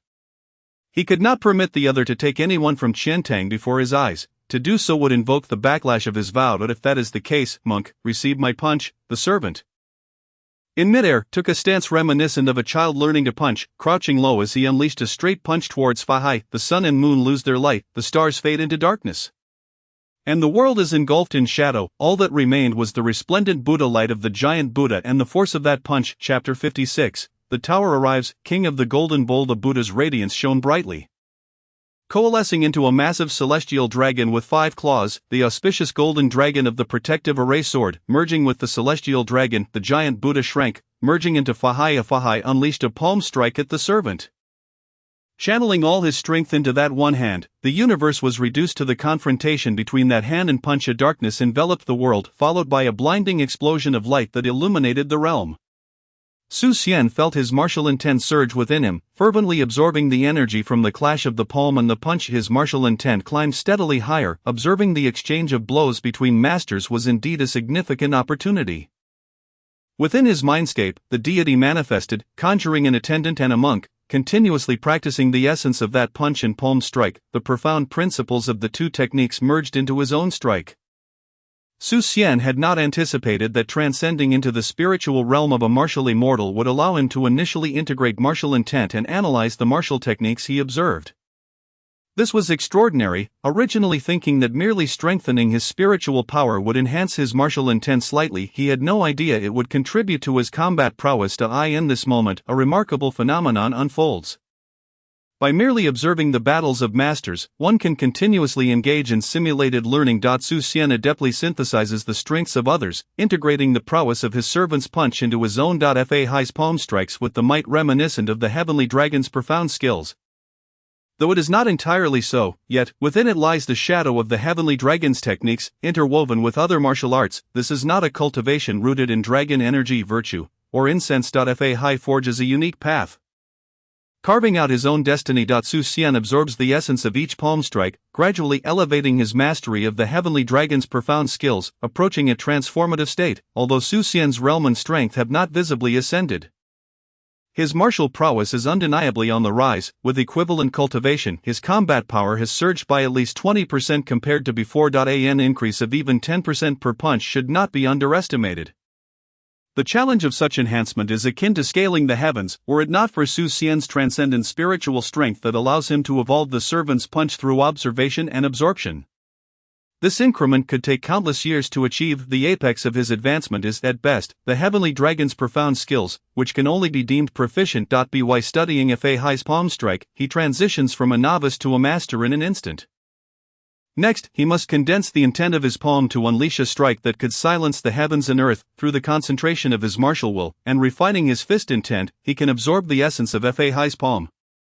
Xian's elevation is but a fleeting moment. Each palm and punch strikes the Sidious protective formation, which shatters like glass, erupting with a thunderous crash. Hai crashes to the ground, creating a vast crater. Countless malevolent creatures are reduced to ashes by this blow, for they lack the protection of the Sidious formation. The servant, clad in tattered garments, bleeds a dark green from his lips, with his chest pierced and bearing the imprint of a palm.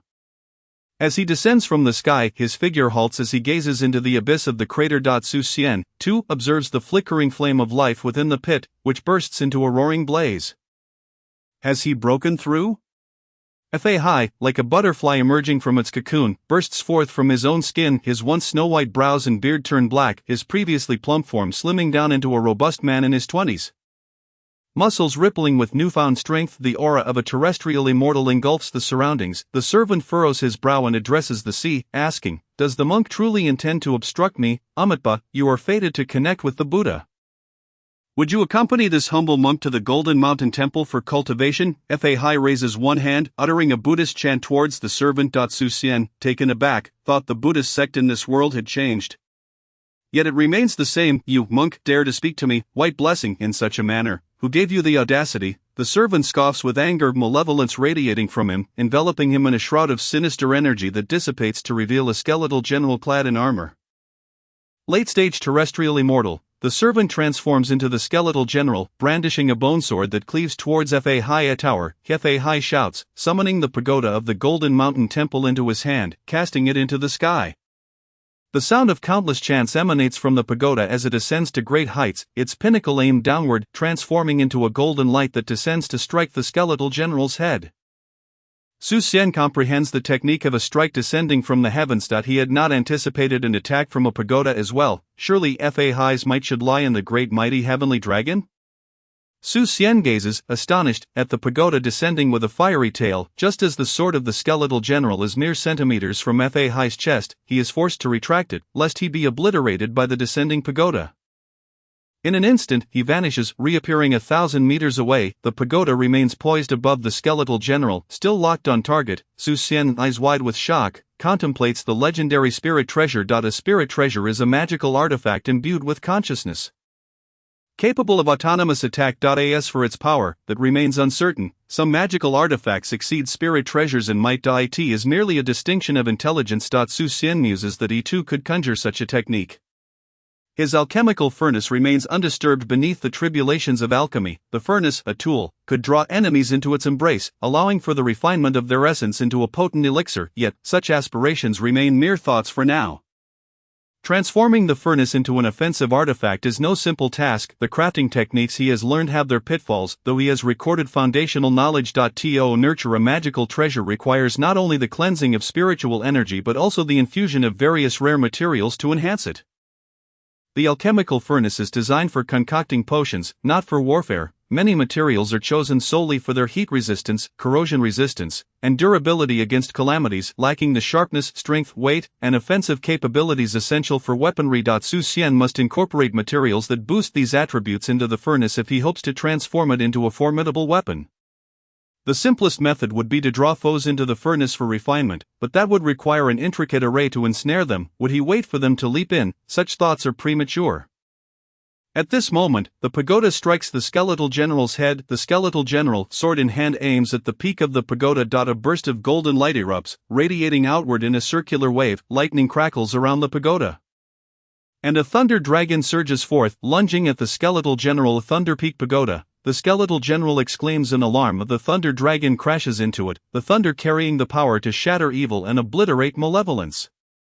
Breaking its armor apart, revealing cracks in its bones, yet the skeletal general is fierce, detonating its bone sword in a powerful counterstrike that sends the Thunder Peak Pagoda flying, transforming into a streak of white light racing towards West Lake.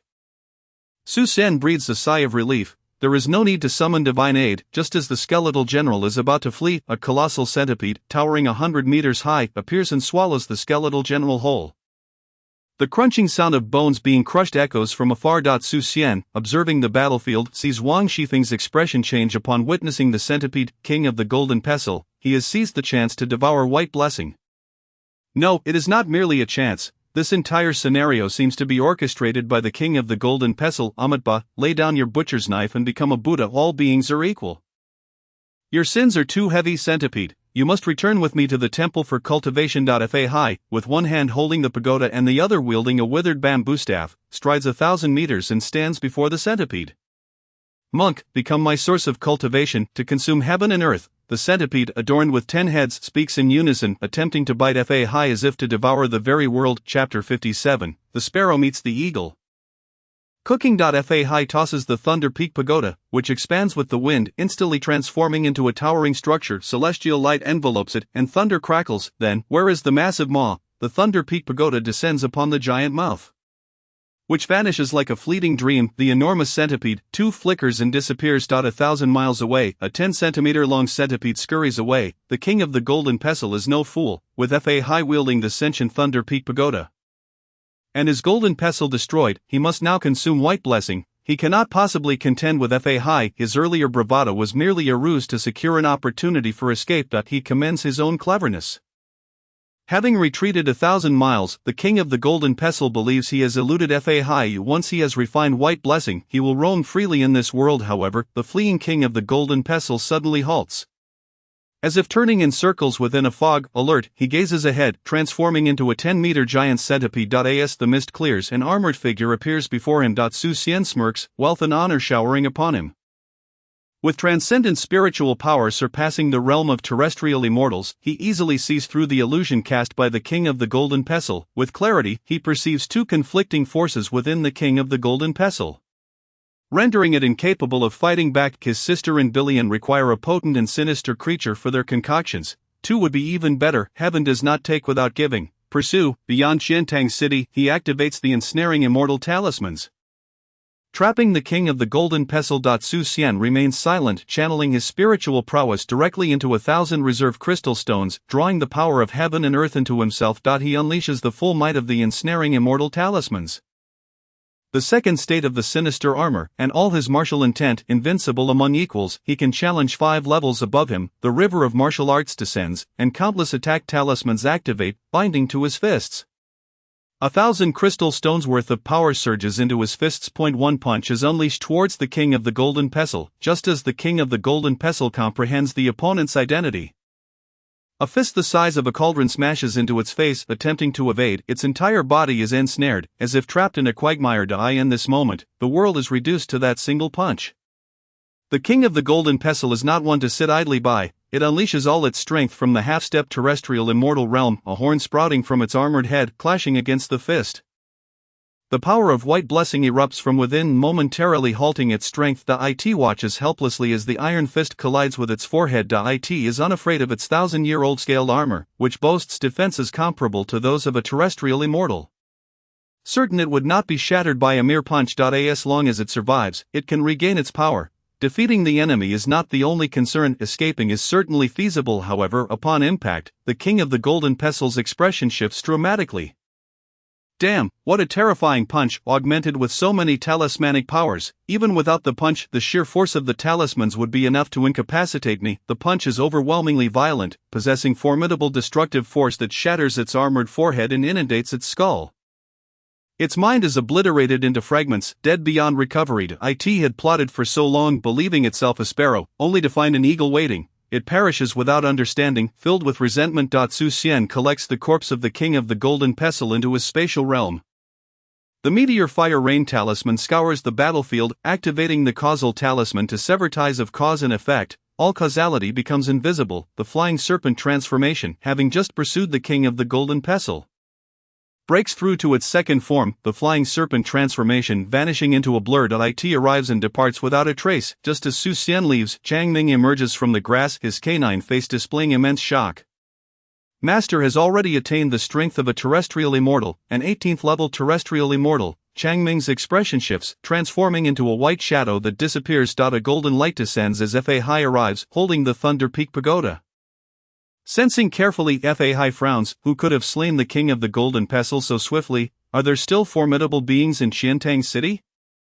Or is it? Fa Hai casts his gaze towards West Lake, then retracts it, disappearing with the Thunder Peak Pagoda. Xian returns to Xiantang City, shedding the sinister armor and returning home. He has profited immensely, truly reaping rewards, although he has exhausted all 1,000 reserve crystal stones.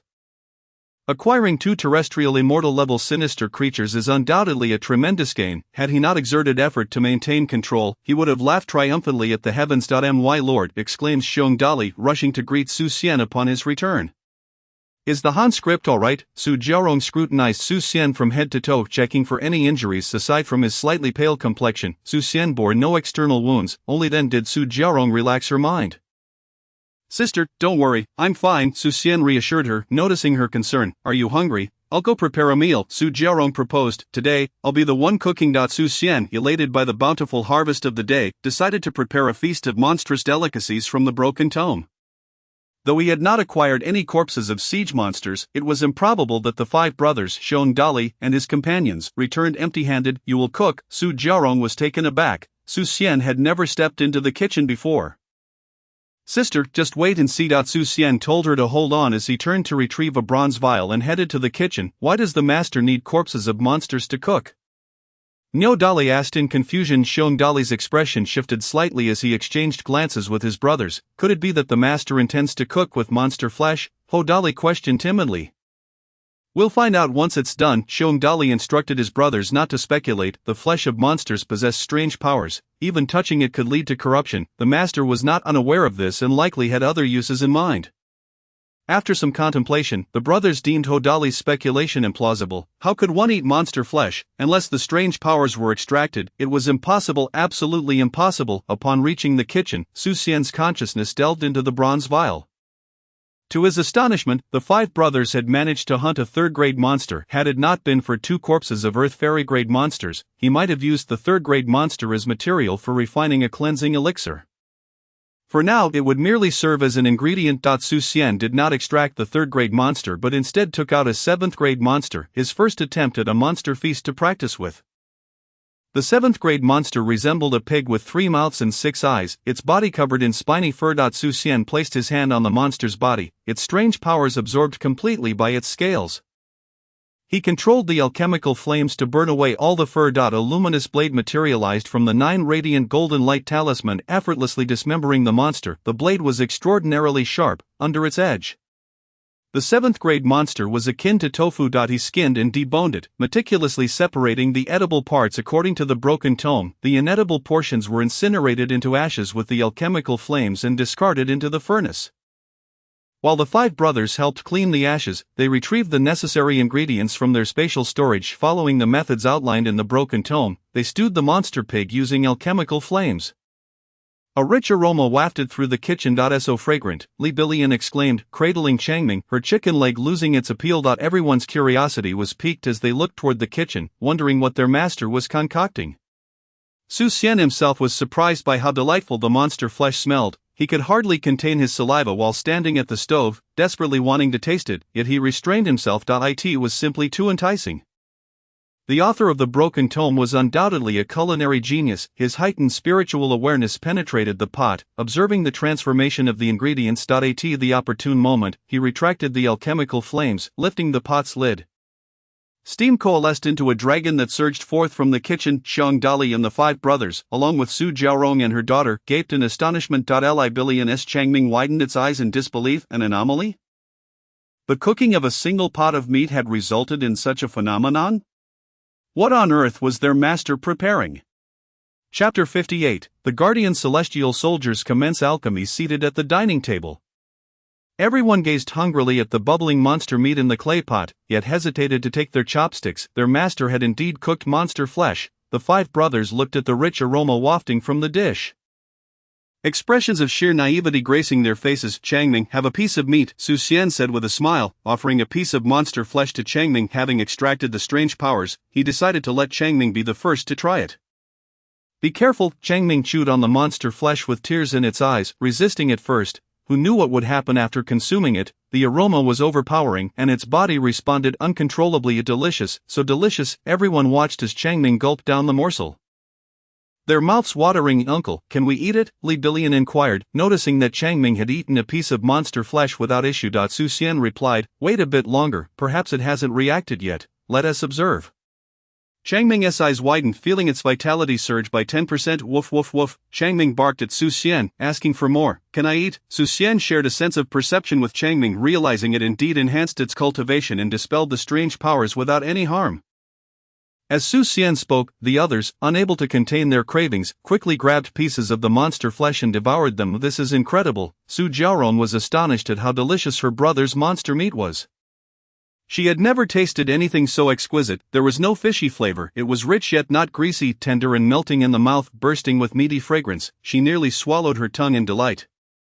Uncle, can you cook every day? Li Billion exclaimed, her mouth glistening with oil as she gazed longingly at Xian. Uncle's cooking is far better than Mother's. If he could cook every day, we would always enjoy delicious meals. That is definitely not possible, Xian replied. Monster flesh cannot be consumed daily. There must be a digestive process. With his strange armor, he could indulge daily, but Li Billion could not. She hadn't even begun her training, so a weekly feast would be remarkable. Li Billion said, slightly disappointed. But uncle can cook once every 7 days. Xian continued, that would be wonderful. Li Billion jumped up in joy. Seeing everyone devouring the monster flesh, she quickly joined in the fray. Xian followed suit. In just a few moments, a third of the monster meat had vanished, ever since merging with the strange armor. Xian had never felt full. Today, he finally experienced satiation. Everyone was stuffed and unable to move. Changming lay on the ground, belly up, rolling its eyes. Xian was the first to recover, thanks to the consumption of the strange armor, and he retreated to his room. Xian examined himself, for his martial intent had initially merged with his spiritual power, forming a deity-like entity. Stepping into the threshold of the second-grade realm, he was on the verge of achieving the second-grade status. His spiritual power had transcended the realm of martial immortals. With transcended spiritual power, he discovered the Gold Hammer Law King's illusion technique and could imprint and simulate martial arts techniques, lacking scales. This ability could serve as his advantage. He noticed a palace within the scales, where his original soul fragment was hiding. For some unknown reason, it dissipated into spiritual power upon seeing him, which he absorbed. Before vanishing, it seemed to want to convey something. Curious, he lamented its disappearance. There was no opportunity to inquire further. Entering a larger palace through the scales, he obtained a jade tablet but had no time to inspect it. He observed the battle between Bai Fu and Fa Hai, witnessing the enhancement of his martial techniques through the clash, taking advantage of the Gold Hammer Law King's consumption of Bai Fu. The internal conflict of power allowed him to slay the Gold Hammer Law King, acquiring 2 monster corpses. The dragon's 9 transformations had successfully broken through to the second transformation, the Flying Serpent transformation. It was undoubtedly a bountiful harvest. He discovered two mysterious locations, the Scales Palace and that Grand Palace, the origins of which remained unknown. Su Xian retrieved the jade tablet from his spatial storage. Pondering whether it could provide any clues bestowed by virtue of heaven, destined by fate, Su Xian, he read the ancient script on the jade tablet, feeling utterly bewildered. Su Xian, is Su Xian a heavenly soldier? What does bestowed by virtue of heaven, destined by fate mean? The Grand Palace must be the headquarters of a mysterious organization, and Su Xian was a heavenly soldier of this organization. What kind of organization was this? Su Xian infused his internal energy. It reacted not at all. He infused it with magical energy, yet still no response. Was it merely an ordinary jade tablet? How could such an ordinary jade tablet appear in his possession? Su Xian regarded the tablet, feeling it was anything but ordinary. Activating his keen sight, he opened his third eye, gazing at the white jade tablet. It transformed into a radiant white light within his third eye. How could there be pure incense power within the white jade tablet? A thought struck him. He infused the incense power into the white jade tablet. The tablet responded, emitting a brilliant white light. The pattern of the Big Dipper appeared on the jade tablet. A message surged into Su Xian's mind. Guardian Celestial Soldiers? The identity token of the heavenly soldiers guarding the celestial realm. Was the Palace of Scales a place leading to the celestial realm? That was not the crux of the matter. The key was that the white jade tablet recognized him as its master. Becoming his command token, he had become a celestial soldier. The white jade tablet transformed into a beam of white light, soaring into his sea of consciousness, hanging at the waist of his deity form. The speed at which his deity materialized accelerated, and his internal organs instantly coalesced. Empowered by the jade tablet, he took on a human-like form, donning a suit of white jade armor, wielding a celestial sword and a celestial spear, standard equipment for guardian celestial soldiers. Celestial soldiers were originally deities. Su Xian, having become a celestial soldier, sought his spiritual consciousness manifest as a celestial soldier's form. Su Xian achieved the status of an immortal spirit, obtaining celestial credentials, though the world had not undergone any anomalies. Even the lowest-tier celestial soldiers were still considered immortals when descending to the mortal realm. Unfortunately, due to the world's upheaval, although Su Xian's spirit had refined the white jade tablet to achieve celestial credentials, he could not exit his sea of consciousness, otherwise, he would be tainted by the world's strange powers. He could only remain entrenched in his sea of consciousness. As a celestial soldier, Su Xian's sea of consciousness was as secure as a fortress. Unless the strange god intervened, no one could attack his spirit, nor could anyone breach his sea of consciousness to seize control. If the strange armor attempted to seize him at this moment, he could effortlessly crush its consciousness with a mere flick of his finger. His spiritual consciousness transformed into celestial consciousness, expanding his range of perception, and enhancing the power of his third eye, rendering him impervious to illusions. He could discern reality from falsehoods, mastering every aspect of his body. He witnessed the celestial soldier grasping the formless martial intent, opening his mouth to swallow the martial intent. Su Xian stared in bewilderment, astonished that it was even possible to do such a thing. His body trembled, breaking through to the second-grade realm. Su Xian had not anticipated such a straightforward breakthrough to the second-grade realm. It was refreshingly simple and direct. He relished it. He estimated that future breakthroughs to the first grade and master levels would be similarly uncomplicated. With his spiritual consciousness morphing into celestial consciousness, the level was so high that breaking through felt as easy as drinking water. As long as his vitality accumulated sufficiently, there would be no bottleneck whatsoever. Su Xian glanced at the scales within his sea of consciousness. Remarkably, the scales connected to the celestial realm, which took him by surprise. The origins of the scales were likely significant. No wonder they were so powerful, yet, he wondered if he could still enter the celestial realm. The celestial realm was replete with treasures. Obtaining artifacts from there would undoubtedly lead to great fortune. Su Xian probed the scales with his celestial consciousness, but the palace had vanished, revealing only the magical array of the scales. Unable to enter, Su Xian had no choice but to abandon the attempt. Having attained celestial credentials was already quite remarkable. He could not afford to be greedy. Next, Su Xian decided to concoct an improved version of the cleansing elixir. The bronze alchemical furnace soared forth from the dantian. Transforming into a grand furnace standing 3 meters tall, the king of the golden hammer was released from the void, morphing into a colossal centipede measuring 1 meter in length, its abdomen swollen. It ruptured the belly of the king of the golden hammer, revealing a shattered skeleton. Chapter 59. The formation of the elixir, the enhancement of cultivation. Gazing upon the bones, Su Xian was overcome by a profound sorrow.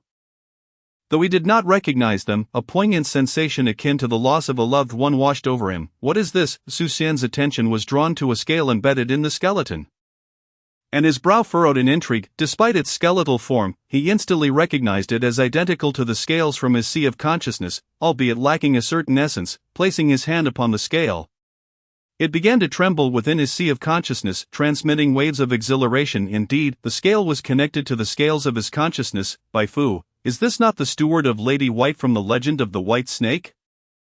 The leader of the 5 ghosts. Could this scale be related to the White Snake? No, it resembles it closely, yet there are distinctions. The scales from his sea of consciousness bear the marks of ancient, timeless epochs, whereas this scale lacks such historical gravitas. The duration of its existence is certainly incomparable to that of the scales from his sea of consciousness. Why did the scales respond to this one?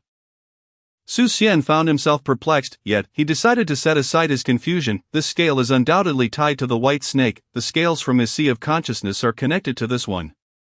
Thus the sea of consciousness must also be linked to the White Snake. Su Xian yearned to decipher the origins of the scales, for they were the foundation of his existence, having lacked any clues until now. He finally glimpsed a thread of insight, but then, where is the White Snake? Shouldn't Tishi have appeared in Xiantang, seeking her benefactor and crossing paths with him? Shouldn't Bai Fu be pilfering from the treasury with Xiao Qiang? Was his brother-in-law being punished for the theft of the treasury? Everything felt askew, yet at the same time, everything seemed to align. It was all a muddle. He remained entangled with the White Snake. Where is this lady? That dream, the warning from the temple, was it all linked to the White Snake? Su Xian shook off all doubts from his mind, deeming it unnecessary to delve into them.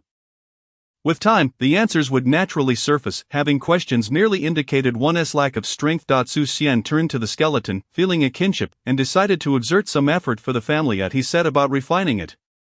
Absorbing the enigmatic power of the skeleton and feeding it to the furnace, with a deft motion of his hands, he initiated the alchemical process. The elixir fire did not consume the bones, and Su Xian remained unperturbed. Changing his hand gestures, the alchemical fire transformed into furnace fire. Under the furnace fire, the bones crumbled into a fine white powder, while impurities were rendered into nothingness, coalescing into a pearl the size of a fingertip. With a flourish of his hands, he extracted the white pearl, joy illuminating his face. It is done. Storing the pearl away, he absorbed the enigmatic power of the King of the Golden Hammer and cast it into the furnace. With experience from refining the white pearl, the King of the Golden Hammer was swiftly transformed into a blood pearl. As he extracted the blood pearl, Su Xian felt its immense vitality surge within him, and he commenced the extraction of medicinal fluid. Following the recipe from the ancient tome, he retrieved various herbs from his spatial pouch, tossing them into the furnace to distill the elixir with practiced ease. He quickly produced 2 doses of an enhanced version of the cleansing marrow pill. He placed the blood pearl into the furnace, knowing its energy was slightly inferior to that of the bone pearl, and decided to practice with it first. His spiritual consciousness extended, and he became acutely aware of everything occurring within the furnace. The utility of his spiritual consciousness was remarkable. He perceived every particle of the herbs with crystal clarity.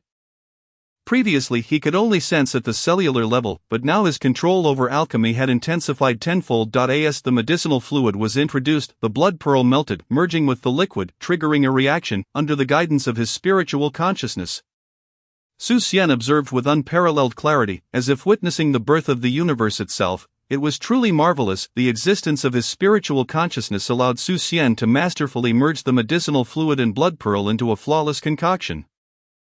With all the medicinal fluid and blood pearl amalgamated, the reaction reached its zenith. Su Xian's gaze sharpened. It was time to execute the elixir formation technique. The liquid within the furnace solidified into a crimson elixir, and a tribulation of elixirs materialized above the furnace, descending upon it. In a swift succession of 6 strikes, the tribulation struck down decisively, reminiscent of a busy worker clocking out at the end of the day. Su Xian watched as the tribulations dissipated, revealing a red elixir adorned with 4 spiritual patterns. 4 spiritual patterns. Su Xian's excitement was palpable. Though his alchemical skills had not improved, his spiritual consciousness had enabled him to enhance the elixir with an additional spiritual pattern. Truly, the power of his spiritual consciousness was formidable. If he were to further elevate his alchemical skills or improve the furnace, 5 or 6 spiritual patterns would be within reach. Executing the elixir technique, the enhanced cleansing marrow pill landed in Su Xian's hands. As he sensed the surging innate energy within, satisfaction graced his countenance. The refinement of tendons and cleansing of marrow would alter one's innate quality. Reliant upon this innate energy, the ordinary cleansing marrow pill contained only a fraction of innate energy. Consuming it daily would not lead to limitless enhancement, as there existed a ceiling. For instance, his sister, with slightly inferior innate quality, had significant room for improvement. His niece, possessing a spiritual light of 3 feet, had limited potential for growth. Once her spiritual light reached 6 feet, her progression would halt, rendering the cleansing marrow pill akin to mere candy.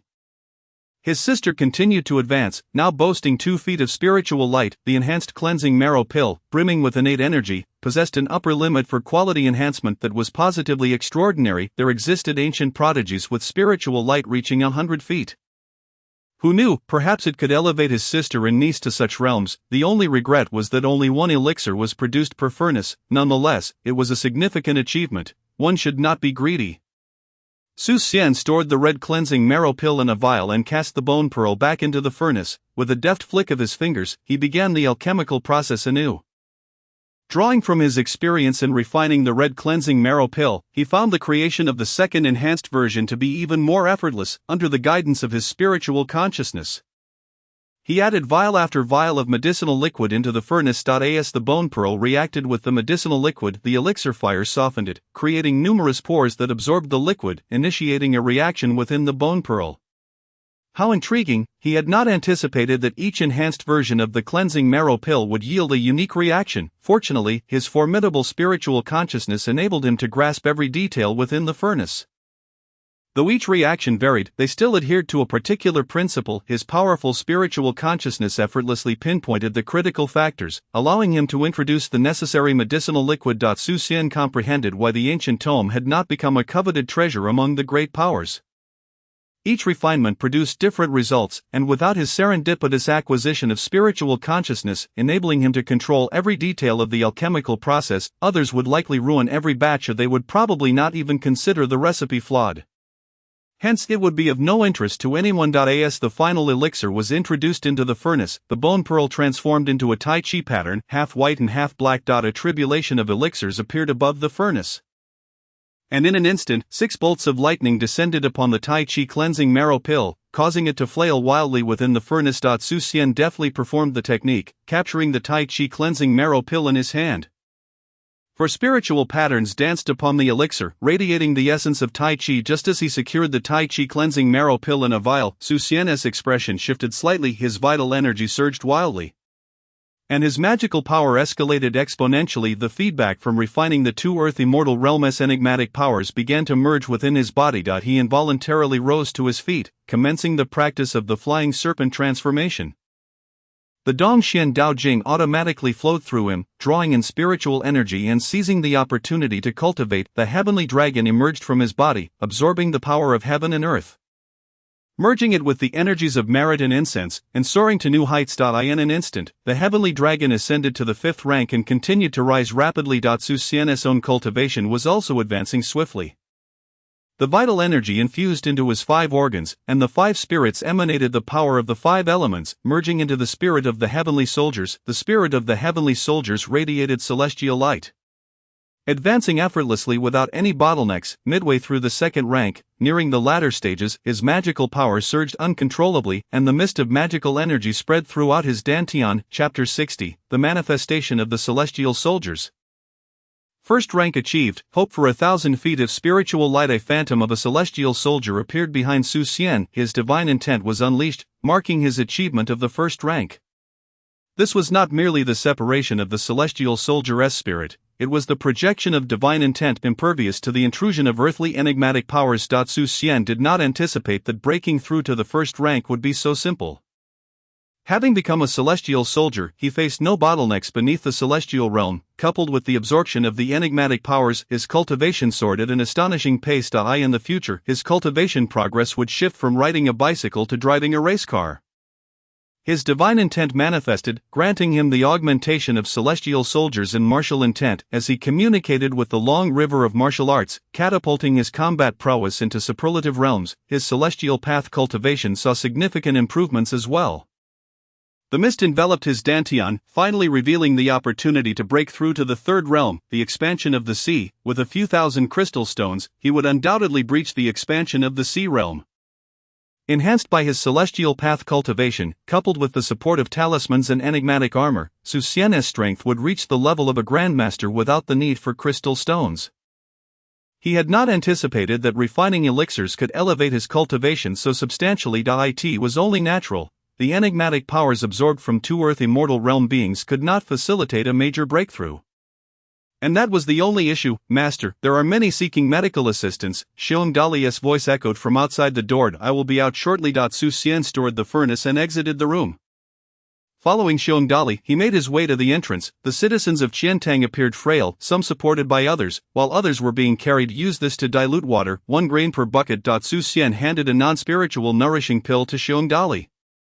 Many had been drained of their vitality by the protective city formation, resulting in their weakness and necessitating a replenishment of their life force. Having returned to refine the nourishing pills, he feared encountering ordinary individuals suffering from both vitality and blood loss. Understood. Receiving the nourishing pill, Xiong Dali turned to leave. Everyone, do not panic. Those with severe ailments, please come forward. Xian called out loudly, quickly make way for those who are gravely ill. Xian instructed the others to carry the critically ill individuals into the courtyard, where he would channel the Changchun true energy into them, sustaining their lives. With so many patients, one could only imagine the number of lives lost the previous night. When deities clash, it is the mortals who suffer. The lives of mortals are indeed as fragile as ants. Fa Hai responded to Bai Fu, saying they could only sacrifice a few to save the majority. Such words may seem simple to utter, but as Xian gazed upon the dying individuals on the stretchers and recalled the lives lost the night before, he felt a profound sense of helplessness. It was not that he was overly compassionate. Rather, any individual with a shred of conscience would feel sympathy and indignation. Xian was engulfed by a sense of powerlessness. He himself was still fighting to survive. How could he possess the ability to change such circumstances? All he could do was silently curse the dog-eat-dog world. He could only do his utmost to save those whom he could. Some, even with the infusion of Changchun energy, could not be sustained. Xian did not even have the time to express his regret and condolences before moving on to the next. Xiong Dali brought over the water. Everyone, 1 bowl of water each under the nourishment of the nourishing pills. The patients gradually improved, the weak among them could walk normally, and color returned to the faces of those on stretchers. It took an entire day to treat all the individuals who had come for aid. Finally granting him a moment of respite, the merit points accumulated in his 3-eyed were increased by 10%, while the Heavenly Dragon's vast power surged to the 4th level. The Heavenly Dragon had broken through to the 5th rank of cultivation. To save lives and assist others is a vocation that can last a lifetime. The power of incense surged dramatically. As the power of incense grew, the celestial status also experienced a transformation. Initially a mere soldier, he ascended to the rank of a captain among the celestial troops. The celestial status shall elevate in accordance with the increase of incense power. It appears that the deities of the heavenly court are predominantly gods of incense. Some have achieved divinity through their physical forms, allowing them to transcend the influence of incense, while the majority remain as deities tethered to it. If he possesses sufficient incense, can he continue to enhance his celestial status? Immortals cannot manifest in the mortal realm, for they would be eroded by malevolent forces. Thus Xian could not help but spread the faith to elevate his celestial status, unable to appear in the world. He was confined within his consciousness, only capable of withstanding attacks on his spirit. Such elevation held little significance. It would be far more beneficial to fully devote himself to the martial arts. The path of the immortals, and the art of talismans, the celestial soldiers and celestial awareness in the mortal realm sufficed. Observing his fatigued sister and niece, Xian approached, channeling his long spring technique into their bodies to restore their vitality. The nourishing effects of the qi-gathering pill and the bone-cleansing pill during this period were not to be underestimated. His sister and niece feared they could not sustain the burden of work for an entire day and night. Sister, please consume this bone-cleansing pill. Xian offered the Tai Chi bone-cleansing pill to Su Jiaorong. Upon opening the vial, a fragrant aroma wafted forth, coalescing into a Tai Chi pattern. The rich scent filled the air.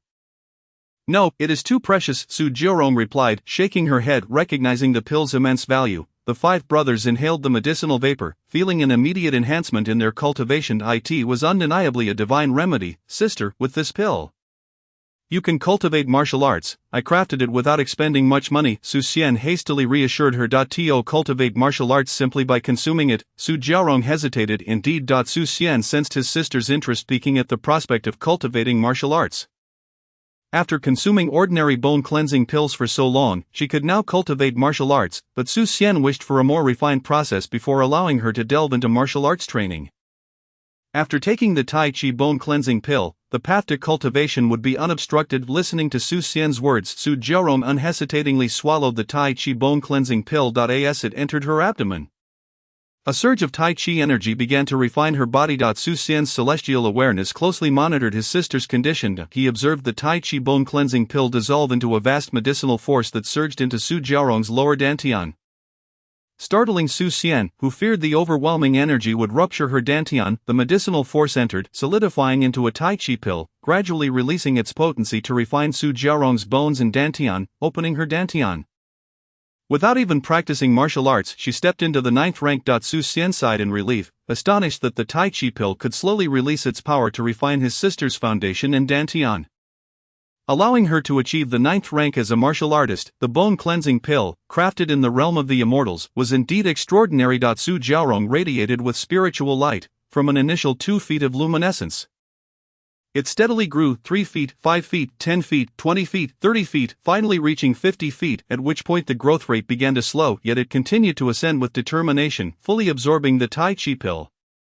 Xian believed his sister's spiritual light could potentially reach 100 feet. Such talent was unmatched even among ancient prodigies. Li Billion consumed this pill. Xian presented the blood bone cleansing pill to Li Billion, saying, "Thank you, Uncle." Li Billion accepted the blood pill and placed it in her mouth. Under Xian's celestial awareness, the blood pill dissolved upon entry, transforming into a crimson energy that surged into Li Billion's lower dantian, materializing into a blood pill that continuously emanated strength, refining her bones and dantian. Xian's keen observation indicated that Li Billion was exceptionally suited for the blood pill. As the energy permeated Li Billion's body, her spiritual light began to soar, instantly reaching 50 feet, then 100, 150, 200, and 300 feet before gradually tapering off, still steadily advancing. Xian estimated that once the blood pill was fully absorbed, Li Billion's spiritual light might reach 1,000 feet. Such aptitude had never been heard of before. Even ancient prodigies did not possess a spiritual light of 1,000 feet. Fortunately, both Li Billion and his sister bore a unique charm that concealed their transformations. Otherwise, they might attract unwanted attention. Who knows if there are malevolent forces seeking to seize such talents? Malevolent beings often target those with high potential. The unique charm merely altered their perceived aptitude. With his sister at half a foot and Li Billion at 3 feet of spiritual light, Xian eagerly anticipated his sister and niece's martial arts training, fearing they might achieve realms comparable to ancient prodigies in a single day. The 5 brothers stood in stunned silence, feeling as though they were trapped in a dream. 50 feet of spiritual light, 300 feet of spiritual light, the entire Su family was remarkable. Chapter 61, The Secret Realm of West Lake. When Xian encountered Wang Fengshan, he was taken aback to see him with a head full of white hair resembling a septuagenarian. "County Lord, what has happened to you?" Xian did not expect that activating the county seal would consume so much of Wang Fengshan's lifespan. Xiaoran felt a deep respect, pondering that he could not achieve such a feat. The cost was too great. He would undoubtedly flee with his sister and niece, although he sympathized with the people of Qiantang. It did not mean he would disregard his own well-being. Helping others was possible, but one must not sacrifice oneself. There are boundaries to what one can do. One must act within their abilities. An old man sacrificing himself for the entire city was a worthwhile exchange. My lifespan is nearly at its end, and I have one request of you. Wang Fengshan looked at Xian with earnestness. "County Lord, what is it? Speak freely. I will do my utmost to fulfill it." With gratitude for the recognition of his talents, the gift of knowledge, and the noble act of risking oneself to save the citizens, Xian saw no reason to refuse. "What weighs on my mind is my daughter. I wish to ask you to take special care of her." How could he possibly be oblivious to his daughter's feelings? Wang Fengshan decided to swallow his pride and seek one last favor for her. Xian breathed a sigh of relief, fearing Wang Fengshan would request something perilous. Taking care of Wang Shifeng was simple. This girl possessed the strength of the 4th rank. As long as she did not court danger, she would be safe. Upon their first meeting, she had been somewhat icy, yet now she was not the type to keep her distance. "Rest assured, County Lord, I will take good care of Miss Wang. If we can successfully defend Qiantang City, the higher authorities may bestow upon you a longevity elixir. There is still hope." Xian promised. "I am merely a half-baked talisman alchemist. How could a longevity elixir be granted to me?" Wang Fengshan chuckled lightly. There were many who awaited such elixirs above. how could they possibly bestow one upon a mere alchemist? With the activation of the county seal, he embraced a mindset of inevitable demise. Su Xian's agreement to his request brought him some comfort. Su Xian was at a loss for words. How precious was a longevity elixir? Wang Fengshan's words seemed to offer a glimmer of hope, yet he himself did not believe such a gift would be granted. Su Xian, Wang Shifeng called out to Su Xian at the entrance of the Imperial Physician Bureau. Miss Wang, is there something you need? Su Xian inquired. How is your alchemy coming along? Wang Shifeng asked directly. It's going well enough, Su Xian replied. Do you possess the formula for a longevity elixir? Can you concoct it? Wang Shifeng pressed. Having observed Su Xian's actions throughout this life and given his medical skills, she decided to trust him once her own abilities were insufficient to create a longevity elixir. Let me see the formula. Su Xian's interest was piqued. A longevity elixir, if he had such a pill, would he still need to worry constantly? The cost of summoning deities was merely a longevity elixir. After all, not to mention the door deity, he could even invite the Jade Emperor. Inviting the celestial gods could lead to chaos. Here, Wang Shifeng produced a tattered formula and handed it to Su Xian. It's incomplete? Su Xian exclaimed upon noticing several holes in the formula, which conveniently omitted a few ingredients. How can it be concocted without those? Do you have any means to create it? Wang Shifeng questioned. I need to study it further. Moreover, some of the spiritual herbs listed are missing, Su Xian said, furrowing his brow slightly. He did possess the main ingredient, the purple lotus. How fortunate, I have all the other materials. Just lacking the main ingredient, and I am unsure about the missing components due to the damage, Wang Shifeng stated. Bring your materials. Let me take a look. Su Xian's eyes brightened with hope that Wang Shifeng's ingredients could be cultivated. If he could plant a field of them, he could experiment gradually to concoct the longevity elixir. It was merely a matter of missing a few ingredients. With his understanding of medicine, he believed he could deduce the unknown components. Follow me. Wang Shifeng gestured for Su Xian to accompany her. He followed her away from the Imperial Physician Bureau, and they arrived at a secluded alley. Su Xian felt an odd sensation, akin to a covert transaction. Do not resist, Wang Shifeng instructed. Very well, Su Xian nodded in agreement, uncertain of her mysterious intentions. In a moment of distraction, he almost resisted, but recalling Wang Shifeng's warning, he released his defenses. As he stood close to her, with her back turned, he was ready to unleash the 9 radiant golden light talisman at any moment. It was a trap. With a single strike, he could take Wang Shifeng's life, yet Wang Shifeng dared to lean against him, suggesting no ill intentions. A sudden shift in the environment brought Su Xian into an unfamiliar space. A blessed land? He could hardly believe that Wang Shifeng possessed such a sanctuary. Initially, he felt proud of having a space to cultivate herbs.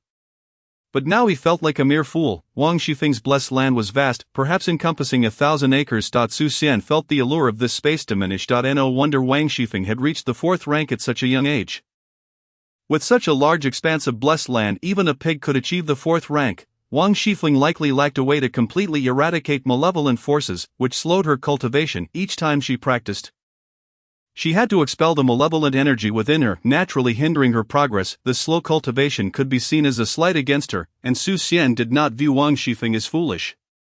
Such secrets shouldn't be revealed casually. What was her intention? If she wanted to give him ingredients, why not simply take them out and hand them over? Bringing him into this blessed land, was she not concerned he might harbor malicious thoughts?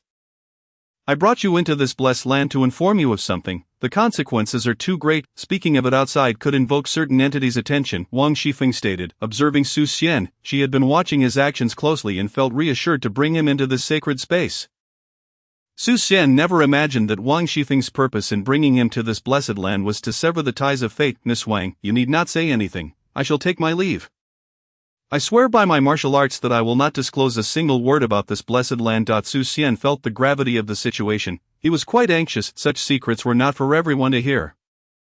Do you not wish to know about Bai Suzhen? Wang Shifeng inquired. In her past life, Su Xian deceived Bai Suzhen, causing her immense suffering and the destruction of her family. She truly wished for Su Xian and Bai Suzhen to have no further entanglements. Yet, for the sake of her father, she found herself with no other choice. You see, Su Xian had not anticipated that the secret pertained to the white snake. To unravel the mysteries of the sea scales and their connection to the white snake, he realized he must delve deeper into her nature. In 2 days' time, the eastern side of West Lake would unveil its hidden realm, where a time mirror awaited. By entering this mirror, one could manipulate the flow of time. granting him ample opportunity to experiment with the formula for the longevity elixir. This secret realm was intimately linked to by Xian, as Wang Shifeng remarked. "I shall go," Xian replied with a nod. The allure of the miraculous time mirror was enough, but his desire to aid the white snake compelled him further. "The medicinal ingredients for the elixir lie within the herbal field. Once you have gathered them, I shall escort you out," Wang Shifeng instructed, gesturing towards the field. Xian entered the herb field, uprooting entire plants and placing them into a bronze vial. The Wang Shifeng possessed her own blessings. It was prudent to conceal some of her capabilities. With these fresh herbs, he was confident he could concoct the longevity elixir. What was the nature of the white snake in this world? Was she a mere specter or a celestial being? Upon returning home, he planted all the herbs within his spatial confines. He transformed his magical energy into wood spirit essence to nurture the herbs.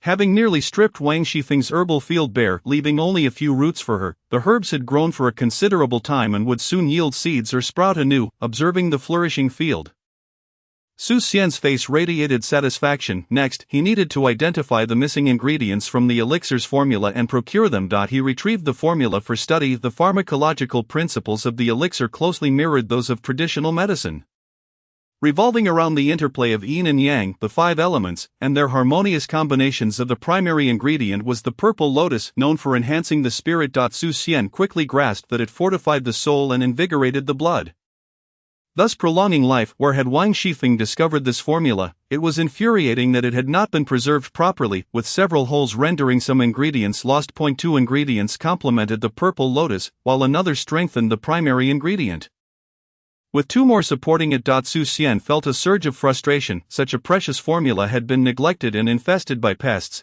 He endeavored to merge the contents of the damaged book with the essentials of alchemy, searching for any substances that could substitute the missing ingredients. The tattered tome contained a soul-nourishing pill, specifically designed to heal spiritual wounds, from which he could draw inspiration for auxiliary ingredients.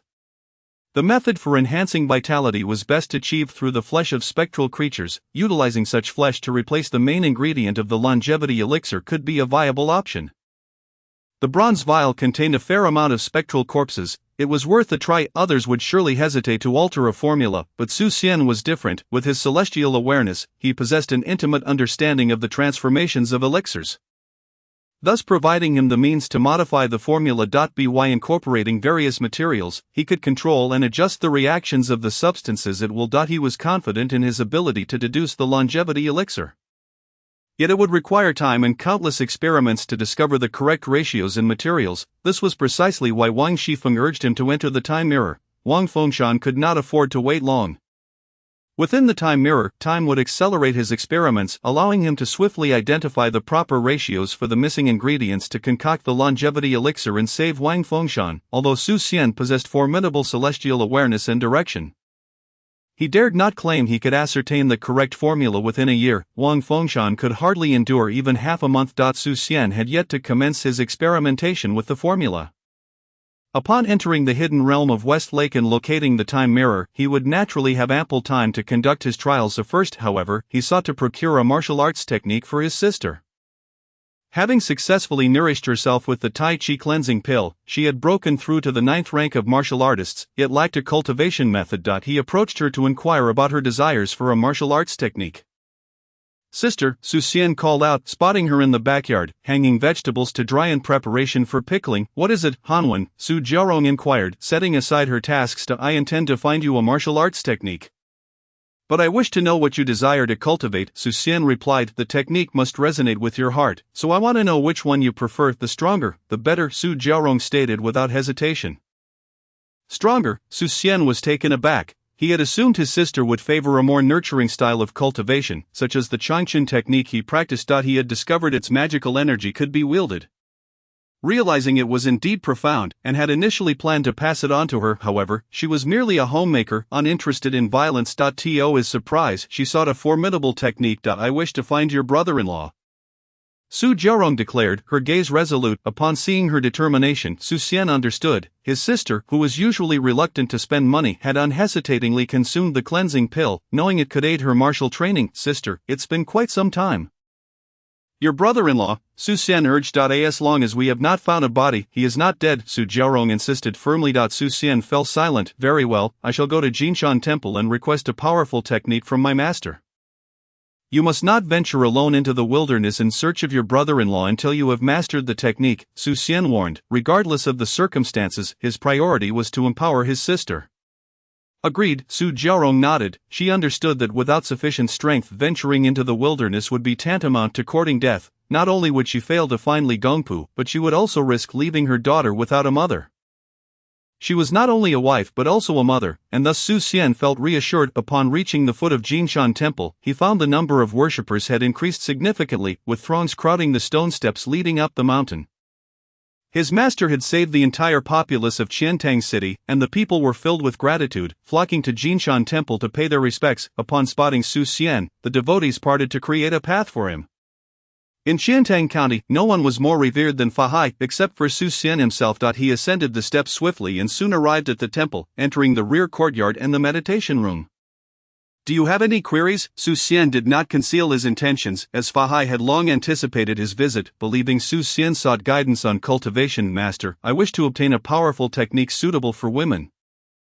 One that can both protect and empower, Su Xian stated. Fa Hai was momentarily taken aback. He had not expected Su Xian to request a martial arts technique. His brow furrowed slightly as he recalled Su Xian's niece. Realizing her youth did not preclude her from practicing foundational forms to strengthen her body. Once she was ready, she could cultivate internal energy. This was a common practice among sects and noble families. And he gave it little thought. Although he found the girl intriguing, possessing the potential to become a prodigy, he refrained from taking her as a disciple due to her age. Now that Su Xian had become his disciple, he could not accept her as a disciple without causing confusion in their lineage. Since you have not yet become my disciple, I cannot impart the techniques of Leishan Temple to you. However, I have come upon a profound yin-yang technique, capable of both offense and defense, utilizing the principle of yielding strength to counterforce, which is quite suitable for female practitioners. I shall impart this technique to you. Fa Hai declared. Thank you, master, Su Xian exclaimed joyfully. His master indeed possessed a technique befitting his sister. Fa Hai proceeded to present the scriptures of the yin-yang technique to Su Xian, carefully elucidating its principles. Su Xian's expression turned peculiar as he noted its striking resemblance to Tai Chi. However, the yin-yang technique had yet to achieve the essence of Tai Chi, remaining in its initial stages of leveraging strength. The IT had not yet reached the state of harmonious yin and yang, or the unity of chaos. He pondered whether integrating the Tai Chi principles from his past life into the yin-yang technique would yield a martial art akin to the Pancher Fist. Excitement welled within him as he attentively absorbed Fa Hai's teachings on the yin-yang technique, secured the martial arts manual, and bade farewell to his master before returning home. In his previous life, he had pursued physical fitness by learning Tai Chi from elderly practitioners in the park. Even researching it online, though he could not claim mastery over Tai Chi, his theoretical knowledge was quite solid. Upon arriving home, Su Xian sat cross-legged on his bed, attempting to merge the yin-yang technique with Tai Chi. The scales trembled, and the essence of both techniques manifested upon them, continually intertwining. The Pancher Fist he practiced also found its place within this fusion. Su Xian's excitement surged as he activated the predictive abilities of the scales. He then sought to have the scales deduce the immortal escape talisman, yet, the scales paid him no mind. The Pancher Fist, yin-yang technique, and Tai Chi converged within the scales, coalescing into a singular martial art that resonated within Su Xian's mind. Powerful, he marveled, never having anticipated such a delightful surprise. He named this new technique the Qianyang Fist. The Qianyang, representing the ultimate essence of Yang, was born from the fusion of the yin-yang technique and the true meaning of Tai Chi. The Pancher Fist, being exceedingly powerful, drew strength from both the yin-yang technique and the principles of Tai Chi, resulting in an unprecedented martial art. This technique wielded power against power, triumphing over strength with might. Embodying the principle of utilizing 4 ounces to deflect 1,000 pounds. Su Xian had expected to create a yin-yang technique but was astonished to discover the Qianyang technique instead, despite its formidable strength. The Qianyang Fist possessed exquisite finesse, with its techniques derived from the nuanced applications of force found in the yin-yang technique and Tai Chi, whether leveraging strength or employing the principle of 4 ounces against 1,000 pounds. The essence lay in the manipulation of force. These techniques, integrated into the Pancher Fist, rendered its raw, violent inner energy even more potent and unyielding, achieving the zenith of strength and brightness, hence the name Qianyang Fist, the fist of absolute yang. The Qianyang Fist remained a singular strike, capable of 380 variations and 12,700 methods of force manipulation. Not only did a single punch seamlessly integrate all of his physical strength, both internal and magical, but it also doubled its effectiveness through technique. This was the martial art most suited to him, yet it would not be appropriate for his sister. Nevertheless, this was of little concern. Mastering the Qianyang fist would enhance his understanding of both the Yin-Yang technique and Tai Chi. Isolating the Yin-Yang technique and Tai Chi from the Qianyang fist would prove simpler than the initial fusion of creating a new art. Su Xian extracted the martial art from the Qianyang fist, a technique that combined the core principles of both the Yin-Yang technique and Tai Chi. He would refer to it as Tai Chi. With the Qianyang fist in his arsenal, he felt a greater sense of assurance as he approached the hidden realm of Westlake. The prospect of a duplication technique appealed to him greatly. It would allow him to send a doppelganger into dangerous situations. Unfortunately, he had yet to encounter any mention of such a technique in this world.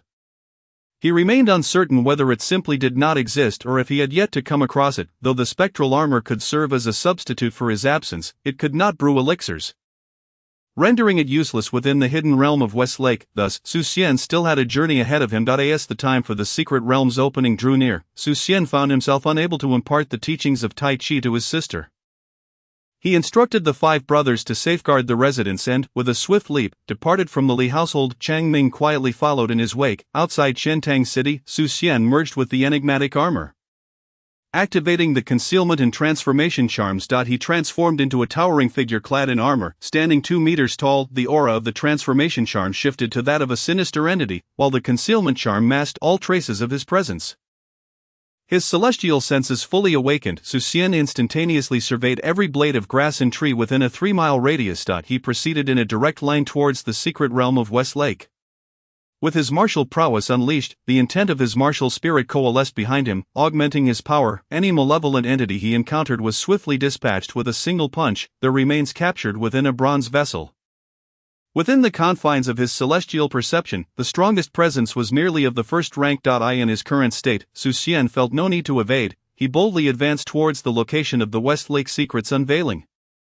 Upon reaching the Westlake secret realm, Su Xian raised an eyebrow, for his celestial senses revealed a significant gathering of individuals. Wang Shifeng was situated in the dense thicket to his left.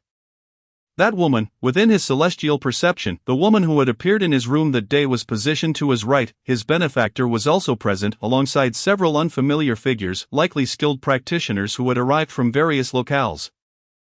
All at least of the first rank, each bore methods of concealment, appearing no different than shadows beneath his celestial scrutiny. At the water's edge, the space shimmered like rippling water, and a radiant light emerged, spreading outward. A colossal stone door materialized along the banks of Westlake, the entrance to the secret realm. Su Xian remained motionless, biding his time. All those within his celestial perception were under his control. The woman who had entered his room approached the stone door. A robust man, towering at 2.5 meters and wielding a large blade, joined her. A scholarly figure with a folding fan also stepped forward. Then, a shadowy figure cloaked in black emerged. It was the vendor who had sold him goods in Lingchuan. Several familiar faces had arrived, along with many others lurking in the shadows, including Wang Shifeng.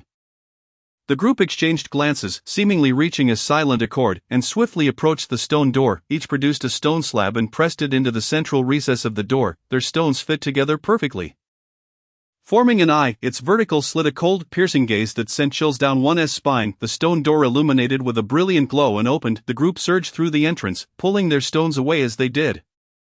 As they entered, the stone door began to close. Su Xian observed everything with clarity. Suddenly, a flying serpent appeared before the stone door, and Wang Shifeng materialized beside him. The two dashed through the entrance, and once they had crossed the threshold, the stone door sealed entirely. Those who remained rushed forward, attempting to breach the door, but their efforts left no mark upon it. Gradually, the stone door faded from sight, sealing the secret realm. All were left to depart in disappointment. Su Xian felt a momentary disorientation before finding himself back in his room, where he heard the sound of water. What was happening?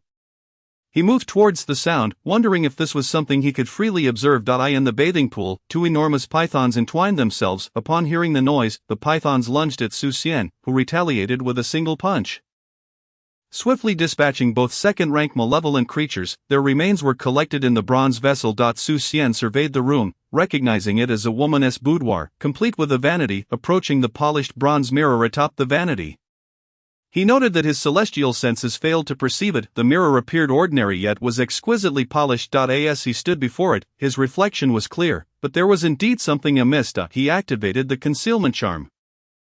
Yet his image remained visible. This bronze mirror was no ordinary object. Could it be the time-space mirror? What a coincidence to find it here. Just as he entered the secret realm, Xian furrowed his brow. Sensing an unsettling orchestration at play, who could be behind this? Wang Shifeng? Unlikely, as she lacked such capabilities of the white snake. It seemed plausible. The secret realm was likely connected to her, and transporting him here would be a simple feat. Was it indeed the white snake? Xian approached the bronze mirror but refrained from taking it. He vividly recalled the incident with the enigmatic armor and understood that mysterious artifacts should not be recklessly handled. Who knew what might transpire? With his formidable celestial senses, he directed his awareness towards the mirror. Within his perception, only the vanity was apparent. The mirror eluded detection. A smirk crept upon Xian's lips. Engaging in mystique, were we? He formed a hand gesture, summoning the fire of the artifact, directing it towards the bronze mirror. The flames enveloped the mirror, and he unleashed a disassembly technique upon it. The mirror erupted in a dazzling green light. Evading the disassembly method and hurtling towards Xian, he responded with a punch, the disassembly symbol illuminating on his gauntlet. With a resounding clang, his fist struck the bronze mirror. The green light shattered. And at last, his celestial senses registered the mirror. Without hesitation, he summoned the artifact flames, enveloping the mirror and beginning the process of refining it. Spare me, a youthful voice resonated from within the mirror. Xian remained undeterred as the disassembly symbol materialized in the air, preparing to penetrate the mirror. Suddenly, a plump child with a bun hairstyle and clad in a belly band leapt from the mirror. Kneeling before Xian and repeatedly bowing, "Artifact spirit, I wish to acknowledge you as my master," the spirit exclaimed hastily. Xian continued to refine the bronze mirror, forcing forth a drop of his essence towards the spirit's forehead. The spirit made no attempt to evade, and the essence marked its brow, seeping in to form a red mole. Xian's celestial senses effortlessly traversed the mirror, leading to its refinement. Chapter 64, Acknowledgement of Mastery. Completion of the elixir formula, and creation of the longevity pill. Xian extended his hand, and the bronze mirror soared into his grasp. A flood of information surged into his mind. The time-space mirror grants mastery over the flow of time within a 100-meter radius centered around it. The flow can be increased or decreased, subject to the constraints of one's magical power. However, for Xian, this was hardly a limitation. With a thought, he vanished from the room, entering the temporal space. Accelerating time within the medicinal fields would expedite the growth of herbs. He never missed an opportunity to maximize efficiency. Wasting even a moment was a crime. With the spirit absorption technique, he drew upon the energies of heaven and earth into the time-space mirror. Accelerating time 100-fold. Upon command, the artifact spirit immediately accelerated time within a 100-meter radius by that same factor. With a thought, the alchemical furnace materialized before him as he commenced his experiment with the longevity pill. Xian waved his hand, and the recorded ingredients for the longevity pill flew to him. He placed them into the furnace, refining the medicinal liquid with remarkable speed. Before long, he had successfully refined 50 portions of the medicinal liquid. Next came the task of selecting substitute ingredients for those he lacked. He referred to the broken manuscript of the formula, identifying the auxiliary herb purple lotus, and deduced 2 alternative ingredients based on the longevity pill's formulation.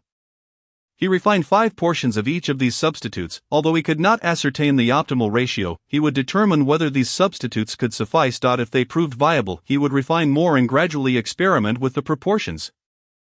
Next, he focused on enhancing the vitality component of the longevity pill. With the primary ingredient missing, he opted to replace the entire vitality enhancement portion with the blood and flesh of malevolent creatures.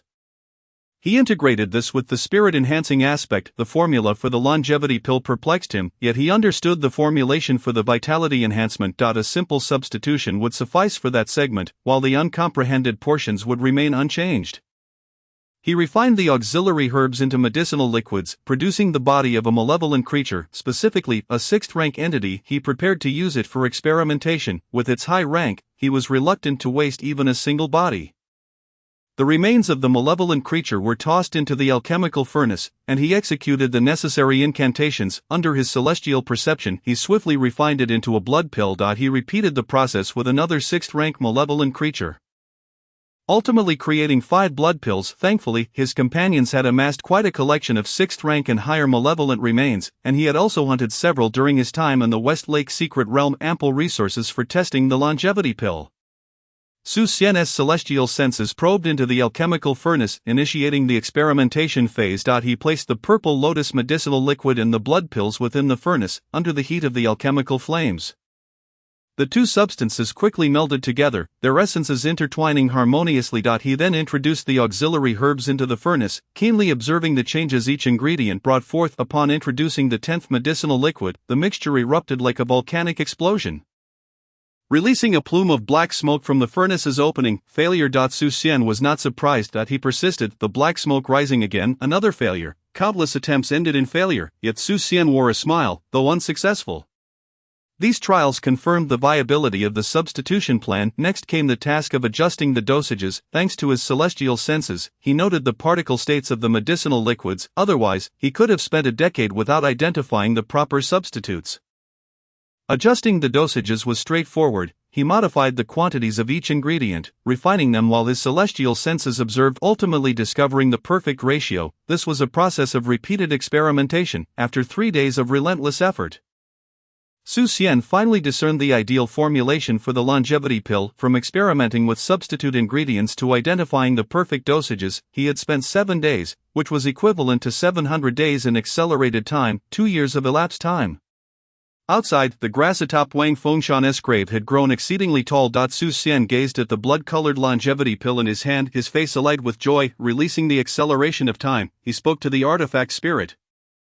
The energy field enveloping a 100-meter radius dissipated. This time, unlike the previous occasion when he summoned the divine, he did not suffer the immediate depletion of his lifespan, nor did he experience a loss of vitality that turned his hair gray. His spiritual awareness remained clear, fully aware that the 2 years he spent under the accelerated conditions of the world were genuine. Yet, another peril of the time-space mirror emerged. Accelerating time meant he truly experienced those days in this accelerated state. In essence, he had effectively diminished his lifespan by 2 years for every 100 years of acceleration, leading to a swift demise. However, the time-space mirror could also decelerate time. If he could slow down the flow of time, he could extend his life significantly. Slowing time by 1,000-fold would mean that 100 years of his lifespan could stretch to 100,000 years. Su Xian felt exhilarated. Could he channel the power of time solely onto himself? He turned to the artifact spirit and inquired, "It is possible?" The spirit replied, genuinely fearing that Su Xian might decide to dismantle it, for while others could not, he certainly had the capability to do so. Time could be bestowed upon him, reducing the flow by tenfold. Su Xian resolved to attempt it. As he focused, he felt the power of the time-space mirror converge upon him, enveloping only his being. The world outside suddenly accelerated tenfold, akin to watching a film in fast-forward theoretically sound. This meant he would experience time at a slower rate compared to the outside world, yet this was merely a tenfold difference. What if it were 100-fold? Or 1,000-fold? In the blink of an eye, the world outside could transform entirely. The idea was promising, yet impractical. Wait, if he could accelerate himself sufficiently, could he not negate the issue of slowed time? He is capable of achieving a tenfold speed. Does that not imply he can utilize tenfold time to decelerate? A spark of inspiration ignited in Su Xian's mind. Adjust the time dilation to threefold. He instructed the spirit of the artifact. Understood. The spirit complied, altering the time flow to 3 times slower. Consequently, Su Xian's overall speed increased threefold. While his bodily time was slowed by 3 times, his speed surged, allowing him to carry out tasks with no noticeable difference from his usual pace. This tripling of speed effectively granted Su Xian an extended lifespan equivalent to 3 times longer. As he enhanced his speed, he could afford to slow down even further, thereby prolonging his life. However, there existed a dilemma. The advancement of his cultivation would correspondingly decelerate. Cease the time dilation. Su Xian commanded the spirit to retract its temporal manipulation. The notion of utilizing time modulation for longevity proved impractical. His primary objective remained the augmentation of his strength. Slowing down his cultivation progress was a disadvantage he could not afford. Thus, he resolved to pursue the enhancement of his power in a conventional manner. The longevity elixir had been successfully concocted, yet he lacked a test subject. It would be unwise for him to be the one to sample it. Given the modifications made, it was prudent to seek a volunteer for testing. Su Xian stowed the longevity elixir away and decided to take a stroll through the Westlake secret realm, hoping to uncover a suitable test subject while also searching for clues regarding the white snake. How long have you been here? Su Xian inquired upon reappearing in the chamber, addressing the spirit of the artifact. I do not know, the spirit replied, shaking its head. You do not know? Su Xian gazed at the spirit incredulously. You have no concept of how long you've been here. The time mirror had been damaged. I am the spirit of the artifact that reformed itself after the time mirror's self-repair, hence I too am unaware of my duration here. The spirit explained, and since your inception, how long has it been? Su Xian asked, surprised by the revelation of the time mirror's prior damage. 500 years, the spirit responded. It had remained in this place for 5 centuries. Spending each day in slumber. Upon seeing Su Xian, it had hoped he would take it away, hence the manifestation of the unusual phenomena. However, it was unexpected that Su Xian would seek to refine it directly. Are there others here? Su Xian sought to glean information from the time mirror. No, you are the first individual to arrive in this place, the spirit replied, shaking its head. Su Xian felt a twinge of disappointment. It seemed the time mirror had no knowledge of the white snake. He would have to search for clues within the secret realm. Chapter 65, The Longevity Elixir. Summoning the divine, mysterious deities. Su Xian stepped out of the chamber, momentarily dazed, and found himself within a grand palace. It was an alternate dimension, which explained why the time mirror had not encountered anyone else. Entering the West Lake's secret realm was not the same as accessing the previous room. How intriguing! The palace resembled a dragon's lair, adorned with intricate crystal carvings of dragons and their likenesses, colossal in scale. Beneath a crystalline dome, outside lay an expanse of water, teeming with countless fish and shrimp. Su Xian nearly believed he had arrived at the Dragon Palace of West Lake. The scales within his sea of consciousness began to radiate warmth, confirming that this place was indeed connected to the white snake.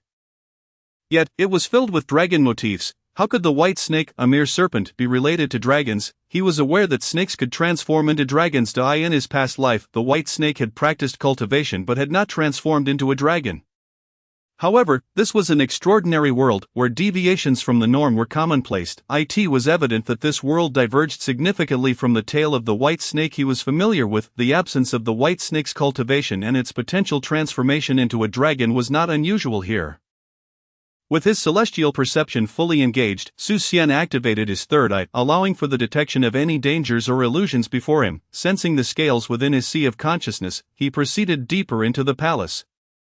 As he ventured further, the temperature of the scales intensified, nearing a fiery red hue. Upon reaching the palace's end, a stone door materialized before him, starkly contrasting the previous crystal decor, while the earlier palace was adorned with sparkling transparency.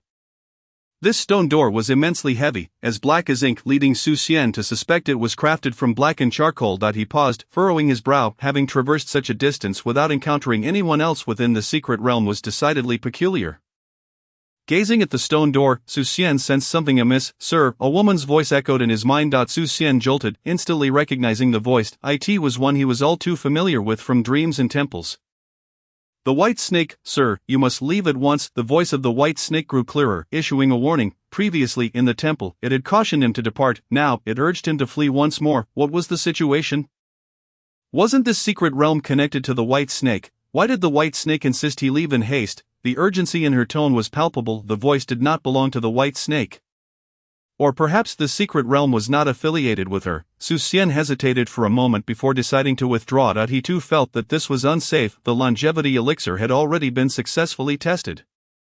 The absence of clues regarding the white snake was inconsequential. He would inevitably uncover them without risking his safety. He turned and dashed towards the palace's exit. As he did, the stone door illuminated with intricate lines, which converged to form a rune. With the activation of the rune, the stone door transformed into a black hole, seemingly intent on devouring everything. Su Xian felt a force of annihilation surging from behind him, causing his expression to shift. He could not afford to dwell on it. He hurled the deity statue he held into the air, channeling his celestial perception into it, infusing it with his martial prowess and the might of his cultivation.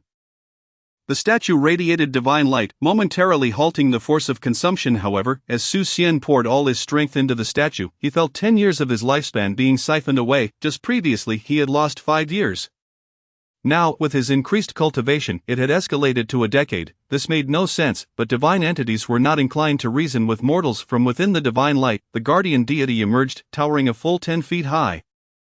Wielding a long halberd with which he struck the sky, the secret realm trembled, and a massive rift was torn in the heavens. Grasping Su Xian, the guardian leapt into the breach. An enraged roar echoed throughout the secret realm. And countless dark, ominous energies surged forth from behind the stone door, pursuing Su Xian relentlessly. With a swift motion, the guardian swung his halberd, unleashing a divine force that clashed with the dark energies.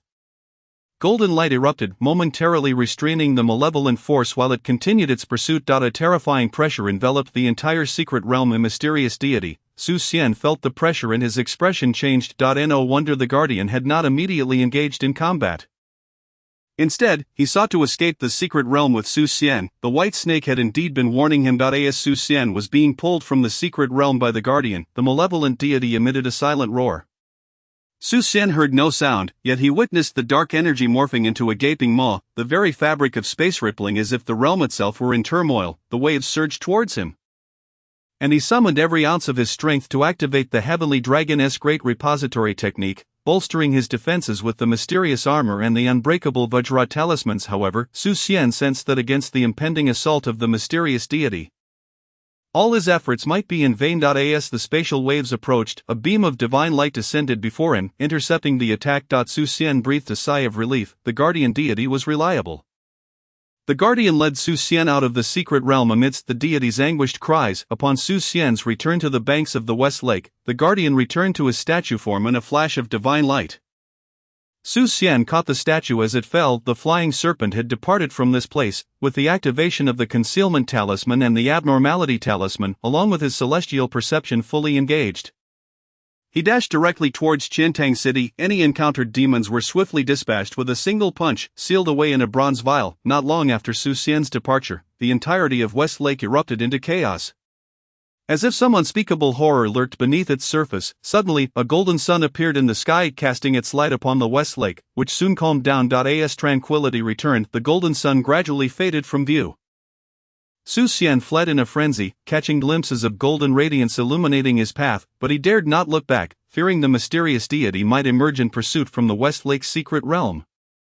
He barreled through the wilds between West Lake and Qiantang, finally reaching Qiantang City, where he exhaled a sigh of relief. He felt like an ant easily squished at any moment. It was terrifying. Initially, he had believed his current cultivation would allow him to thrive in this world. But now he realized he had been overly naive. He needed to continue enhancing his cultivation. The fear stemming from his insufficient power was becoming overwhelming. Su Xian released the mysterious armor and stealthily returned home. "What happened to you, Hanwen?" Su Jiarong exclaimed in shock upon seeing Su Xian's prematurely graying hair. "Sister, do not worry. I am fine. It is merely my hair turning white. It will return to normal in a few days." Su Xian reassured her, hoping to alleviate her concerns. The eternal life, returning from the dog hole, felt joy upon seeing Su Xian unharmed. "West Lake is too terrifying. Here, take this," he said, presenting Su Xian with the longevity elixir for testing. If all went well, he would concoct a batch of longevity elixirs to compensate for the lost lifespan. The journey through the secret realm had been fraught with peril, costing him 12 years of life. Nevertheless, the successful experimentation with the longevity elixir could be deemed a worthwhile endeavor. Eternal life, drawn by the aroma of the longevity elixir, brightened at the sight of it. "What a splendid item," he exclaimed. Opening wide to swallow the elixir, Su Xian tossed his weight. Su Xian and eternal life shared sensory experiences, feeling the elixir being consumed and transforming into a surge of vitality and soul power. Fortifying eternal life's spirit and body, enhancing both his vitality and essence. However, something felt amiss. It appeared to bolster his physical and spiritual strength, enabling him to live longer, yet it did not directly extend his lifespan.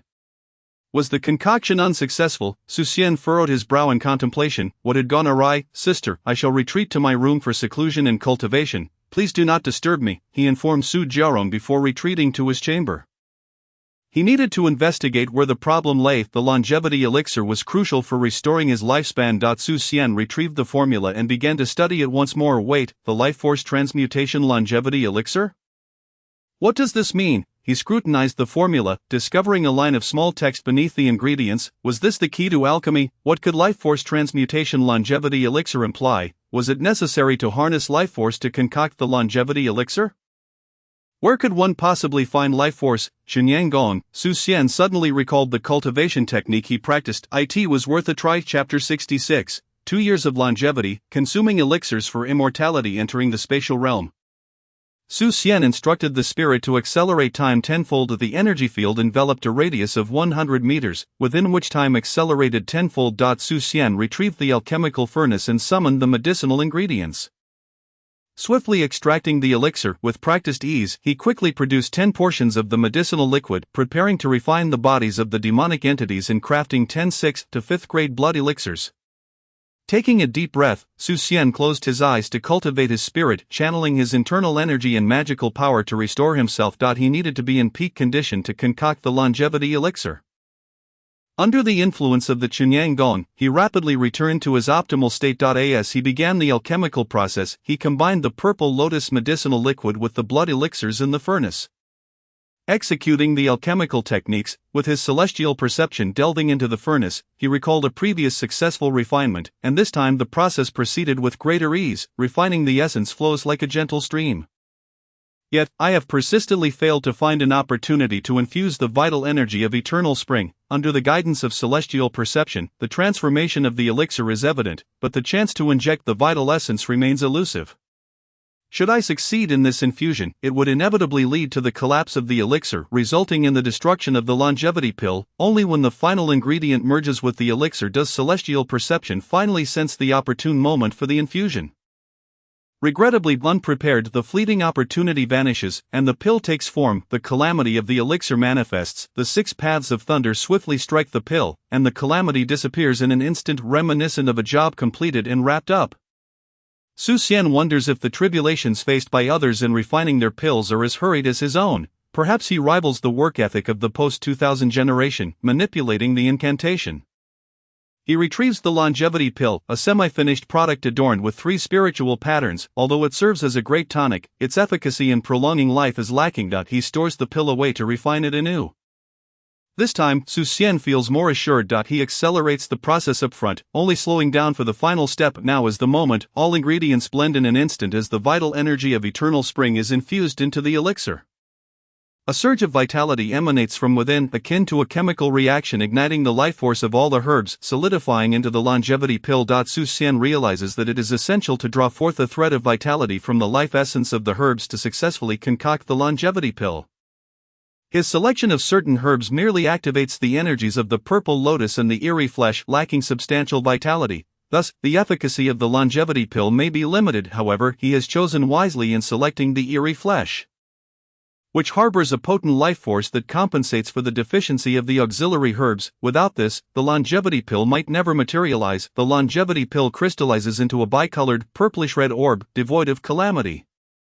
This marks his first successful refinement. It is commendable that Xian can control the infusion of vitality into the elixir. Aspiring to create a pill with spiritual patterns seems somewhat unrealistic, especially since several auxiliary herbs still fall short. Xian finds it reasonable that no spiritual patterns have manifested. He forms the incantation and holds the longevity pill in his grasp with keen perception.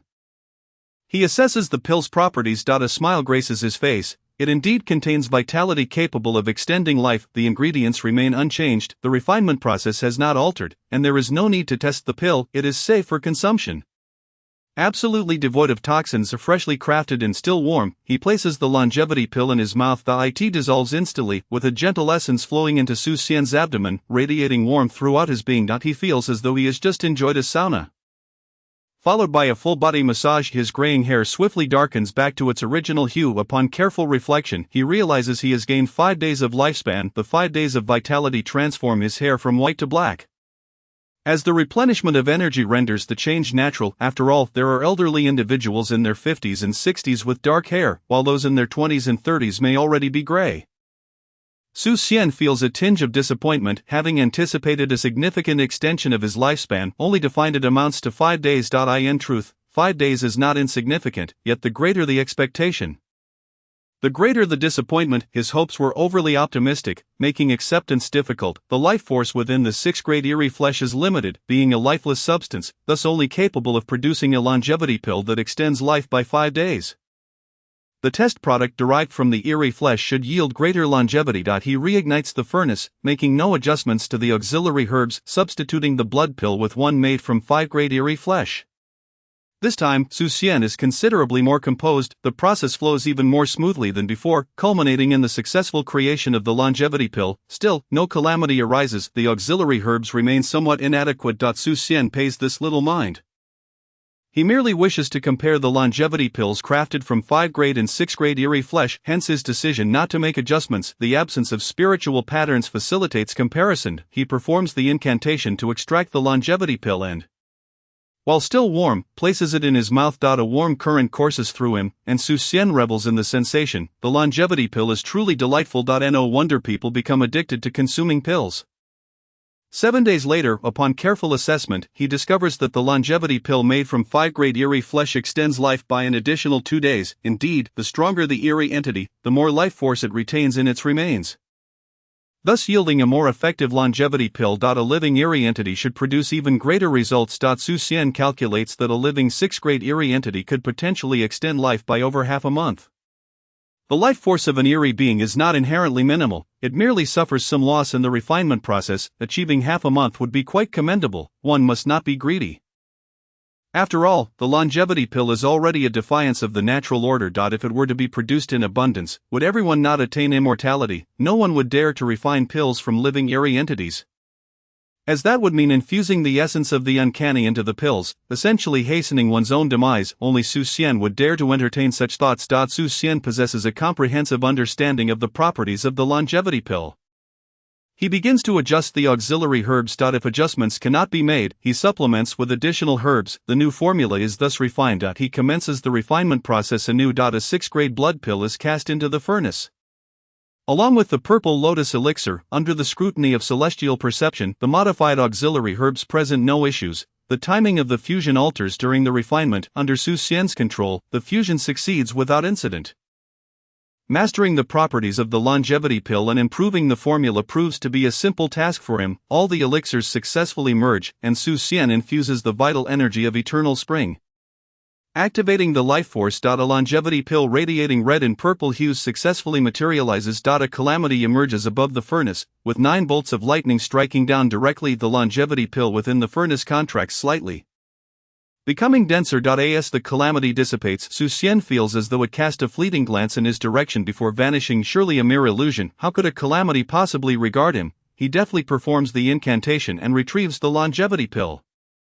The longevity pill resulting from the 9 thunderbolts indeed differs. 3 spiritual patterns dance upon the pill's surface, exuding an immense vitality that causes nearby herbs to flourish wildly. Xian swallows the longevity pill, and 10 days later, he is elated. His efforts in adjusting the auxiliary herbs have proven fruitful, effectively doubling his lifespan. He continues to refine, aiming to recover the 12 years he has lost. Xian enters a frenzied mode of refining longevity pills, with calamities appearing frequently. Observing Xian, one might wish to strike him down. After all, no one enjoys being compelled to work. One by one, he consumes the pills, converting them into lifespan. His vitality increases, and his once dull skin transforms into a youthful, radiant complexion. His skin appears as tender as that of a newborn, seemingly on the verge of glistening. Longevity pills made from 5-grade eerie flesh extend life by 15 days, while those made from 4-grade eerie flesh yield 20 days. Pills crafted from 3-grade eerie flesh extend life by 27 days, and those made from 2-grade eerie flesh offer 35 days. Lastly, pills made from 1-grade eerie flesh grant an impressive 45 days. Xian's experiments with various eerie entities yield a conclusion. After consuming all the longevity pills, he has restored 2 years of his lifespan. However, to reclaim the 12 years, a monumental task lies ahead.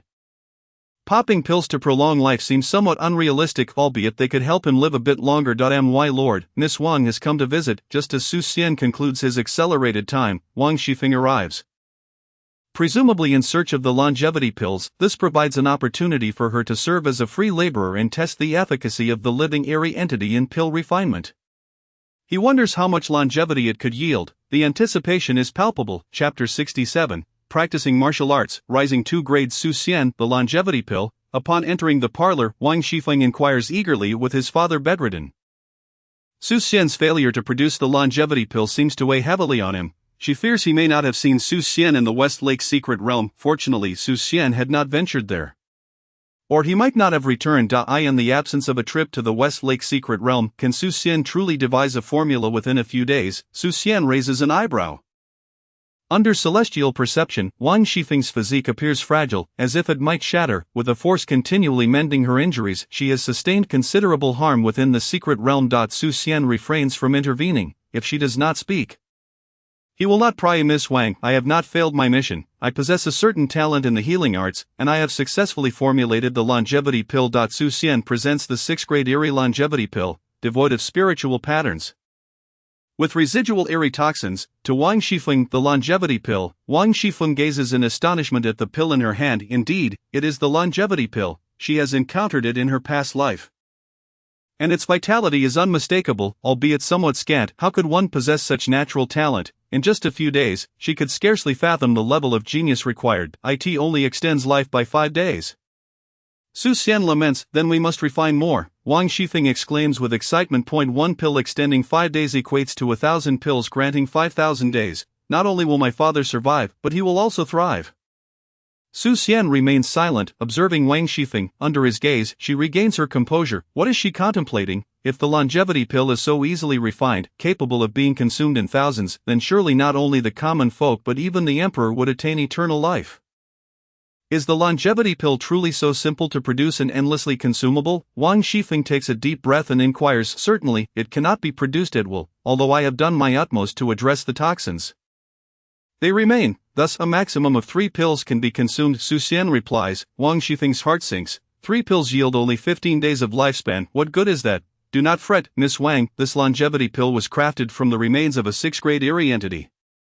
Should you procure a living eerie entity, the longevity it grants will be even greater. If the quality is sufficiently high, the longevity will increase further. As long as you can capture a living eerie entity, I can refine 5 more longevity pills. If County Lord Wang consumes 3, she should be able to restore her lifespan, while the remaining 2 are for you. Su Xian states, you can keep the last 2. I shall go capture the eerie entity immediately, Wang Shifeng declares without hesitation. Are you certain? Su Xian asks, recalling her injuries. No worries. Wait for me to bring back the eerie entity, Wang Shifeng insists, returning the longevity pill to Su Xian before departing the Li family mansion. She harbors no doubts about Su Xian's words. Aside from the difficulty in refining pills from eerie entities, the primary ingredient, the purple lotus, is a precious herb. The fact that Su Xian can produce 6 longevity pills speaks to sheer coincidence. In the future, the opportunity to procure such a rare herb may never arise again. This time, she must capture a high-grade eerie entity for refinement, lest she squander the chance. After Wang Shifeng leaves, Su Xian consumes the longevity pill infused with eerie energy, finding it a decent snack despite its modest longevity benefits. He awaits the surprise Wang Shifeng might bring, knowing Wang Shifeng's prowess and her awareness of the West Lake secret realm. Su Xian is convinced she is no ordinary individual. This time, she may very well provide him with a significant surprise. Could she potentially fetch a half-step Earth immortal level eerie entity for refinement? Su Xian shakes his head, dismissing such thoughts. What am I dreaming of? It is not yet dark. Why indulge in fantasies? Hanwen, are you alright? Su Jiaorong asks with concern once Wang Shifeng has departed. Su Xian, with his hair now darkened, reassures her. Sister, I am perfectly fine. Su Xian leaped a few times before Su Jiaorong, exclaiming, as long as you are fine, that's all that matters. We are not children anymore. We must be more composed. Upon witnessing her brother's fair complexion and vibrant spirit, Su Jiaorong felt a sense of relief wash over her. Sister, I have sought a martial art from our master for you, and I shall impart it to you, Su Xian declared. Prior to venturing into the secret realm, he had fused the scales with Tai Chi, Yin-Yang Mystique, and Rock Fist to achieve the Chen-Yang Fist, from which he planned to derive a form of Tai Chi for his sister. He hadn't had the opportunity to teach her before their journey, but he resolved to do so now. Very well, Su Jiaorong replied with a decisive nod. Eager to commence her training in martial arts, they moved to the courtyard, where Su Xian began to instruct his sister in Tai Chi, starting with the essential principles of the art. He guided her through the movements, hand in hand, initially believing that her age and lack of martial experience would hinder her learning. To his astonishment, she memorized his instructions upon the first recitation, and after just one demonstration she executed the moves with remarkable grace. Was this the effect of her extraordinary talent? Su Xian gazed at his sister, radiating with spiritual light. With envy, he too wished for such innate ability. But alas, the cleansing elixir proved ineffective for him. After years of refinement through the scales, he found that the elixir could not alter his innate qualities. Indeed, his years of cultivation paled in comparison to the effects of a single cleansing pill on his sister. He pondered the method of his own refinement but quickly dismissed such thoughts, for contemplating it only brought sorrow. As Su Jiaorong practiced the third repetition of the forms, she began to grasp the fundamentals. By the fifth repetition, she had mastered a sliver of Tai Chi's essence, and by the 10th, she could adeptly employ the principle of leveraging force. By the 20th repetition, the energies of heaven and earth encircled her, activating the Tai Chi elixir within, which fervently refined her body, enabling her to break through to the 8th rank. Su Xian and the five brothers Xiong Dali and his companions were left utterly bewildered. How could one who had never trained, after merely executing a set of movements, ascend to the 8th rank? Truly, they were monsters, all of them. The five brothers silently consumed a cleansing elixir and resumed their rigorous training in the five elements yin-yang reversal array. If they did not strive harder, Su Jiaorong's strength would soon surpass theirs. Acknowledging that it was only a matter of time, they resolved to delay the inevitable as long as possible. Thus, the five men immersed themselves in relentless training. Even the carefree Xiong Dali gritted his teeth and persevered. As he put it, with so many elixirs provided by our master, even a pig could reach the first rank. If we cannot achieve that, we might as well throw ourselves against a tofu block. From that day forth, the five brothers trained with unwavering determination. After consuming the cleansing elixir to enhance their innate abilities, they may not have reached the level of the ancient prodigies but had certainly attained a remarkable degree of talent. And their progress was swift. Meanwhile, Su Xian was filled with self-doubt. His sister, after practicing Tai Chi 30 times, had comprehended a fragment of its true essence. The Tai Chi cleansing elixir had fully activated within her, not only purifying her marrow and strengthening her muscles but also aligning her entire body and meridians for the flow of Tai Chi's energy. Su Jiaorong had broken through to the 7th rank. Su Xian felt as though the heavens were favoring his sister, as she had surpassed 2 realms after merely 30 repetitions of Tai Chi, a feat unheard of throughout history. The five brothers, diligently honing their skills, dared not glance in her direction, fearing that such a sight would shatter their resolve. What would they do if their martial hearts crumbled? As Su Jiaorong delved deeper into her practice, she experienced a sensation akin to entering an enigmatic realm. Within this space, she could observe each punch she threw, and in comparison to her brother, she swiftly identified the flaws in every strike, correcting them in the subsequent attempt. Martial arts did not seem so difficult after all. Previously, her public servant training had felt arduous, and the five brothers struggled as well. She began to wonder if they simply hadn't discovered the right method to practice. Unbeknownst to everyone, while Su Jiaorong was training, her mind wandered to other matters. Su Xian watched in disbelief as his sister seemed to embody the essence of Tai Chi. Had she truly grasped the martial intent of Tai Chi? At that moment, the five brothers found it impossible to continue their training. They realized they could not bear to witness the master's family practice martial arts any longer, as it would inevitably lead to the collapse of their martial hearts. They had believed their spirits had been tempered sufficiently by their master, yet they were still struck by the blow. Was there any reason left to live? Chapter 68, Tai Chi Martial Intent. The five brothers depart. Returned. Su Jiaorong concentrated, crystallizing her Tai Chi martial intent before emerging from that state. Am I truly at the 7th rank? She asked Su Xian, her eyes wide with disbelief. Li Gungpu had trained for over a decade and had only reached the 7th rank, while she had ascended to the same level after just one session with her brother. As if in a dream indeed, Su Xian replied, at a loss for words, his heart a tumult of emotions. In comparison to her progress, his own years of training seemed like a different universe. It had taken him over a decade to reach the 5th rank. Tears welled in his eyes. You needn't linger here. I shall train alone, Su Jiaorong said, consuming an energy-gathering pill before resuming her practice. Su Xian exclaimed, good heavens, has she forgotten her master already? And turned to leave. Resuming his ordinary life, he reported to the Imperial Medical Bureau, set up a stall at the alley, and returned home to cultivate. The five brothers suggested they venture into the wilderness for hunting, believing that such training suited them better, under the influence of the cleansing and energy-gathering pills. Xiong Dali broke through to the 5th rank, while Niu Dali and the others reached the 6th. They were on the verge of further breakthroughs, forming the 5 elements yin-yang reversal array. They encountered first-rank demon beasts. Finding themselves evenly matched with the talisman Su Xian had crafted, they faced little danger in the wild, provided they didn't encounter deceptive creatures like the first-rank group of cunning birds that could see through stealth techniques.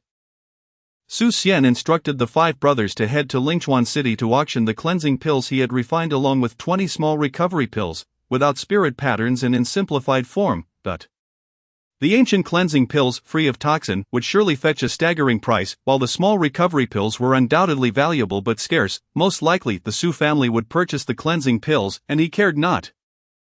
All he desired was enough crystal stones. Su Xian instructed the 5 brothers to bring back the remains of the demon beasts they hunted, preferably alive if possible. He provided them with a medicinal compendium. Instructing them to gather everything, roots and all. In Lingxuan's auction house, he planned to acquire any newly arrived potent herbs or treasures. He entrusted the first order to Xiong Dali. The 5 brothers bid farewell to Su Xian and departed from Qiantang City. Su Xian eagerly anticipated the crystal stones they would procure, certain that his cultivation would achieve a qualitative leap. He was confident he would break into the 3rd realm of the immortal path. Time flew swiftly, and in the blink of an eye, 3 days had passed. Su Xian heard a series of knocks at the door and, upon opening it, found Wang Shifeng battered and bruised, collapsed at his doorstep. Su Xian hurriedly infused her with a stream of Longchen True Qi to stabilize her life force and carried her into the courtyard. What has happened to Lady Hanwen? Su Jiaorong, witnessing the injured Wang Shifeng, inquired with concern his sister. Do not worry, I am here, please fetch some hot water, Su Xian instructed. Alright, Billion, come help us. Su Jiaorong called towards the room. Li Billion, rubbing her eyes, emerged and was promptly dragged by Su Jiaorong to prepare the water. Su Xian laid Wang Shifeng on the guest bed and extended his spiritual awareness towards her. He gasped in horror as he beheld her shattered meridians and wounds that reached the bone. Her left arm was broken, her lung pierced, and a gaping hole marred her abdomen, with one eye punctured. Had it not been for a mysterious force sustaining her life, she would have perished by now. He swiftly cut away her tattered clothing, revealing that not a single part of her body was unscathed, and he felt a chill run down his spine. This woman was fiercely determined, risking her life to seek out demons for her father. Su Jiaorong and Li Billion brought over the hot water. Su Xian set to work cleaning Wang Shifeng's wounds. After tending to her injuries, he employed a purification talisman to cleanse her of all impurities. Utilizing the 9 Heavens mysterious essence technique, he cast a complete version of the technique upon Wang Shifeng. Miraculously, her injuries began to mend at a visible pace. Su Xian's spiritual energy waned rapidly. Yet fortunately, despite not having reached the sea expansion realm, his energy was more robust than that of one at that stage. Wang Shifeng's injuries were severe, and as Su Xian's energy was depleted, he gritted his teeth and tapped into his life force to heal her. The demons Wang Shifeng had brought back could prove valuable, otherwise, he would have suffered a significant loss. As he watched her wounds heal and her skin become flawless, he exhaled softly, covering her with a blanket. He had sacrificed 2 years of his lifespan, the cost of vitality had been steep. He hoped that the demons Wang Shifeng had retrieved could compensate for this loss. Had he not been able to refine longevity pills, he would never have drained his lifespan for Wang Shifeng's healing. At most, he would have stabilized her condition and allowed her to recuperate gradually. Wang Shifeng had regained consciousness, feeling utterly exposed, her eyes still shut tight. It was too embarrassing. Despite this being the 3rd time, Su Xian, aware of her awakening, chose to feign ignorance and turned to leave the room. Once he was certain he had departed, Wang Shifeng hastily donned her clothes. The thought that Su Xian had seen every inch of her made her heart race, and she shook her head to dispel those thoughts. Taking a deep breath, she sought to regain her composure. Stepping out of the room, she found Su Xian seated in the courtyard, sipping tea. Upon noticing Wang Shifeng's emergence, he gestured for her to join him. Wang Shifeng walked over with a blank expression, resolving that as long as she remained unembarrassed, the awkwardness belonged to him. I shall not drink. Let us refine medicine instead, she declared, placing a pouch before Su Xian. What is this? Su Xian inquired, eyeing Wang Shifeng. A beast taming bag containing 5 exceptional demon beasts, she replied. Su Xian's heart leaped with joy. 5 exceptional demon beasts meant he had struck gold. His 2 years of sacrificed lifespan had not been in vain.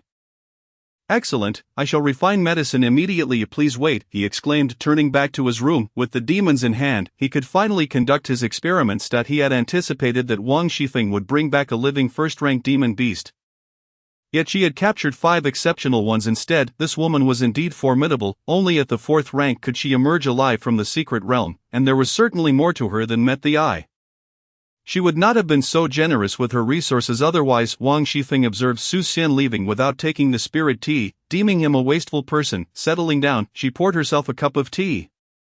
Lady Wang, are you well? Su Jiaorong asked, her face alight with surprise upon seeing Wang Shifeng to recover from such severe injuries so rapidly. My brother's medical skills are indeed exceptional. Sister, I am fine, Wang Shifeng replied. Greeting Su Jiaorong, whom she genuinely liked and admired. You must be hungry. I shall prepare a meal for you, Su Jiaorong said warmly, gazing into Wang Shifeng's eyes. One could see a glimmer of brilliance. What a splendid young lady she is. It would be delightful if she could become my sister-in-law. Alas, my brother seems indifferent to Wang Shifeng. No, it appears he lacks any interest in young women altogether.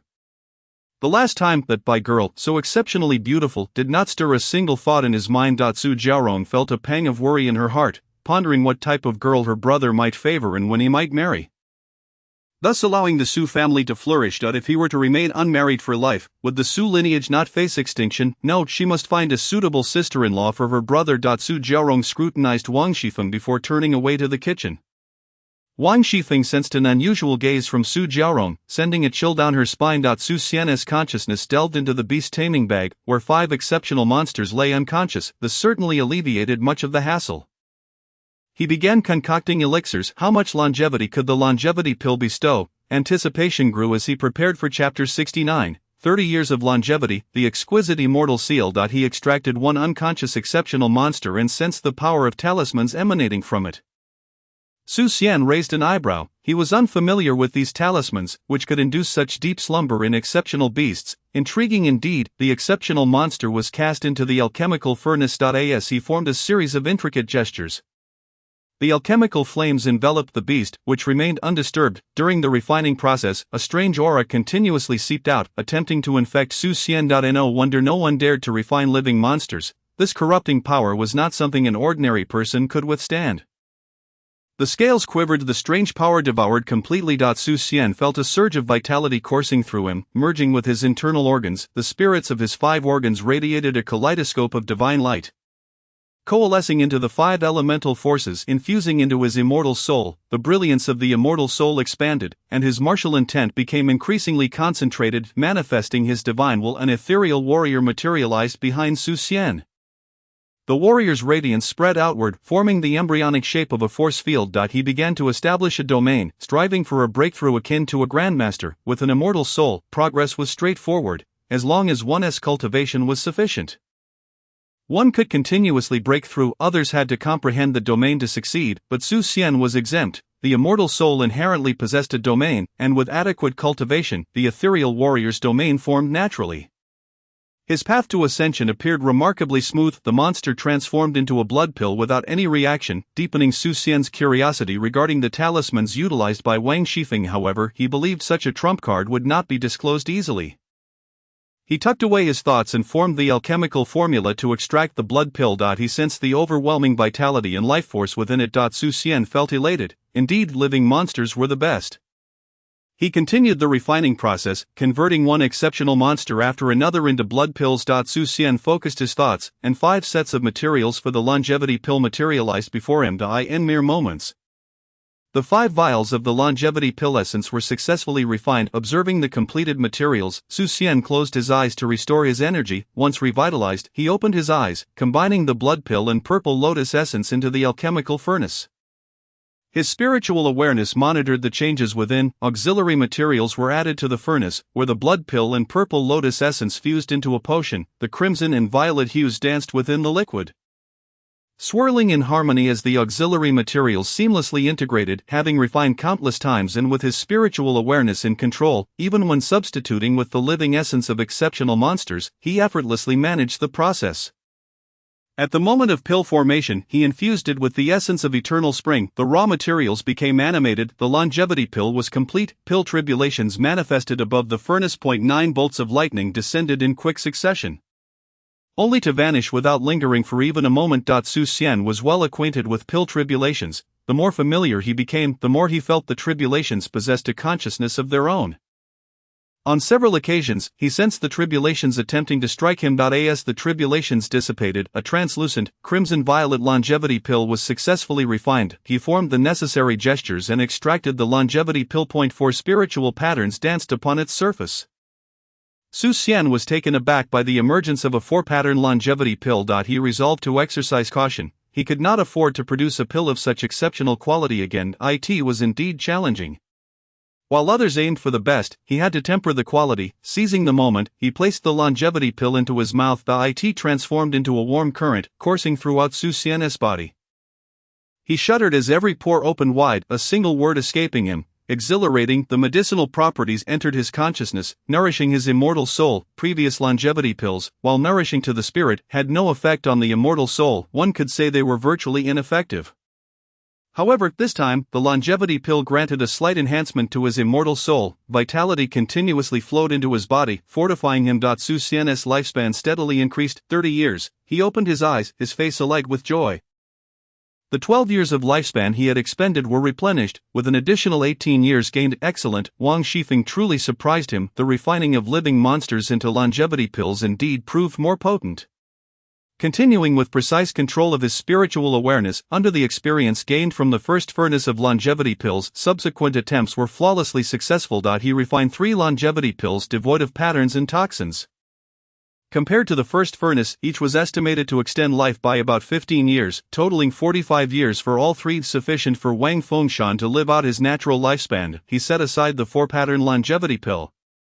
Storing the 3 patternless longevity pills in a vial, after securing the alchemical furnace, Su Xian exited the room. How did it go? Wang Shifeng inquired. Having waited an entire day and night, mission accomplished. Each longevity pill is estimated to extend life by approximately 15 years. And all 3 are included, Su Xian replied, handing her the vial. Wang Shifeng accepted the vial, uncorking it, and a surge of vitality burst forth, delighting her. Such a great favor deserves gratitude. Should you require anything? Do not hesitate to ask. She quickly recapped the vial, fearing the loss of its potency. Wang, I have a keen interest in talismans. Might you share the talisman that induces sleep in exceptional monsters?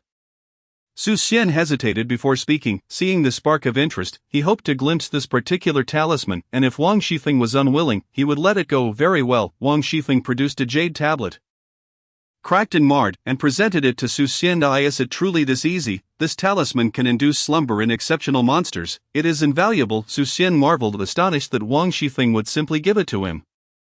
He had anticipated resistance, yet she handed it over without hesitation. In a days, he accepted the jade tablet, intending to express his gratitude, but Wang Shifeng had already departed. Hurrying home, Su Xian examined the jade tablet in his hand.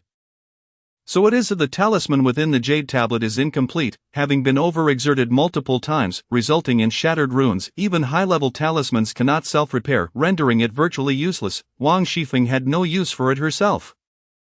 Nevertheless, such a precious talisman, even if rendered ineffective, is not something one can easily part with. He would remember this favor from Wang Shifeng. This talisman feels oddly familiar. The immortal trap talisman appeared in his hand, and he compared it to the runes within the jade tablet. They originated from the same source, one of the 4 talismans of the exquisite immortal seal. Su Xian was exhilarated, although incomplete, with the immortal trap talisman as a reference. He might be able to restore the talisman to its full glory. He returned to his room, delving his spiritual awareness into the jade tablet, extracting the talisman into his consciousness. Someone had previously attempted to restore it. Su Xian quickly recognized that the runes did not belong to the style of the exquisite immortal seal. They had been completed by another after acquiring the incomplete talisman, thus enabling its functionality. He excised the added runes from the talisman matrix, leaving behind the original runes. With the immortal trap talisman as a reference, Su Xian swiftly dismantled this talisman. The key to mastering talisman creation lies in deconstruction. One must understand the order in which the runes are drawn. A single error in the runic lines would lead to failure. A first-grade talisman is 3-dimensional, intertwined with countless runic lines. Without deconstruction, one cannot hope to comprehend the drawing process. With his spiritual awareness and experience in crafting the immortal trap talisman, Su Xian managed to disassemble this particular rune. This, too, was why Wang Shifeng had so readily given the talisman to him. In her hands, it was utterly useless. Better to repay a favor. The next step was to attempt to restore it. Fortunately, while this talisman was incomplete, it was missing only a small portion, around 20%. Completing it should not prove too difficult. Su Xian eagerly anticipated the restoration of this talisman. What kind of talisman would emerge from the combination of 2 first-grade talismans? Could it potentially become a forbidden talisman? Chapter 70, Deduction, Crystal Stones, Crafting Talismans, Refining Pills. His consciousness entered the immortal soul. Stretching forth a hand, a runic matrix materialized before him. The 3 eyes on his forehead sparkled with the matrix of the immortal trap talisman. Allowing for comparison and deduction, this was indeed possible, thanks to the transformation of his spirit into an immortal soul. Otherwise, such a deduction would be utterly exhausting. Without formidable mental strength, one could not hope to engage in deduction. Su Xian was unaware that the runic matrix had been supplemented by multiple individuals across countless generations. He was attempting to complete it, blissfully ignorant of the magnitude of the task ahead. The process of deduction was exceedingly slow. Each day was consumed by duties at the Imperial Medical Bureau, setting up shop and cultivating, leaving only time for deduction. After more than 10 days, only a single line of runic script had been deduced. To complete it would likely take over a year. It was daunting. Su Xian calmed himself and continued the slow process of deduction. Haste would yield no results. Wang Fengshan had recovered and was formally appointed as the county lord of Qiantang. Shedding the title of acting lord, his recovery drew considerable attention. Having seemingly exhausted his lifespan, he not only regained vitality but also transformed from white-haired to youthful vigor, appearing more spirited than ever. Hardly indicative of a life nearing its end, it was akin to a rebirth. Wang Shifeng unveiled an ancient relic, claiming to have discovered longevity pills within it, attracting countless individuals to the ancient site. Su Xian, upon hearing of this, felt a sense of awe. Wang Shifeng was indeed remarkable. The emergence of an ancient relic was no trivial matter. Was it akin to finding cabbage? Only someone like Wang Shifeng, possessing hidden powers, could swiftly activate such a relic without drawing attention. However, none of this concerned him. He continued his daily routine of reporting to the Imperial Medical Bureau, setting up shop, returning home to cultivate, and deducing talismans. A month and a half later, while Su Xian was engrossed in his talisman deduction, he sensed a red shadow appearing in the courtyard. It was her. Su Xian furrowed his brow. This woman had somehow survived the secret realm. What should he do? She had previously mentioned wanting to take him away. Would she attempt to do so again? The sinister armor materialized behind him.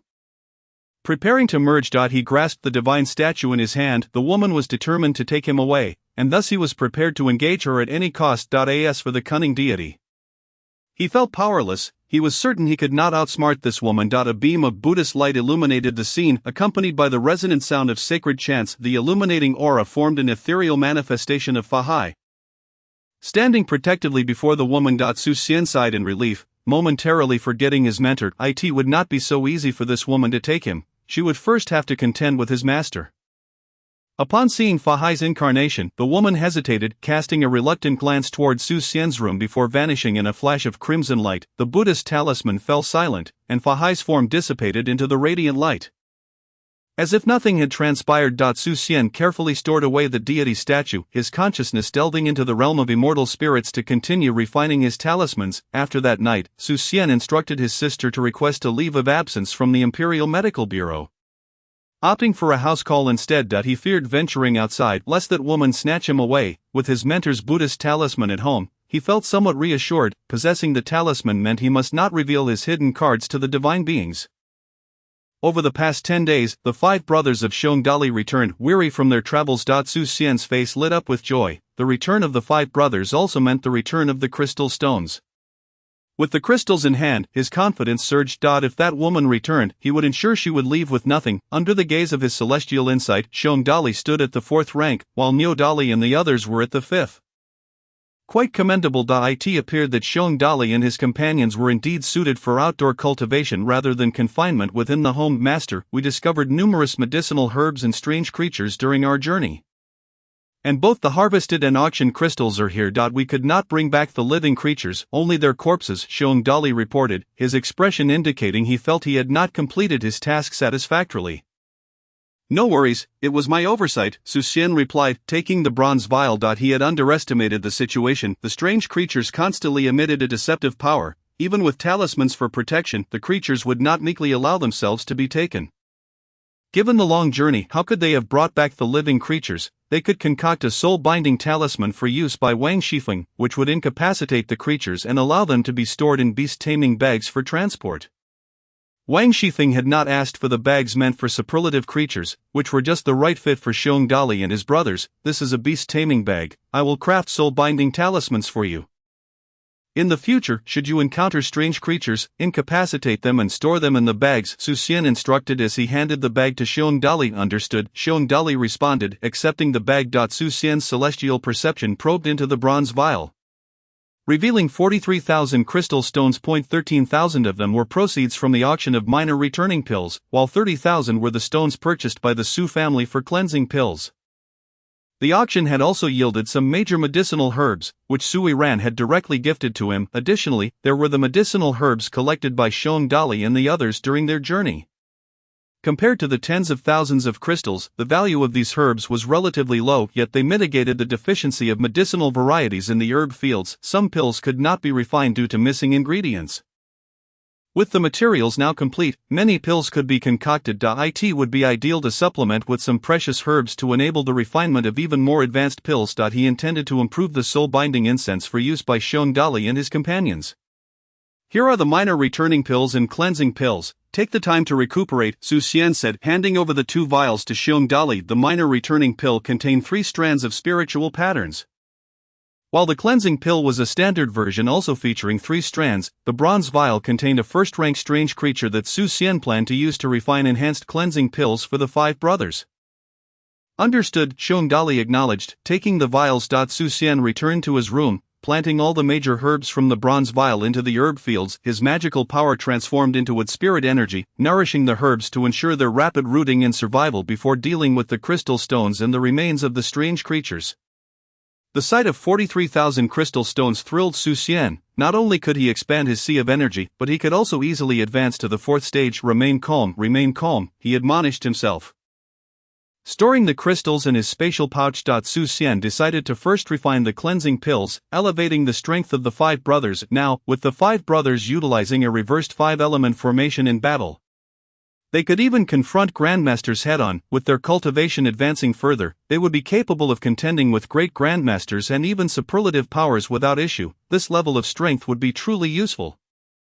He began crafting a soul-binding talisman to capture living strange creatures. Focusing his thoughts, he retrieved a bronze plate, forming the necessary seals to summon the crafting fire and commence the forging process.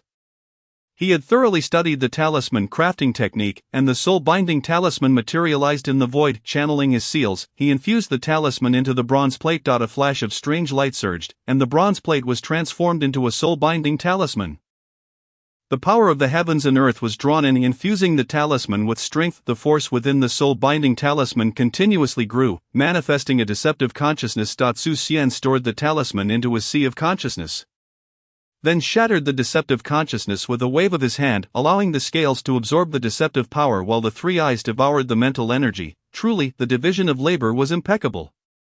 The soul-binding talisman was successfully crafted. He proceeded to refine the cleansing pills. A pill furnace appeared before him. The process of refining the enhanced cleansing pills was second nature, and with 5 first-rank strange creatures as the main ingredients, the cleansing pills were successfully produced, undergoing a trial by lightning with 6 paths of tribulations. 3 strands of spiritual patterns danced around. Following this, he focused on enhancing his cultivation. Su Xian commanded, and 3,000 crystal stones appeared before him. The spirit-sucking technique activated, drawing the pure power of heaven and earth from the spirit stones into his body. The Dongshan Dao Sutra operated furiously, and the scales emitted a dark glow, absorbing the deceptive power. Chapter 71, Expanding the Sea of Energy, 8 Miles of Domain. 4th Divine Ability. The Dongshan Dao Sutra relentlessly refined the power of heaven and earth from the crystal stones, transforming it into magical energy that surged into his central dantian. The central dantian trembled, expanding once more, breaking through to the Sea of Energy realm. The previous expansion of the dantian had been led by the scales and had not truly broken through to the Sea of Energy. This time, the expansion was seamless, with no risk of bursting the dantian as before. Rather than merely expanding, it was as if the dantian was growing. The expansion of the Sea of Energy was tenfold that of the mountain opening realm. Su Xian felt an ominous premonition as he contemplated this. A tenfold mountain opening realm, did that not imply a tenfold increase in the size of his current central dantian? With such a solid foundation, how would he ever break through in the future? He had initially thought that with over 40,000 crystal stones, breaking through to the Qi Si realm would be a matter of minutes. It turned out he had underestimated the situation, yet Su Xian remained unfazed. With longevity pills in hand, breaking through realms was merely one way to extend his lifespan, not the only one. He was not concerned in the slightest. A solid foundation was simply a solid foundation. As long as it did not affect his strength, he was content. The dantian continued to expand, with 3,000 crystal stones consumed. Su Xian focused and produced 5,000 more crystal stones. Under the spirit-sucking technique, the power of heaven and earth within the stones was frantically absorbed. The Dongshan Dao Sutra operated tirelessly, refining the energy into magical power, which was injected into his central dantian. The central dantian continued to grow and expand. Within half an hour, the central dantian had tripled in size. The 5,000 crystal stones were fully consumed. Su Xian produced another 5,000 stones. The spirit-sucking technique voraciously devoured the energy within the stones. Su Xian's cultivation surged rapidly. The scales absorbed the deceptive power, sending feedback into Su Xian as the qi and blood within him surged wildly. The qi and blood washed over every part of his body, strengthening him incrementally. As his body grew stronger, it nourished his internal organs. The 5 internal organs, under this nourishment, continuously expanded. The 5 spirits, nurtured by the 5 organs, shimmered with 5-colored divine light, merging into the powers of the 5 elements, which infused into his celestial soul, causing it to grow stronger and begin breaking through to the Grandmaster level. An energy field manifested behind Su Xian. Supported by celestial soldiers, the energy field evolved the 5 elements, forming a domain. Finally, the energy field transformed into a divine intention domain. As the domain emerged, the Grandmaster was established. The vast river of martial arts appeared, empowering Su Xian's divine will and celestial soldiers. Initially, the domain encompassed only a 1-meter radius around Su Xian. However, as the scales continuously provided feedback, the domain expanded. 0.2 meters, 3 meters, 4 meters, 5 meters, 6 meters, 10 meters. The entirely family residence was enveloped by the domain, and it continued to grow. Su Xian sensed something was amiss. Theoretically, a domain of 100 meters would allow for the opening of world rules. To break through to the great Grandmaster level would achieve a phantasmal world. Yet, his domain was enveloping the entire alley and still expanding. Was this the result of the solid foundation from the 9 refinements of blood? It couldn't be similar to the qi refinement. Could it? Su Xian felt a twinge of anxiety. The larger the domain expanded, the more anxious he became. A sense of foreboding washed over him. It couldn't possibly expand to encompass the entire Qiantang city. Could it? As long as the domain did not infuse divine intention, it remained formless and shadowless, undetectable by others. It was possible that someone could sense this formless domain. In this strange world, anything was possible. After a moment's hesitation, Su Xian activated the trap talisman, enveloping the entire room. At the very least, he would not be traced. Should the domain cover the entirety of Qiantang city, even if discovered, no one would know who was responsible. He continued to absorb the crystal stones for cultivation. He refused to believe that with 40,000 crystals he could not break through to the Sea of Energy realm. He wanted to see just how vast the domain could expand. The 5,000 crystal stones were devoured entirely. Su Xian focused again, and 10,000 crystal stones appeared. The energy within the stones was frantically extracted and infused into Su Xian. The scales flickered, eagerly absorbing the deceptive power, while the Dongxian Dao Sutra operated relentlessly to refine the energy. Magical power surged into his central dantian, which continued to expand. Days and nights passed, and Su Xian used the spirit-sucking technique to consume 33,000 crystal stones before his central dantian finally ceased its expansion. It had transformed into a boundless expanse. Where his central dantian had once been an ocean, it was now a sea of stars. The martial arts domain covered the entire Qiantang city, spreading outward beyond its borders. There remained 10,000 crystal stones. Su Xian took out 5,000 crystals. He was still unable to break through to the Sea of Energy realm and would have to wait for the next auction to obtain more stones for a breakthrough. He kept 5,000 crystal stones in reserve. Otherwise, should he encounter the woman in red, he would be left with only the talisman as his trump card. With 5,000 crystals, he could still activate the deceptive armor and trap talisman. Making a last stand, the spirit-sucking technique frantically absorbed the energy from the 5,000 crystal stones and infused it into Su Xian. The scales flickered, voraciously devouring the deceptive power. The scales radiated dazzling light as the 4th divine ability symbols ignited completely.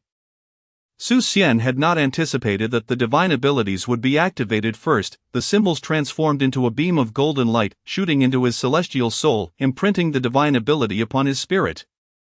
The divine calculation, this was the divine ability. He realized that when Bai Niangzi sought him at West Lake, she had used the divine calculation to discern the fates of individuals over the past 500 years. She had determined that Su Xian had been a shepherd boy 500 years prior, thus confirming him as her savior. He had not expected this to be the divine ability. All the information regarding the divine ability flooded into his mind.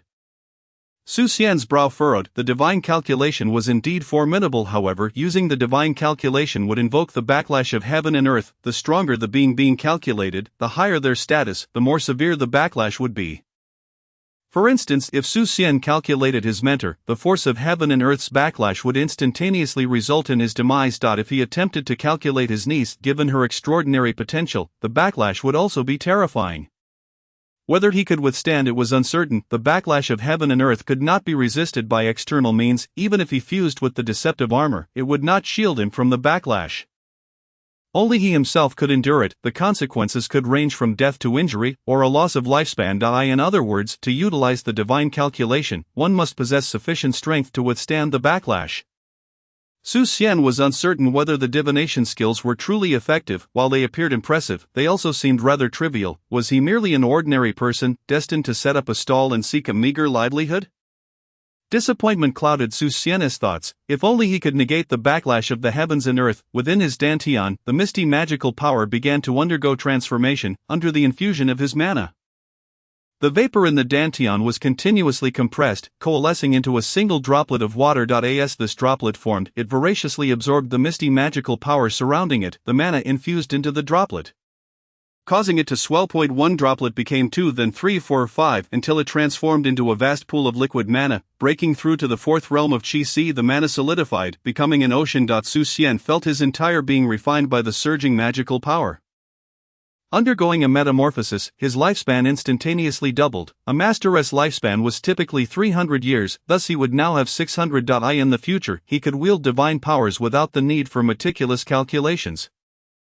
Drawing on his lifespan, with 600 years, he could not possibly perish. As long as he remained alive, he could replenish it. Su Xian felt a surge of confidence. With 600 years of lifespan, he would no longer summon mere shadows. Requesting the manifestation of a guardian spirit should pose no issue. Should he encounter a wily deity again, he could match them evenly. His masterful domain had expanded to encompass the entirety of Qiantang City and extended 5 more miles outward.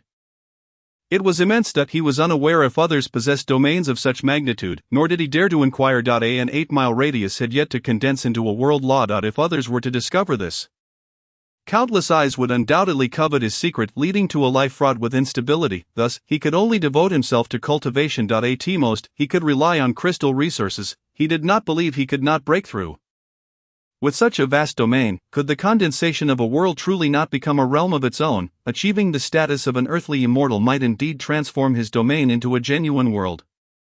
Su Xian felt a twinge of anticipation at the prospect of becoming an earthly immortal. Would his domain evolve into a tangible reality? Chapter 72, Battle of Full Power. With a resounding roar, the heavenly dragon unleashed a powerful aura, infused with merit and the essence of incense, transforming into a 10-meter-long dragon, a manifestation of first-tier prowess. The profound arts had reached their third tier, having just broken through. The flying serpent's transformation into the wandering dragon had also reached new heights, allowing him to shift locations within a kilometer. Su Xian sensed an unknown bloodline within him stirring. Could it be that the descendants of the dragon were indeed from Huaxia, the bloodline of the divine dragon? As he continued to cultivate the wandering dragon step, the answers would soon reveal themselves. With divine will, domain, magical power, fist intent, heavenly dragon, and the wandering dragoness transformations all empowering him, Su Xian now stood invincible among masters, evenly matched against those a half-step into the realm of earthly immortals. In the earthly immortal realm, he could not die. With the addition of talismans, strange armors, and crystals, he could even force his way through the earthly immortal realm. Reflecting on the wily deity in the secret realm, Su Xian suppressed his arrogance. The earthly immortal realm was merely a new starting point. Before the wily deity, he felt as insignificant as an ant. The memory of his previous helplessness sent a chill down his spine. He could not afford to underestimate the wily deity. He would need to summon divine beings to confront them. He might be able to manage 1 or 2 if he ascended. Under his celestial perception, he sensed that the wily deity in the secret realm was not exerting their full power, as if suppressed by some form of seal. If his perception was correct, that would be alarming. The depths of this world ran deeper than he had anticipated. Caution was of the utmost importance. Survival was the true path to invincibility. Now that he could concoct longevity pills, his life was secure. As long as he persevered, there would come a day when he need not go without. Su Xian's greatest concern remained the white snake. This being was at least on par with the wily deity. If he could remain unnoticed by other wily deities, this one would surely not overlook him. He wondered when she might appear and what her demeanor would be. After several warnings, it was clear they were meant for him. She knew he had crossed over and seized Su Xian's form. A violent outburst of violence would be expected. The more he contemplated, the more he felt his strength was lacking, an unsettling feeling gnawing at him. He needed to work harder to enhance his power, at least to possess the means of self-defense before the wily deity. Summoning divine beings required a process. The wily deity did not adhere to martial ethics and would strike from the shadows. He would absolutely face death without any chance of survival. The vendetta for her husband's death would compel the white snake to employ any means necessary, and Su Xian would be unsurprised. To preserve his life, he needed to attain self-defense capabilities before her arrival. In short, his strength was insufficient. He could only proceed slowly, without haste. Su Xian's magical power transformed into its spirit energy, nurturing the space. The medicinal herbs he had planted grew wildly. In his pursuit of breaking through his cultivation, he had not utilized his magical power to hasten the growth of these herbs. Now that he had broken through, it was time to encourage their maturation. Under the vast magical power, the herbs soon reached maturity, yielding results and propagating. The newly expanded space was now cloaked in verdant greenery. Unbeknownst to him, the area had grown to 300 acres. Looking over the herbal field, Su Xian wore a satisfied expression. Exiting the space, he left his room. His sister had reached the pinnacle of the 7th tier? Su Xian looked at Su Jiarong, feeling a mix of emotions. She was on the verge of breaking through to the 6th tier. And it had only been a short while? Was this the aptitude of a celestial prodigy from ancient times? A sourness welled within him, not jealousy, but akin to having consumed a lemon. The 5 brothers beside him were desperately cultivating, their faces reflecting the pressure they felt. Xiongdali, here is the soul-confounding talisman for you, and this is a supreme cleansing pill. Each of you 5 brothers should take one. It should elevate you to celestial prodigy status. If you don't surpass it, it's better not to compare at all. Su Xian handed the soul-confounding talisman and the elixirs to Xiongdali, kindly advising him. As his niece began her cultivation, wouldn't everyone's determination falter? With his sister's cultivation speed and his niece starting her training, it would be no issue for her to reach the 1st tier within a month. Thinking about it, Su Xian felt a chill run down his spine. It seemed that there was nothing ordinary about their family, yet he decided not to dwell on it. Overthinking only brought discomfort. Yes, my lord. We have decided to venture out for battle and cultivation. Should anything arise, use the communication talisman to inform us. Xiongdali had initially believed they would reach the 1st tier and become significant forces within the family. But witnessing his sister's rapid progress, it wouldn't be long before they were relegated to guarding the gates. Naturally unwilling, they resolved to continue enhancing their strength in the wilderness, remembering to capture some living monsters upon their return. Su Xian readily agreed. The 5 brothers were indeed suited for training in the wild. Understood. Xiongdali led the 5 brothers away from the Li residence and into the wilderness. Uncle, when can I begin my martial training? Li Bilian rushed to Su Xian, clutching her longevity talisman. Why do you want to practice martial arts, Bilian? Su Xian inquired, surprised to see his niece, usually fixated on chicken legs, expressing such a desire. Mother practices martial arts to seek father. I want to practice martial arts to find father as well. Li Bilian stated resolutely. Su Xian felt a pang of sorrow and instinctively placed his hand on her head. Once your uncle finds a suitable martial art for you, you can begin your training. Su Xian said nothing more. He understood what a father represented for a child. All he could do was offer his unwavering support. The scales nourished his body, enabling him to train in martial arts before the age of 13. Perhaps there was a way for Bilian to begin her training even sooner. With her aptitude, if she could start now, the heights she might achieve were beyond Su Xian's imagination, truly terrifying. The scales had capabilities. There must be a method. Yes, I will practice diligently. Li Bilian affirmed that the longevity talisman wore a look of disdain. The child's bones and meridians were not fully developed. How could she possibly train? Master is deceiving the child. If children could practice martial arts, wouldn't the holy places be in a frenzy to cultivate them? It was known that all sects and families allowed children to first practice routines to strengthen their bodies, beginning internal training only at 13. The master wished for the young lady to start her martial training now. It was impossible, absolutely impossible. Su Xian recognized the difficulty of having his niece begin training at such a young age. He was not in a hurry. He would summarize his experiences and surely find a useful method. Having taken so many days off, he should report to the Imperial Physician Bureau. Upon returning, he would carefully consider how to enable Bilian to begin her training early. It would be a shame for someone with such remarkable aptitude to wait until 13 to start cultivating. Resolute in his decision, Su Xian stepped out. Just as he reached the alley, he halted. His celestial perception detected a woman in red waiting ahead. Indeed, she had been waiting for him. Fortunately, he had not left home even for a moment during these days. His celestial perception clearly sensed that while the alley remained unchanged, it had formed its own realm, an earthly immortal realm. "Brother, why have you stopped?" a sultry voice suddenly called from behind Xian. He was startled. Her speed was astonishing. His celestial perception noted that the woman had been in front of him one moment and was at his back the next. It was disconcerting. Toc, but be unable to react was truly vexing. Xian did not turn around. The strange armor stood behind him, confronting the woman. Through the armor, he observed her every movement with clarity. "My lady, do we know each other?" Xian inquired. "Fated enemies, it seems you have truly forgotten me. We met." And the woman fell into reminiscence, her gaze reflecting a glimmer of happiness, merging with the strange armor. Xian activated the heavenly dragoness full power and hurled the ensnaring talisman toward the woman. With the transformation of the flying serpent, he shifted locations within a kilometer with a punch. He unleashed the disassembling technique, activating the indestructible Vajra talisman, drawing energy directly from 5,000 crystals, which surged into his body. The second form of the strange armor, the giant armor, was fully activated under the power of the crystals. The ensnaring talisman was entirely triggered. With a thought, various high and low-level attack talismans manifested around him, transforming into fireballs, wind blades, ice spikes, earth thorns, meteor showers, and entwining vines that surged toward the woman. The concealment talisman activated.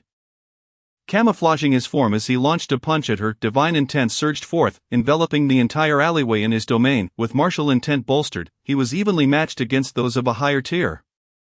Chapter 73, Dual Kill. The enlightenment of talismans. Under his celestial perception, the woman appeared as though she were devoid of clothing, and Xian saw her clearly. A talisman illuminated on her body. And in an instant, she vanished. A talisman, master? Xian gasped. With the transformation of the flying serpent, he swiftly pinpointed where the woman had reappeared. Xian maintained his punch. Now standing before her, the talisman flickered, and she vanished before his eyes. As she shifted again, Xian followed suit, appearing before her once more. She disappeared again, and Xian pursued her like a shadow. "Brother Su, I didn't expect you to have hidden your talents so deeply. You must immediately return with me. Rest assured, I will treat you well." The enchanting mistress wore a look of surprise. She had not anticipated Xian's profound concealment. With his realm-reaching mastery and his combat power half a step into the earthly immortal realm, it was still insufficient. Summoning countless talismans, the enchanting mistress enveloped herself in an absolute domain. Xian's expression shifted as he gazed at the enigmatic talismans, astonished. These were more potent than the ensnaring talisman, a binding talisman? Not only was she a high-level talisman master, but she also possessed binding talismans. This was a significant predicament. He had perhaps overestimated his capabilities, yet he was not without his own trump cards. Xian, in a frenzied state, voraciously absorbs the energy from the crystal and stones to infuse it into the ensnaring immortal talisman. His insufficient rank is compensated by the influx of energy. The ensnaring immortal talisman is a part of the forbidden talismans. As long as the energy is sufficient, it is not impossible to unleash the power of such a talisman. The opponent's forbidden talisman is a void-drawing talisman, lacking a proper vessel for containment. At best a semi-finished product. He doubts that the energy from 3,000 crystalline stones could possibly empower the ensnaring immortal talisman to breach the opponent's forbidden talisman. The sole flaw of forbidden talismans lies in their overwhelming power, making it difficult to find a suitable vessel. Even if one is found, intricately carving the talisman onto it proves to be a daunting task. Many forbidden talismans can only be drawn in the void, rendering them as semi-forbidden talismans. As the energy from the 3,000 crystalline stones burns furiously and is infused into the ensnaring immortal talisman, it radiates a brilliant glow, the power continuously surging.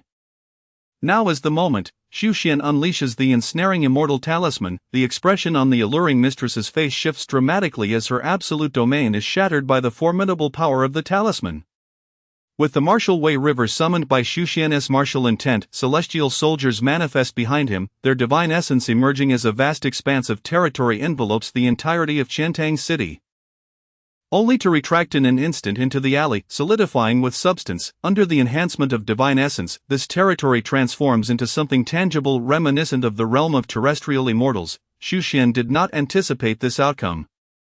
He merely intended for the territory to be expansive, imbuing it with divine essence to avoid detection, but did not foresee that it would condense into a solid form. This is not merely the manifestation of a domain but rather a condensation into substance.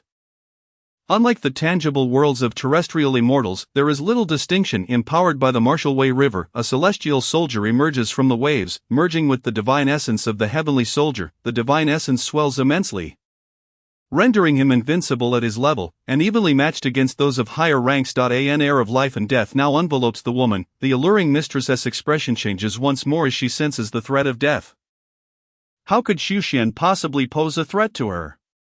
No longer holding back, she resolves to shatter the space to evade Xian's assault and retaliate. Her face pales as if ensnared in a swamp, the space constricting, rendering her unable to utilize her teleportation talisman. She can only engage in a direct confrontation. In a fleeting moment, countless talismans appear around her, defensive talismans, offensive talismans, arranging themselves into a new formation under her control. Upon witnessing this, Xian's brow twitches with urgency. If she completes the formation, he fears dire consequences. Without hesitation, he delivers a powerful blow. In a flash of inspiration, numerous talismans manifest around him, his magical power surging wildly as they rush into the assembled formation. You arrange, I disrupt. Although Xian's talismans lack immense power, being of low to mid-level, they create chaos within the woman's formation. She did not anticipate that Xian was also a talisman master, possessing mastery over talisman arts. The thought of her Taoist clone being involved undoubtedly points to Xian's influence, but now is not the time for such reflections. As she gazes at Xian, relentless and ever-changing, with a punch imbued with the Martial Way River, the alluring mistress is compelled to respond with all her might. This is the first time since her rebirth that she has been driven to such desperation. How intriguing! The alluring mistress spreads her hands. A resplendent light emanating from her, Xian exclaims in astonishment as she uses herself as a vessel, inscribing the talismans upon her own body. What a ruthless individual! Xian never expected her to inscribe the talismans on herself. Forming a talisman formation, such an unprecedented and unheard of tactic. Indeed, one must never underestimate the ingenuity of individuals across the world. Yet, this ultimately serves little purpose against him. Dismantle this. These talismans constitute a complete forbidden talisman, which he finds truly challenging. However, this formation, composed of countless talismans, despite resembling an alternative forbidden talisman, possesses gaps. This presents him with an opportunity for disassembly. Striking the formation with his fists, he employs the powers of disassembly to activate the talismans. The force of disassembly crashes into the formation, causing it to erupt in a dazzling brilliance, soaring skyward. How is this possible? The alluring mistress gazes in disbelief as the formation crumbles beneath Xian's fists, disintegrating into individual runes that are shattered. She had not anticipated that her proud formation would be rendered utterly powerless against the disassembly talisman. She originally had other means at her disposal but finds it too late to employ them.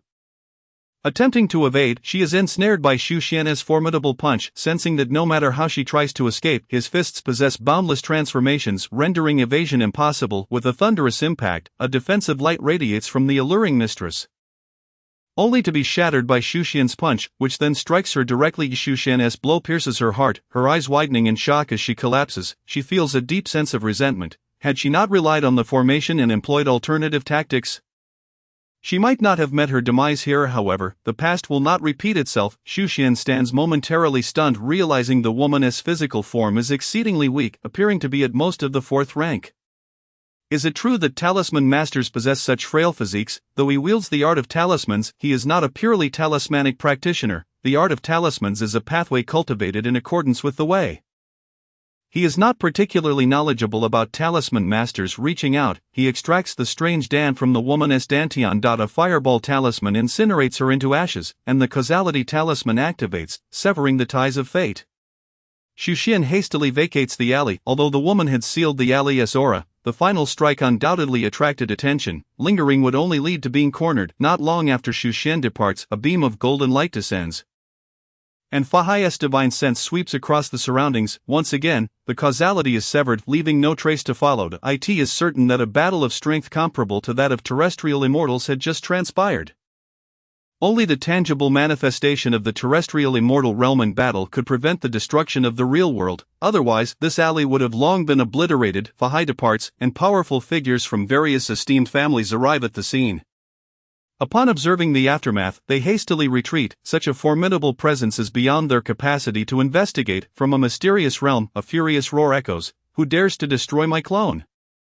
Countless strange entities tremble in fear.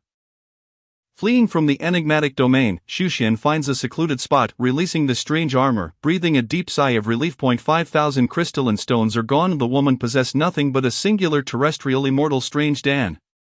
He wonders if it suffices to recoup his losses. Nevertheless, such dangers are best resolved swiftly. The woman's use of talismans has greatly inspired him. It is indeed possible to combine various talismans for greater power, rivaling that of forbidden talismans. Had he not encountered her, the terrestrial immortal realm would undoubtedly be invincible. This encounter with a nemesis is a twist of fate. He may now delve into the methods of utilizing such talismans.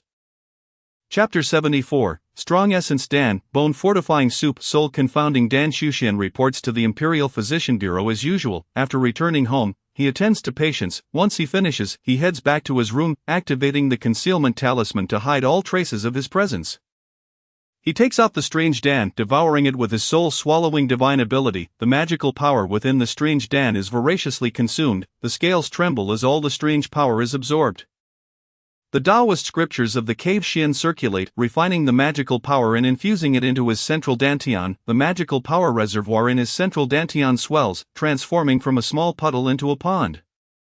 The magical power of the terrestrial immortal realm is indeed potent. Having only refined 1/10, his magical power has increased so significantly. If he were to devour 10 or 20 terrestrial immortal realms, wouldn't his cultivation breakthrough to the 4th realm of the blessed land be imminent? Such thoughts are merely fanciful, not to mention that terrestrial immortals are scarce. They are not easily slain either.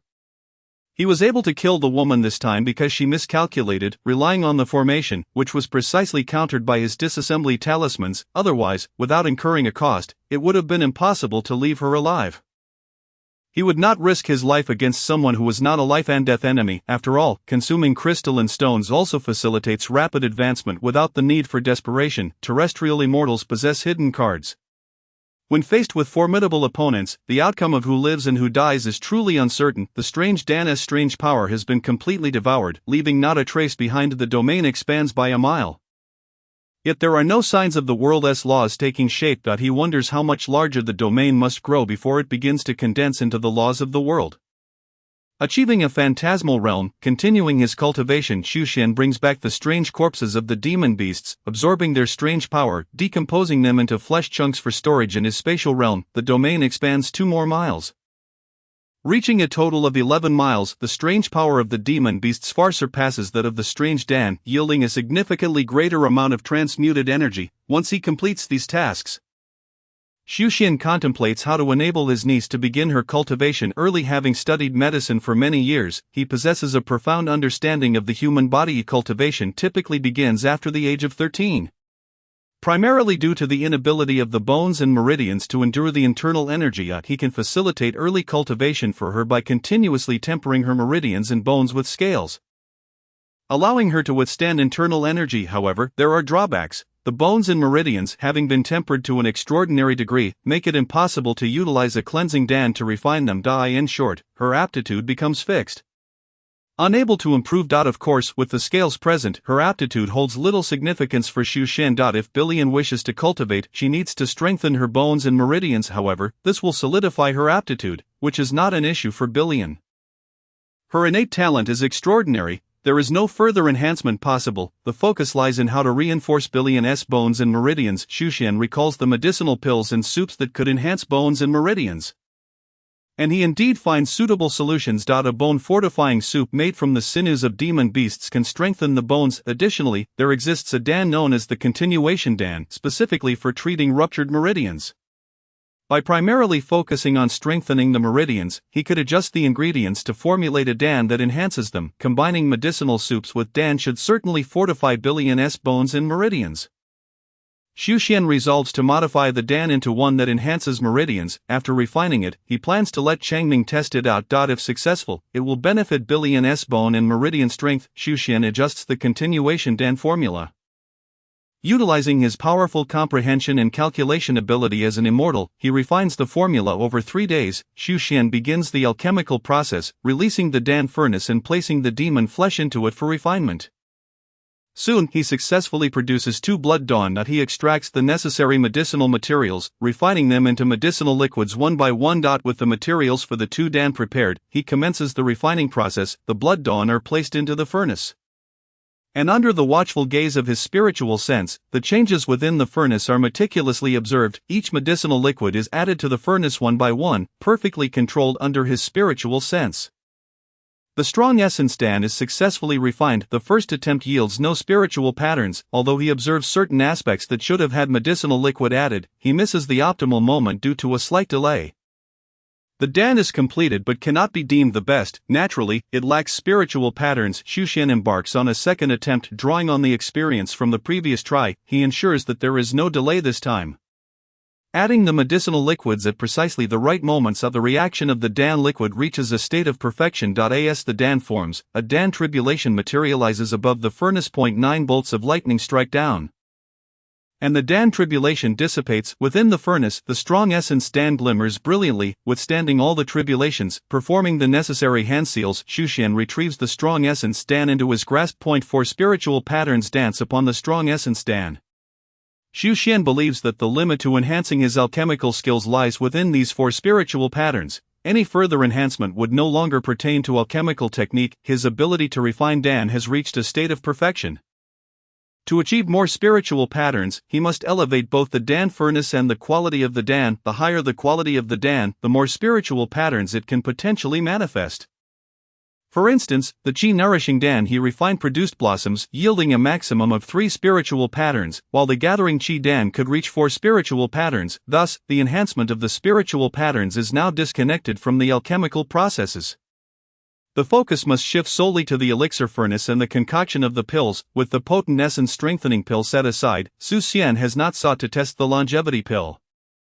Presently, Bai Lian has yet to fully assimilate the cleansing marrow pill. Ingesting the essence strengthening pill would solidify her innate qualities. Once Bai Lian has completely absorbed the cleansing marrow pill and her aptitudes have been elevated, she can then augment her foundational roots and meridians. Xian has conceived an idea to adjust the enchanting fragrance. Mastering alchemy alongside the art of talismans, he aspires to concoct a portable and user-friendly version of the alluring scent.